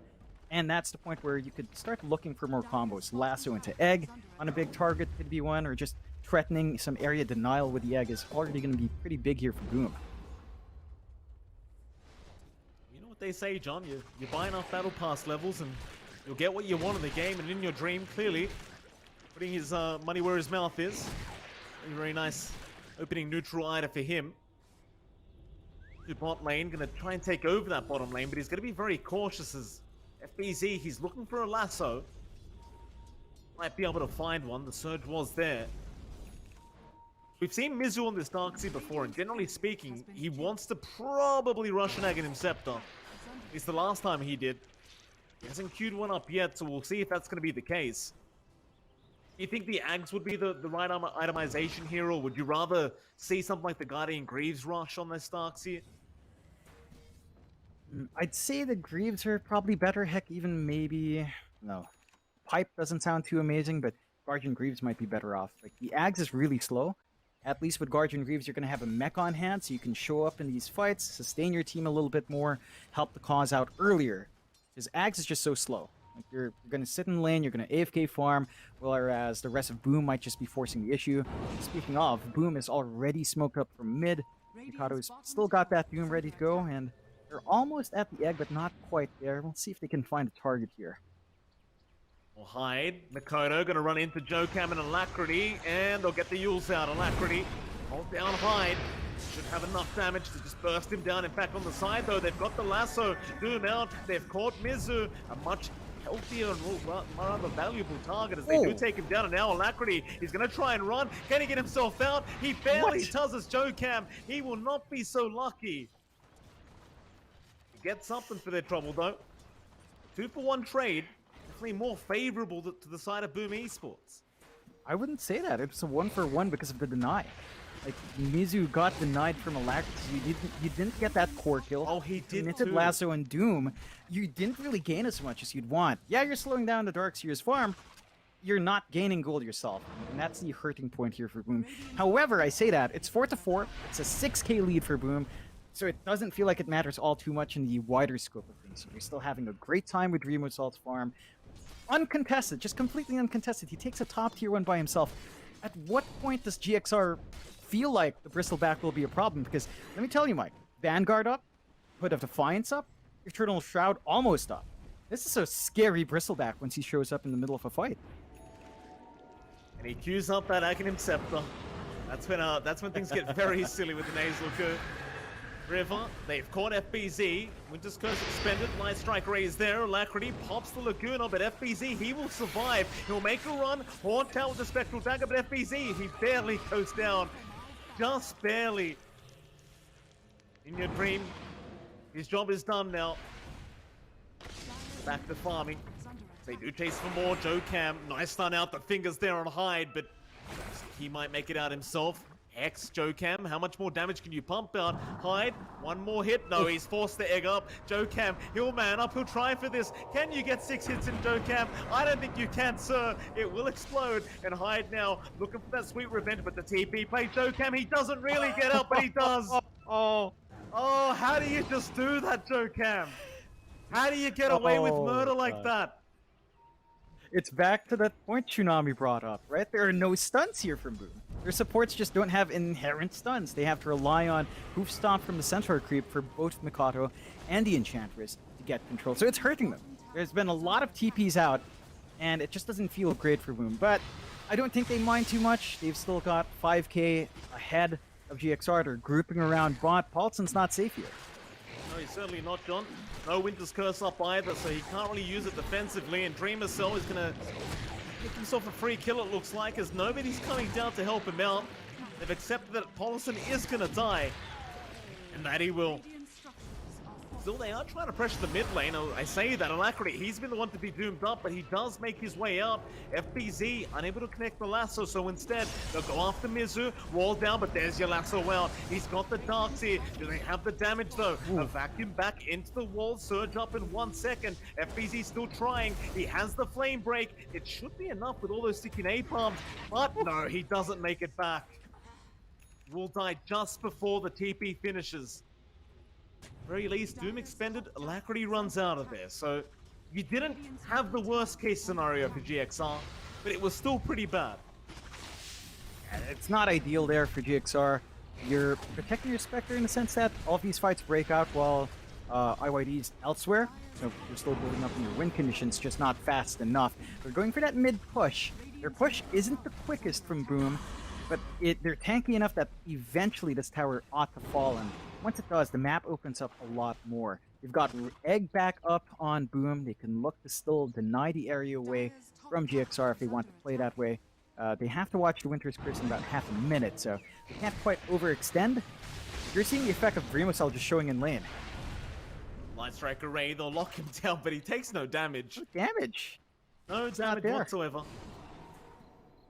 Off he goes, Dreamer's Soul. 15 minutes in, he's the unkillable unit. Aghanim Scepter now being worked on. He'll probably have that within a few minutes if this farming pace keeps up, and with that ancient stack he's about to take, I imagine it will, but there is going to be a big smoke up down at the bot lane. GXR, they need something.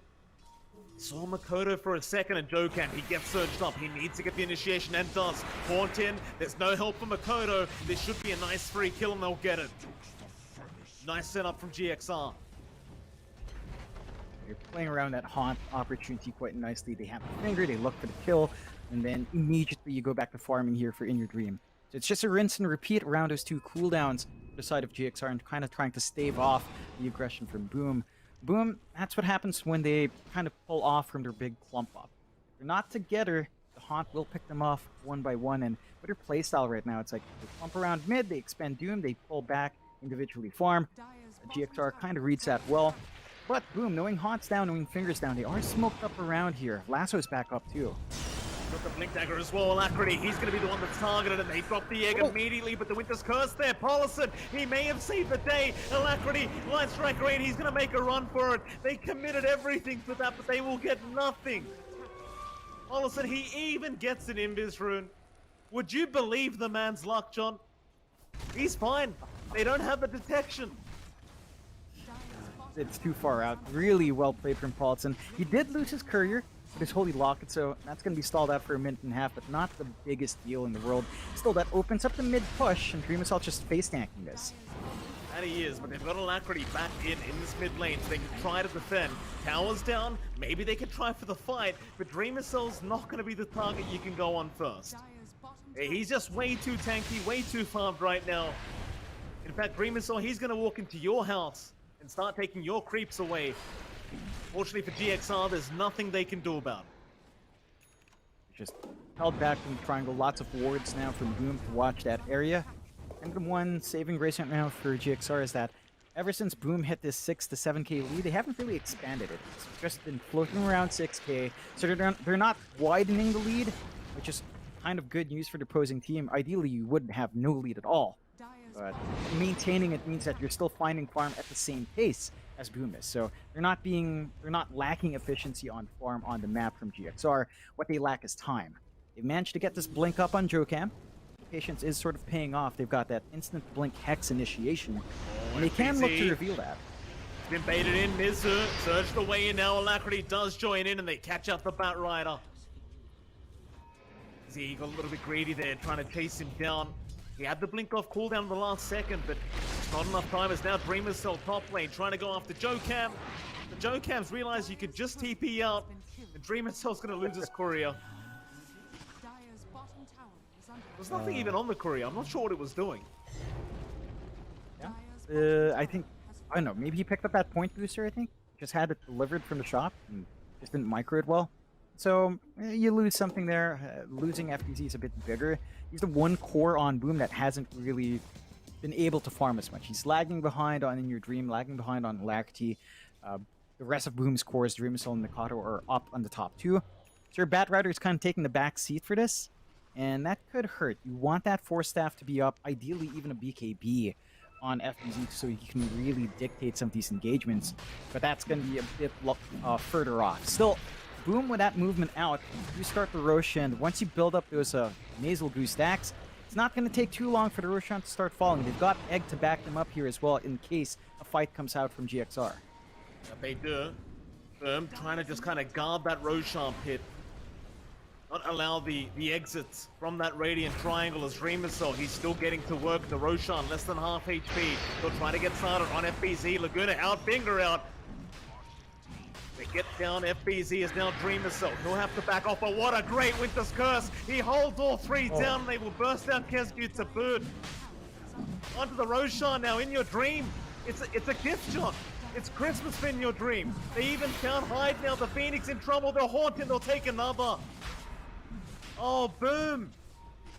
They have blundered the Roshan. And in your dream, he will take his gift and go home. Oh, man. That is painful for Boom. Like, they had a 6k lead. It's down to 2k. It crashes in the middle of that. They've got a safety net now. Spectre in your dream starting to hit some pretty big spikes here. FBZ starting to lag behind the farm. They need to kind of clean up that initiation. Like, they shouldn't have been caught out like that. They needed to be able to get the egg off. They never found the Doom opportunity from Mikado because he rushed to BKB. Blink's not quite up. Their item timings weren't lined up for the Roche. And GXR just manages to get some really good punishment. Now they've got this Manta on in your dream. More stats up. Steady ride into the Scotty next. Spectre is going to hit that stride by the 25 to 30 minute mark.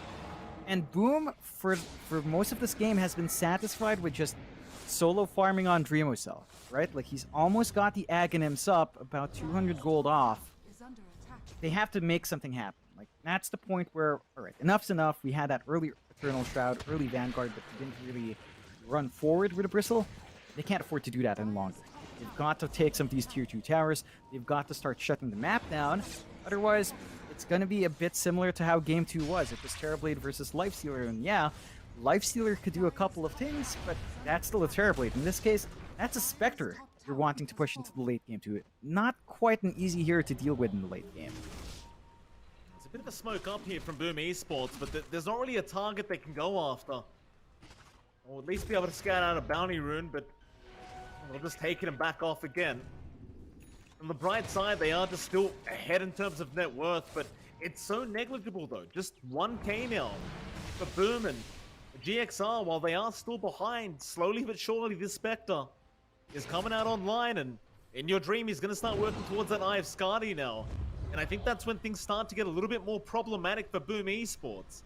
There's now GXR are the ones to smoke up. 4 heroes, they'll make the rotation. Haunt is not available though, it'll be up in about 23 seconds. So they're going to be fighting without it, and it's going to be a very nice scan out as well from Boom Esports. They know the smoke's coming. Just retreat immediately. GXR, I doubt they'll be able to find a kill. They'll get some wards down though while they're there. But Boom, just go back and reset. Just wait for another day to start another team fight. I'd say that day should be pretty darn soon, considering you have the Axe up on Dreamercell. In fact, it is right now. Pollison is going to be dumped at Jokam. A nice Earth Spike in your dream, looking for a way in. He has the Aegis, he has the Haunt. And you don't really want to start on Dreamercell if you can avoid it. You'd much rather the other targets of the team.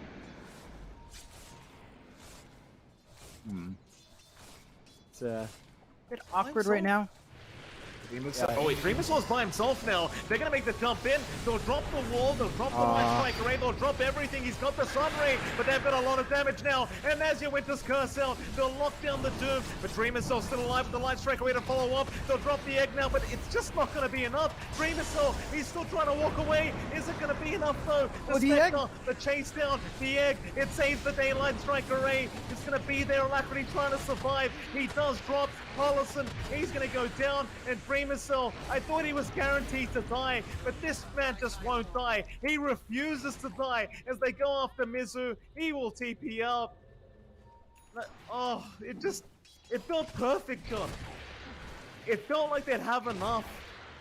And with this curse, it may have actually saved Dreamercell.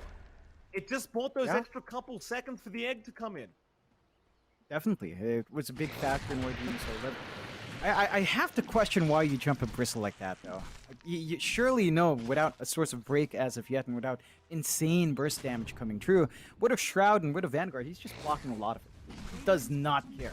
You saw how little he ticked down. The only time he really started to tick down was from Laguna being expended from the front, or from the side. but everything else was coming through his back, and he just did not die. And with the Ags up, you're soaking a lot of nasal goo in the spam, you're getting a lot of minus armor, you eventually lose out that sustain trade. They're just a bit keen on GXR, and all of a sudden the 4K lead is back to Boom's way. They take a tier 2 tower, they take the outpost as well, denying some XP per minute away from GXR, and they've just got a lot better control on the map. So a great turnaround play from Boom. A bit awkward for GXR. They can still kind of take this slow, but they have to think twice about who they jump first and who they use that Winter's Curse on. Because if they actually casted it onto Bristle, maybe they could have gotten some additional damage from the rest of the team to actually clean it up. But just it's, an unfortunate set of circumstances coming through there for the Radiant side. Boom, grouping up, they'll go for a smoke. They know how strong they are right now. You can't kill Dreamer Soul by himself. What chance do you have with this whole team behind him? Move in. They've got to know GXR. They've got to be in the triangle somewhere. They go to the low ground for a second. Eventually will make his way back up as Dreamer Soul now. Smoke broken, knows they're around. We'll find Mizu. FBZ links in, but not quite fast enough as Mizu springs right back out. To be another smoke rotation that doesn't really amount to anything for Boom. It's still a bit of a cat and mouse game here between Boom Esports and GXR, as clearly the GXR, they're not ready yet. They need quite a bit more on this Spectre to really feel like a powerhouse. Maybe once you've got that Eye of Skadi, you might feel ready enough. That's a while away. They just need time to cook up. I think for Boom's part, this is also kind of helpful for them. They're gonna get some pretty big item spikes soon. BKB for FBZ, as we mentioned, is going to be done, I think, by the time it lines up with a Scotty.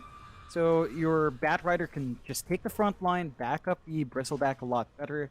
For Dreamocell, he's finishing up an SNY, additional stat resist when stats fully assembled. A lot more mobility. Makoto. Some decent right Makoto's in. Boom, Alacrity. He's a very, very fast laner, and in your dream, he's gonna haunt in.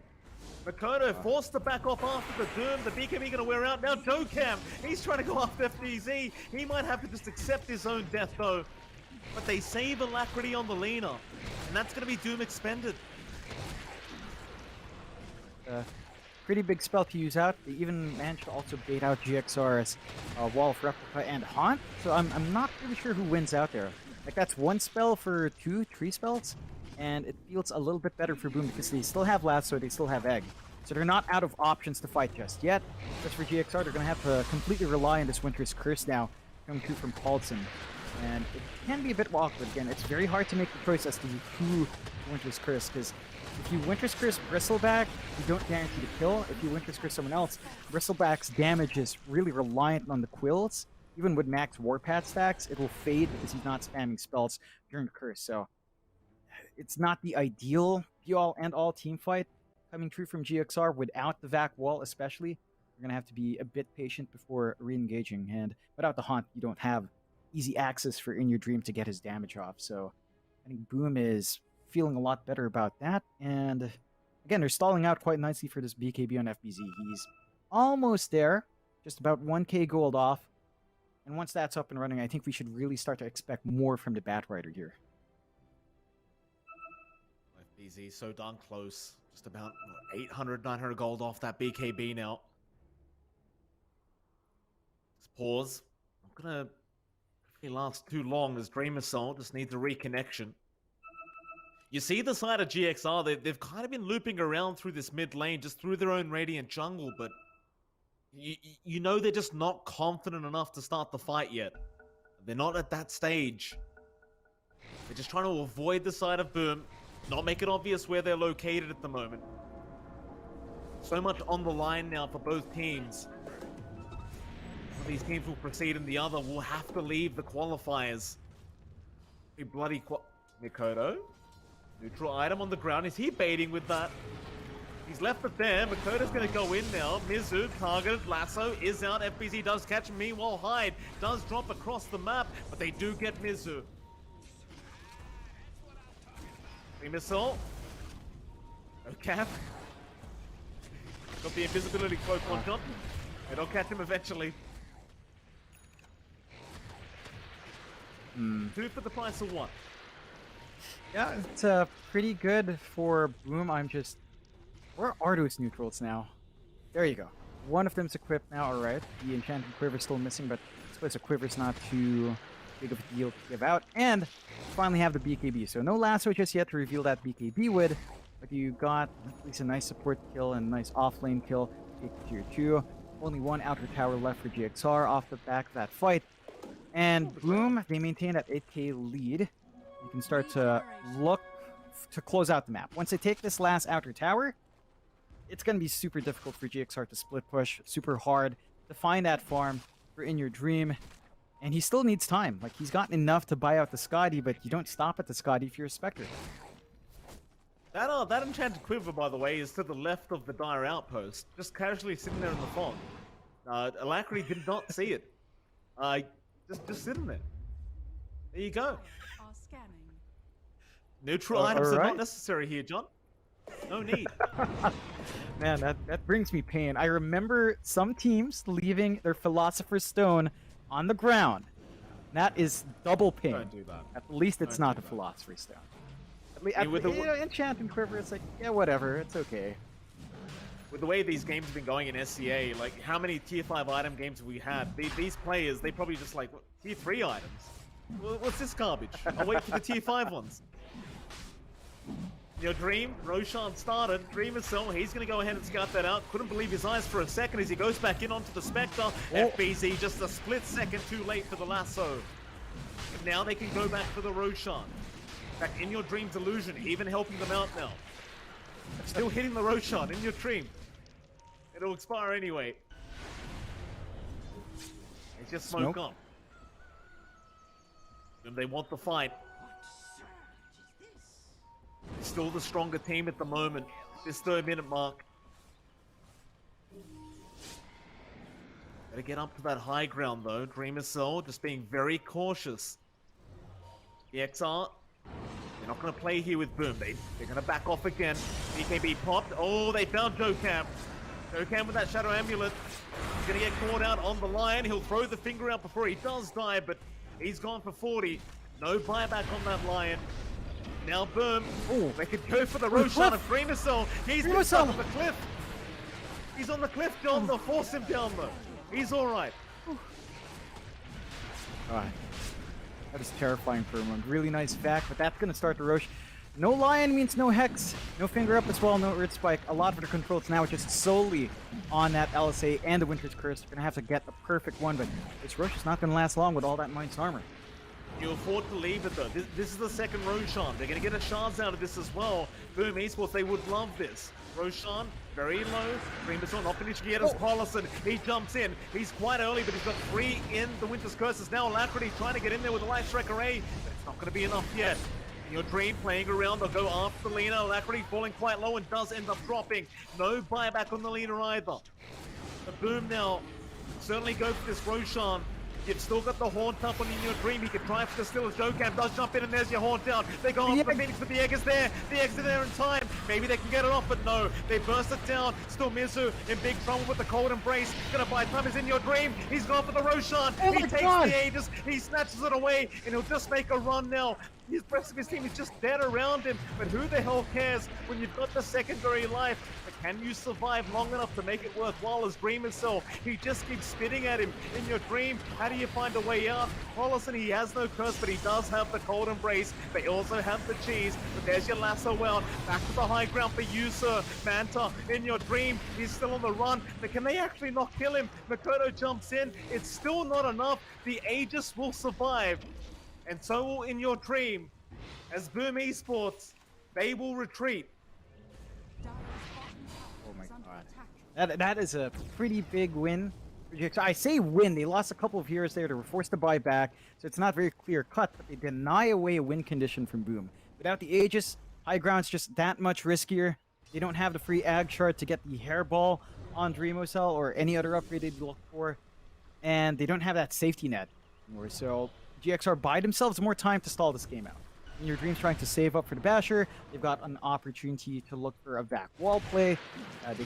They've got Winter's Curse back up if they want to counter fight here. Boom. They still hold on to the Doom here though. Mikado still has that ready to go. Despite not having Lasso up yet, Boom's also not quite out of the running in terms of taking an engagement at this point. So still some opportunities left here. Looks like it might just be back to the farming game as the Abyssal's finished up by Dreamocell. So he's got some solid lockdown coming through, and once you max out your Warpath, you do have some decent attack speed on hand. You can get some really good right clicks off for Dreamocell. So he's hitting his spikes now as this Bristleback. He's going for that overwhelming blink as well. We'll have to see if that's going to be impactful once it's farmed up, but that's still a ways off for Bristleback here. I'm sure to be rather overwhelming for the side of GXR, John.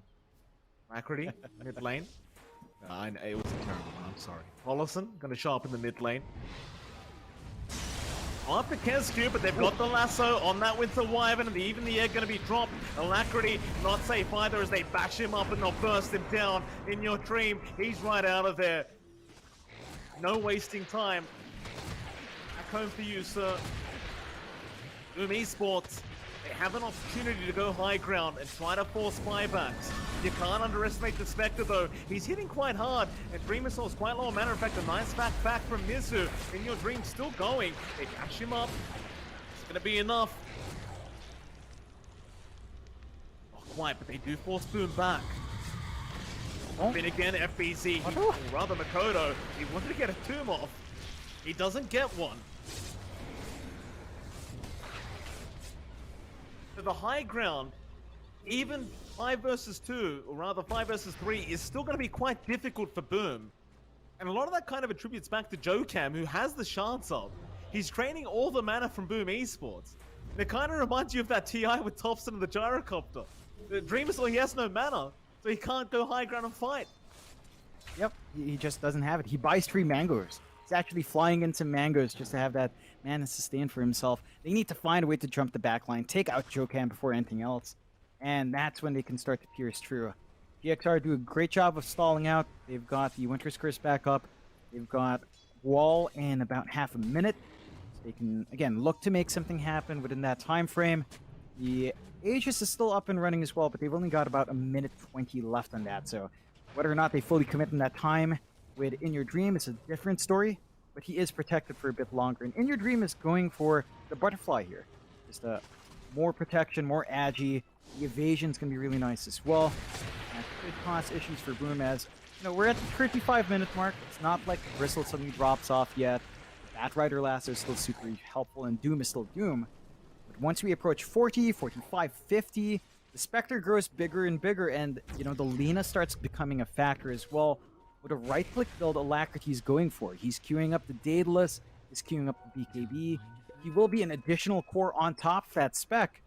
And for Boom, their cores mainly scale in utility. With the break on Doom, all your damage output's still tied into Dreamocell, and it feels like there's only so far a Bristleback can get in that sense. There are limitations for sure. Maybe not so much for Makoto though. He's going for the Refresher Orb now on that Doom. That's one of those heroes that does tend to scale a lot better than some other cores these days. Bill. Butterfly from In Your Dream, soon to cause some issues. Once he does have it up, he will lose the Aegis though. It does end up expiring, and that might be the cue for Boom Esports to try again for the high ground. Knowing Boom, they'll probably play conservatively and wait out the next Roshan and fight over that.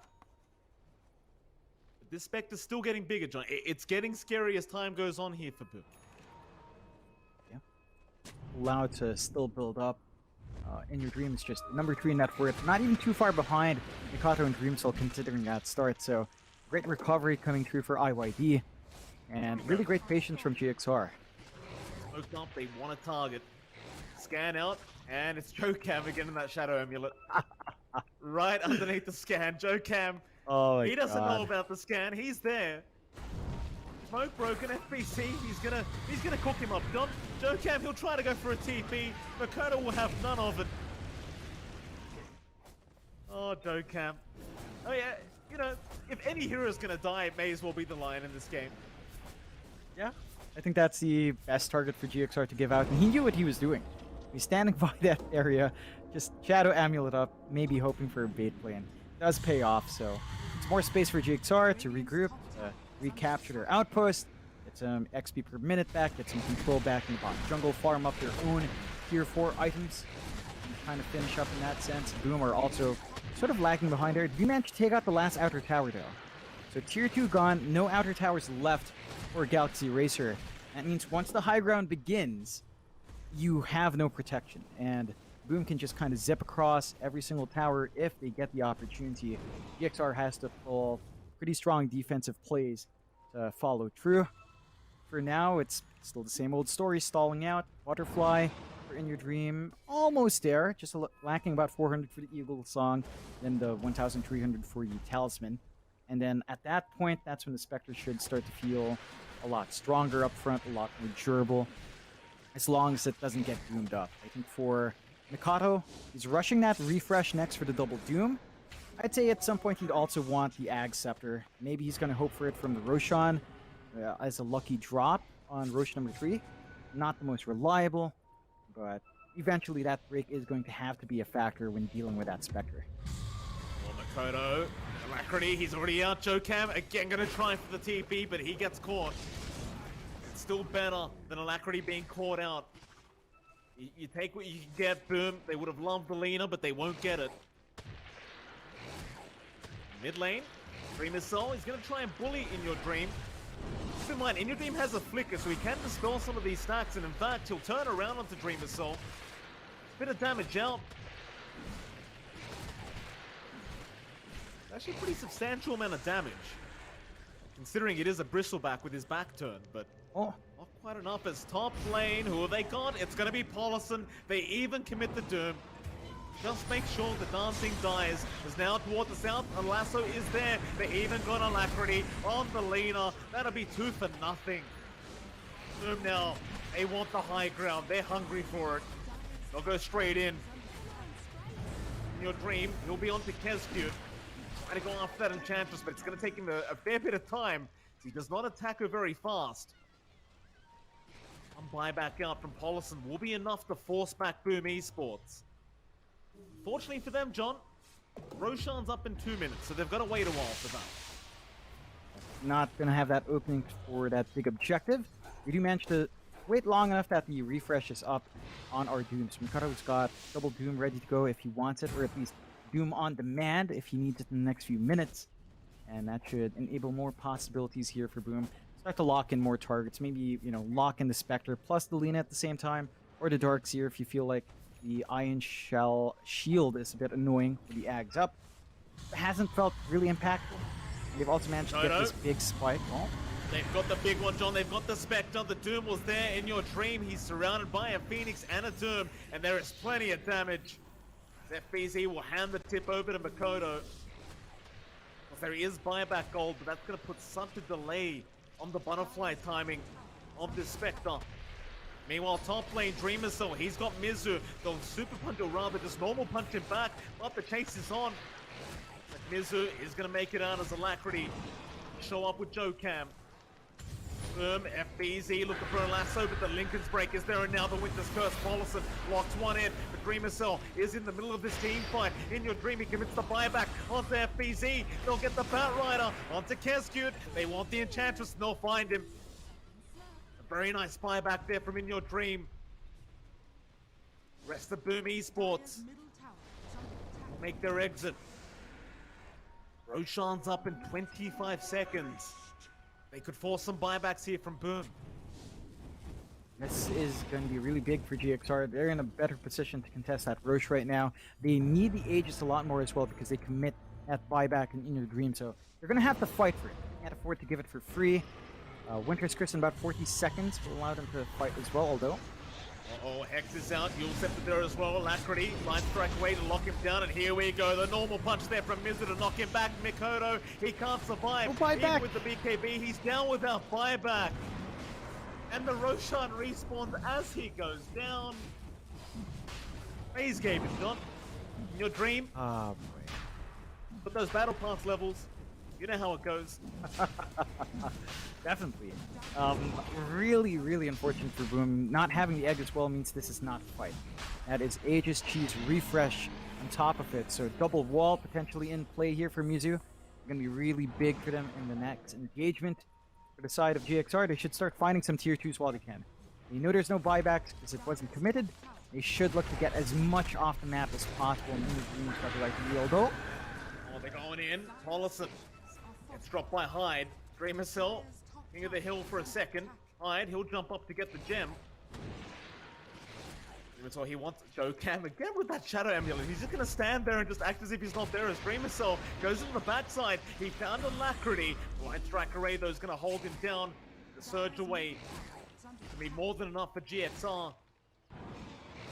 And would you believe it, Joe Cam, he also makes it out. Might have to reinitiate very soon. He won't. They'll leave Boom to be. Yeah, I think that's fine. Like, they're still not in a rush. Unfortunate for them, they don't finish up that top tier 2.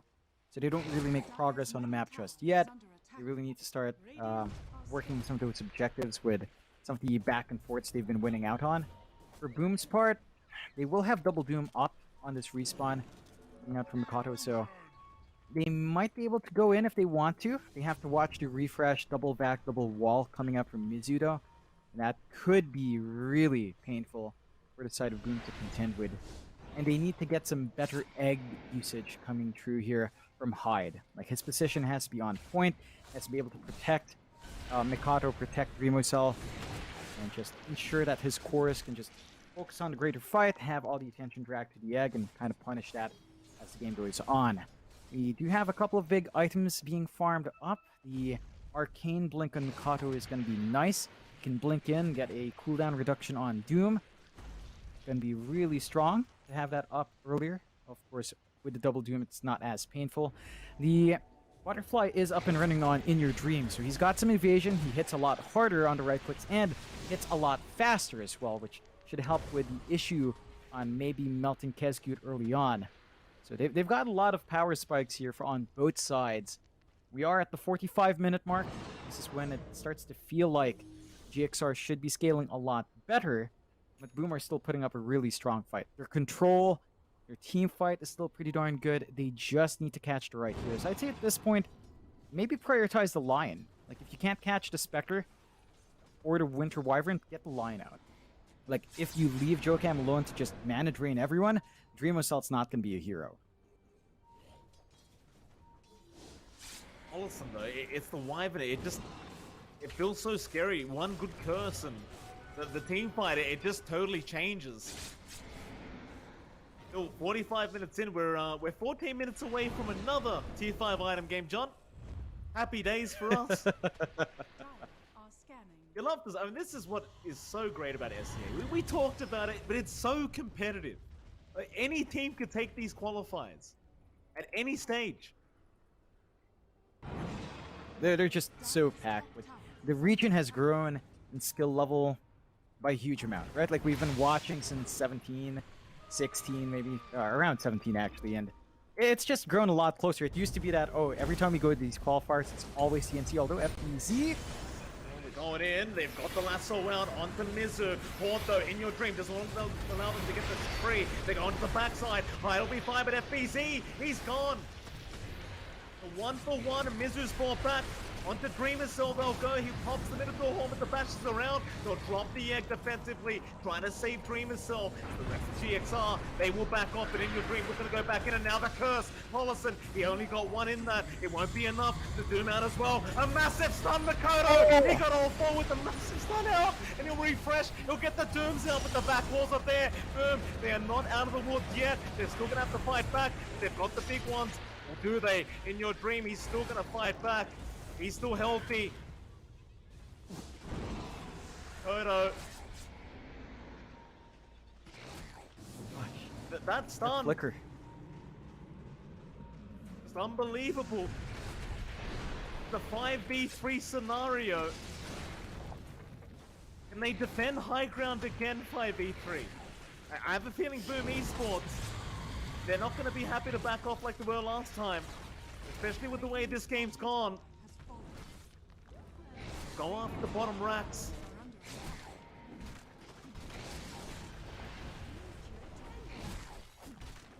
It's a bit tough to hold back. I think the best you can hope for is... Oh no, the lasso! They've got the Lion. They have got the Lion. Dokkan, that's a dieback. It's gone.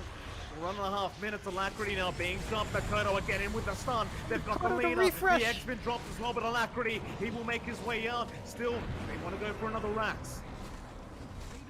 He will into the mid lane. It's still a 5v3 scenario.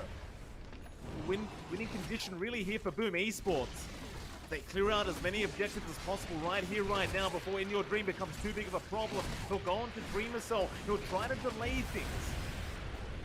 Not doing quite enough damage, and the stickers are down as well on top of the racks. They're feeling confident now as they jump in again. Dreamer Cell, overwhelming Blake. He's a bit low on mana, but not low enough to really care as they jump in. Makoto, Shiver's card is there, just slowing them down. There's your lasso out, they've got the Polison, they've got that Winter Wyvern. No Winter Curse for another 70 seconds. No buybacks either. He's 300 gold short. There should be megas for Boom Esports. Haunted In Your Dream, where are you gonna go?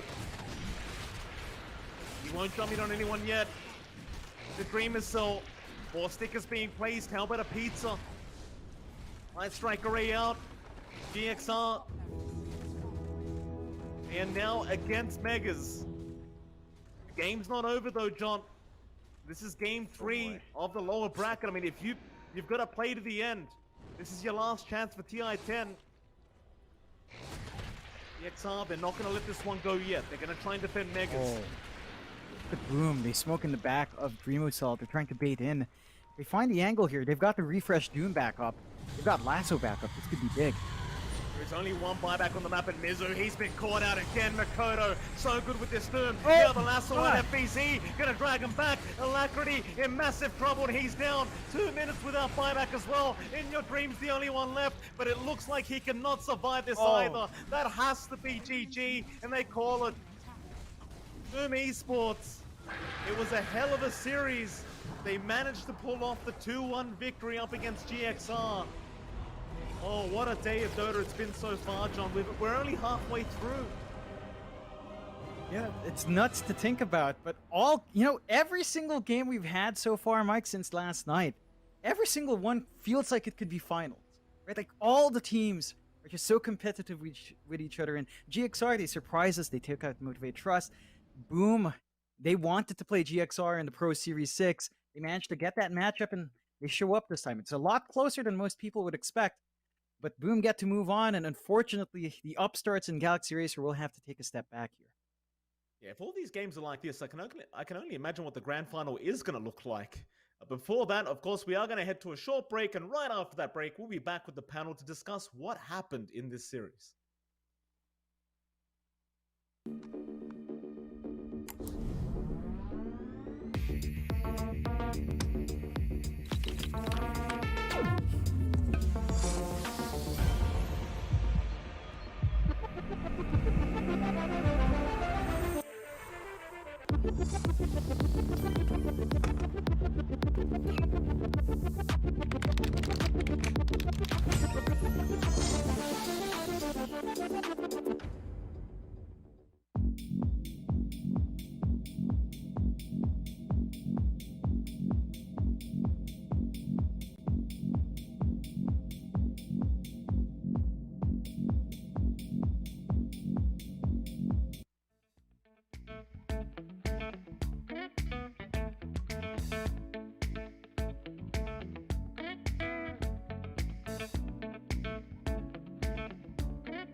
And another one falls. The second elimination of today. First one was OB Esports Neon going down to 2-1 against Execration, and now Galaxy Racer going down 2-1 against Boom. But for all of these series, for all of Southeast Asian qualifiers, I feel if you ran a BO10 between all of the teams that had to play each other, you could get different results every single time, because every single game seems just that close. And this game was no exception, John. There were moments, especially every single time that the Spectre was somehow managing to pick up the Aegis, that I was just like, oh, maybe I need to start preparing interview questions for Galaxy Racer, because it seems it might be going their way, but Boom were able to clinch it in the end.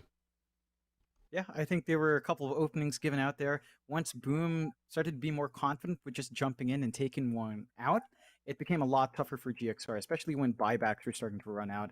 Like, the Aegis were important. Like, those Roches were important, but they never transitioned into objectives for GXR. And if you can't really use that Aegis for objectives at that point in the game, all you're doing is delaying the inevitable. You're just trying to farm up, you're trying to become a bigger core, but there was just never enough farm for the Spectre to really out-itemize the Bristleback and Doom. They just got too much off the map early on. And I was surprised by it. I thought that all of this physical damage that Boom had drafted themselves into would kind of be mitigated by the Wyvern Cold Embrace, but it seems the best solution is just to dump on more damage. I mean, Cold Embrace can only last so long, right, Mike? Absolutely. I mean, that was the thing, right? Like, they just played around it. Cold Embrace was good, but we didn't really see that many big Cold Embrace saves that game either. Just few nice Winter's Curse, but Boom Esports just all over them with no stuns necessary, apparently, with this draft. Just run at them constantly. Amazing stuff. Very impressive. And it was with also a change in pace in their first phase picks, because for the game 1 and 2, they kept first phasing their carry hero. They kept first phasing their safe lane carry. Here, they save it.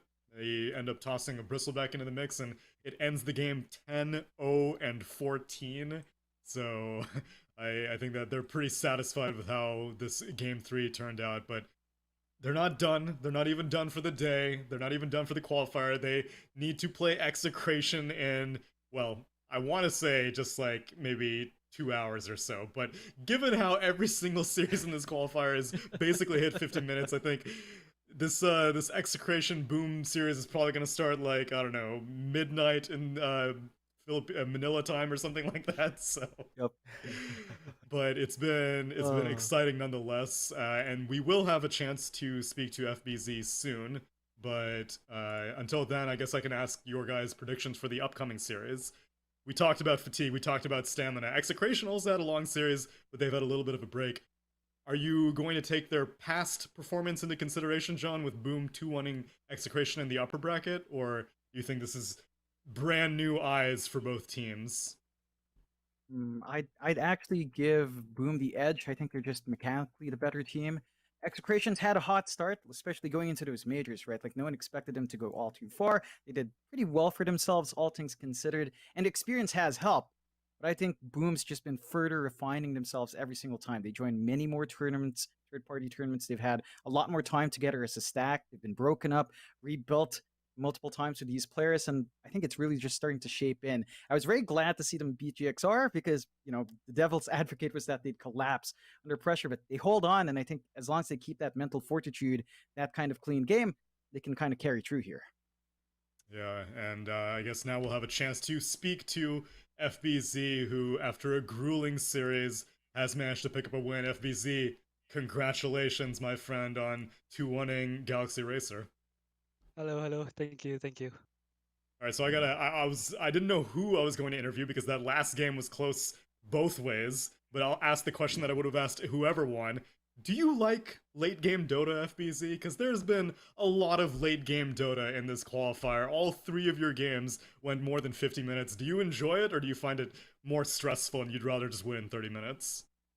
It's both. I think like it's fun and stressful at the same time.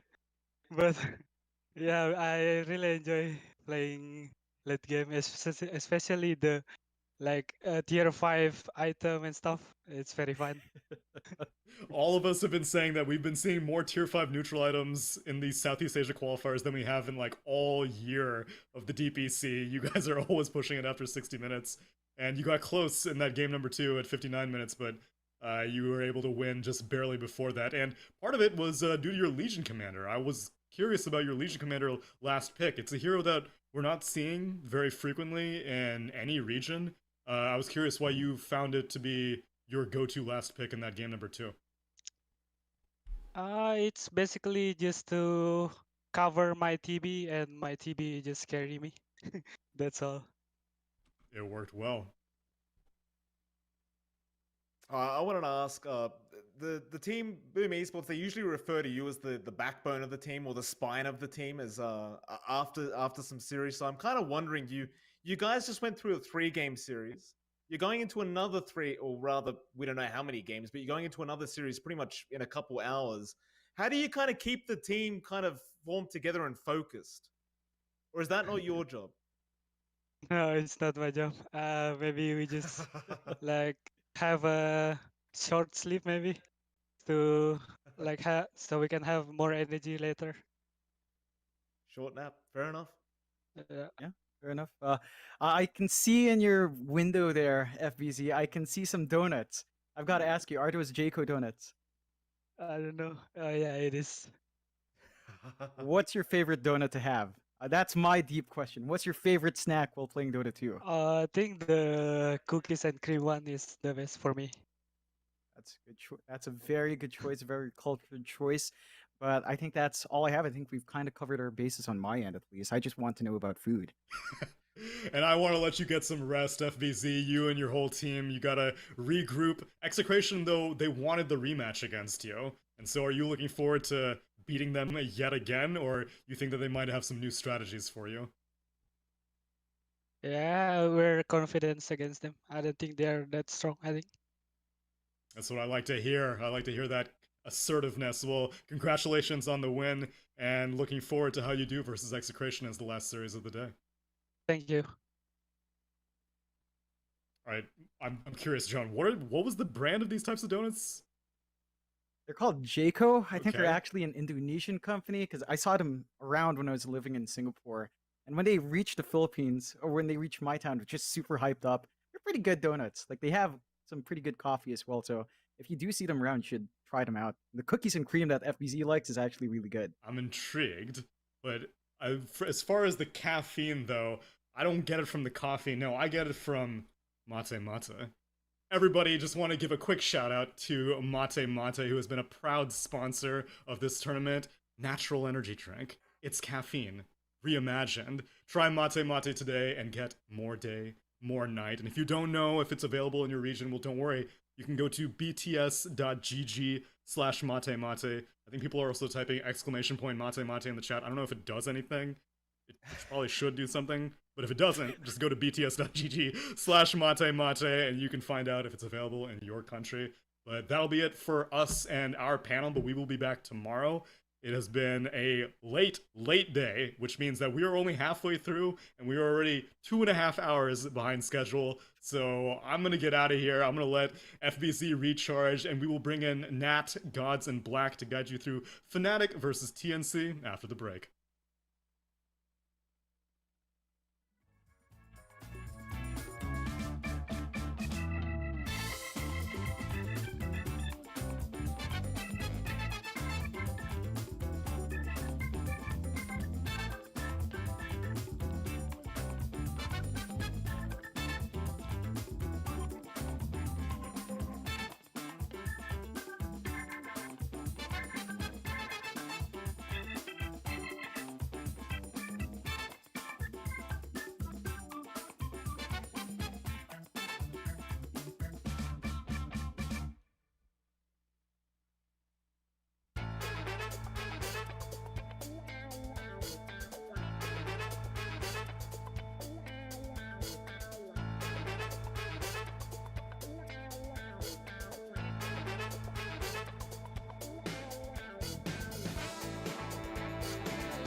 Welcome back, everyone. You are seeing three fresh new faces. I'm Nat. I'm also joined by Black and Gods. Black, how are you feeling today? Refreshed? Good? Energized? Ish. Could be better, could be Ish? worse. I mean, it's pretty early in the day for me, at least. So, Yeah, okay. Wait, So you're we're still in relying- America, Gods, right? Even earlier for you? It's Oh, no. 4 a.m. in the morning. I'm loving the nocturnal life over here. I don't know when I last saw the sun. Actually, that's a lie. I get to when I leave, I get to see the sun, and I go to sleep while it's bright out. I was about to say, were you saying you left at some point and it was like 8 a.m. for you or 9 a.m.? That's probably about the only sun you've seen. But other than that, how are you feeling, Gods? Are you excited for this series that we have coming up? So excited. Fnatic, TNC, huge rivals. It's just always fun when these two teams play. I love you're like, so excited. So excited. That is right. It is So insane. excited. Like, It's over 4 the moon. a.m. and there's nothing more I could want except Fnatic versus TNC. But you are right, though. These two teams are pretty big rivals. In fact, the last time they went up against each other was about a month ago, and TNC won.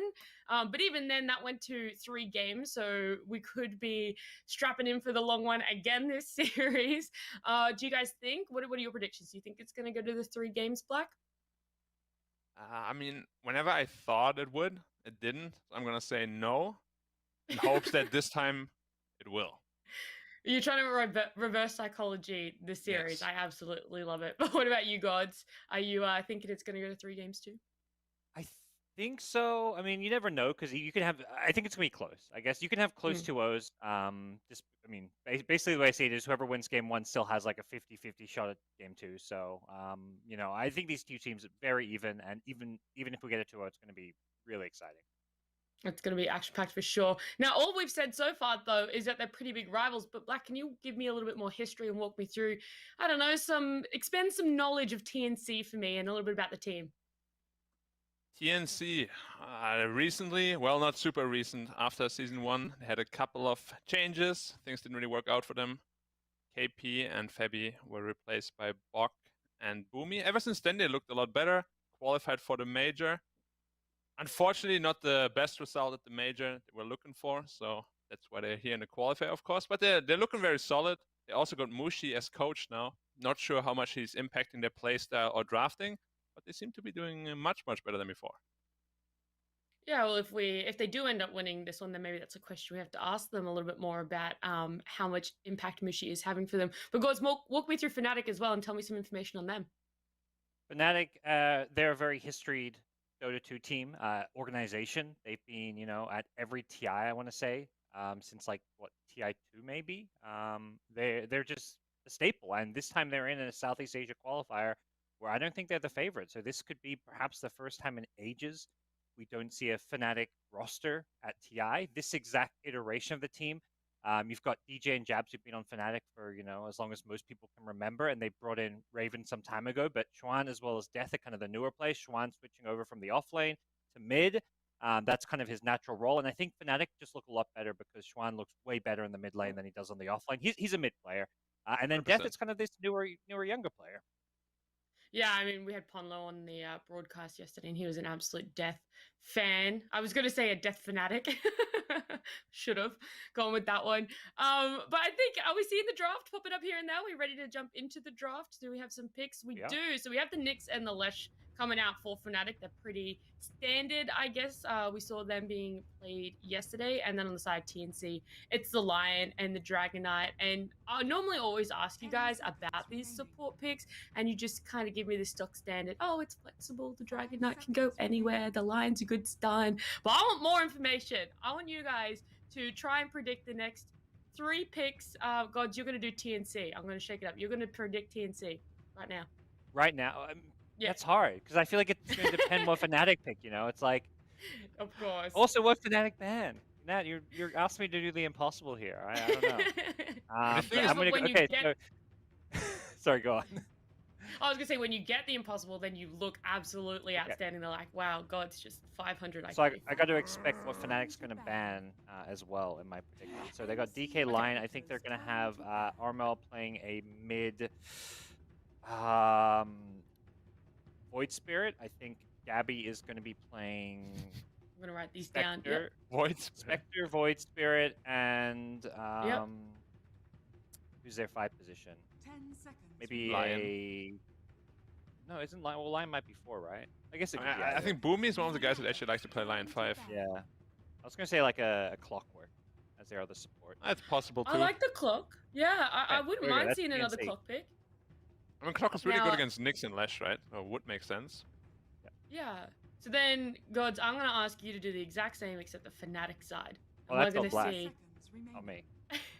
Me? All right, I'm going to go with... Going down the hero list here. Yep. I'm ready to write it down. Offlane, Doom. Oh, we actually... This is probably one of the first times I haven't seen Doom banned within the first round. Yeah, Doom is a very strong hero. Like we saw last game, how much impact he had. And in China, he's actually very prioritized. Like they first 2 him pretty much every game, just because of how much late game insurance he gives you. You build for this Midas, you scale incredibly well. And in this late game, when you have this refresher orb, it's basically just -2 heroes. Is Doom pretty much going to be picked up by either team if we don't see it get banned out in this phase? Probably not TNC because Bok really likes his offlane Dragon Knight, but they could still put the Doom middle if they wanted to. Okay. So the Doom is looking pretty good. Alright, so you got Doom down for your predictions. What else? You got 2 more. Damn, I couldn't wiggle my way out of there. Okay, oh no, my see. Spectre's been banned. No. Ursa, Oh. Ursa. Boom Ursa. Ursa and Yep. Midlash. Actually, no, I'm not gonna say Doom. I'm gonna say Darkseer Ursa. 10 seconds remaining. Darkseer Okay. Ursa. And 5 seconds something remaining. cool. What's cool? Tusk. And a Tusk. Okay. I mean, the Tusk, the Ursa so far is probably the only prediction that I'm like haven't really seen this qualifier personally. But let's have a little bit of a focus on the bans as well. We see the Medusa come out. I feel like that makes sense. Fnatic have been kind of looking at picking Medusa a fair amount, and then obviously the Spectre and the TA ban, as well as the Brood all the way back from first phase. But that makes sense, those three very much, as well as the Terrorblade. And you've wrong. already gotten. You already got one. We're both The so Luna. wrong. We're both so wrong. Well, Gods, tell me why the Luna pick here, do you think? They've kind of taken out most of the meta carries and also the carries that cause Luna problems. TB's the obvious Luna counter, so they kind of set themselves up to have a good Luna game. I think they're also worried if they don't pick it now, potentially TNC take it for themselves. I think Luna's just been underpicked. It's a great, super fast flash farming carry, but also a carry that has a strong laning stage, unlike some of the other carries, and can teamfight pretty well early if you want to go for the Lucent Beam Eclipse build. Yeah, the Fnatic draft is actually pretty solid. They also banned the Spectre, probably also for the Luna and for the Leshrac as well, of course. Once you get his Blade Mail, you're a menace for them. But they have a very strong pushing draft already here with the Leshrac and Luna. They can 5-man very early and put on a lot of pressure on the map. So then, are we going to be seeing Fnatic go for that more early game sort of draft, and then TNC perhaps might try and go for a stronger late game? Do you think that's what's going to happen here, Black? Potentially. It's just the problem is a lot of hyper carries are not really good right now. The really good ones are already banned out. So it's going to be somewhat difficult to match this Luna. Especially if Fnatic want to pick up a more skating offlaner like the Doom or potentially even the Darkseer. All the meta carries are gone with Usa, TB, Spectre, and then Luna picked up. I mean, there's some others which are pretty good. We've seen Lifestealer be successful, but Juggernaut. okay, they are going to go Lifestealer. There we go. I was going to say, just as you bring it up. Lifestealer? I mean, it's a good hero. It's good against all the heroes Fnatic has. I'm just a little bit worried that like Fnatic has the last pick, right? They're going to counter this Lifestealer in the lane. Yeah, I guess the nice thing is you can immediately protect. They ban Slardar. They're going to ban the heroes that cause Lifestealer the biggest problems, at least with two of their bans.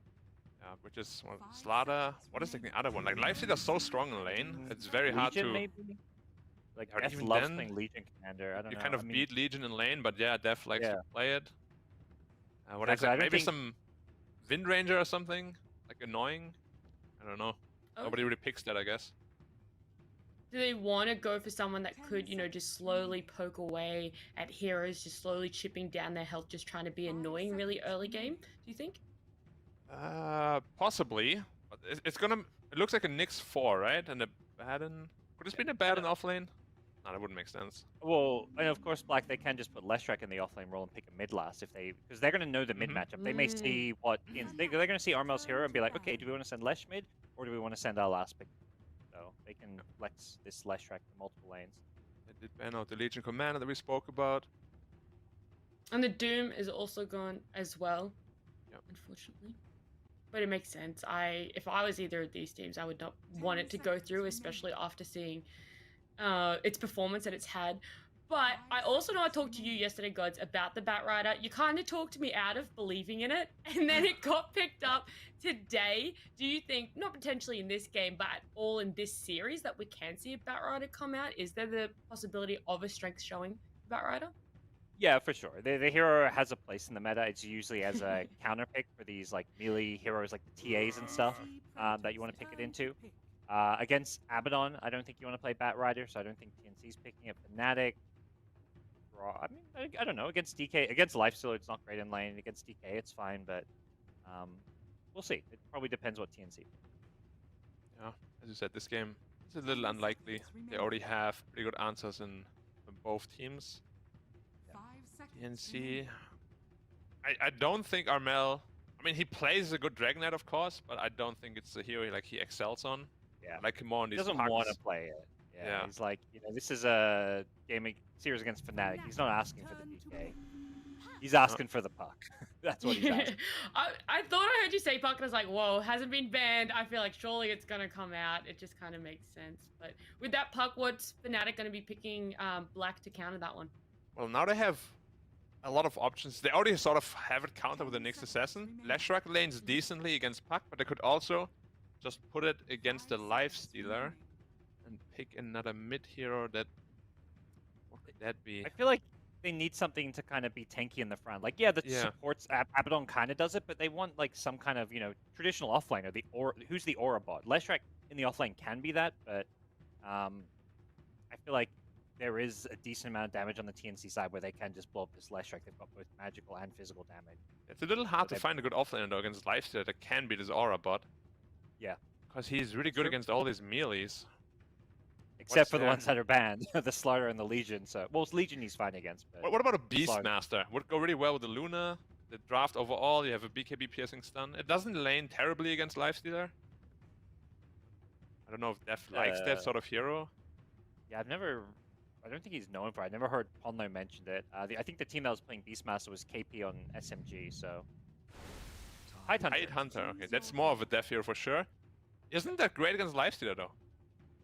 Like, at all. It's not great, you're saying. Yeah. It feels like Gabby's going to have a free lane, but perhaps it fits the game. It's like, here's this big tanky frontliner, could build the auras, going to give them the team fight, and we've seen, these games are going 50 minutes, and if you're going 50 minutes, having a Tidehunter with his team fight potential, you're feeling like you want to pick some kind of late game hero there.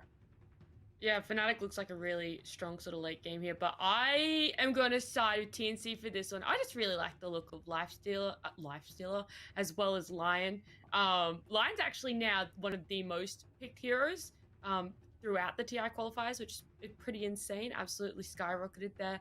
But Gods, which team do you want to go for, and do you want to give me a time prediction again for how long you think this game's going to go for?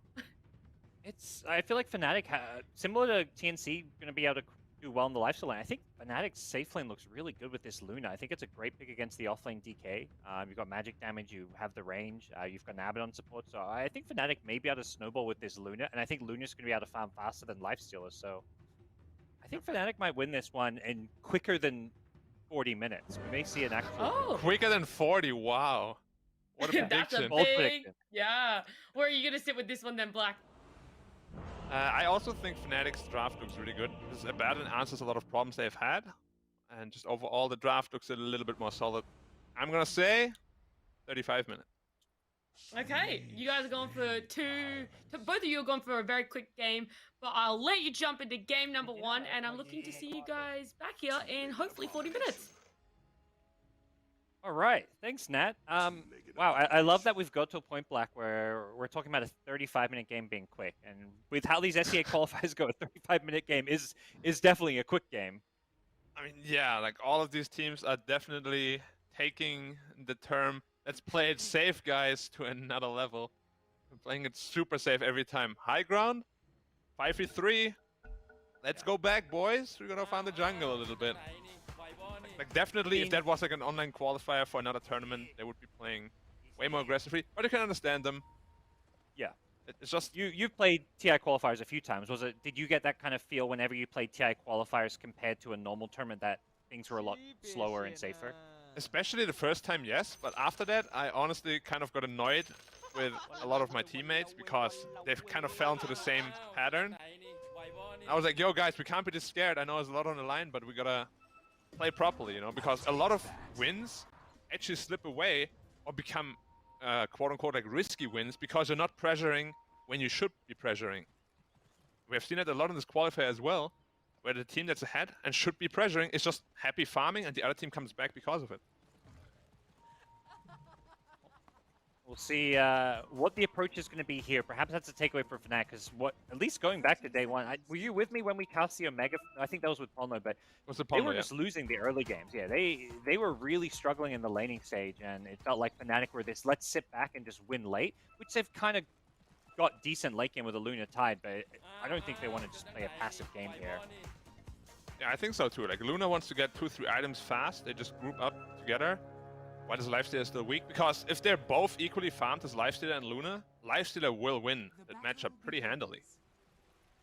got two great vehicles, both Puck and Dragonite with a, it's an offlane DK. We're going to see a Blink Dagger, so the scaling for TNC late game, it feels like we'll have an edge. Yeah, I would agree. It's just I think the pace might be a little bit too fast for them. That's why I chose Fnatic early on. Like, Puck won't really have an easy time cutting waves to delay tower pushes because of the Nyx Assassin. They have Edict, Luna. Even Abaddon with the Curse of Avernus is a really good pushing support. I love the meta development here. We've got supports putting sentries on the small camps by mid lane. So this Puck doesn't have a neutral camp next to this small lane.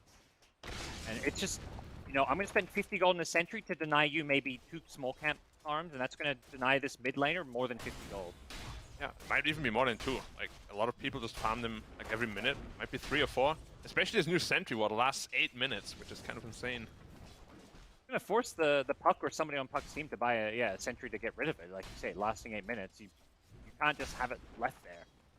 So, definitely it's been the meta with supports going out to lane with like 2-3 sentries sometimes and just using them to block camps early on. Yeah, I hate that in ranked matchmaking. When there's like this try-hard support on the enemy team, he just does that. I'm like, yo, bro, it's matchmaking, man. Relax.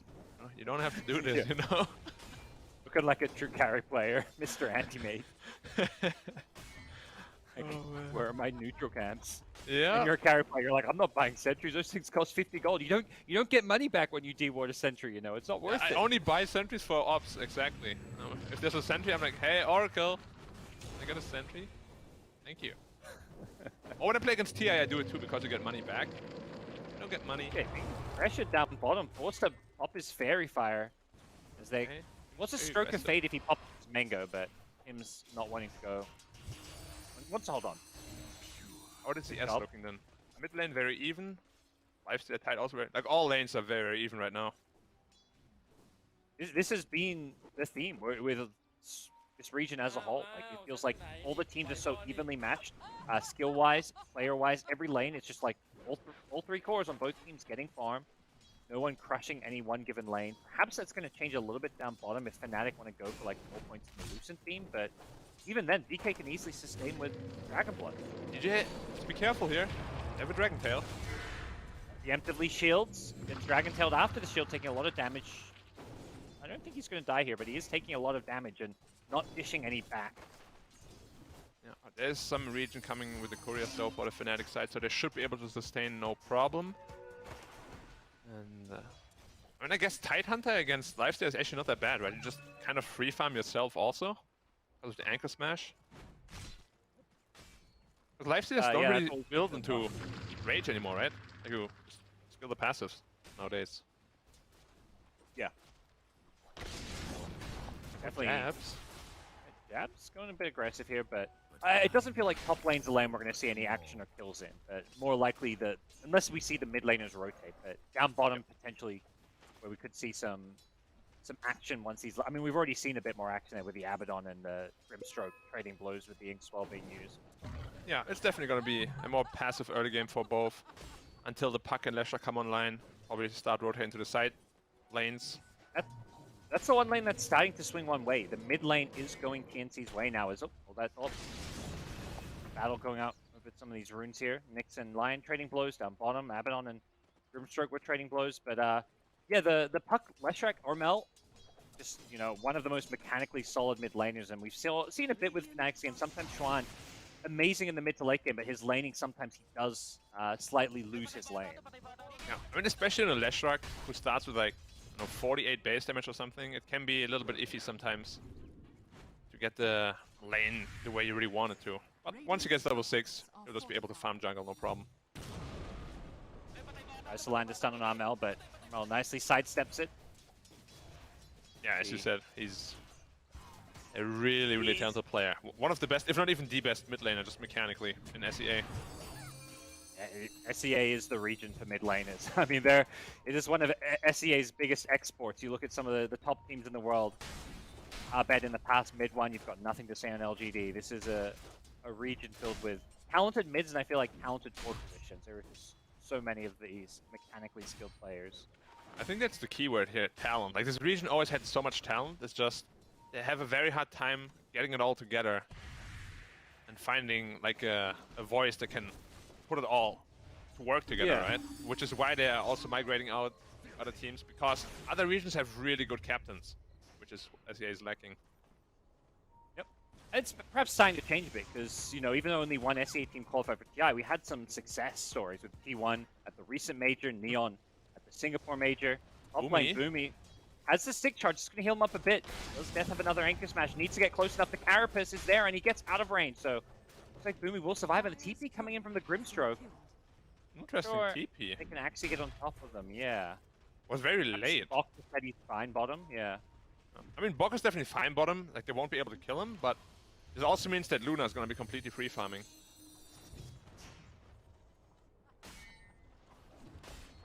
And this offlane Dragon Knight has become such a menace in all these games. You just can't harass him down. It's too much HP region. 17.3 right now. Oh, mid lane, the double support rotation. This is why perhaps the Grimstroke kind of came in, but they've got the Pulse Nova, so he's actually going to turn it around, and Chuan gets the first blood for himself. It was the rotation for the 6-minute rune, and good support just ran into a Leshrac Pulse Nova and just melted. Yeah, level 3 Edict plus Pulse Nova. Just way too much damage to handle, which is exactly why Leshrac is so popular nowadays. You can get away with just 1 level lightning stun because of the bottle, so many runes to refill everything, and then you just start scaling very well with Edict. Yep. That's a nice kill for Leshrac, who was, you know, slightly behind in this mid lane. Not losing by any means, but getting that first blood injection gonna really help out Chuan's game. Yep. Def is starting to struggle a little bit against his lifesteal now, who of course, every right click on a TI10 just deals a ton of damage to him. Leshrac is there though. Phase boot is where this thing gets out. Yeah, he popped the rage and everything. He needs to infest out, but the Ravage is there. Great bait, Death. What a sick play from him. The new Fnatic offlaner showing off a bit there. Interesting that Gabby used Ravage to be a little bit aggressive. I guess he didn't expect the rotation to come in at all. Looked like he was trying to find a creep to infest into. Like, as soon as he popped that aggressive rage, he's like, he realized what was about to maybe happen to him, but get the infest off in time. Yeah, a little bit unfortunate because that was the lane they were supposed to be winning at least. He's DPing bottom now. His lifesteal. Okay. They want to start pressuring the tower with the Dragon form. And they have no Ravage, so it's going to be a little bit difficult to defend this one. Hunter also pretty low on health. And no Eclipse available. Yeah, no Eclipse. So going for a 2-2-2 build. Probably just going to max the glaives and not get Eclipse until level 9, level 10. Yeah. You know, it's Luna. We see a lot of Lunas even just go 1 level in beam and just max it to passives. They want to go super greedy. Like, you need someone to defend this mid lane, and there, yeah, here we go. TP gonna come in from the pocket. Leshrac level 4 Edict will melt this tower in no time at all, and they don't have a glyph here, so that Edict gets the tower down to half health, and tail onto Armel. He's in some trouble, but he's gonna look to turn and fight with a TP coming in from Bok. The coil is there, he shields after the stun. Great defensive play from DJ, who's trying to buy time for Leshrac to get to the regen room, but it doesn't look like he's gonna do so with Gabby infesting on in. The regen's gonna be claimed by Armel, and they're gonna get DJ as well. They get a couple of kills there. Grimstroke died elsewhere, but a great rotation from TNC to defend their mid lane. Yeah, it was a very quick rotation. Lifesteal TP'd bottom. They probably thought he doesn't have a TP, so he just infests into the Dragon Knight who then TP's middle. Gives him a free taxi. Very quick movement here from TNC. Kind of stall this early game out a little bit more. And see if TNC can get this mid tier 1 tower. You gotta imagine Fnatic probably want to defend this one, right, Black? 100%. Like, this mid tower is so important, you can't give it up this early. Nick's trying to drag creeps off. Luckily, there's no dragon form and not really the strongest pushing potential from these TNC heroes. Stack's being stolen. TNC have walked into this jungle and found, I believe, a triple stack there. Neutral item. Someone get it up! Oh, DJ just stole the neutral item, I believe. Chuan is going to hit the Split Earth onto the Dragon Knight. Look to bring him down with a Pulse Nova damage. They're going to be 1 neutral item short until the 17-minute mark. Is Armel going to get ravaged in the mid lane as well? They bring down the puck. Great find for Fnatic. They punish them at that neutral stack. Yeah, the attempt to steal the stacks weren't fast enough. And DK just kind of wanders off alone, stuns the Lash, who gets shielded, and dies to him. A little bit of a miscommunication there. And as you said, Arcane Ring has been stolen by the Abaddon. Yeah, which is a pretty big all item the too neutral for items to kill. Yeah, the tier 1s is where it's now there's going to be 5 on the Radiant team and none. Oh, sorry, well, 3. Sorry, none right now, but 3 soon on TNC. Yeah, definitely gonna be a big problem. Oh. Raven, meanwhile, while this is all going on, just farming away top. Got a 3rd point in Luna Blessing. Is this the I feel like I've usually seen the Glaives. Is this another way to build the Luna with the passive or the second passive? Yeah, I'm not a big fan of this either. If your goal is to just farm, hold that thought. Bok might be in a little bit of trouble. Gosh, follow up. They've body blocks, jabs. Oh, no movement for you, sir. A 3rd level onto Beam also. So he's all over the place with his skill build. the smorgasbord of skill points. Bit of everything. Mid lane DJ doesn't have level 6 yet. Gets coiled. Armel committing a lot for this Abaddon. Can he actually get him? Yeah, he will. Had the stroke of fate if needed as well, but he got the kill before it came in. And with the Siege Wagon, they will take this tier 1 mid tower. Question is, can Fnatic punish this? Can they get denied? No, they can't. And Fnatic will watch their tier 1 mid fall. Yeah, these team fights are gonna be a little bit of a problem here for TNC. They don't have a huge amount of damage, and Leshrac itemized into a hood. He has an Abaddon behind him. So it's gonna be very hard to take down this Leshrac, who will deal a ton of damage just by being next to you. How do you deal with this guy right now? Yeah, I guess the idea is the lifesteal is going to get farmed enough, and you just use the rage to fight the Leshrac, because Leshrac is not going to be that protected against the physical damage. I guess that's one thing that TNC have going for them. That is true, and he just finishes Armlet as well. There's a smoke coming down here by Puck and Lion. Potentially looking for the slash, but he's already protected by the Abaddon. The Fnatic deward the area as well as Jabs goes running in. He needs to be careful. There's a sentry ward nearby. There's a couple sentry wards down this bottom lane. They pop another one and they're going to get the Hex. They find Jabs, Boomy ready. Wow, he gave him the instant one down treatment. this bottom lane. Yeah. He gave him everything. Wasn't even that concerned about the finger stack. Still gets it in the end, but yeah. Def is taking top lane. Not the biggest fan of it, to be honest. I feel like Luna should be taking the top farm. I feel Tide is kind of stealing it away from her.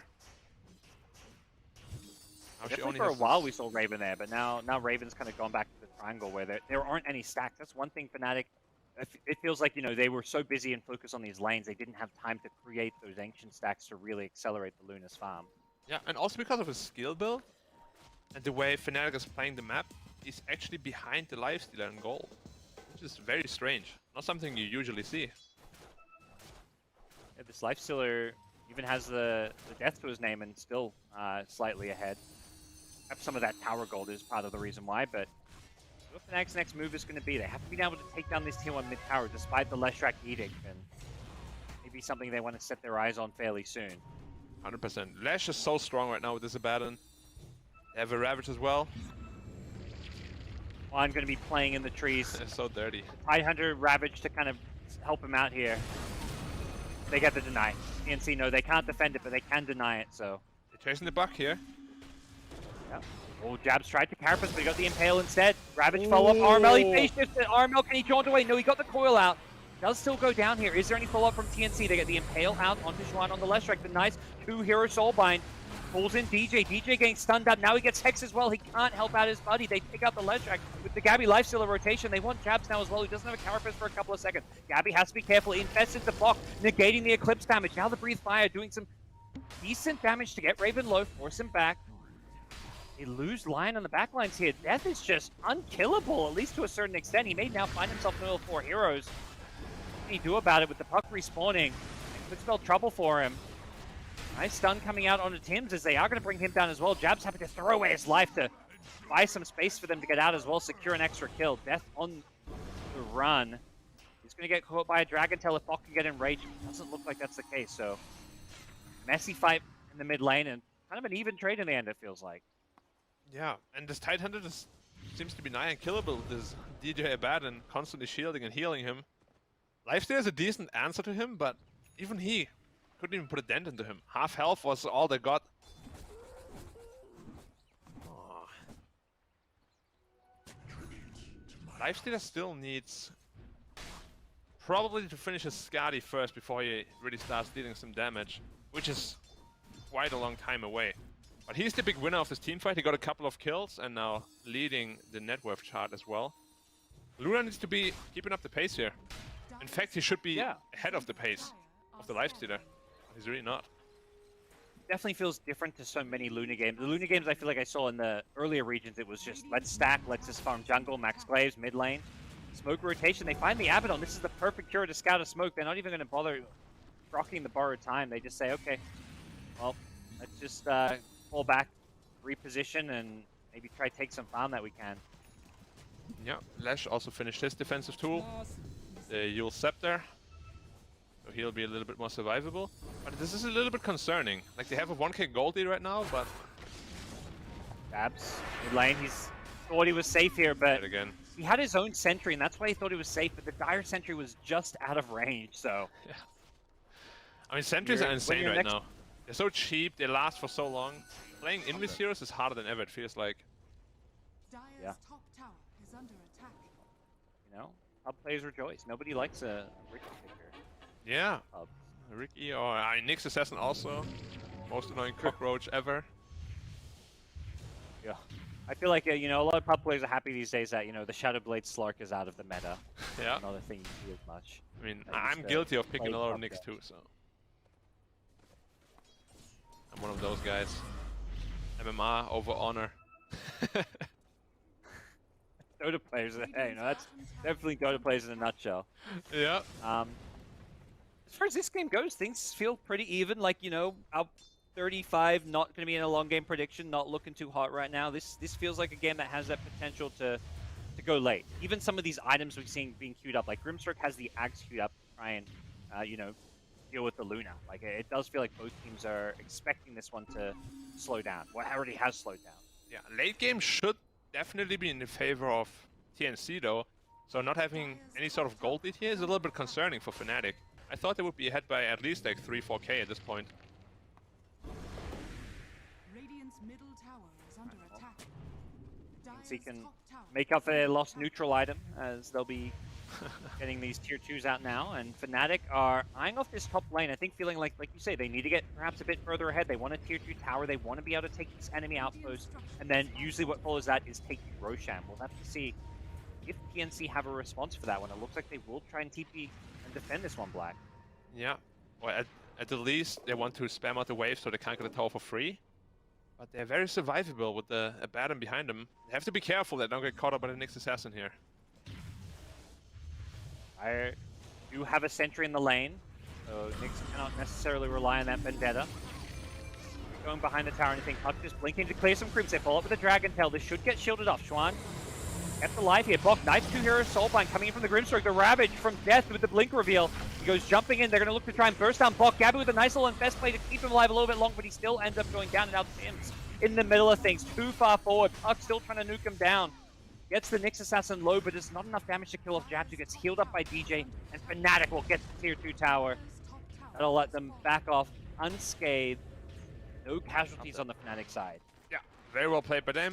And right now they definitely have the teamfight prowess. We saw it there. They just don't have the damage to kill this Tidehunter or the Leshrac or really anyone. Like, this Abaddon is just keeping everybody alive. DJ is doing a very good job using his spells properly. Like, he's never using them wrongly. He's not shielding the wrong target or healing the wrong target at all.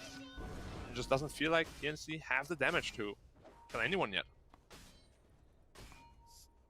Meta where even supports are doing everything they can to tank up to survive, like Abaddon with the casual fluffy hat, Nyx Assassin, same thing. That's the support life these days. Yeah, we see so many fluffy hats just casually bought on pretty much every support nowadays, as you said. Sometimes 2.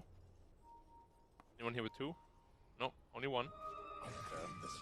No, like, tiny type heroes that are instantly jumping and trying to burst. I mean, I guess Puck is similar at times, but Abaddon doesn't have to worry about the burst as much. Yep, and Luna is now on par with the Lifestealer. Finally getting his efficiency going here. And Tim's how close is to the axe? Very far away still. It's gonna be such a big problem for them to deal with.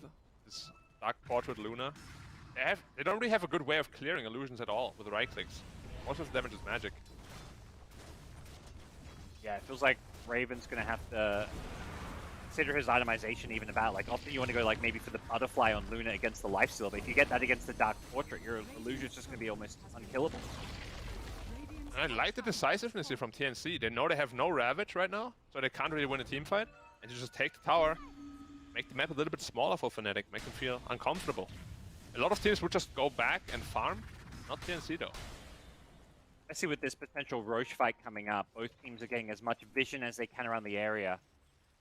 Yep. I with a kind of unorthodox ward as well around that Roshan pit. I like it a lot. It's giving them some good intel, and it's very unlikely to be dewarded. I don't know if it scouted this smoke, as Fnatic have smoked up themselves, heading towards that mid lane, probably looking for a pickoff that will allow them to go to the Roshan pit. TNC themselves are smoked up. Both teams trying to look to see what they can find. Chuan is showing in this mid lane, while his teammates lurk around. Yeah, they both have the same idea right now, so they're just completely avoiding each other. They're doing the opposite moves. But yeah, this observer TNC ward. don't want to go on Lash. Yeah. They don't. Like, Lash is way too hard to kill now. He has a Sanch as well. They're just going into the pit. Ravage is available, so why not? This team fight is going to be hard for TNC. If they can win it though, I think they have a very good foothold in this game. They scout it out. They throw out the orb and instantly Fnatic, as they notice TNC moving over, going to back off for now. They've managed to keep both, well, mid lane's kind of being pushed out by both sides, but top lane's being pushed out by the Luna Manta illusions to constantly put pressure on TNC to address things, but it does seem like both teams are going to back out of the pit. I like this out-of-the-box thinking here from Dev, going for an Orchid on Tidehunter just to deal with the Lifestealer and Puck. It makes a lot of sense, because they won't be building into any sort of dispel. It will make him way less tanky, but he will be very much more capable in the offensive department. It's such a funny pickup, because usually, like, you know, if you're playing Puck into a mid-hero, like a Storm that's going Orchid, you might get a Yules, but you don't expect it out of the Tide, so even though they see maybe this Oblivion stuff, it doesn't, you know, like you say, Lifestealer and Puck not going into any kind of dispel right now. Yeah, they're like, what is that? Echo Saber? Oh. I think this is a very rare item pickup, right, on Tide? I don't think we see it almost ever. Oh, yeah, I think you're right. Claw The other day also? we saw one, we saw Bloodthorn. I can't remember what hero it was, but there was a really, I think it was maybe a Dragon Knight that went like Bloodthorn against a Lifestealer and completely, the silence like made his life. Well, I really remember tough. that game. There was Raven. What hero did he play? I don't remember. I remember the game you're talking about. Yeah. And Bloodthorn can really ruin a Lifestealer's game. Like, he has a San, sure, but you're still silenced for 4 seconds. Plenty of time. Skadi, 25 gold away only though for this Lifestealer. Then Abaddon is gonna be way less effective. We're going for the Skadi as well. Nice Carapace on the mid lane, going to catch the Lion, Boomy. Will force staff away, and that's going to be an important item for TNC. This force staff is the save. You know, Tim's playing the Grimstroke, very kind of more offensive-orientated support. Could go for, you know, the Inkswell Agshard later on for perhaps some defensive capabilities, but it's really up to Boomy with this force to save his teammates, especially if they get hit by that orc. Yep, 100%. And Puck is now itemizing into Yules, actually. So that means he saw the Oblivion staff then. And he's not thinking he's going Echo Saber.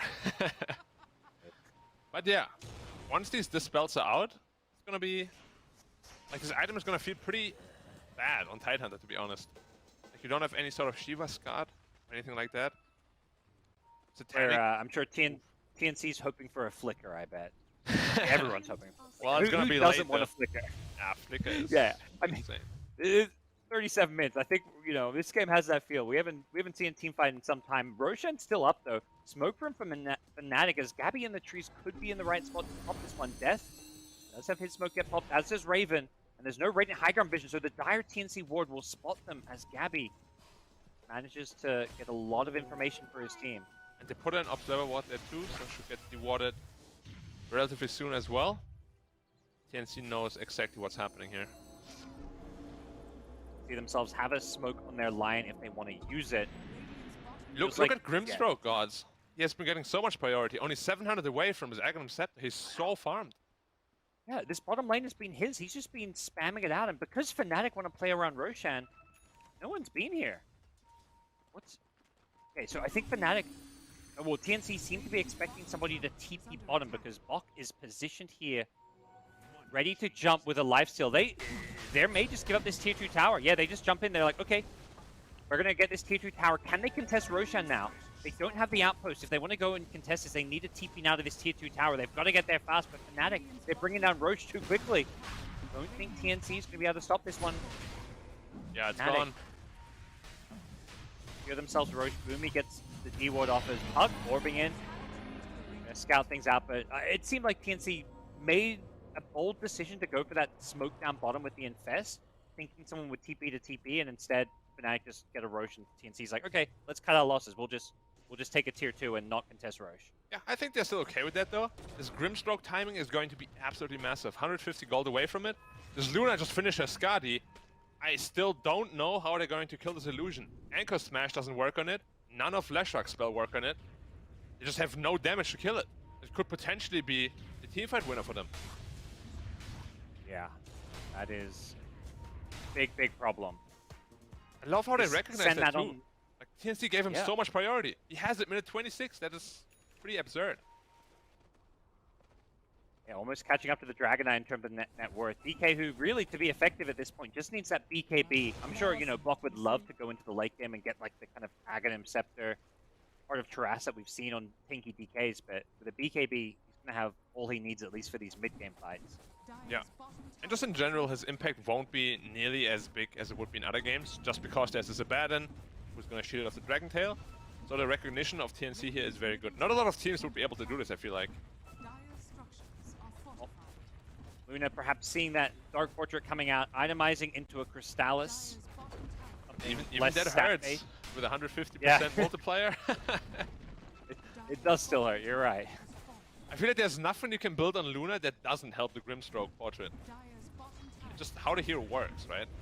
Like unless you What build about like an a Scepter? a hex or something, you just give Yeah. to yourself.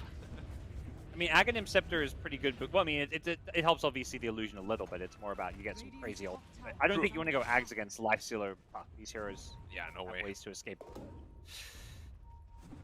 Okay, Puck finished his Yule Scepter, and this Orchid on Tide hasn't really done anything yet. Ooh, by the way, Lifestealer picking up a BKB, so yeah, this Orchid is going to feel Oh, he's extra on BKB easy. instead of Satanic. Hey, interesting. Usually Yes, you see I the mean, largely- Satanic to this spell.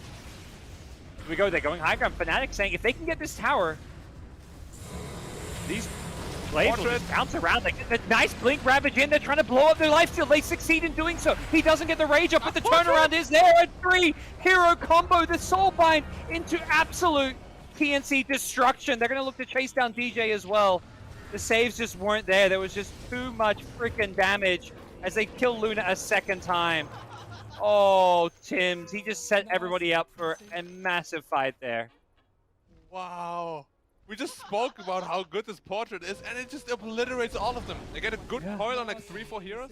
Sure, they lose their lifestealer for it, but it's a massive win. It was like a 6-1 everybody fight. up. Yeah, everybody grouped up in a coil, the Earth Spike, the Chain Stun, and like you said, the Dark Portrait Illusion just wrecking them. It almost, I don't know if TNC had, if Fnatic had seen the Dark Portrait. Perhaps why they went high ground is because they were trying to get there before Grimstroke got the Aghanim Scepter, because he only just finished it. Yeah, potentially, but this is really bad news now. At this point, they're supposed to be really quite a bit ahead, and I don't know how Fnatic teamfights now anymore after this Dark Portrait, actually. Like, I literally don't know how to deal with it. Luna needs to right-click it down somehow, but she doesn't have a BKB to do it. She's gonna be feeling very weak for quite a while, I feel like. Yeah.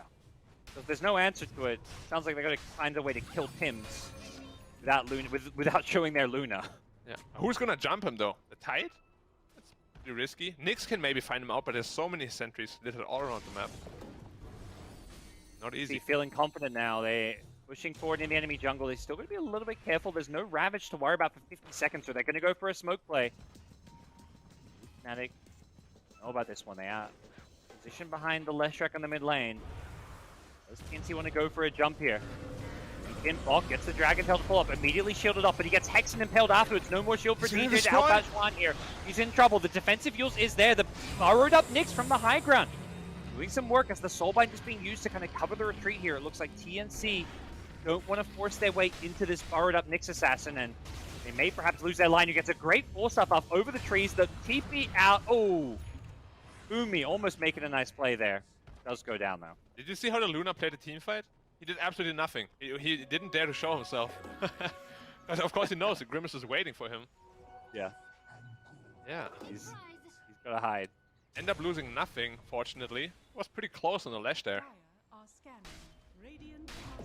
I gotta admit though, I don't like this BKB on the lifestealer. I feel like Satanic makes so much more sense.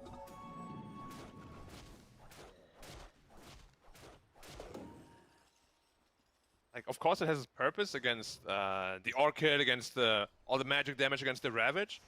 Sure, yeah. But do you really want to itemize into an item like this on a lifestealer?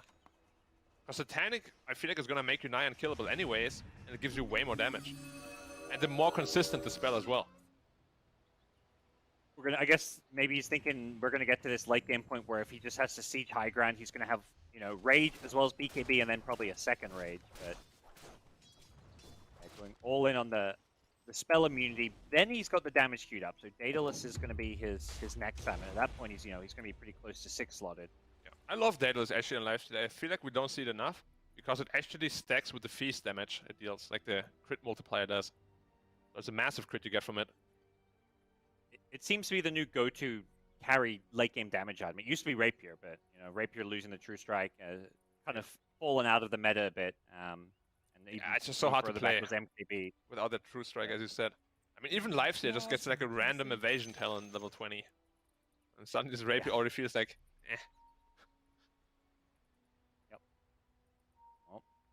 Pause coming out. Fnatic do have a very small gold lead, but you know, 31 minutes in a game like this, I think looking at these gold numbers is going to tell the whole story. But Luna has managed to pull a decent ways ahead of Lifesteal in terms of farm, but as you kind of mentioned, that farm gets turned around on her with the Grimstroke. I feel like Lifestealer, I'm not entirely sure what happened, but he fell off really hard. Like, he was on par with Luna the entire time. Potentially, it's also the way he's thinking about the game. Like, as you can see, his itemization as well. He's being very, very passively farming away, rather than taking the efficient farm that is a little bit more risky. He's been leaving that. The other thing we saw is last fight he was the bait in some. I don't know if that was intentional, maybe not, but he died and then they team wipe. Yeah. Puck, meanwhile, suddenly is like almost is up there with the top net worth heroes. Has a Kaya and Sanj and then a Dagon 5 queued up. So this could be a game where Armel is going to really pop off in terms of his damage output. Yeah, Puck can definitely be this hero. It's just he doesn't have any Aeon Disc. And against Nyx Assassin, even if you play almost perfectly, it just takes one mistake and you just die. This Carapace from anywhere, you get stunned, suddenly they follow up on you with like a Ravage or something, you're just dead. Because the Dire side doesn't really have any way of saving you. The Nyx Carapace, when you're burrowed, what's the AoE on that, do you know? 350, I believe. It's not massive? No, it's at 300, it says there, yeah. So 300, it's like 125 less than a Pugna Blast, but it's still pretty big.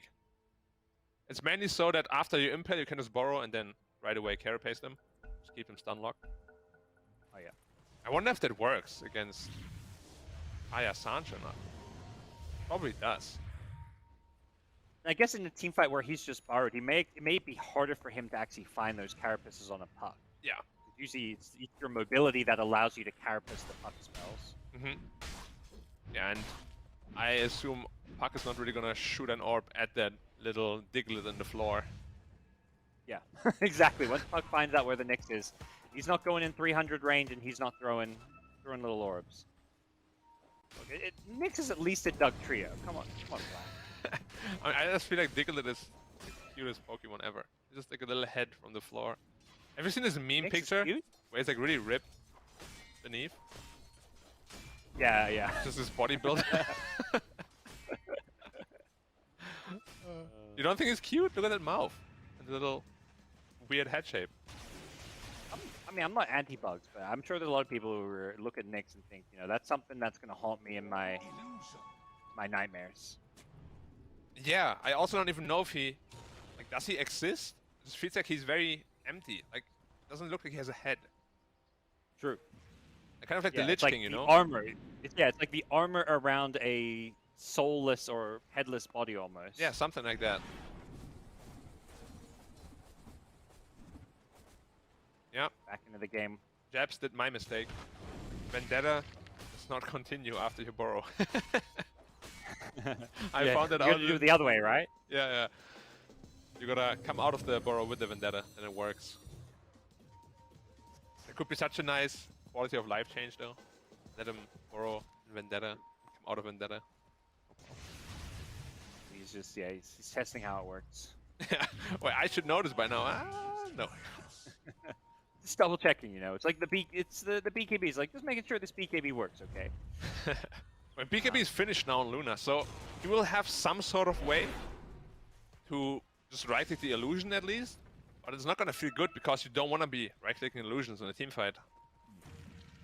Here we go. Fnatic have smoked up with this BKB timing, though. They send a Lesh Illusion. That's going to scout out Boomy because he mana drains it. Now Xuan in the front lines with the Leshrac has a BKB of his own. Blink in from Pog. Gets the Dragon Tail on Xuan. The Impale follow-up is there. DJ trying to keep him alive with the Nyx burrowed out. The Finger of Death is there. A lot of damage coming up with the Coil onto 2. Abaddon getting hit by the Soulbind as well. He can't keep Jabs alive. Xuan with the BKB. Life stealing a bit with the spells. Death with a nice Ravage. Takes out the Dragon Knight. Gabby luckily had the BKB. That helped keep him alive. He's got to rage back up now as well. He's looking to go back in here. Death on the Tide getting low, but the heals just being too much from DJ for now. They want Xuan on the Leshrac. He's trying to turn and fight. Looks for the Split Earth, won't get it. And with the DK buyback, the chase is on.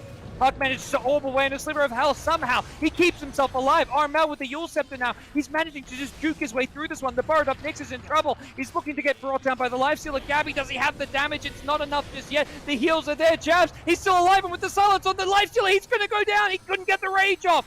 Fnatic, they're winning this fight. They can't get the DK a second time with the blink away. And Fnatic have somehow managed to turn this one on TNC. It was a massive amount of buybacks because they know exactly that Roshan respawned. Whoever wins that fight gets the Roshan. There was so many clutch spell usages by DJ, and then Tidehunter comes in at the last second. Rage was like half a second of cooldown, gets the silence on, otherwise the Nyx would have died. Very close team fight. But Fnatic is going to be very happy with the result of it. TNC's looking to contest this Roche, but they're going to be here too late. Oh, are they? It's going to be close. Puck, orbing, jointing in, doesn't manage to get there in time. Zap! Armel finds DJ, gets some revenge. That's 500 gold for killing an Abaddon. How the hell do you get 500 gold for a 5 position? That's just how Dota works. I saw, like, someone It's solo more kill a gold support than- yesterday, got 1200 gold. Like, why? More gold than any kill in the last fight. I just pushed enter, and all the kills from the last fight were like 350 to 400. And they have a kill. Yeah, I have not understood the bounty rules in like 2 years now, ever since they changed it. No, It's really weird. one area on patch notes where I'll kind of skim over and be like, you know, you get gold for kills. That's all you need to know as a caster. There's so many complicated numbers and brackets and everything. I'm like, what do you mean divided by 10, multiplied by 25? What is happening? Perhaps down there, he bought back before. Yep, X is there. No Carapace proc. Impale follow it with a finger. Finger zap. Boomy's starting to build up some finger damage. Yeah, even went for the max health per finger instead of the Earth Spike cooldown. Interesting. I feel like we always see the Earth Spike cooldown on a 5 line at least.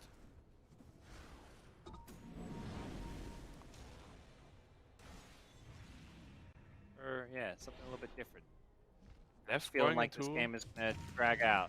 Oh yeah, I mean, I don't blame him after watching these qualifiers. Like, I'm getting lots of stacks, and also, you know, the health, the survivability, not bad. Mid lane, Fnatic in position. They've got the Aegis with the Daedalus here. Even with the Aegis, TNC are feeling like they can confidently play on Fnatic's side of the map. I wonder if this actually impacts players and teams' mindset. Like, if they see a qualifier just be super long on average, does it impact their mentality towards the game? But it feels like it Maybe does. They're picking different heroes, maybe. They're going for different items. Okay, the line talent is probably just a result of what we've seen happen here. What is Dev going for? He's going completely haywire here and going for a Lincoln Sphere next. Just to protect the Luna, probably from a Dark Portrait. Ooh. Mind that. I guess how easy the pop is. I guess the puck does pretty well because you can kind of jump in with the blink and orb out while Dagoning or something. You can also pop it with Phantom's Embrace instantly. But it doesn't even fly out, it's just an instant pop on the Lincolns. Luna's going for her own Lincolns as well, so they just want to stack Lincolns on him, I guess. Alright. That's the late game plan, Fnatic. That's one thing that's why these two teams are still in the upper bracket with all these crazy 6-minute games. Fnatic and TNC are the two teams. They've got the experience. They know how to play these late game scenarios better than anyone, and they're the teams that the pressure seems to get to the least. Boomy, Blink, Ravage coming in, gonna catch 2 on the high ground as well as the support Lion.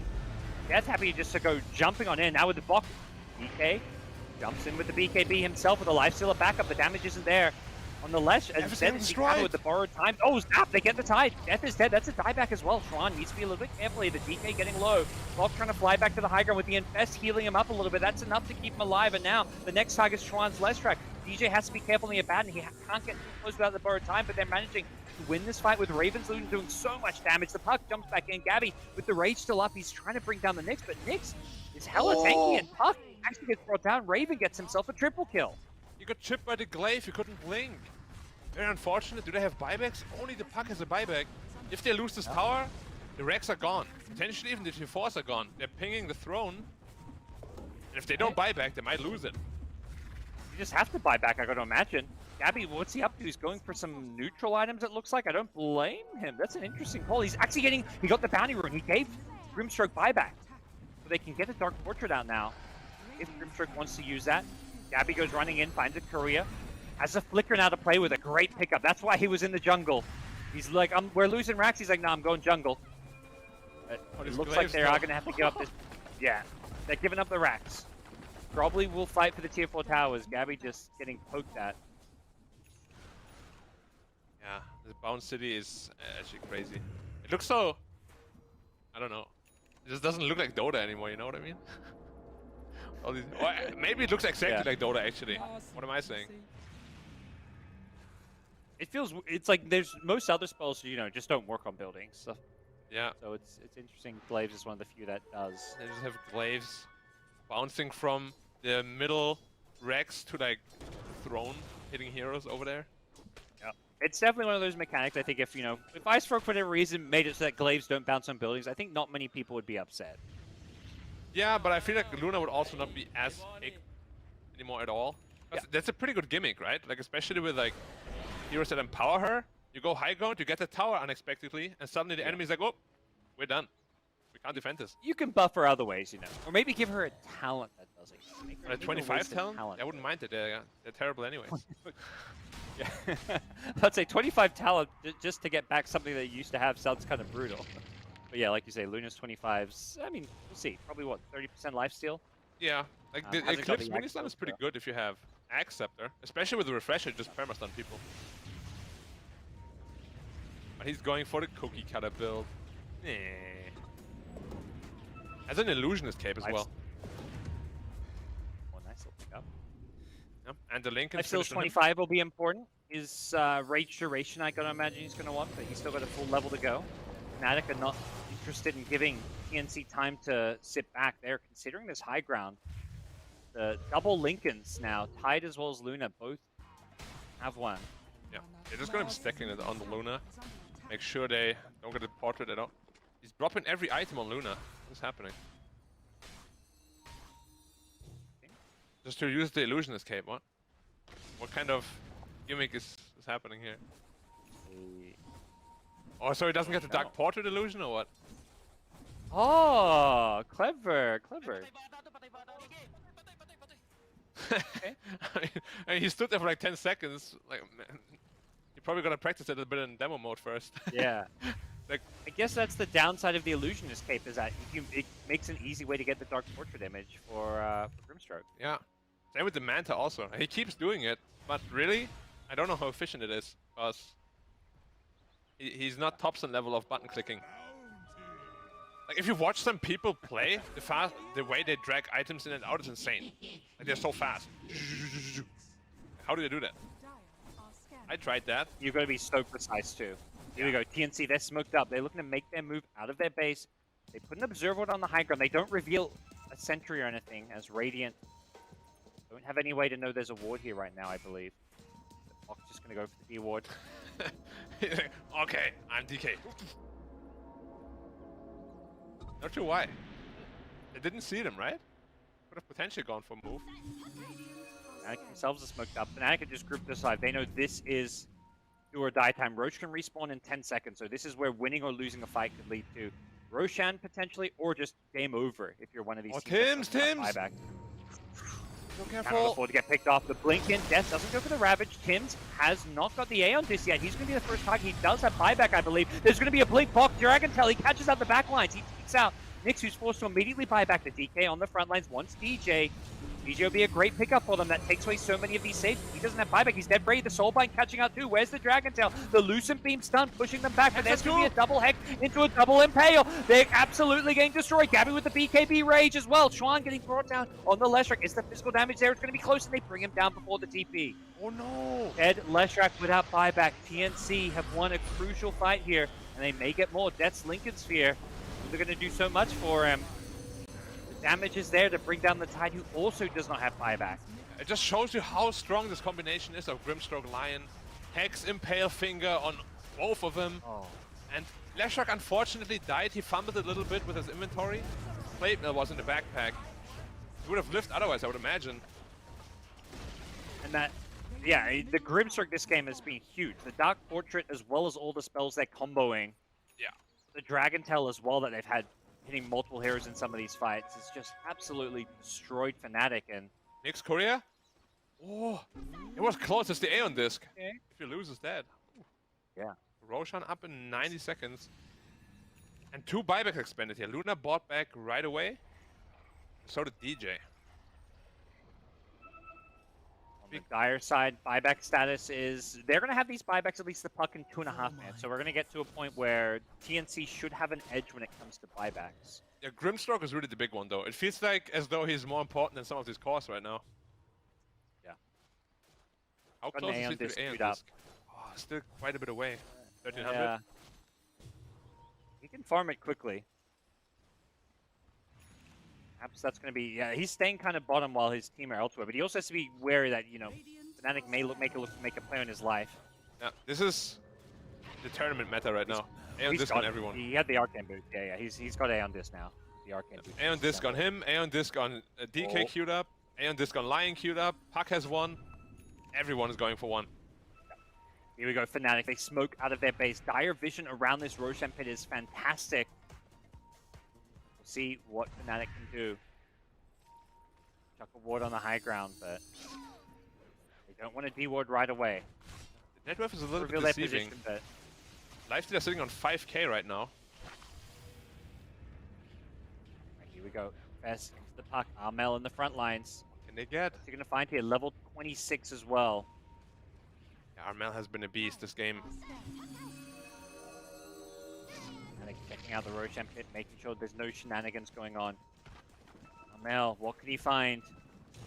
Doesn't have buyback, so he's going to be a little bit careful. Does have the Aeon disc, and of course, Puck is just known for being oh so slippery. Dewarding the sentry so their ops doesn't get dewarded. Ionis, Where be it careful. is, Dragon Form is up. Thinking with the Hex, they're going on DJ, but the Abaddon, he's being stunned up while they go on the backlines here. They want Chuan. Meanwhile, Abaddon just being silenced up as well, but the DK kind of gets left alone. Doesn't pop the BKB, gets helped out by the 4-star. Lifestealer inside the Puck, not the DK, means Bulk has to just BKB TP out. Don't have the damage for him, so...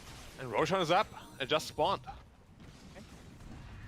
Dragonform still has a bit of duration left on it, but Fnatic's already in there. DK should be able to get back potentially in time with the Ag Scepter. Roshan's falling fast. Make it in here. I'm gonna make a decision here. Umi standing above to the north. Can he make a play for the steal or a snipe here?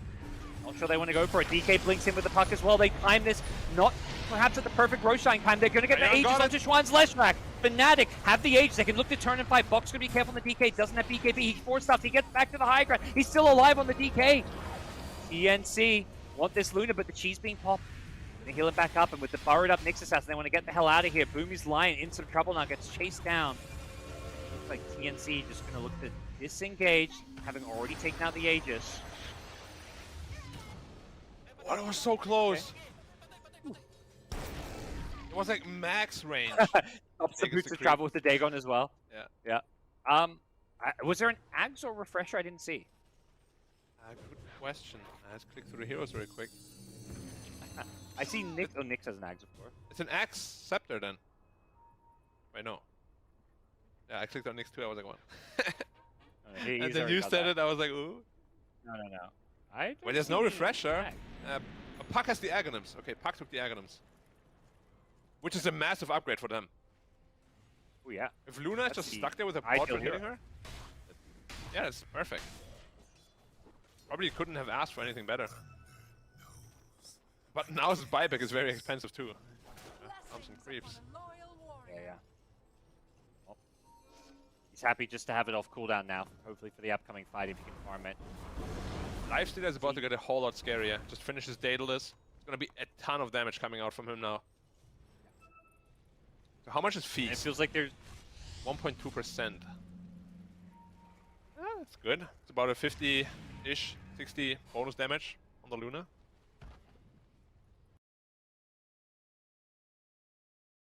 Fnatic do not have buyback on some of their key heroes. The Luna, Abaddon have 3 minutes left in their buybacks, and TNC have managed to get all their buybacks back up, more or less, just waiting on Puck to farm a bit more gold.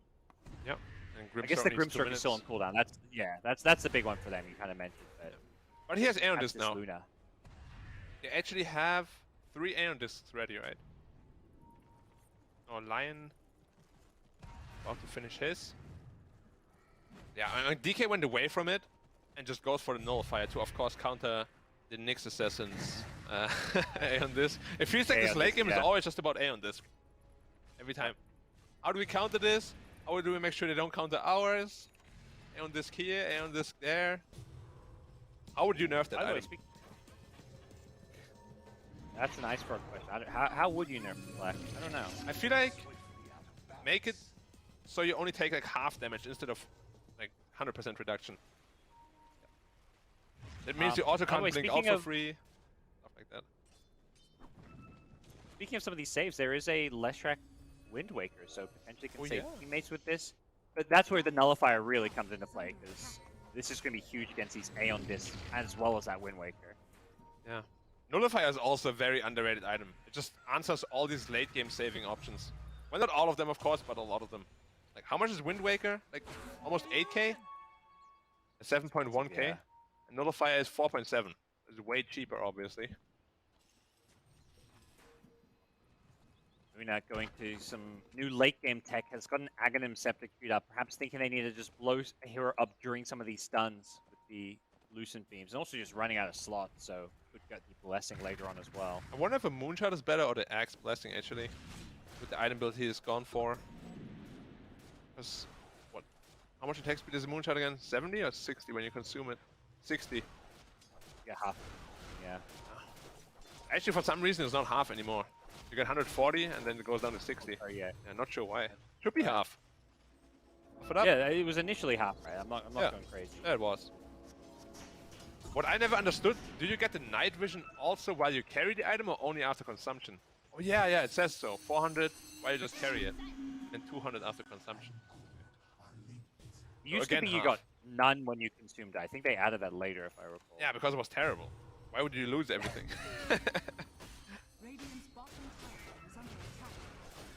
See where Luna goes, but for now, definitely going to be managing that buyback, which has come back up. Both teams have just spent the last. It's like, okay, there's no Roshan for like they lost Aegis right away, so it's like, all right, let's just wait for 8 minutes and then we'll meet again at the Roche Pit Black. That seems to be how the SEA Dota goes. I have seen more than enough of that yesterday in that 140, what was the 104-minute game or whatever it was.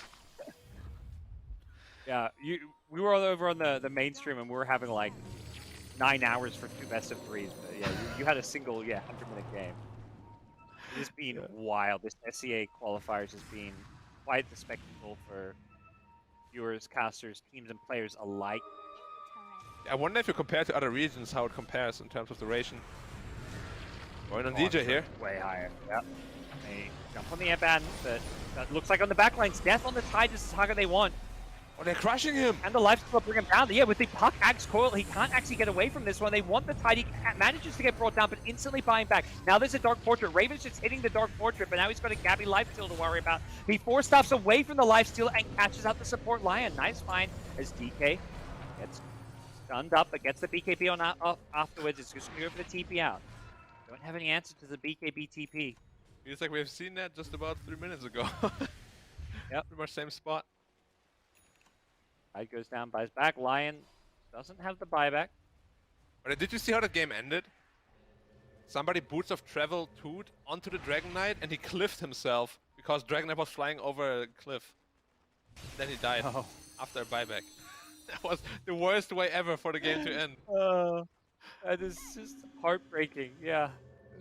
I really Play felt for bad 100 minutes and then that happened. It's like, things you're never gonna consider that when you're casting that Boots of Travel 2 on your teammate too. You're just assuming like, yeah, it's gonna be fine. But the worst thing is, he had Blink Dagger. He just didn't know he was up there because, as you said, he just didn't think about it at all.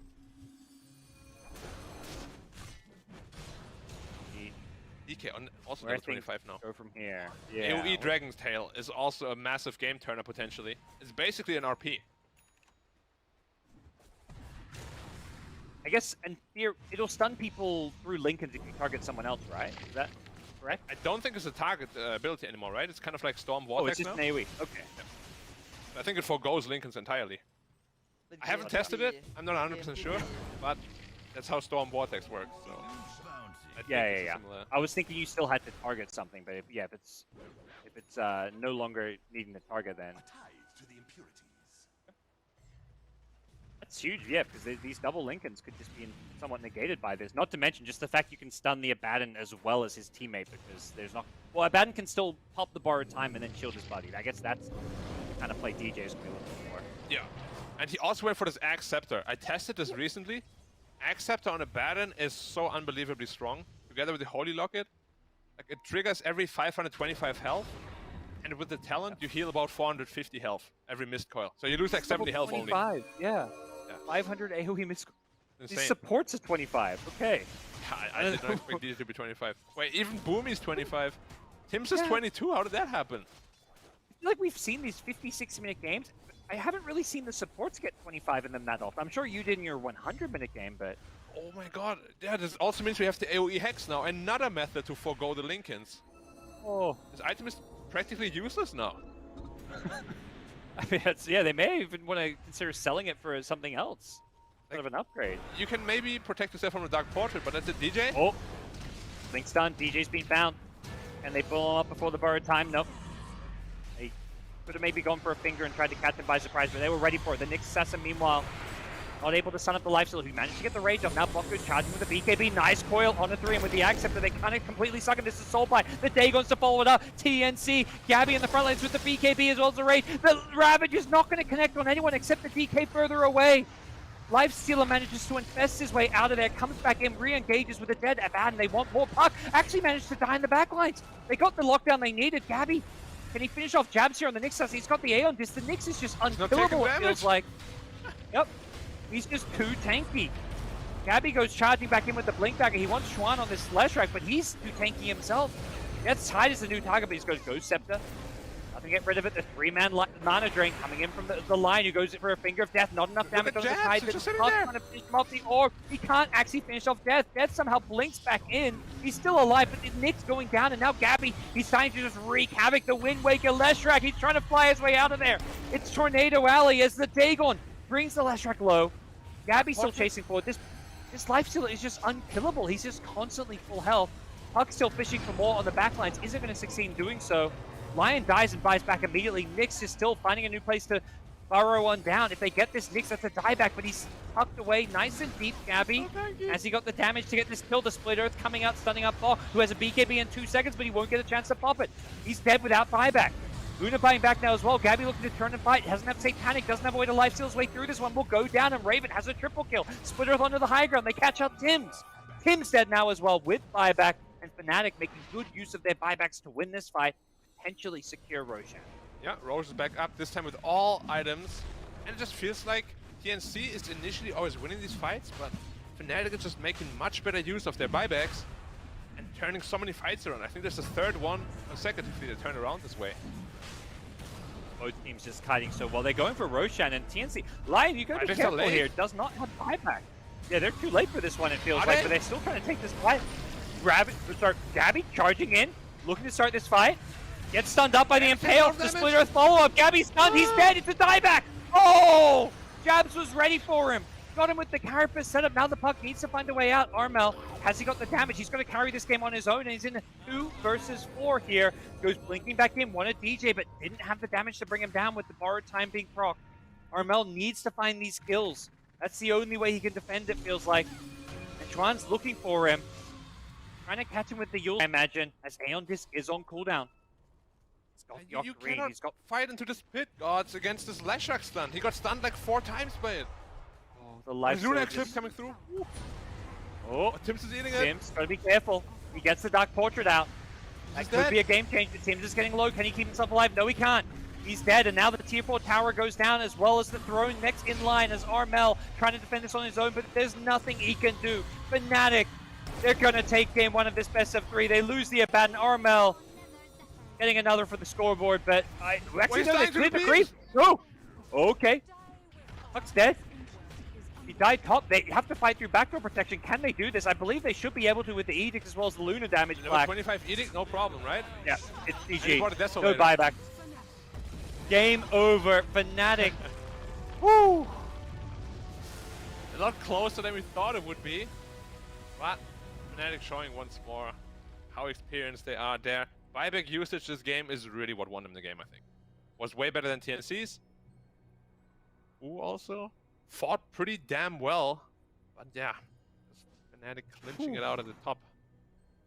That was, yeah, world-class Dota from both these 2 teams. This entire SA qualifiers has just been brutal. 58 minutes, it feels like, you know, I've seen more late game Dota in this SA qualifiers than a long, long time. Absolutely crazy stuff.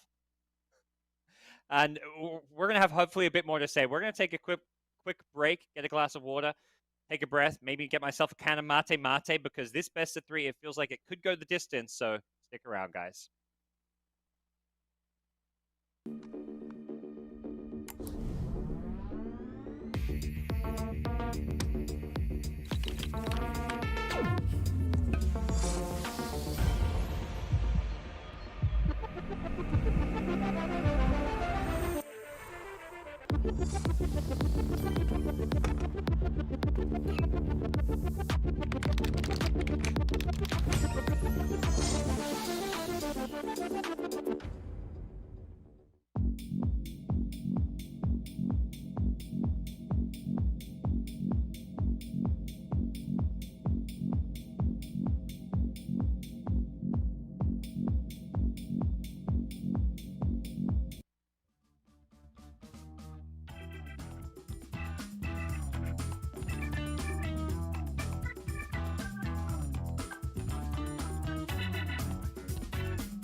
problem was potentially the mindset that we have seen really all qualifier long. I just keep repeating it. I think Gabby was a little bit too defensive with his items. A lot of fights, he actually managed to hit a lot of heroes. He just didn't have enough damage to kill them because of that BKB purchase, I feel like. And maybe just go back to your roots. You know, Gabby is a very aggressive player usually. He itemizes in a lot of damage and bursts heroes down. This game he did quite the opposite. Well, we'll head to a short break, and when we come back from game 2, we'll see if the puck is going to come back through and how much more aggressive TNC might end up being.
Welcome back, everyone.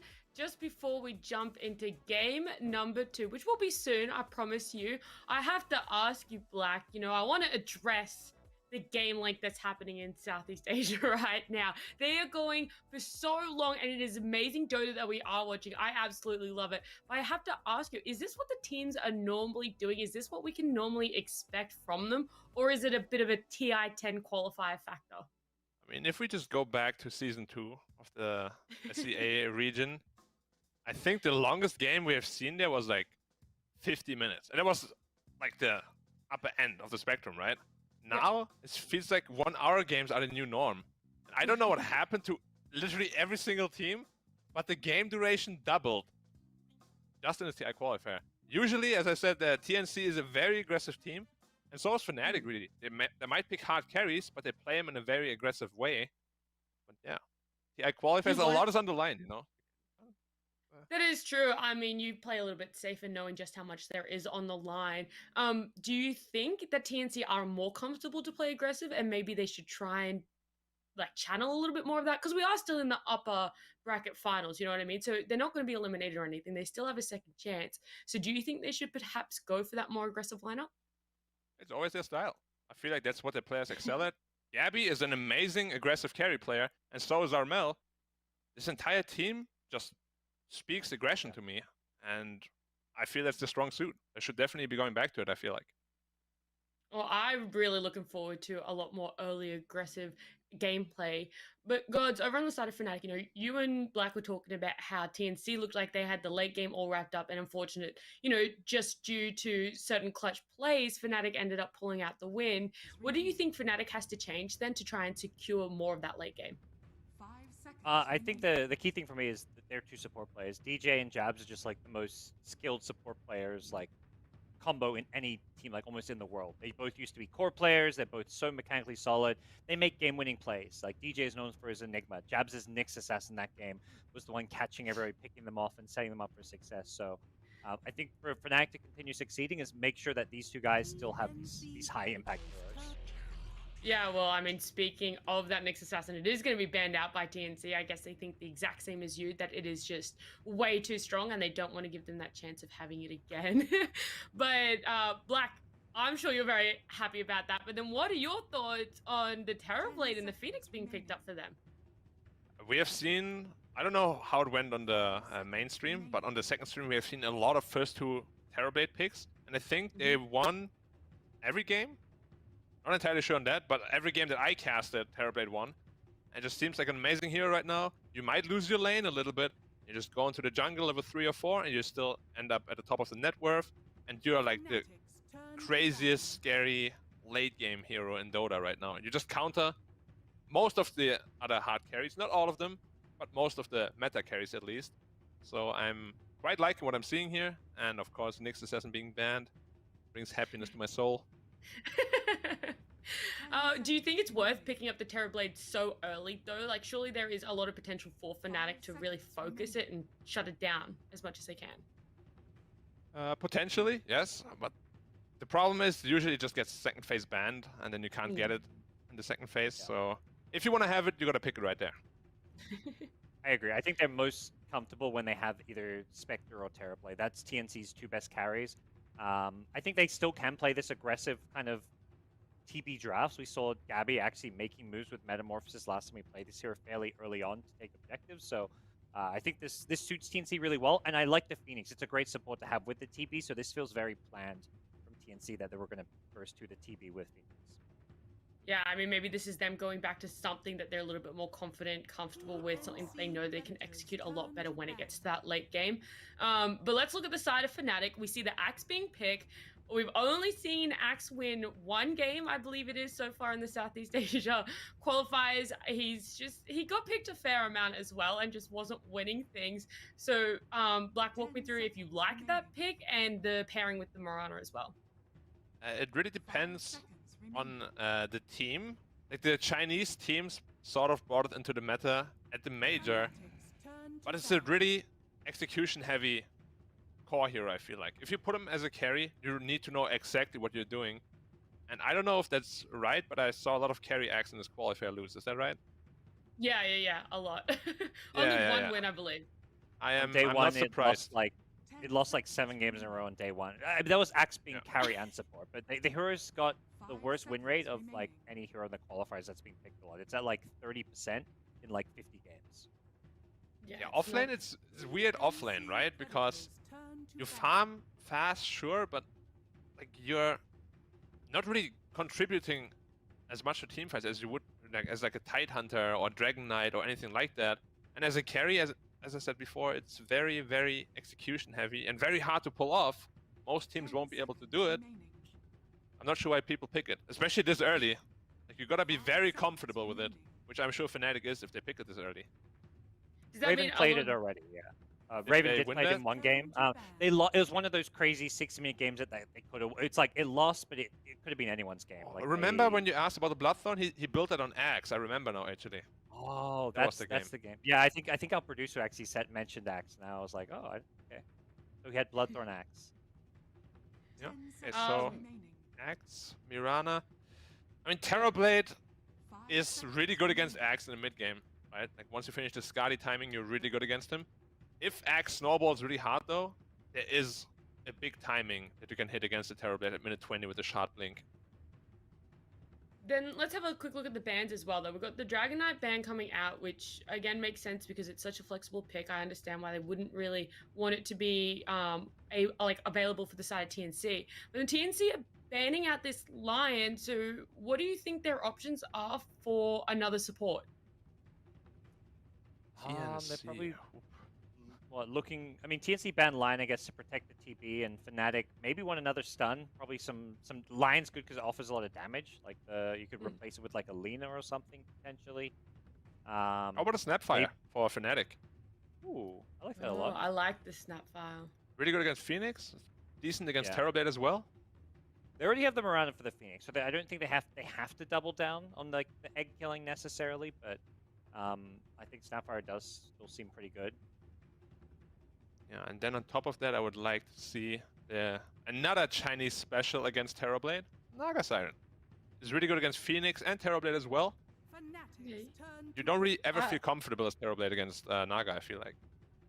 I have not seen a Naga being picked yet, so I actually would really like to see her being played. Then there's that Leshrac ban. Again, that one's not too much of a surprise. As well Naga's as that coming. Lesh is really good against Naga. You can feel it. They're just trying to protect her as much as possible. If they do pick the Naga here, let's say it gets picked up here or in the next pick, is she going to be the key hero that they're going to try and revolve there? Oh, look, you picked the Snapfire instead. They could still pick up the Naga. But if they're going to pick up the Naga, is that what they're going to mainly focus on? They're not really going to care too much about giving the Axe the space? I mean, if they pick Naga, it's going to be absolute last pick, I'd imagine. Okay. They go Tusk. All right, it's really good against Axe. Very good save. But we haven't seen a whole lot of Tusk, have we? Only I think Neon were picking it. Yeah, Neon were playing it with Yanuel. He plays a sick Tusk, and he played a lot of the major. But I don't think I've seen other teams play this much. But I feel like there's a good chance Fnatic want to leave this Axe flexible to the last pick, so they'll save that last pick either for carry or I think they'll pick a mid now. Yeah. A mid here that's sort of flexible too. Or maybe not flexible. Storm I was right away. Storm is not flexible. A mid hero that doesn't have any hard counters. It's really good here too. Like none of these three heroes actually threaten him past level 6. Yeah, they see 2 supports with no stuns, so you feel really good about playing Storm. It's going to force TNC to pick something with reliable Storm catch, it feels like. And DK already banned out, so I like this. Puck also banned out. What could they potentially go for? We have seen some Ember Spirits, which could be decent here. But it's Ember kind of a double-edged sword, right? Like Ember is good against Storm, but Storm is really good against Ember as well. What if TNC picked the Naga here instead? To try and not allow Fnatic, but also not waste a ban, but also then they have an ultimate to try and catch the Storm. I mean, if it was a top game, maybe TB Naga. That's a little bit greedy. I mean, we have seen in the past. We've seen greedy. Need your hammer Naga. Yeah, we have seen it. That's what I wanted to say. +3 Naga, +4 Naga. We have seen it. It's KP, not impossible. KP used to play that. That's a KP hero. Yeah. I mean, They're not gonna go with it. They're gonna close. go with the tiny. I think maybe we should have drafted for them and picked up the Naga there. But what do you think of the tiny? It's Gives some approach, much needed right? kill threat. Yeah, they need some damage like in the early to mid game. They can't like while they wait for TP to come online because Tusk, Phoenix don't really provide that. I'm a little Do you bit think worried there for them is- though. Yeah, I was gonna say, do you think there's enough, I guess, space made with their draft so far for this Terrorblade? Because it feels like early game they're really going to struggle, right? Because that tiny still doesn't come online. He's not that strong in the early. Terrorblade definitely isn't. The Tusk still needs quite a few levels to get anywhere. What's going to be needed as their last pick to ensure that space for the Terrorblade? Right now, I just don't know how they team fight ever. Like Phoenix is super hard countered, right? You have Snapfire, Mirana. This egg is never gonna go off. Tusk and Tiny, they can maybe make some plays happen, but once you blow your combo, that's it. What do you have after that? Yeah, and we've already seen them struggle in the first game with showing that restraint, pulling back, resetting between fights. So to know that they only really have one opening window as their win condition for team fights and then having a reset, I do kind of feel for them in terms of their draft. Maybe they have something planned for the last pick we just have no idea about. But Gods, on the side of Fnatic, we're really liking the look of it. So what's the last pick to... What do they need in the last pick to round it out? I'm still, I guess, thinking there's a chance this Axe goes safe lane. Just because last time they picked it, that's where it went. I think it's an okay Legion Commander game. You don't have anyone to buff up with the press the attack, but against the TB, it seems like a decent choice. They can run Legion with the Mirana, perhaps, or you want to have an offlaner that sets up the arrow. That's the other kind of play that we sometimes see. Have we seen Fnatic Legion? We have, haven't we? Yes, it's the death special. It is. He's played it at least, I think, twice, maybe even a third time. He's a. Oh wow! Okay. He is a Legion specialist. Legion is good. I think Centaur could also be really good for the disengage as soon as they pop meta, or to get on top of the Phoenix egg. They definitely have some options. As you said, Axe could be carry, could be offlane. Very flexible right now. Yeah. Oh, look, Legion, maybe yeah, TNC Legion thought, away. maybe TNC thought the same thing that Fnatic were leading up to the Legion, and they did the picking it instead of allowing them to pick it. Yeah, definitely partly maybe a block pick for Fnatic, but of course, if they were worried about Fnatic, they did have two bans they could have used on it. But Legion with these hyper carries like TB is just always sick because that Ag Shard it's honestly one of the best Ag Shards in the game. It's so broken, and TB is going to be an unkillable monster. Plus, it gives them another way to catch the storm, which I think they just need in general. So, really good for TNC as well. I wanna go back and quote you what you said yesterday. Do you reckon the Terrorblade's going to turn into a demon you don't want to F with? He will. Ooh. Ooh. Well, I don't know if he Oh, actually. are you I think surprised that by maybe that not against Dark Warden. Maybe not. Ooh. Bit of a I don't surprise want to last see this pick. again. I just saw this yesterday for 104 minutes. This is Blackbird. No. This time, I'm not predicting a 35-minute game this time. Oh my god. I could just Tag me out, see coach. Target time. I'm out. Yep. Nat, you good First- to be an analyst for this game? Oh, 100%, 100%. I love it. Black's like, I didn't want to see Nyx in the first game, and we got him, and now I don't want to see Arkwood in the second game, but we've got him. I do have to ask, though, which side are you going to pick? Which draft do you like the look of? Doesn't matter about game length. I just want to know which team you think is going to be able to execute their draft better. You want to go first, Black? I go first. All right. I'll be saying Fnatic. I like this Storm Spirit quite a lot. I don't really think they did enough to address it. Phoenix should not have a game at all. And Arc Warden have no problem farming down there either. Yeah, I mean, by the way that you guys have made it sound, it's essentially just going to be a 5v4 at this rate. Fnatic have that hero advantage, but Gods, where are you laying? I'm going TNC. I'm hopeful for a game 3. I also have seen Tim's play these like roaming tusks and just wreak havoc. And I also think Raven's going to be spending a lot of time hitting creeps. Much like, if anything, I feel like TB can come online faster than the Arc Warden. So I also just don't like Arc Warden. I want Arc Warden to lose, so I'm manifesting a game 3. That's what I'm going to try to do. It lost yesterday. Well, there you go. And also the Axe, right? We've seen we already said it, but Axe doesn't win a lot of games. And then knowing True. Arc Warden hasn't really won many either, I also would love it to go to a game 3. So I'm going to side with TNC too. I am going to ask time predictions though now. I'm going to put mine at 78 minutes.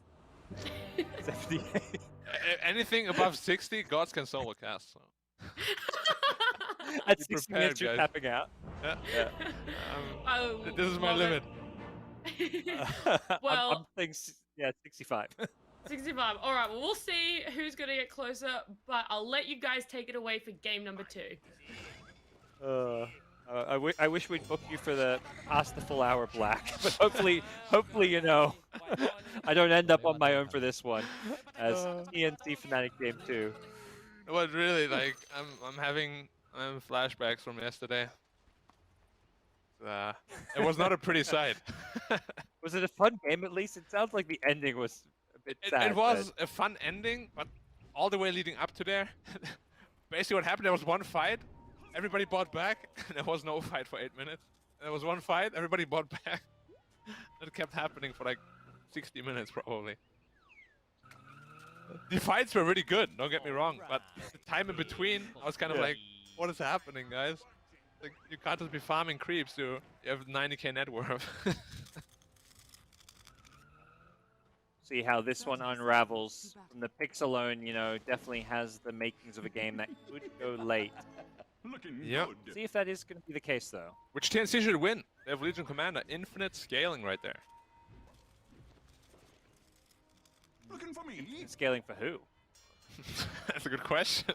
Who's gonna win the Is duel? Everyone always says infinite scaling for Legion, and my counter argument is infinite scaling for your opponent. You lose the duels, they're scaling. That's true. Well, hopefully no lost duels this game. As Hawk going to be playing the offlane. It looks like Tusk is going to be up there with him, Phoenix. So it's going to be dual melee against the Arc Warden, but Arc Warden not maybe the strongest laning hero. Yeah, especially against like Snowball can be pretty rough if they get on top of him with Snowball plus tag team. It might be a little bit of trouble. But Snapfire is pretty good against Tusk in general. You can just hook him out of the shards, and then he should be fine as well. Mid lane, we've got the Armel Tiny up against Juan on the Storm Spirit. Hero we've had Armel play several times. What do you think gonna kind of key for this game? I just want to see how much the Terrorblade can farm down there before being relegated to the jungle. Like, there shouldn't really be much action happening top, to be honest. Mid lane, maybe if we get a tower toss, it could be a kill. So any action lane should be bottom. Like maybe a random arrow hitting or something like that.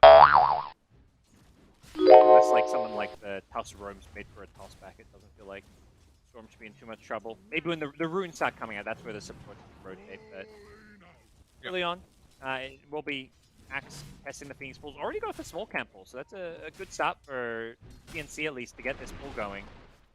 As Jabs will look to deward the big camp, and we'll see if Boomy on the Phoenix can re-block that camp. Doesn't want to give Mirana that easy farm with the arrow. Yeah, only level 1 right now though, to the Jabs level 2. So he has to be careful, he has no dive available. Right. Jabs maybe knowing this. Yeah, Jabs is going to leap and look for this kill. He knows Boomy just wants to die for it, it seems. Oh, there's an illusion coming though. Oh, okay. Wow. BB helping out his buddy. Maybe he's not dead. Another leap in. Time the Fire Spirits pretty well here. He needs to maybe get a Tengu going. It's actually Jabs who's used the leap charges, and he's in trouble. He's got one to go, so he may be okay after this, but that TB illusion play is absolutely sick. Oh, he didn't micro it up the hill, but that's where you need to share control, because maybe Boomy could have done some body blocking. Yeah, that's why I like to pick Naga quite a bit. You just send these illusions on the supports, and your support is like, yeah, thank you. Jabs at least is in a position to double stack. You can stack the neutrals and ancients as top lane. Looks like they made an aggressive play. Legion getting kind of low. Arc Warden I feel like Phoenix should have maybe contested this double stack. Because Jabs, should have maybe known this was going to come. I think so too. You just chase him because you can't really bully out the Axe right now. And these stacks are going to be very big for the Axe later on. He almost has his ring of health, so there's no real stopping him anymore at this point. Arc Warden though, he only missed, what, 3 CS so far? So he's very rich himself. That's a hero that can be hard to last hit with too at times. I mean, he goes for the Quelling Blade and everything, knowing that he wants to secure as much as possible. Yeah, this range Quelling Blade meta has really kicked off now, ever since the item was made cheaper. How's mid lane looking? Mid lane, there's a rotation, there's looking for a tossback. Armel. I think the glyph was actually used to keep a creep alive there. And stop that toss maybe. I'm not entirely sure, but that I don't think that glyph was accidental. It didn't look accidental, no. Or, I mean, I also don't think it was used for any other lane. I'm pretty sure he used it to stop Armel's toss back. That was potentially a really sick play from Chuan. Is the 4-minute rune coming up? Armel going to get a bottom with the avalanche. As bottom lane, Gabby getting chased away. Jabs. It's his way away. Yeah, I think he's gonna be relegated to the jungle after the meta ends here. Don't think you can contest his axe anymore. Which seems fine, right? Like, you're not too worried if your TNC and TB's headed to the jungle at level 4, level 5, right? Oh, yeah, that's completely fine. And Phoenix can just soak up the XP bottom. How's Arc Warden looking? He's still farming very, very well. They're not really able to pressure him at all. You mentioned the Snapfire just able to secure this lane. Going and something I really like, going for the Scatter Blast plus Fire Snap cookie build, not going for the little shredder. Yeah, thinking much more about the lane rather than killing the egg later on. I mean, you can just get 1 level into shredder anyway later on. It's the same purpose, the same effect. He's very close to his Midas already. 500 away only. Definitely a scary thought that they've not been able to do anything to shut him down. And Legion not having the best lane, only 19 last hits. So, I mean, you're running dual melee against double range lane. That, to some extent, should be what happens. Like, you're not really... It's not like a pub game where you can just snowball on in on Tusk and... Yeah. To find kills. You're gonna feed if you do that. And there's cookie and stuff. The only time you can ever really beat a lane like that, I feel, is when they're out of position, when you catch them. But it's their mistake, you know? Like, you usually don't win this kind of lane by outplaying them. Any chance we see Storm TP to one of these side lanes? He's healing up back at base. I wonder if he goes for any kind of a play up, He's for 6. example. Yeah, he's TPing top right now. All Are right, they expecting this is the question. Falls over the trees for now. They've got the wave back though, so if anything, Storm's been missing for a long time. They kind of know he's missing, but they're going to zip in onto Bok. Holds onto the pressy attack for now, but the Snapfire cookie stun is going to be there, and Bok gives up the first blood. Yeah, very good rotation from the Storm. A couple of stacks to clear as well if he wants to do that. Maybe he's going to leave it for the Arc Warden. But his rotation is very good because it also secures the Arc Warden Midas. 80 gold away from it. After the small camp, he should have it. That is pretty damn good timing for an Arc Warden Midas. This is a hero that normally doesn't get given the best laning stage. We're going to see a similar TP down bottom. It's the Tiny from Armel making the same play the Storm did. Can they kill this Death Axe? He's way tankier though. But, yep, it is going to be a phase boots Tiny running on in. Go for the Avalanche toss here. Can Death survive his way through this one? Can't go for a TP because he didn't have the mana.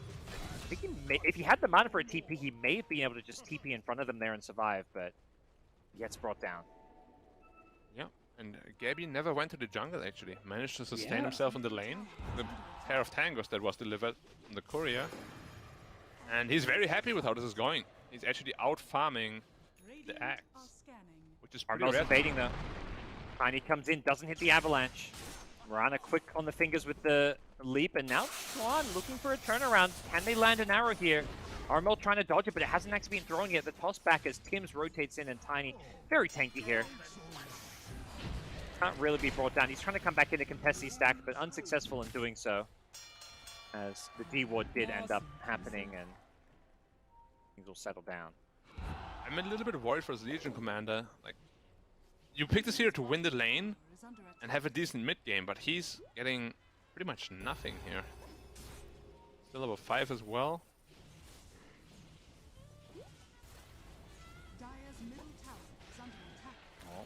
We'll see what the answer is going to be, because you've got to imagine, yeah, Raven's just going to continue to accelerate on this Arc Warden. I mean, I guess TB versus Arc Warden late game. Obviously, I mean, TB doesn't really have an answer to the bubble without the MKB, but is it a terrible matchup for TB, or is it playable? It's actually not that bad anymore ever since Swift Link was introduced. You have a very reliable way to get on top of him. And you didn't have that before Swift Blink because you didn't want to litter your inventory with just a Blink Dagger. So this late game scenario is a lot more manageable now than it was before. It's still pretty rough, especially if you don't itemize into the BKB, which we have, not BKB, MKB, which we have seen some Terrorblades do. You just can't hit him at all through the bubble. But we'll see. Like, I think it's just a must-have. Like, you need MKB. There was this one game where In Your Dream chose not to build MKB, and he missed so many kills just because the enemies got bubble, and he couldn't hit them. Yeah. That's the thing, it's not just the Arc Warden who's getting bubbled, it's his teammates as well, so... Yeah. We're going to see Gabby TP up top. I was about to say, I mean, similar story with the very farm-centric game, but unlike previous games, I feel like neither team has made that rotation to the offlane to try take a T1 tower yet. Finally, we see Gabby TP up there with Metamorphosis, so it looks like TNC will be the first to make this move. And Fnatic seeing this may make the same play down bottom, but it does feel like this is coming a bit later. But it was a very good rotation because Storm was actually moving down there as well. So he dodges the Storm and gets the top tower, which is the area he wants to end up in anyways, because he can farm much more efficiently over there. And Arc Warden is not really a hero that can pressure a tower or defend a tower this early on. DJ looks for the deny, also reveals his position. I think he's hoping to go for a cookie out up top. Has a TP, yep, cookie TP. He knows the exact spot to go to hide, and Bok looking for him, doesn't find him. Sneaky play, doesn't get the tower deny, but definitely worth going for there for DJ. Yeah, he didn't really have any other play on the map anyways. Region rune on Storm now. That could potentially be a playmaking tool. By the way, big Ancient stack on the Fnatic side. Yeah. And he already farmed out most of the Radiant stacks, and... He needs to clear that soon, because Arc Warden can't farm those. Yeah. He's going right now, actually. Top lane there. Waiting to see if DJ pokes his nose out, but he knows it's not a safe place to be on the map. And this is where you kind of mentioned, you know, TB TPing top, taking this T1 tower means this entire dire jungle area is now kind of TNC place to farm. That's where the TB is going to want to play as much as possible. Yeah, and this is really also why Terrorblade is so popular. Your Conjure Image can just push out lanes way further than other conventional carries could. And him and Naga are really the only ones that can do that. Sure, Naga, they're gonna be a duel. They thought about it going in with the Ice Shard, but when they saw then they saw the TPs and thought better of it. Yeah. Now look at the T1 bottom tower. So a bit later that Fnatic get tower, but they've managed to pick up a 2k gold lead after farming their Ancient stack. So Axe, Blink Dagger queued up, has 1500 gold. And that's gonna be the timing they're waiting for. And Storm is gonna be picking up his Kaya. He's going Kaya Sage relatively early, I'd imagine, just to be able to survive through the duel and the tiny combination. Because they don't really have a whole lot of disable for him, right? Other than the duel, there's no great lockdown. Like an Avalanche, not really what you're looking for. Level 25 Tiny, triple toss. That's where the lockdown is. I hate that down. Like you never land. I mean, I'm sure the smart money is on this game. We will see a level 25 Tiny, but before then, we're going to see a Smoke King from Fnatic. He's going to get caught out here. Yeah, he has Sunder available, but this should be a kill here. They've got the Mortimer's Kisses. They throw them out, and Gabby gets pulled back in, goes for the Sunder, but Xuan knows it's coming, so he just zips over it. He could have potentially lived if he microed his illusion away and Sunders the illusion instead. But it's a very hard play regardless, because Storm still had a lot of mana. And there were still more kisses too. I feel like even if he gets that Sunder off, he still dies. Yeah, it's like a, 5% sort of play. Amel invis in mid. Gets the toss back into the Avalanche duel. Nice combo. That's going to be a nice pick-off, not letting him get any leaps off. Yeah. I like this itemization from the Mirana actually. Going Treads, really tanky, 1200 health, but not enough to survive there. This is a build. Ooh, hold on that thought. Armel goes charging in forward with the phase boots. They want to get this DJ Snapfire that's been so problematic, and with an Avalanche toss, they got it. TNC with numbers in the mid lane and a Metamorph TB. I like the aggressive play, getting the TB involved before this Arc Warden is ready to fire. Yeah. Fine, that's what I want to see from TNC. Like, this is what they're really good at. And this is what I love them to do. And now they're invading the triangle, taking the big creeps away from the enemy, probably getting a deep warden as well. Because the Dire lineup is quite greedy. Like Storm, Arc Warden, Axe, they're pretty greedy as a Tricore. And you gotta punish them. Like that they had 2k gold right now is actually a little bit of a problem for TNC. Yeah, they've just had no answer to what Arc Warden's been doing farming away. This Fnatic will go for a smoke. They've already lost his mid tier on tower, but another kill on Gabby would be huge. From the Storm, there is a Sunray heal. Took the follow-up. It is going to catch the Sun on Gabby, but where is Death with a blink call onto 2? The follow-up arrow is going to bring down the TP before he can even use the Sun. To Death with the perfect initiation plays, chasing, looking for more, but the snowball is there from Tim. This is something actually still getting lower. Dunk should be coming soon, and Death is going to be looking to use this movement speed to chase for more. The Kisses going to clip a couple of these heroes. Gets Boomy low. No, it's all the egg going to be used with it. All from Death. He does make a nice little turnaround play with Armel getting the Mirana kill, and that will force Fnatic back, but they've already lost their TB for a second time back-to-back. Is there anything to stop Raven's TP? Armel's toss was 1 second away, and Death with a blink dagger. He blinks south, dodges the Tiny, and should be able to get back to safety. Yeah, a whole lot worse. Good recognition here from Raven that he can just TP out. Spells on cooldown. If he dies there, it's really bad for Fnatic, but the way it went, Terrorblade dying once more. And you don't really ever want to be on the back foot against Arc Warden. Yeah, for sure. I mean, doing that TP 1 second before Toss was back up, he knew the exact time where he could get that TP off successfully. Yep, a little bit later, and you're gone. Axe also managing to blink out just in time. There's a smoke coming in, though. Find the Axe, Avalanche Toss. The second they respawn, they were chasing out these Fnatic heroes in this bottom jungle. And they find the Death Axe, who had a great blink call in that last fight to make sure the TB didn't get off asunder. Yep, calling them out on their play, I like it. They showed on 3 lanes Fnatic, that is an unspoken rule of Dota. You can't do that and get away unpunished, and they don't. Yep. Well, if TNC continue to make these aggressive plays, that's the TNC playstyle that we're usually used to. And with a blink dagger up on Armel's Tiny, you got to imagine that's at least somewhat the plan here. They can't afford to have Gabby continuing off. As we've seen, they need to create space for him by playing aggressively on this map. Yeah. Storm Spirit with another region rune. Terrorblade has died here once before. Has to be a little bit careful. There is some backup, but now he's being left alone. Mirana ult is activated.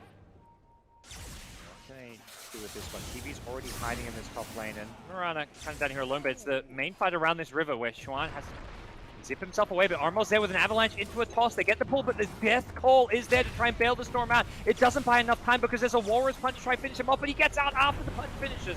The egg damage not enough. They were trying to get the kill on the Storm and couldn't do so without the jewel. Yep, Kaya Sanj. Power of 25% status resistance. Yeah. Such a good item. Plus, yeah, the strength you're getting from it as well. Yeah. I love this itemization from him. Like any other item there, he would have died. 100%. Oh.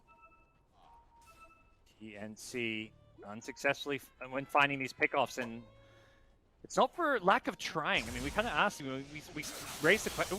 Mid lane, Storm zips him from afar. The arrow is going to actually miss because of the Vortex pulling him a little bit further away. And now the blinking call from Death going to be there to secure things as Xuan gets another kill. It is TNC playing the way we wanted them to play, but it just feels like Fnatic is just always one step ahead, and TNC's rotations and plays aren't succeeding. Yeah, coming out a little bit short every time. And the gold lead is steadily growing. 4k now. 5k after the mid tower. They're not in a good spot right now. This Arc Warden is getting way too big. Sure, Terrorblade is getting farmed as well, but that's why you picked the Arc Warden to begin with. Answer that problem. Level 13 on the Arc Warden, closing on 14. That is scary stuff. Tiny is just 12. And Storm, also 14.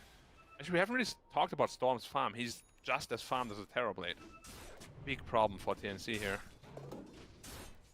And then meanwhile, the Tiny has had that blink dagger and been trying to make plays. Hasn't died. Armel's having a a solid game, 2-0 and 3, but not enough for TNC in some ways, as Xuan does a nice job stealing the power rune, denying that from Armel, and gets back to safety.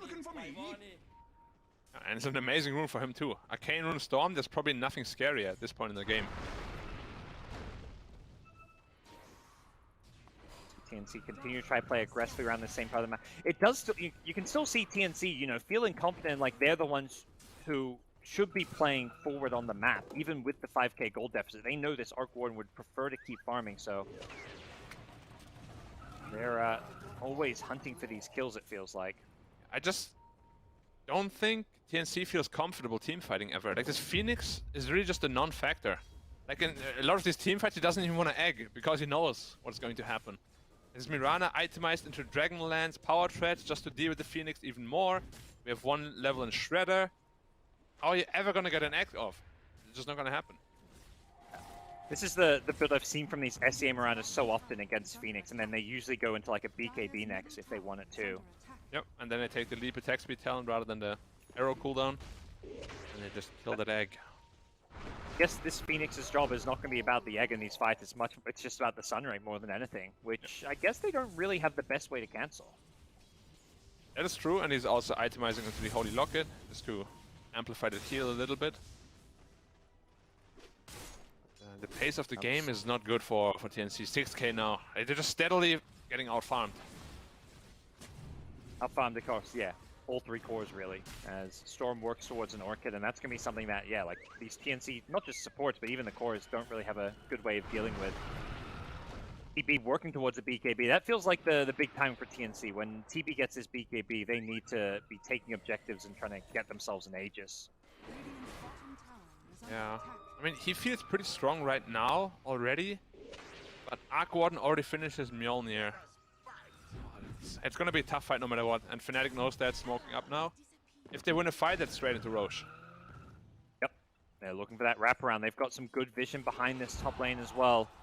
Who's the jump going to be on? TNC looking to back off a little bit. They don't want to get caught here. Storm could go for a zip, but it's TNC who smoked themselves up as well. Tim's immediately pops it, but he gets helped out by the pressing attack. Gets the snowball off the coal's going to miss.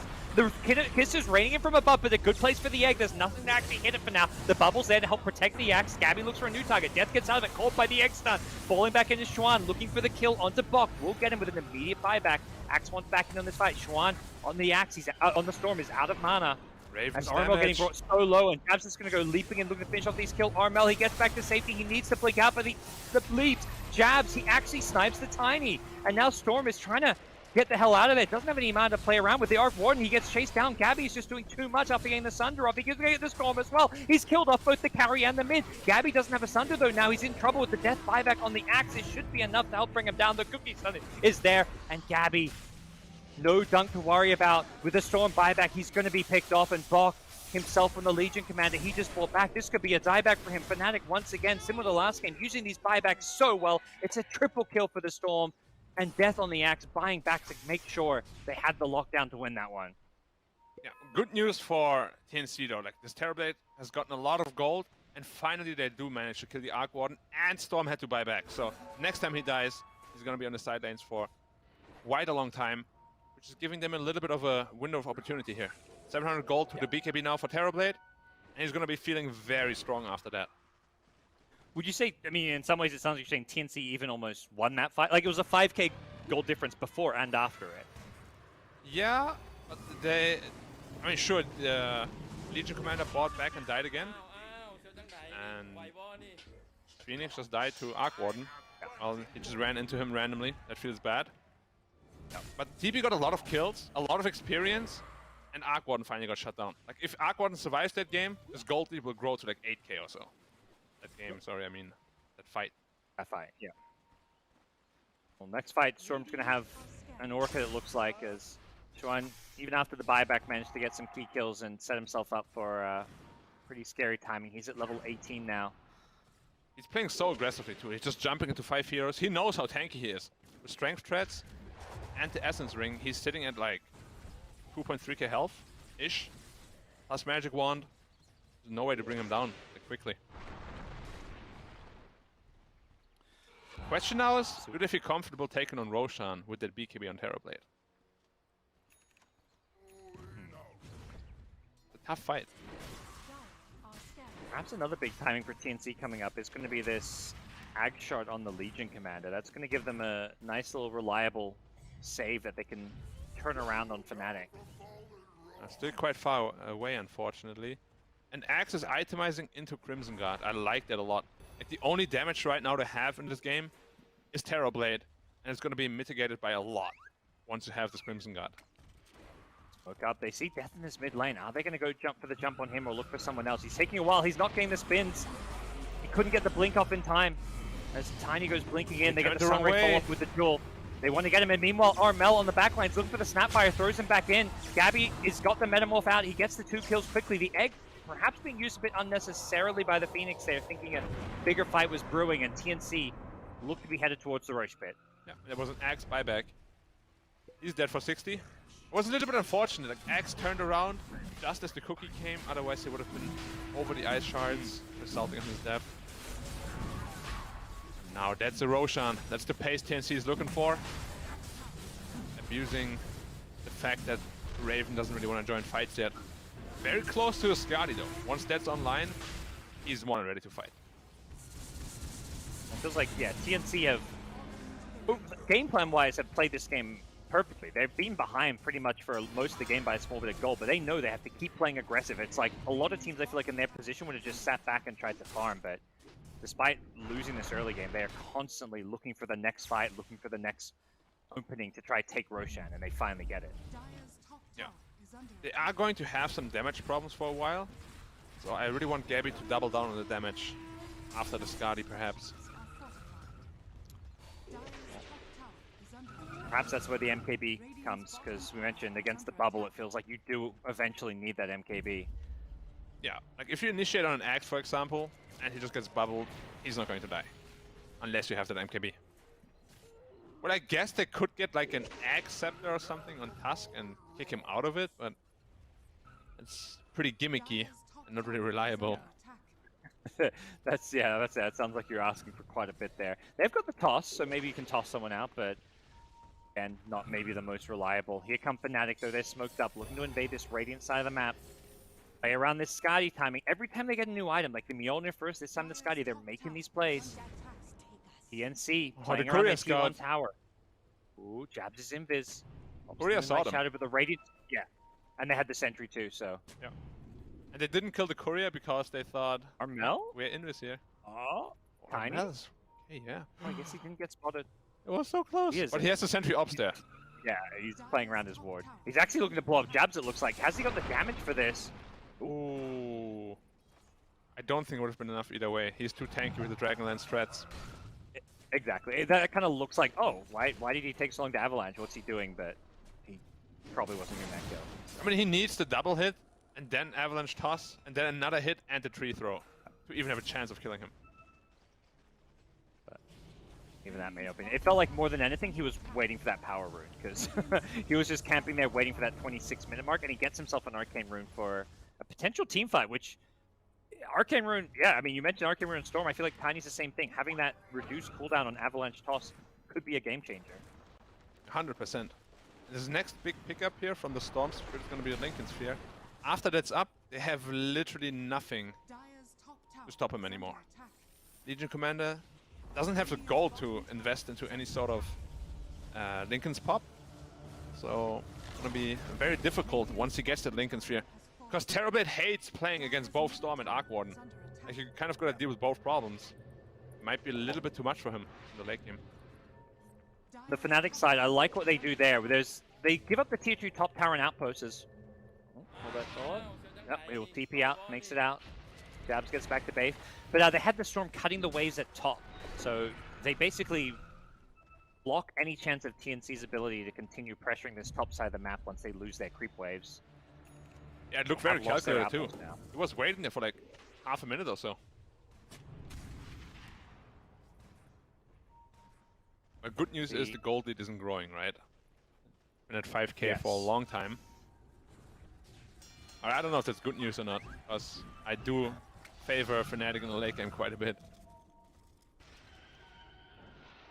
See if TNC have a way to play these late games any better. But these are definitely the two SEA teams who have the, I guess, most late game experience and most veteran players. So if TNC have some better answers here in game number 2 compared to Fnatic, who got the better of them in game 1. The clone running in from behind. Gabby has a lot of problems with this. Look at the damage he's taken. Oh, this feels bad. Boy. Yeah. The Scotty slow as well. Aquarden is such an obnoxious hero. Both these teams have always been sort of the gatekeeper of SEA, right? Gatekeepers, rather. Yeah, at a point, you know, Black, you were the gatekeeper of Southeast I Asia. know. Ooh. Legion tries to find the storm. Look Let's at all not talk faces about that. you guys were the kings of the SEA, you know, qualifiers, but Then we go internationally, and we're kind like, what of happened? ended there, yeah. You know, We literally would not But, lose a single game in the qualifiers. We go international. Like, what? How do we play TNC Dota? was the team that you guys would always beat, because TNC would do really well in international Dota, and you guys stopped them getting to a number of lands. The SEA community was pretty mad at us. They're like, why are you always kicking out TNC? You're failing so hard in international. It's like if you're gonna qualify, at least do well, you know.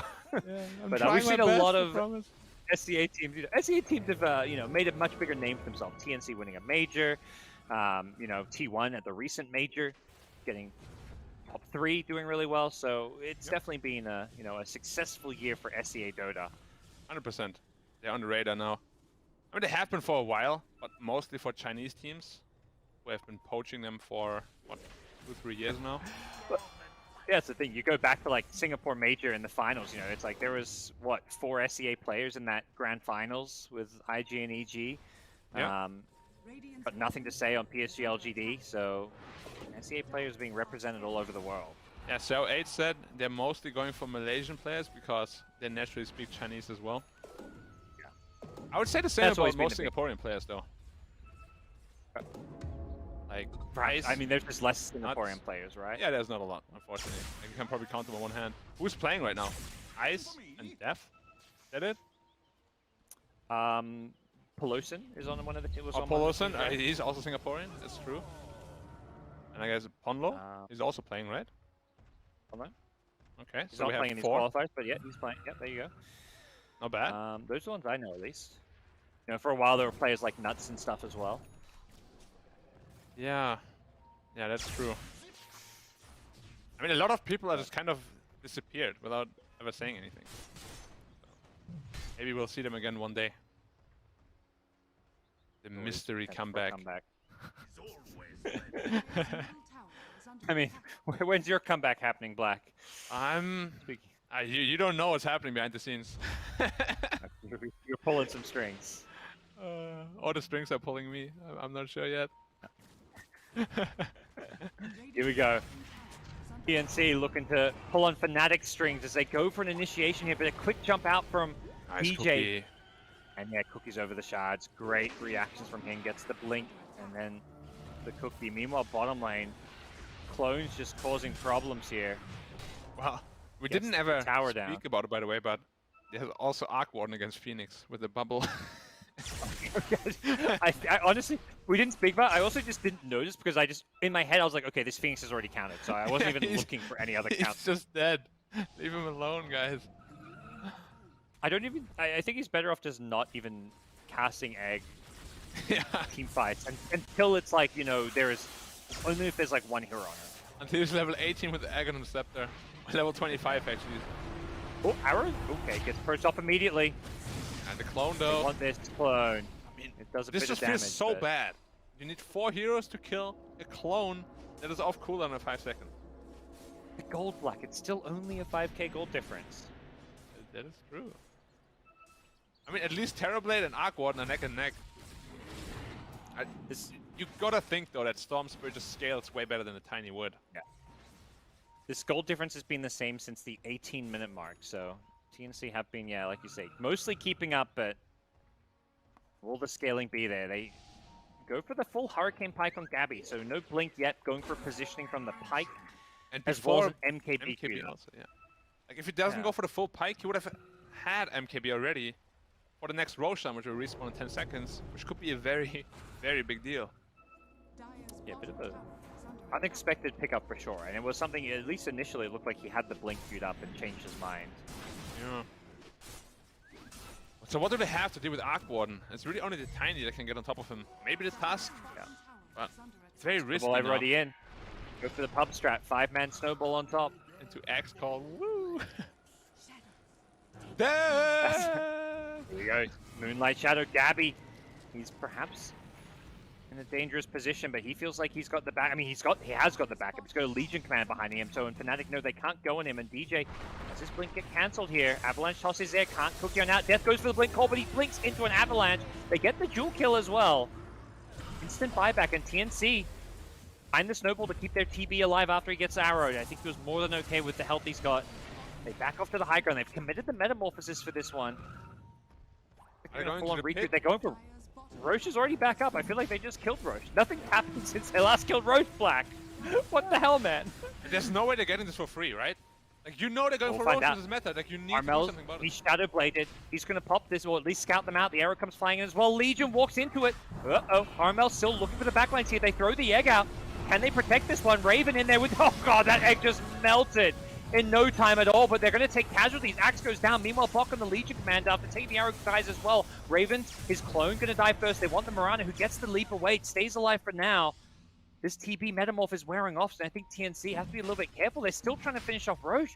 They feel like they've got enough time before Fnatic gets back. This is so risky, and they're going to realize they can't do this against the Storm. Storm balls in. Luckily, TNC had already gotten out for the Tiny. He gets caught. The pressy attack going to bail him out. They get the catch with the Warrior's Punch. Just the damage there. The call from Death. Axe saving the day. He wants Armel, but he gets a Shadow Blade off before a dunk can come in, and Death may pay the price for saving his Storm.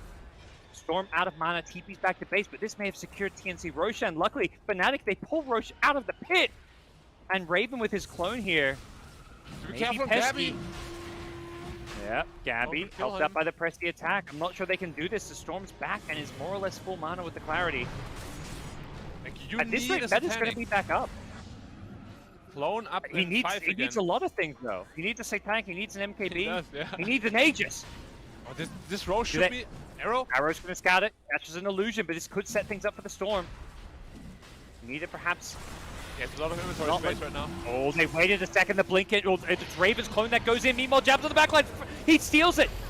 Good news, I guess, for TNC is that the Storm doesn't get it. And yeah, DJ's dead once. They should be able to get him a second time. They lost the Tusk in the process, but he instantly gets stalled on respawn. And Gabby with the BKB TB. Nice steal from DJ, but I think the Storm really wanted it, and Storm may be thinking he could have had it. Yeah. At least he took Shard. So it's a little win for them. True. And that means Terrorblade doesn't have the Aegis. A lot of buybacks still expended from the TNC side. So probably still another small victory for Fnatic here.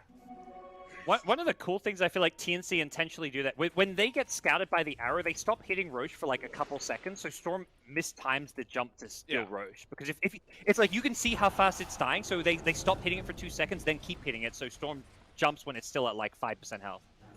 Yeah, but then they didn't really do anything about it. I mean, Mirana was there, Storm was there, and they both hit Roshan for a good 2 seconds. The high ground we go. TNC feeling like they can poke at this building. And MKB's up. Yeah. The bubbles, though. We've seen this story before. He doesn't want to send his hero into this bubble. He's like, yeah, I'm good. Zip is there, but there is a siege wagon. And with the press the attack magic, I mean, Gabby still holding strong. I feel like it's going to be so slow to take this rack zone with the respawns. Yeah, TNC have to back off. The bubble is just... I hate the they sound don't of the have an bubble. answer to it. Every time you hear it, you just know, no, we ain't pushing this Rex. Spell Prism. Who's gonna get that? I feel like as though Terrorblade would love that one, to be honest, for the meta cooldown. It's gonna be the Tiny taking it. We'll see what other items they can find. Leveler. Juicy.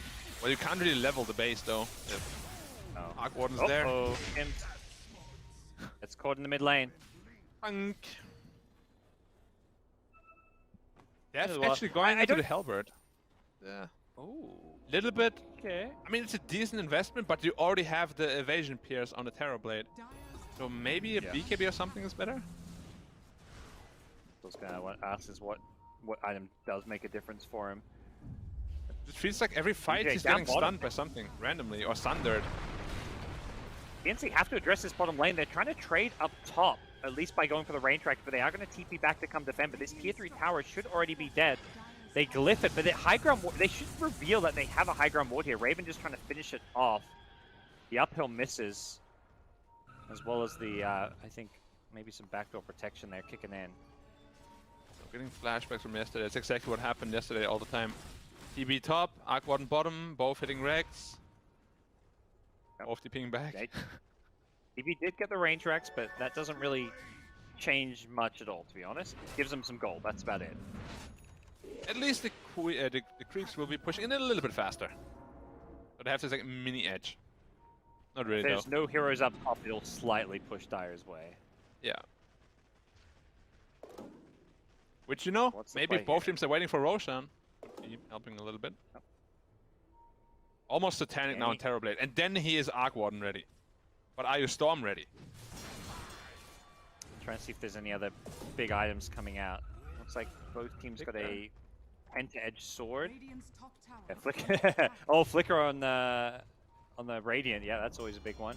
Looks like TB is going to be taking that. Always nice because you can go bootsless with the flicker. It feels like that That's the seems edge like one sword of on the tusk. Just so you can get the Walrus punch from a higher distance. Nice. Some bonus damage too. Yeah. Dire's bottom tower. Not too Gabby is sure. feeling Yeah. mighty strong right now. But I feel like he's really not. If he gets pulled by the storm and arrowed, he's just dead. You do have a snowball save, of course, but a little bit risky regardless. Storm now with the blue hole, as you guys called it. Radiant's top tower is under attack. Okay. Top tower gone. And Arc Warden is closing in on this 25 talent that is really, really strong. Top tower. 12 Everybody's seconds. favorite. Double. Yeah. Yeah.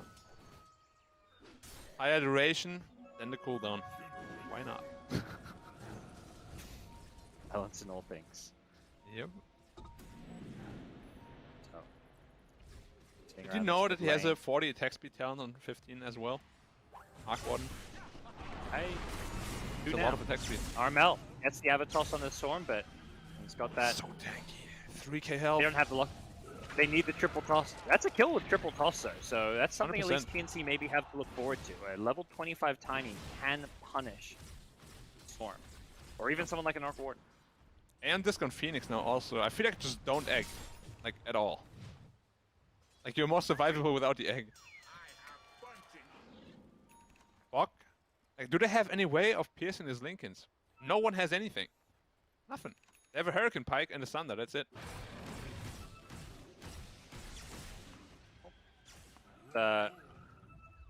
Good news when you can maybe stop this Gabby Sunder in some of these team fights. He's now picked himself up a Swift Link. Not Satanic. He is essentially 6-slotted at this point. Yeah. You'll have to sell something for Satanic eventually, though. Because otherwise you really just can't siege. Yay. Victor now on the Dire. Yeah, DJ in some trouble here. Gets found. Link gets cancelled, and there's going to be an avalanche to find him. PNC, it feels like playing this game really well. They are. It's kind of crazy to think that they're on the back foot since the start.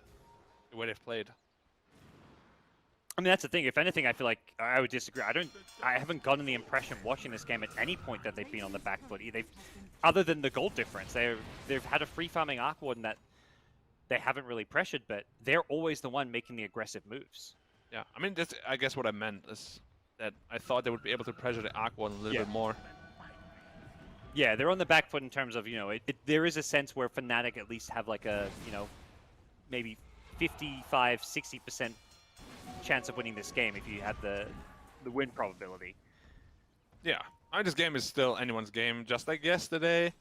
This is exactly how it started. Oh no. Well, none of us thought this game would go less than 60 minutes, I don't think. We'll see if these luckily teams I can prove us have, wrong. my shift ends in 17 minutes. No problem.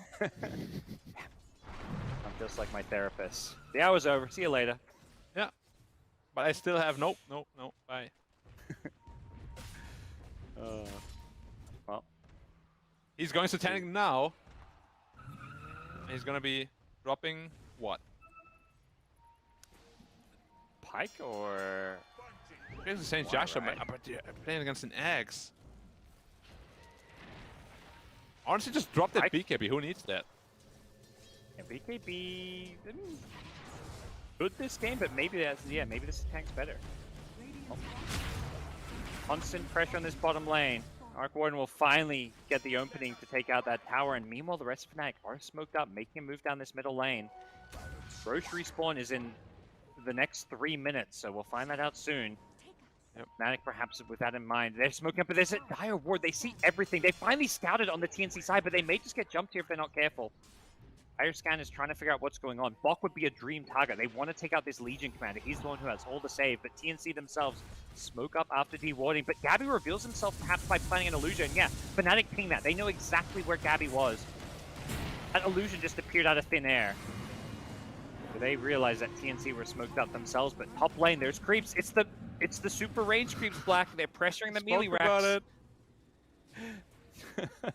It'll force Raven back, but he's got cooldown reduction and Tempest doubles, so... Okay, so the big problem yesterday of why Trust lost with the Arc Warden, I feel like, is the main Arc Warden was just AFK in Fountain for literally 60 minutes. Like, he did not move out of base. I think if you play Arc Warden at this stage, you need to be comfortable enough to position yourself with both Arc Wardens, not just your clone. Because otherwise you're only playing 50% of the hero. You're literally twice as strong with both, so... Yeah. And yesterday we've just never seen it. There was no fight with 2 Arc Wardens, ever. Just a clone, repeatedly. But I've seen so many situations where with the clone, he would have gotten maybe a Rex, maybe a hero kill more, which would have helped him close out the game. Well, right now, it's a very tactical chess-like game. Storm was zipping through bottom, clearing the creeps, so constantly TNC have to go back and address this bottom lane, which they're using Gabby's illusions to do a pretty good job of. He may be considering, like, oh, I guess he can't. He doesn't have room for the boot to travel, so he just wants to push out with the illusions as Roche respawning in 1 minute. Both sides going to be constantly looking to scout that one out, and Fnatic. And I'm going to go for a Moonlight Shadow play here. But Armel is camped under a ward. Should be able to see this one. DPC ping. Armel, he goes in aggressive. Has the BKB, but gets caught before he can perhaps pop it. The pressing attack is there to bail him out a little bit with Box. BKB Jewel, he goes in, he wants the axe here. Armel trying to turn and fight this one, has a BKB of his own. There's the egg, placed very defensively with the Sunray. And with that one on Raven's clone, I believe they're going to have to bring that one down, and Raven doesn't have that Tempest double to fight for a couple more seconds, but he's got it back up now with that low cooldown and long duration, so if either team's able to go back in. TNC with that vision advantage, that ward on the high ground. 2 wards around this top side of the map, causing all kinds of problems. Jump in. DJ, he just melts. Chuan with the blue hole, catches out 2, pulls him in. TP's dead, doesn't get a chance to thunder. Tiny dies as well. Great jump from Fnatic. They're making this work when Boomy gets sunk through the A on Disc Storm, zipping in, bowling, looking for more as Tims can only blink himself out of there. And now TNC have a tough decision to make. Do they buy back to potentially contest Roche, or do they just let this one go and try and hold on to these buybacks? Roche is in 5. And that's the 3rd one, I believe. So there is going to be a refresher shot, which is massive for both the Storm and the Axe. Yeah. Like a double call or a double blue hole, which would just win your team fight straight out. They still have enough time on these respawns. They can take Roche and potentially also go for some kind of a high ground play to force these buybacks. Yep, and there's a DD bottom. If the Storm picks that up, it's going to be massive for him. He'll be doing so much damage. Double, in fact. What went so well for Fnatic in that fight? I mean, they just reinitiated without BKBs on the heroes, right? Like, Tiny didn't have it, Aeroblade didn't have it, and Fnatic made perfect use of that. They jumped the support. Sure, DJ died, but you have 0 defensive tools. Aeroblade just got blown up from, what, like 2k health? He wasn't even full health when he went in. No, yeah, Axe got, I think it was a call on TB and Tiny. If they don't have the Legion there for the save, it feels like, yeah, things can just go so wrong quickly for them. What Rex. This new Swift Blink on Arc Warden also is so incredibly powerful. Like, it just gives him so much attack speed and damage that usually you would lack mobility as well. Perhaps the good news for Gabby's TNC refresher! Gabby lost refresher on the courier. I don't know if Fnatic would have seen that it was a refresher on the career, but they know something was perhaps on it. And he's still not going satanic. I really don't think you can play this matchup without one. Now he has it queued up again, but it's the 4th time he did. Bought like 3 other items already. And that's why, I mean, that's why Arc Warden's so popular against the TB. It feels like you need too many items, and there's too many tools the Arc Warden has against the TB to make this matchup so tricky at times. Yeah. I'm also wondering if Arc Warden is gonna drop the Hurricane Pike for like an MKB or just more damage in general, like a Nullifier. But it feels like he doesn't really need the Pike anymore. He already has mobility with a Swift Blink. More damage would be more optimal, probably. Same with Terrorblade. Like, he doesn't really need 2 mobility tools, right? Buy something, sitting on 12k gold, whether it's an Ags, it doesn't even have the Shard. Moon Shard, yeah. Moon Shard, yep. Moon Shard, Ag Scepter, you got money. But at this point, you could also buy a Moon Shard for your Storm. Could be a good investment. Probably thinking a little bit about what is the item going to be. Doesn't want to just jump into something. Maybe there's a better option for him. 19k lead, 12k sitting on Arc Warden, so basically not really that big of a lead at all. It's true. But they threw in the Arc Warden clone. Okay. Storm follows it up, looking for a zip zap. As Raven will lose his clone, and Storm's just going to ball himself out of there. Armel used BKB, but he was completely safe. Yeah, maybe afraid that there was going to be a follow-up, like the electric vortex into arrow or something. I mean, they do have Box Legion. His job is going to be always to save that press the attack to help his team out. This combo is very, very strong, actually, to gobble up into the Arc Warden clone. And what is the cooldown? 40 seconds? The clone is 35 seconds, so it's almost identical. Constant pressure on the base here coming from Fnatic. Aegis still up for a minute and a half. Not that it's like, I mean, it's not like the item that allows them to push high ground, because it is just an axe. But if Fnatic make another play, it seems for now they're happy just to build up on their lead and poke at these buildings using the Arc Warden clones. Yeah, Arc Warden clone flying in again. Yep. Gonna force the Phoenix to just dive away. Do kill it. But mind you, this is exactly how yesterday went. Like, there was like a 30k gold lead for the Arc Warden team, and then suddenly Terrorblade team just came back, and then they had a massive lead. Went back and forth, kind of. But you're feeding a lot of gold away also if you're not getting these towers. Yeah. Look up from Fnatic, and they find a good jump here. MKB on Mirana. He's so rich. He sees the direction this game is going, and it's like, yep, I'm going to be another core for us. Gabby and Armel. Storm zips in, pulls the Tiny. Tim is there looking for a snowball to help him out, but the Tiny gets the BKB off the right clicks coming from the Arc Warden on the low ground. They're going to get the Jewel out.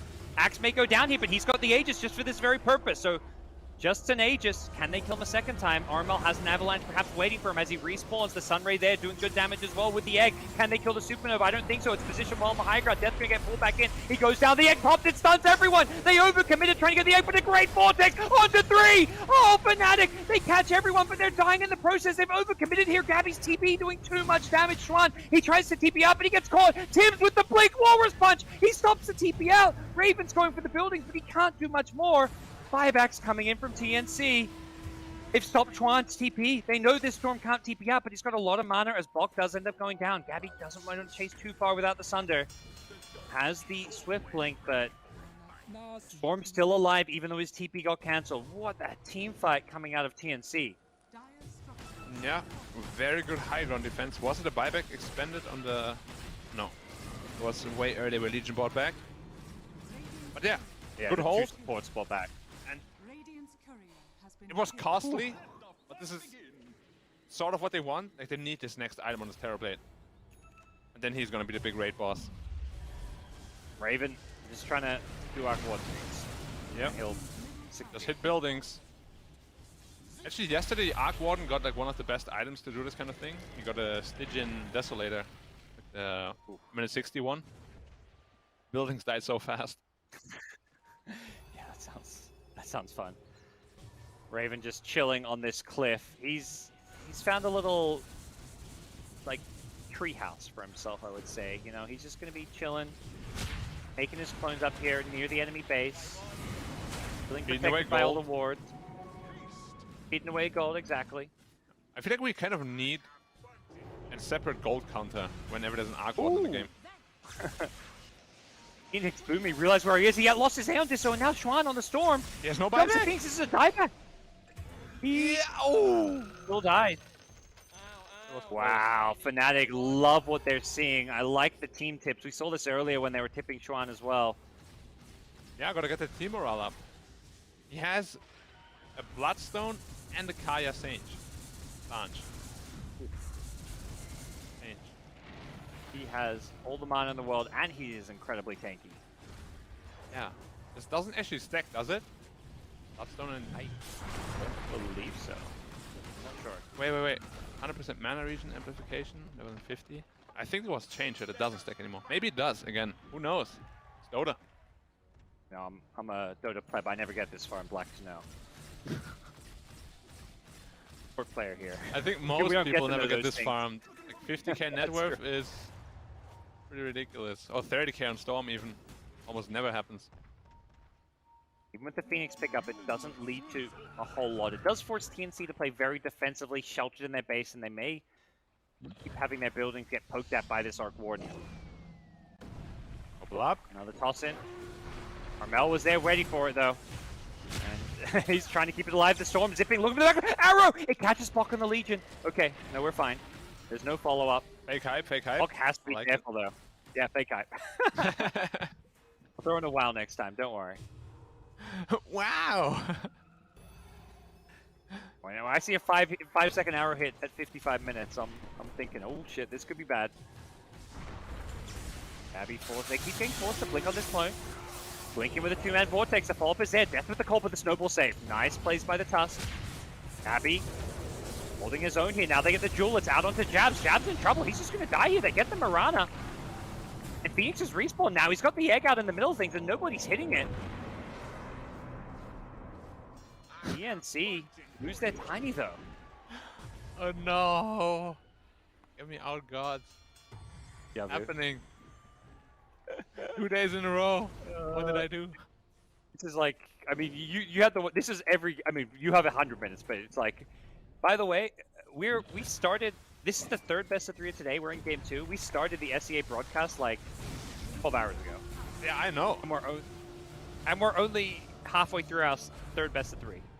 I woke up at like 9 AM my time. I was expecting, you know, second game of the second series. What? Third game of the first series? Yeah. I went to the gym, And you I have went to, to the 'cause- store. I went... If they're 2-0 stomps, it's like, oh shit, suddenly you're starting early and you're like, all right, gotta go, gotta be ready. But no, it was, I think It was 8 hours very for 2 calm. best of 3. Yeah. Yeah. It has been wild, these Southeast Asian qualifiers. Makes me Honestly, wonder I'm then. absolutely loving it though. Like it's been a nice, refreshing look, like seeing the discipline from these SEA teams, even if at times it is, you know, incredibly cautious. Will this then be the longest qualifier finals we've ever had in the history of Dota? Potentially. What's the best of 5 just be like a 3-0 stomp with 20-minute games? Like we've had no 20-minute games, and suddenly it's gonna be like, oh, by the way, here you go. Yeah. I think the last one we had was like on day 2 or day 1. Actually, I think it was day 1 with that Broodmother game. That was the last stomp we had, right? I think yeah, the last series of the day, yeah. Yeah. With the, I think it was Neon versus Trust, right? Yeah. Yeah. Some of the earlier series, I think, on day 2 yesterday were, we had 2-0s at least, but the last 2 series yesterday were 6 games long. Yeah. Slowly but surely, range It's rexes are TI. falling. $40 million, Black. Yeah, I know. You know, Fnatic and, you know, Raven's teammates are more than happy to sit through another 100-minute game with an Arc Warden on their team if it means getting a TI. Do you think every time Raven calls for Arc Warden, the entire team is just starting to sweat? They're like, oh no, not this again. I think they're pausing to go to the bathroom. to make sure they can last the whole game. But here we go, TNC, they've smoked up. They're on the low ground. Death is going to kind of scout them out here. He blinks through and over, but Armel's there with an avid toss. Not sure where he's heading. He's got multiple toss charges. The triple toss allows a duel as well, and Death goes down. I'm not sure where he was headed with that blink. He's forced to buy back now. Raven could be next with the clone. Looks like Gabby's just going to burst it down. Just the clone, though. As DJ and Jabs are in full retreat mode, they're going to be careful here. Ace is on DJ. Does have the A on disc, but could be in some trouble. There's a detection. Doesn't look like they have it. Boomy elsewhere on the Phoenix goes down. That's once again the Storm making these plays happen. He uses his entire mana pool to get in and out. And he gets himself an Arcane Rune. And Roshan is up. With all 5 heroes of Fnatic being alive.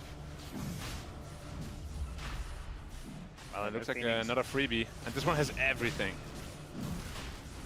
We're kind of at that point, I feel like, you know, often in 6-minute games, the Aegis just feels less impactful because you don't have a hero with slots for it. Like, you're giving it to an Axe, which may be better than this plate mail, but it's not like a massive power spike.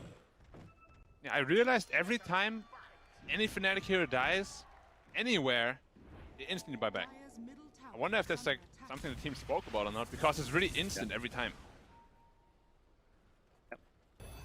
Armel making some way pushing. Something TNC haven't done so much is, yeah, that kind of split push, but they're going to look to jump in. Tims goes looking. They want this Mirana, who does get jeweled up, even with the BKB, gets chased and caught off, and the backline is going to be the Tiny. The tosses, they have the Storm, double toss, triple toss, quadruple toss. It's just toss after toss.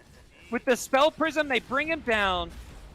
No instant buybacks this time. They realize they have messed up and do not want to just throw these buybacks. They're going to give TNC some space to push out lanes. Gabby, ooh, there's the Satanic you mentioned. He needs it. 100%. And, I mean, this is pretty much the final inventory you'll see. Maybe, I think you could still replace the Pike with, like, a Daedalus. First, he's going to buy Moonshot. I'm pretty sure that was 4 tosses from Armel. He timed them, spaced them so well that one charge came back. What's the cooldown of it? Like, you can't even see the cooldown anymore because it got charges now. Yeah. Did it lose anything? No. When he uses one, you can see how quickly it comes up. Like, it was like 6 or 7 seconds, it feels like. Yeah, it's definitely very low. I think it's 9 seconds, and with the Spell Prism, probably also to, what, like 7? 6, With that something? said, maybe I just don't know how to count because I am a college dropout after all, so you know. It's fine. Just be It was still a lot of tosses, and Storm died. That's all that matters. Yep. Storm does it buyback. TNC looking to force it. They've got to know that these heroes are buyback, it feels like, but either way, they want to make a play here. The Kiss is coming out just to try and clear these creeps. Gabby getting helped out by the press the attack. Onto the high ground we go. There's a toss back onto the clone. Just stopping some of those bubbles.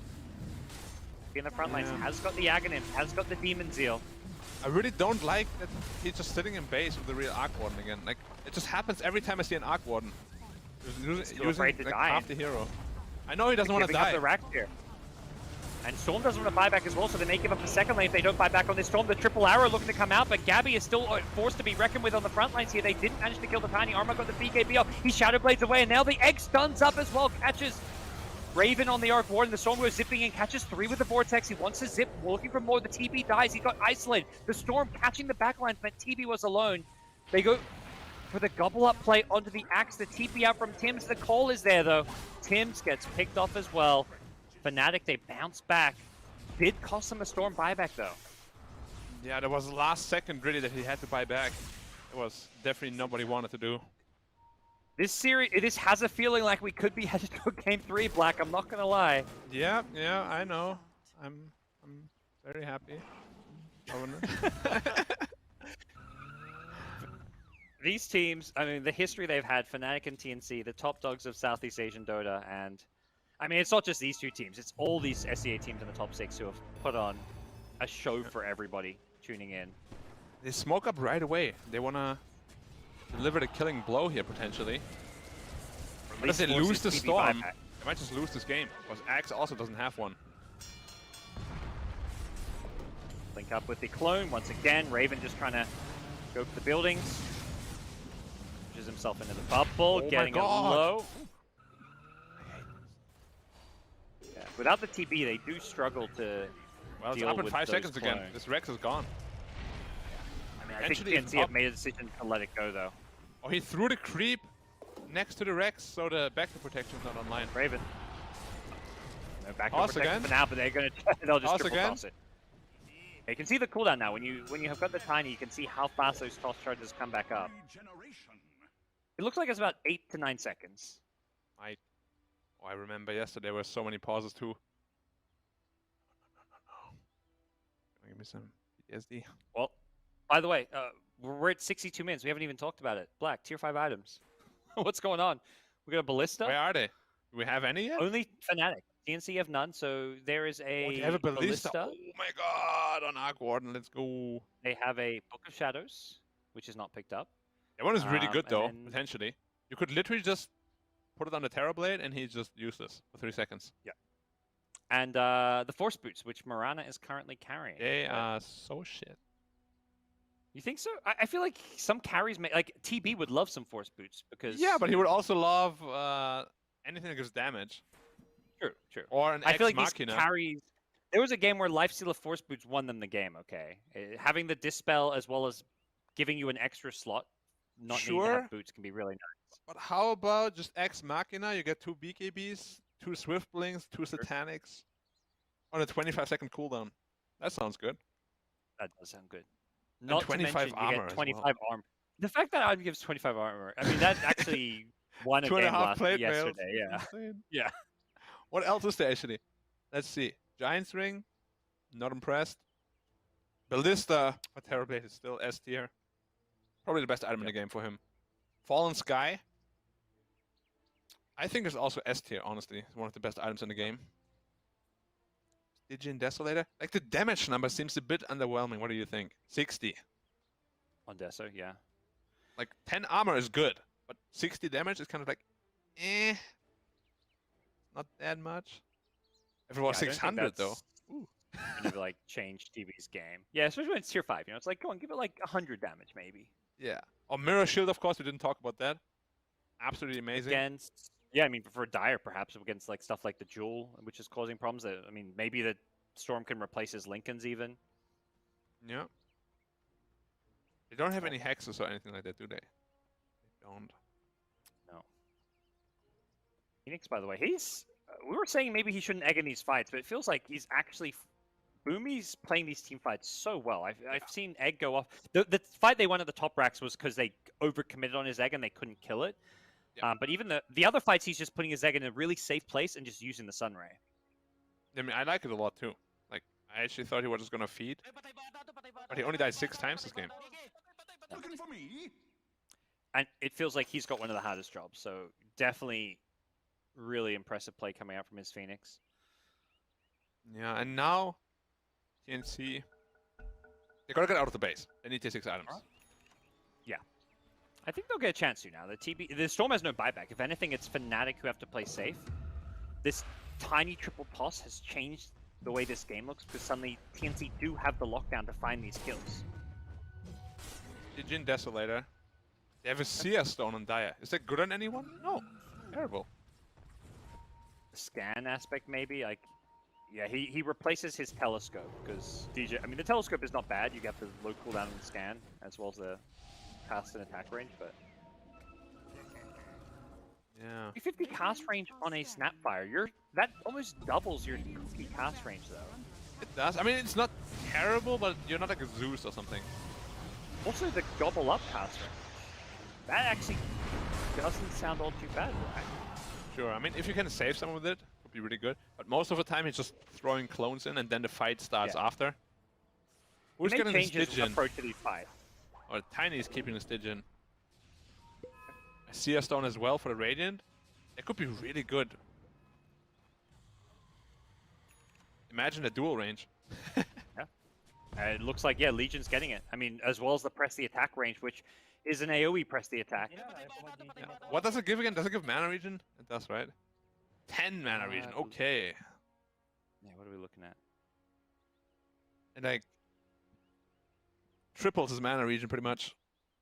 From 10 What to do you 15. make of the Book of Shadows? I was talking a bit with Ponlo about this one. This seems like just always a bizarre item that. I feel a like lot it's of people really good, but it's difficult to use. Like, it can mess your own team over, but it can also win your team fight. Like, you can save a teammate with it. you can disable an enemy with it, there's a lot of things you can do potentially with it. It's just very hard to use, and you rarely ever get a chance to practice it. Because minute 60 doesn't really happen a whole lot. Who has it right now? Storm. Because they don't have any ground target damage. That means whoever you book off Shadow from your own team, they won't die.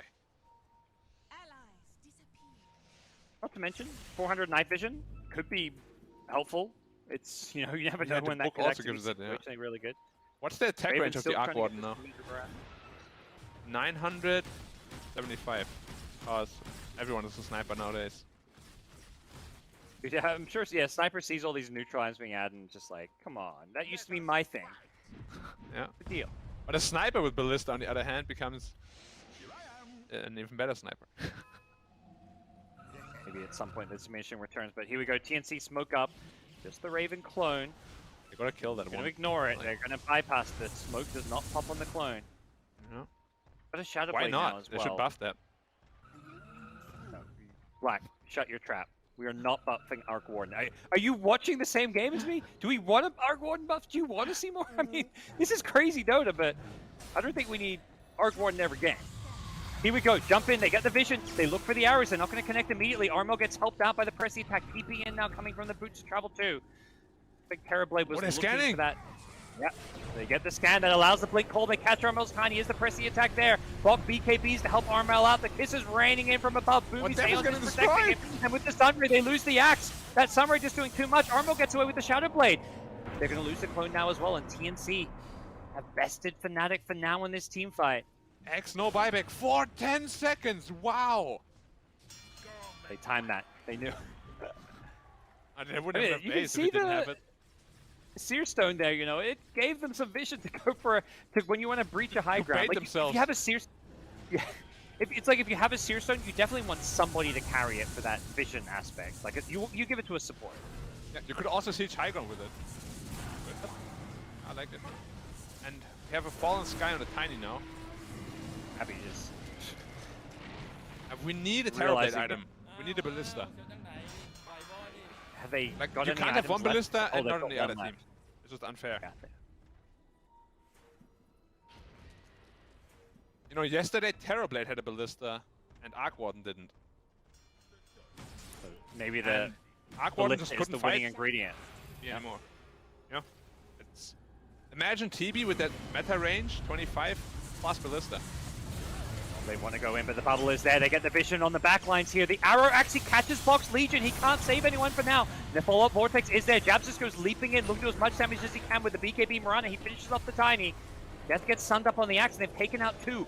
The triple arrows just wreaking havoc. Usually you don't see this. Usually you see the Moonlight Shadow cooldown, but these arrows are landing and making a big difference. Tusk, he gets the blink after the snowball, but he's still going to go down.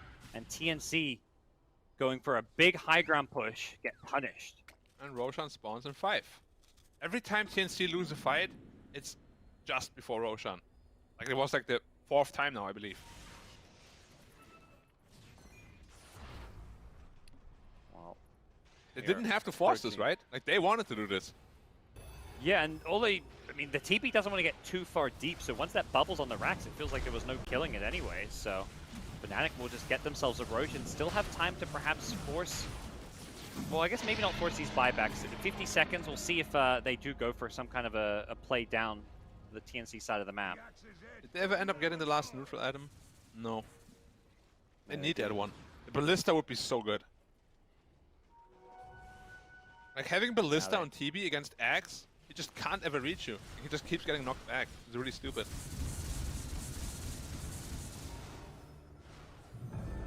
They're going to have to rely on the lockdown if they ever want to deal with this Arc Warden, it feels like. First buyback coming out on the Legion, wanting to make sure they have that save available.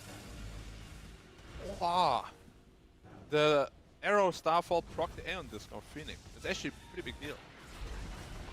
Okay.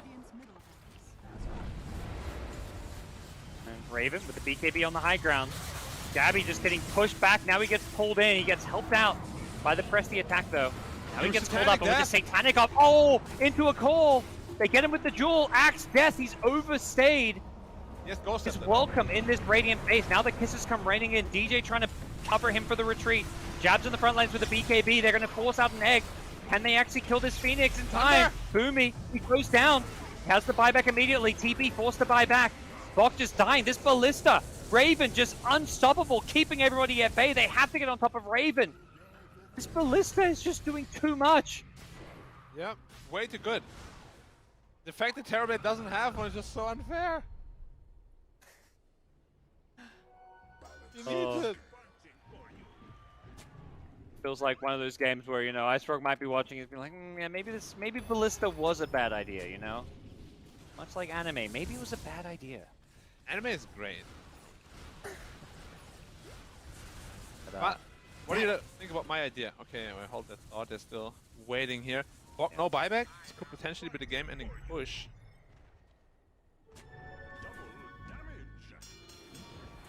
Yep. Now they leave Fnatic playing it safe, fishing with arrows. They get the vision from the Seer Stone. They jump in on Armel. Where's the save? They don't have it. He didn't get the BKB off. It just came right as he died. Instantly buys back. Raven is just his clone committing for this, so it's not really much of a commitment from the Fnatic side. They get another range rack, and they force a buyback. That's the thing. They just keep on forcing buybacks and losing nothing in the process. So hard for TNC to play without this Legion commander press the attack save. Raven trying to maneuver around these tosses. Gabby going in. Got to be careful. The Vortex is there, and he's just dead. No That's a buyback. dead TP. Boomy forced the egg because an arrow was about to hit him, and they're just going to focus down this egg as well as Armel, who's getting low as well. This could just be game over for Dead. It's about to be a team wipe, and Fnatic, they've done it black. They get the 2-0, an epic best of 3 going the way of the kings of Southeast Asian Dota region. They may have not had the results they were looking for during the DPC season, but Fnatic kind of pick up where they left off. A team that has been at every single TI since TI3. Well, they were at TI3, they were not at TI2, looking to make their way back there. They're in the grand finals. They're not at TI yet, but this game was a big statement, it feels like. It was. Like, I'm gonna tell you something right now. Okay? I had the exact same game yesterday. Same scenario, same everything. The biggest difference is Raven. Like, he played with his main hero and his clone. You just saw how heroes exploded when he was hitting them with both. It was super well played, and I don't think a lot of people actually have the capability of microing both to the level that he did. So, very well played to Fnatic. You don't have a 1-0 lead in the finals from the winner bracket, right? No. No advantage, other At than least the getting to confidence sit back. boost. Well, there is an advantage. That's actually correct, and there is an advantage. You get to sit back, watch your opponents, and your opponents have to play that lower bracket finals before the grand final. So it's a much tougher road. But yeah, great play from all Fnatic. Very patient game. They get the win in the end. Guys, a lot to say about this. Hopefully we get the chance to talk to some of the Fnatic boys about playing another crazy 60, 70-minute game. But we're going to head to a quick break and bring Nat back in to break down this series. And we still got one more best of 3, so we have that to look forward to. Stay with us.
Welcome back, everyone. We just saw the conclusion of game number 2 in the series of TNC versus Fnatic. Fnatic going 2-0 against TNC, which is actually the first 2-0 series we've had since our first series yesterday. So that's 5 series of going to 3 games until now. And it was a really grueling matchup, I have to say. You know, Fnatic looked pretty strong for a while, but TNC brought the early aggression, which we loved to see. But ultimately, Fnatic on that Arc Warden just really were unstoppable.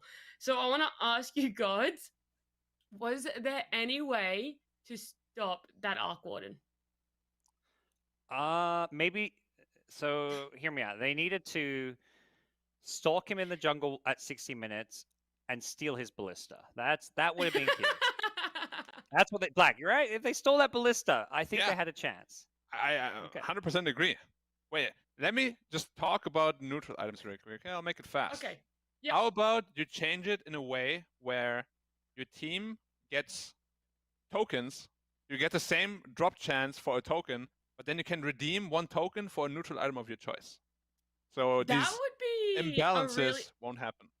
That's a really interesting mechanic, actually. I don't mind that one. Maybe someone could put something on like in the arcade as a model, something like that in a normal game. Can trial it, test it out, you know, just putting feelers out there. But we are going to jump into a really quick interview with DJ. Thank you so much for joining us and congratulations on that win. How does it feel for the boys and the team down there to know that you guys only have 1 game left before you could potentially be going to TI10? We feel excited because, you know, this is TI and TI is like the best tournament. There's only 1 slot, so we're really like very happy that I mean, I guess I shouldn't say that now. We're just hoping to qualify the tournament, and we're happy on this win. Yeah, I could imagine. What were your thoughts coming into game 2 as well, knowing that you guys had won game 1? Was it just very much of the goals to try and do the same, just be really precise? I think what we just want to do is play our own game and not rush, because this patch is like, I mean, this tournament specifically, people are being really careful because this is international. And a lot of teams are really playing safe. There's a lot of A on this. It's just not easy to like play like how you used to play, like play aggressive. No, of course. Yeah, I was actually going to ask you about that. Seeing TNC have a lot of early game aggression, were you guys a little bit worried, or were you really excited for that and trying to match their pace? For our draft, I think we're pretty chill because we know when the Arc Warden gets farmed, he's just gonna carry us because it's Arc Warden versus TB. And we also have Storm and they don't have any catch. So we're not really rushing anything. Yeah. Gods, do you have any questions that you would like to ask? Yeah. Hey DJ. Firstly, congratulations. Great to see you guys in the grand finals. I think for a lot of people, this was maybe one of the first times where Fnatic come into, well, firstly, often you guys have been directly qualified or invited to TI, but this is one of the first times where it feels like Fnatic weren't the obvious favorites coming into these SEA qualifiers because the playing feels a lot more even. I'm curious for you if it's kind of felt different with the region as a whole getting a lot stronger, and if your approach to these if perhaps your approach to these qualifiers, if you feel more nervous because you're not the favorites this time around. We don't really feel nervous because I think we're in the same boat as the other teams. Like everybody knows there's only 1 slot, and if you get nervous, you're just gonna fuck up the game. And I think we're pretty good at that, not being nervous. I think we don't have the pressure in playing this game. Before we let you go, I do have one quick question as well. You guys talk about, not trying to be rushing anything, trying not put too much pressure on yourself. We saw a lot of buybacks come out from you guys almost like instantaneously. Is that something the team has just agreed on, that you like, how do you guys make those calls on the buybacks to do it so quickly? I think it's all about the Roshan and us forcing their spells like Meta and Phoenix Egg. And we're trading that for the buyback, and that's how we want to fight. when they used their egg Yeah. in meta. It absolutely paid off for you guys, and congratulations once again for making it to the grand finals and being so close to taking that qualifying spot. Thank you. Congratulations, DJ. Thanks. I do want to go ahead and break down the game just a little bit more. I want to hear some more from you, Black.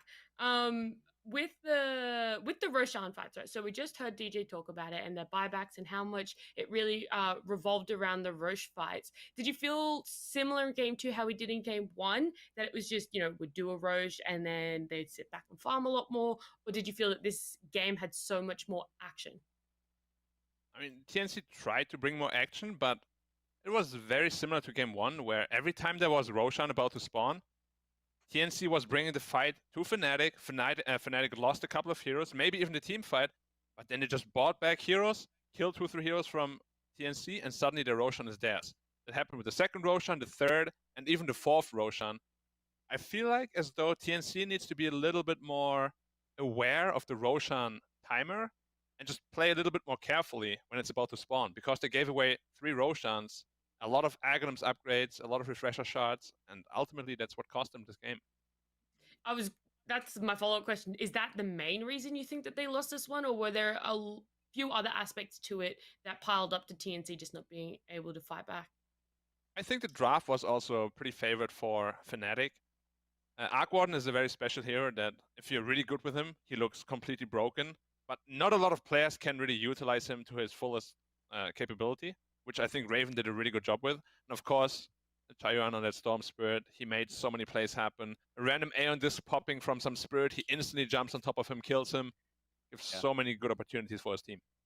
He used the vision, like they were gobbling up, throwing in the Arc Warden, and then at the late game, the Seer Stone, he used that vision of the supports to always jump on top of them to force either an egg, an Aeon Disc, whatever. It felt like, to me, Chuan on that Storm was he's my MVP. He played so well this series and so confidently, because I feel like so many players in his shoes would have been too nervous to make those aggressive moves. Do you guys have any final thoughts that you want to share on this matchup before we head to a break? Ballista? I hope we get a rematch. I want a rematch. You want to see this exact rematch in the grand finals for the qualifiers? Is that what I'm hearing, Gods? Yeah, I mean, I'll be happy with any matchup. All the other teams still in the qualifiers, Boom as well as Execration, who are up next, are both amazing. Boom especially, it's like they're a team that's been grinding for so hard for so long with this roster and some of these players. But TNC Fnatic, that is just like, when I think of SCA Dota rivalry, the El Clasico, it's these two teams. So it would be, an amazing grand final. Yeah, from what we have seen so far, this is pretty much what we're looking at right now, right? Like the 2 best teams in the region are probably Fnatic and TNC, so it wouldn't be surprising to see them again in the final. Well, you know what? Speaking of amazing, I want to quickly mention a giveaway that we are doing. If you guys want, there is amazing things up for grabs here. We have 4 cases of Mate Mate along with some Mate Mate swag. We have a HyperX keyboard, the Cloud Alpha S headset, the Pulsefire Surge mouse, the Fury S extra large mouse pad, and then on top of that, we have some Beyond the Summit Dota 2 thank you hoodies. So if you guys do want to enter that one, you can go to bts.gg/giveaway, or you can click on the giveaway banner below. But I do want to say, Black, I'm really proud of you for holding on past the 60-minute mark in that game. But we'll go to a break for now, let you guys recharge, and then we'll be back for our last series of the day.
Welcome back, everyone, and I'm so excited to get into our last series of the day. We have Boom versus Execration coming up, and these guys first faced off in the first day of the Southeast Asia qualifiers. Boom did win out, going 2-1, so they did take it to the full 3 games. I do remember as well watching these ones, and it was really close all the way through the whole series.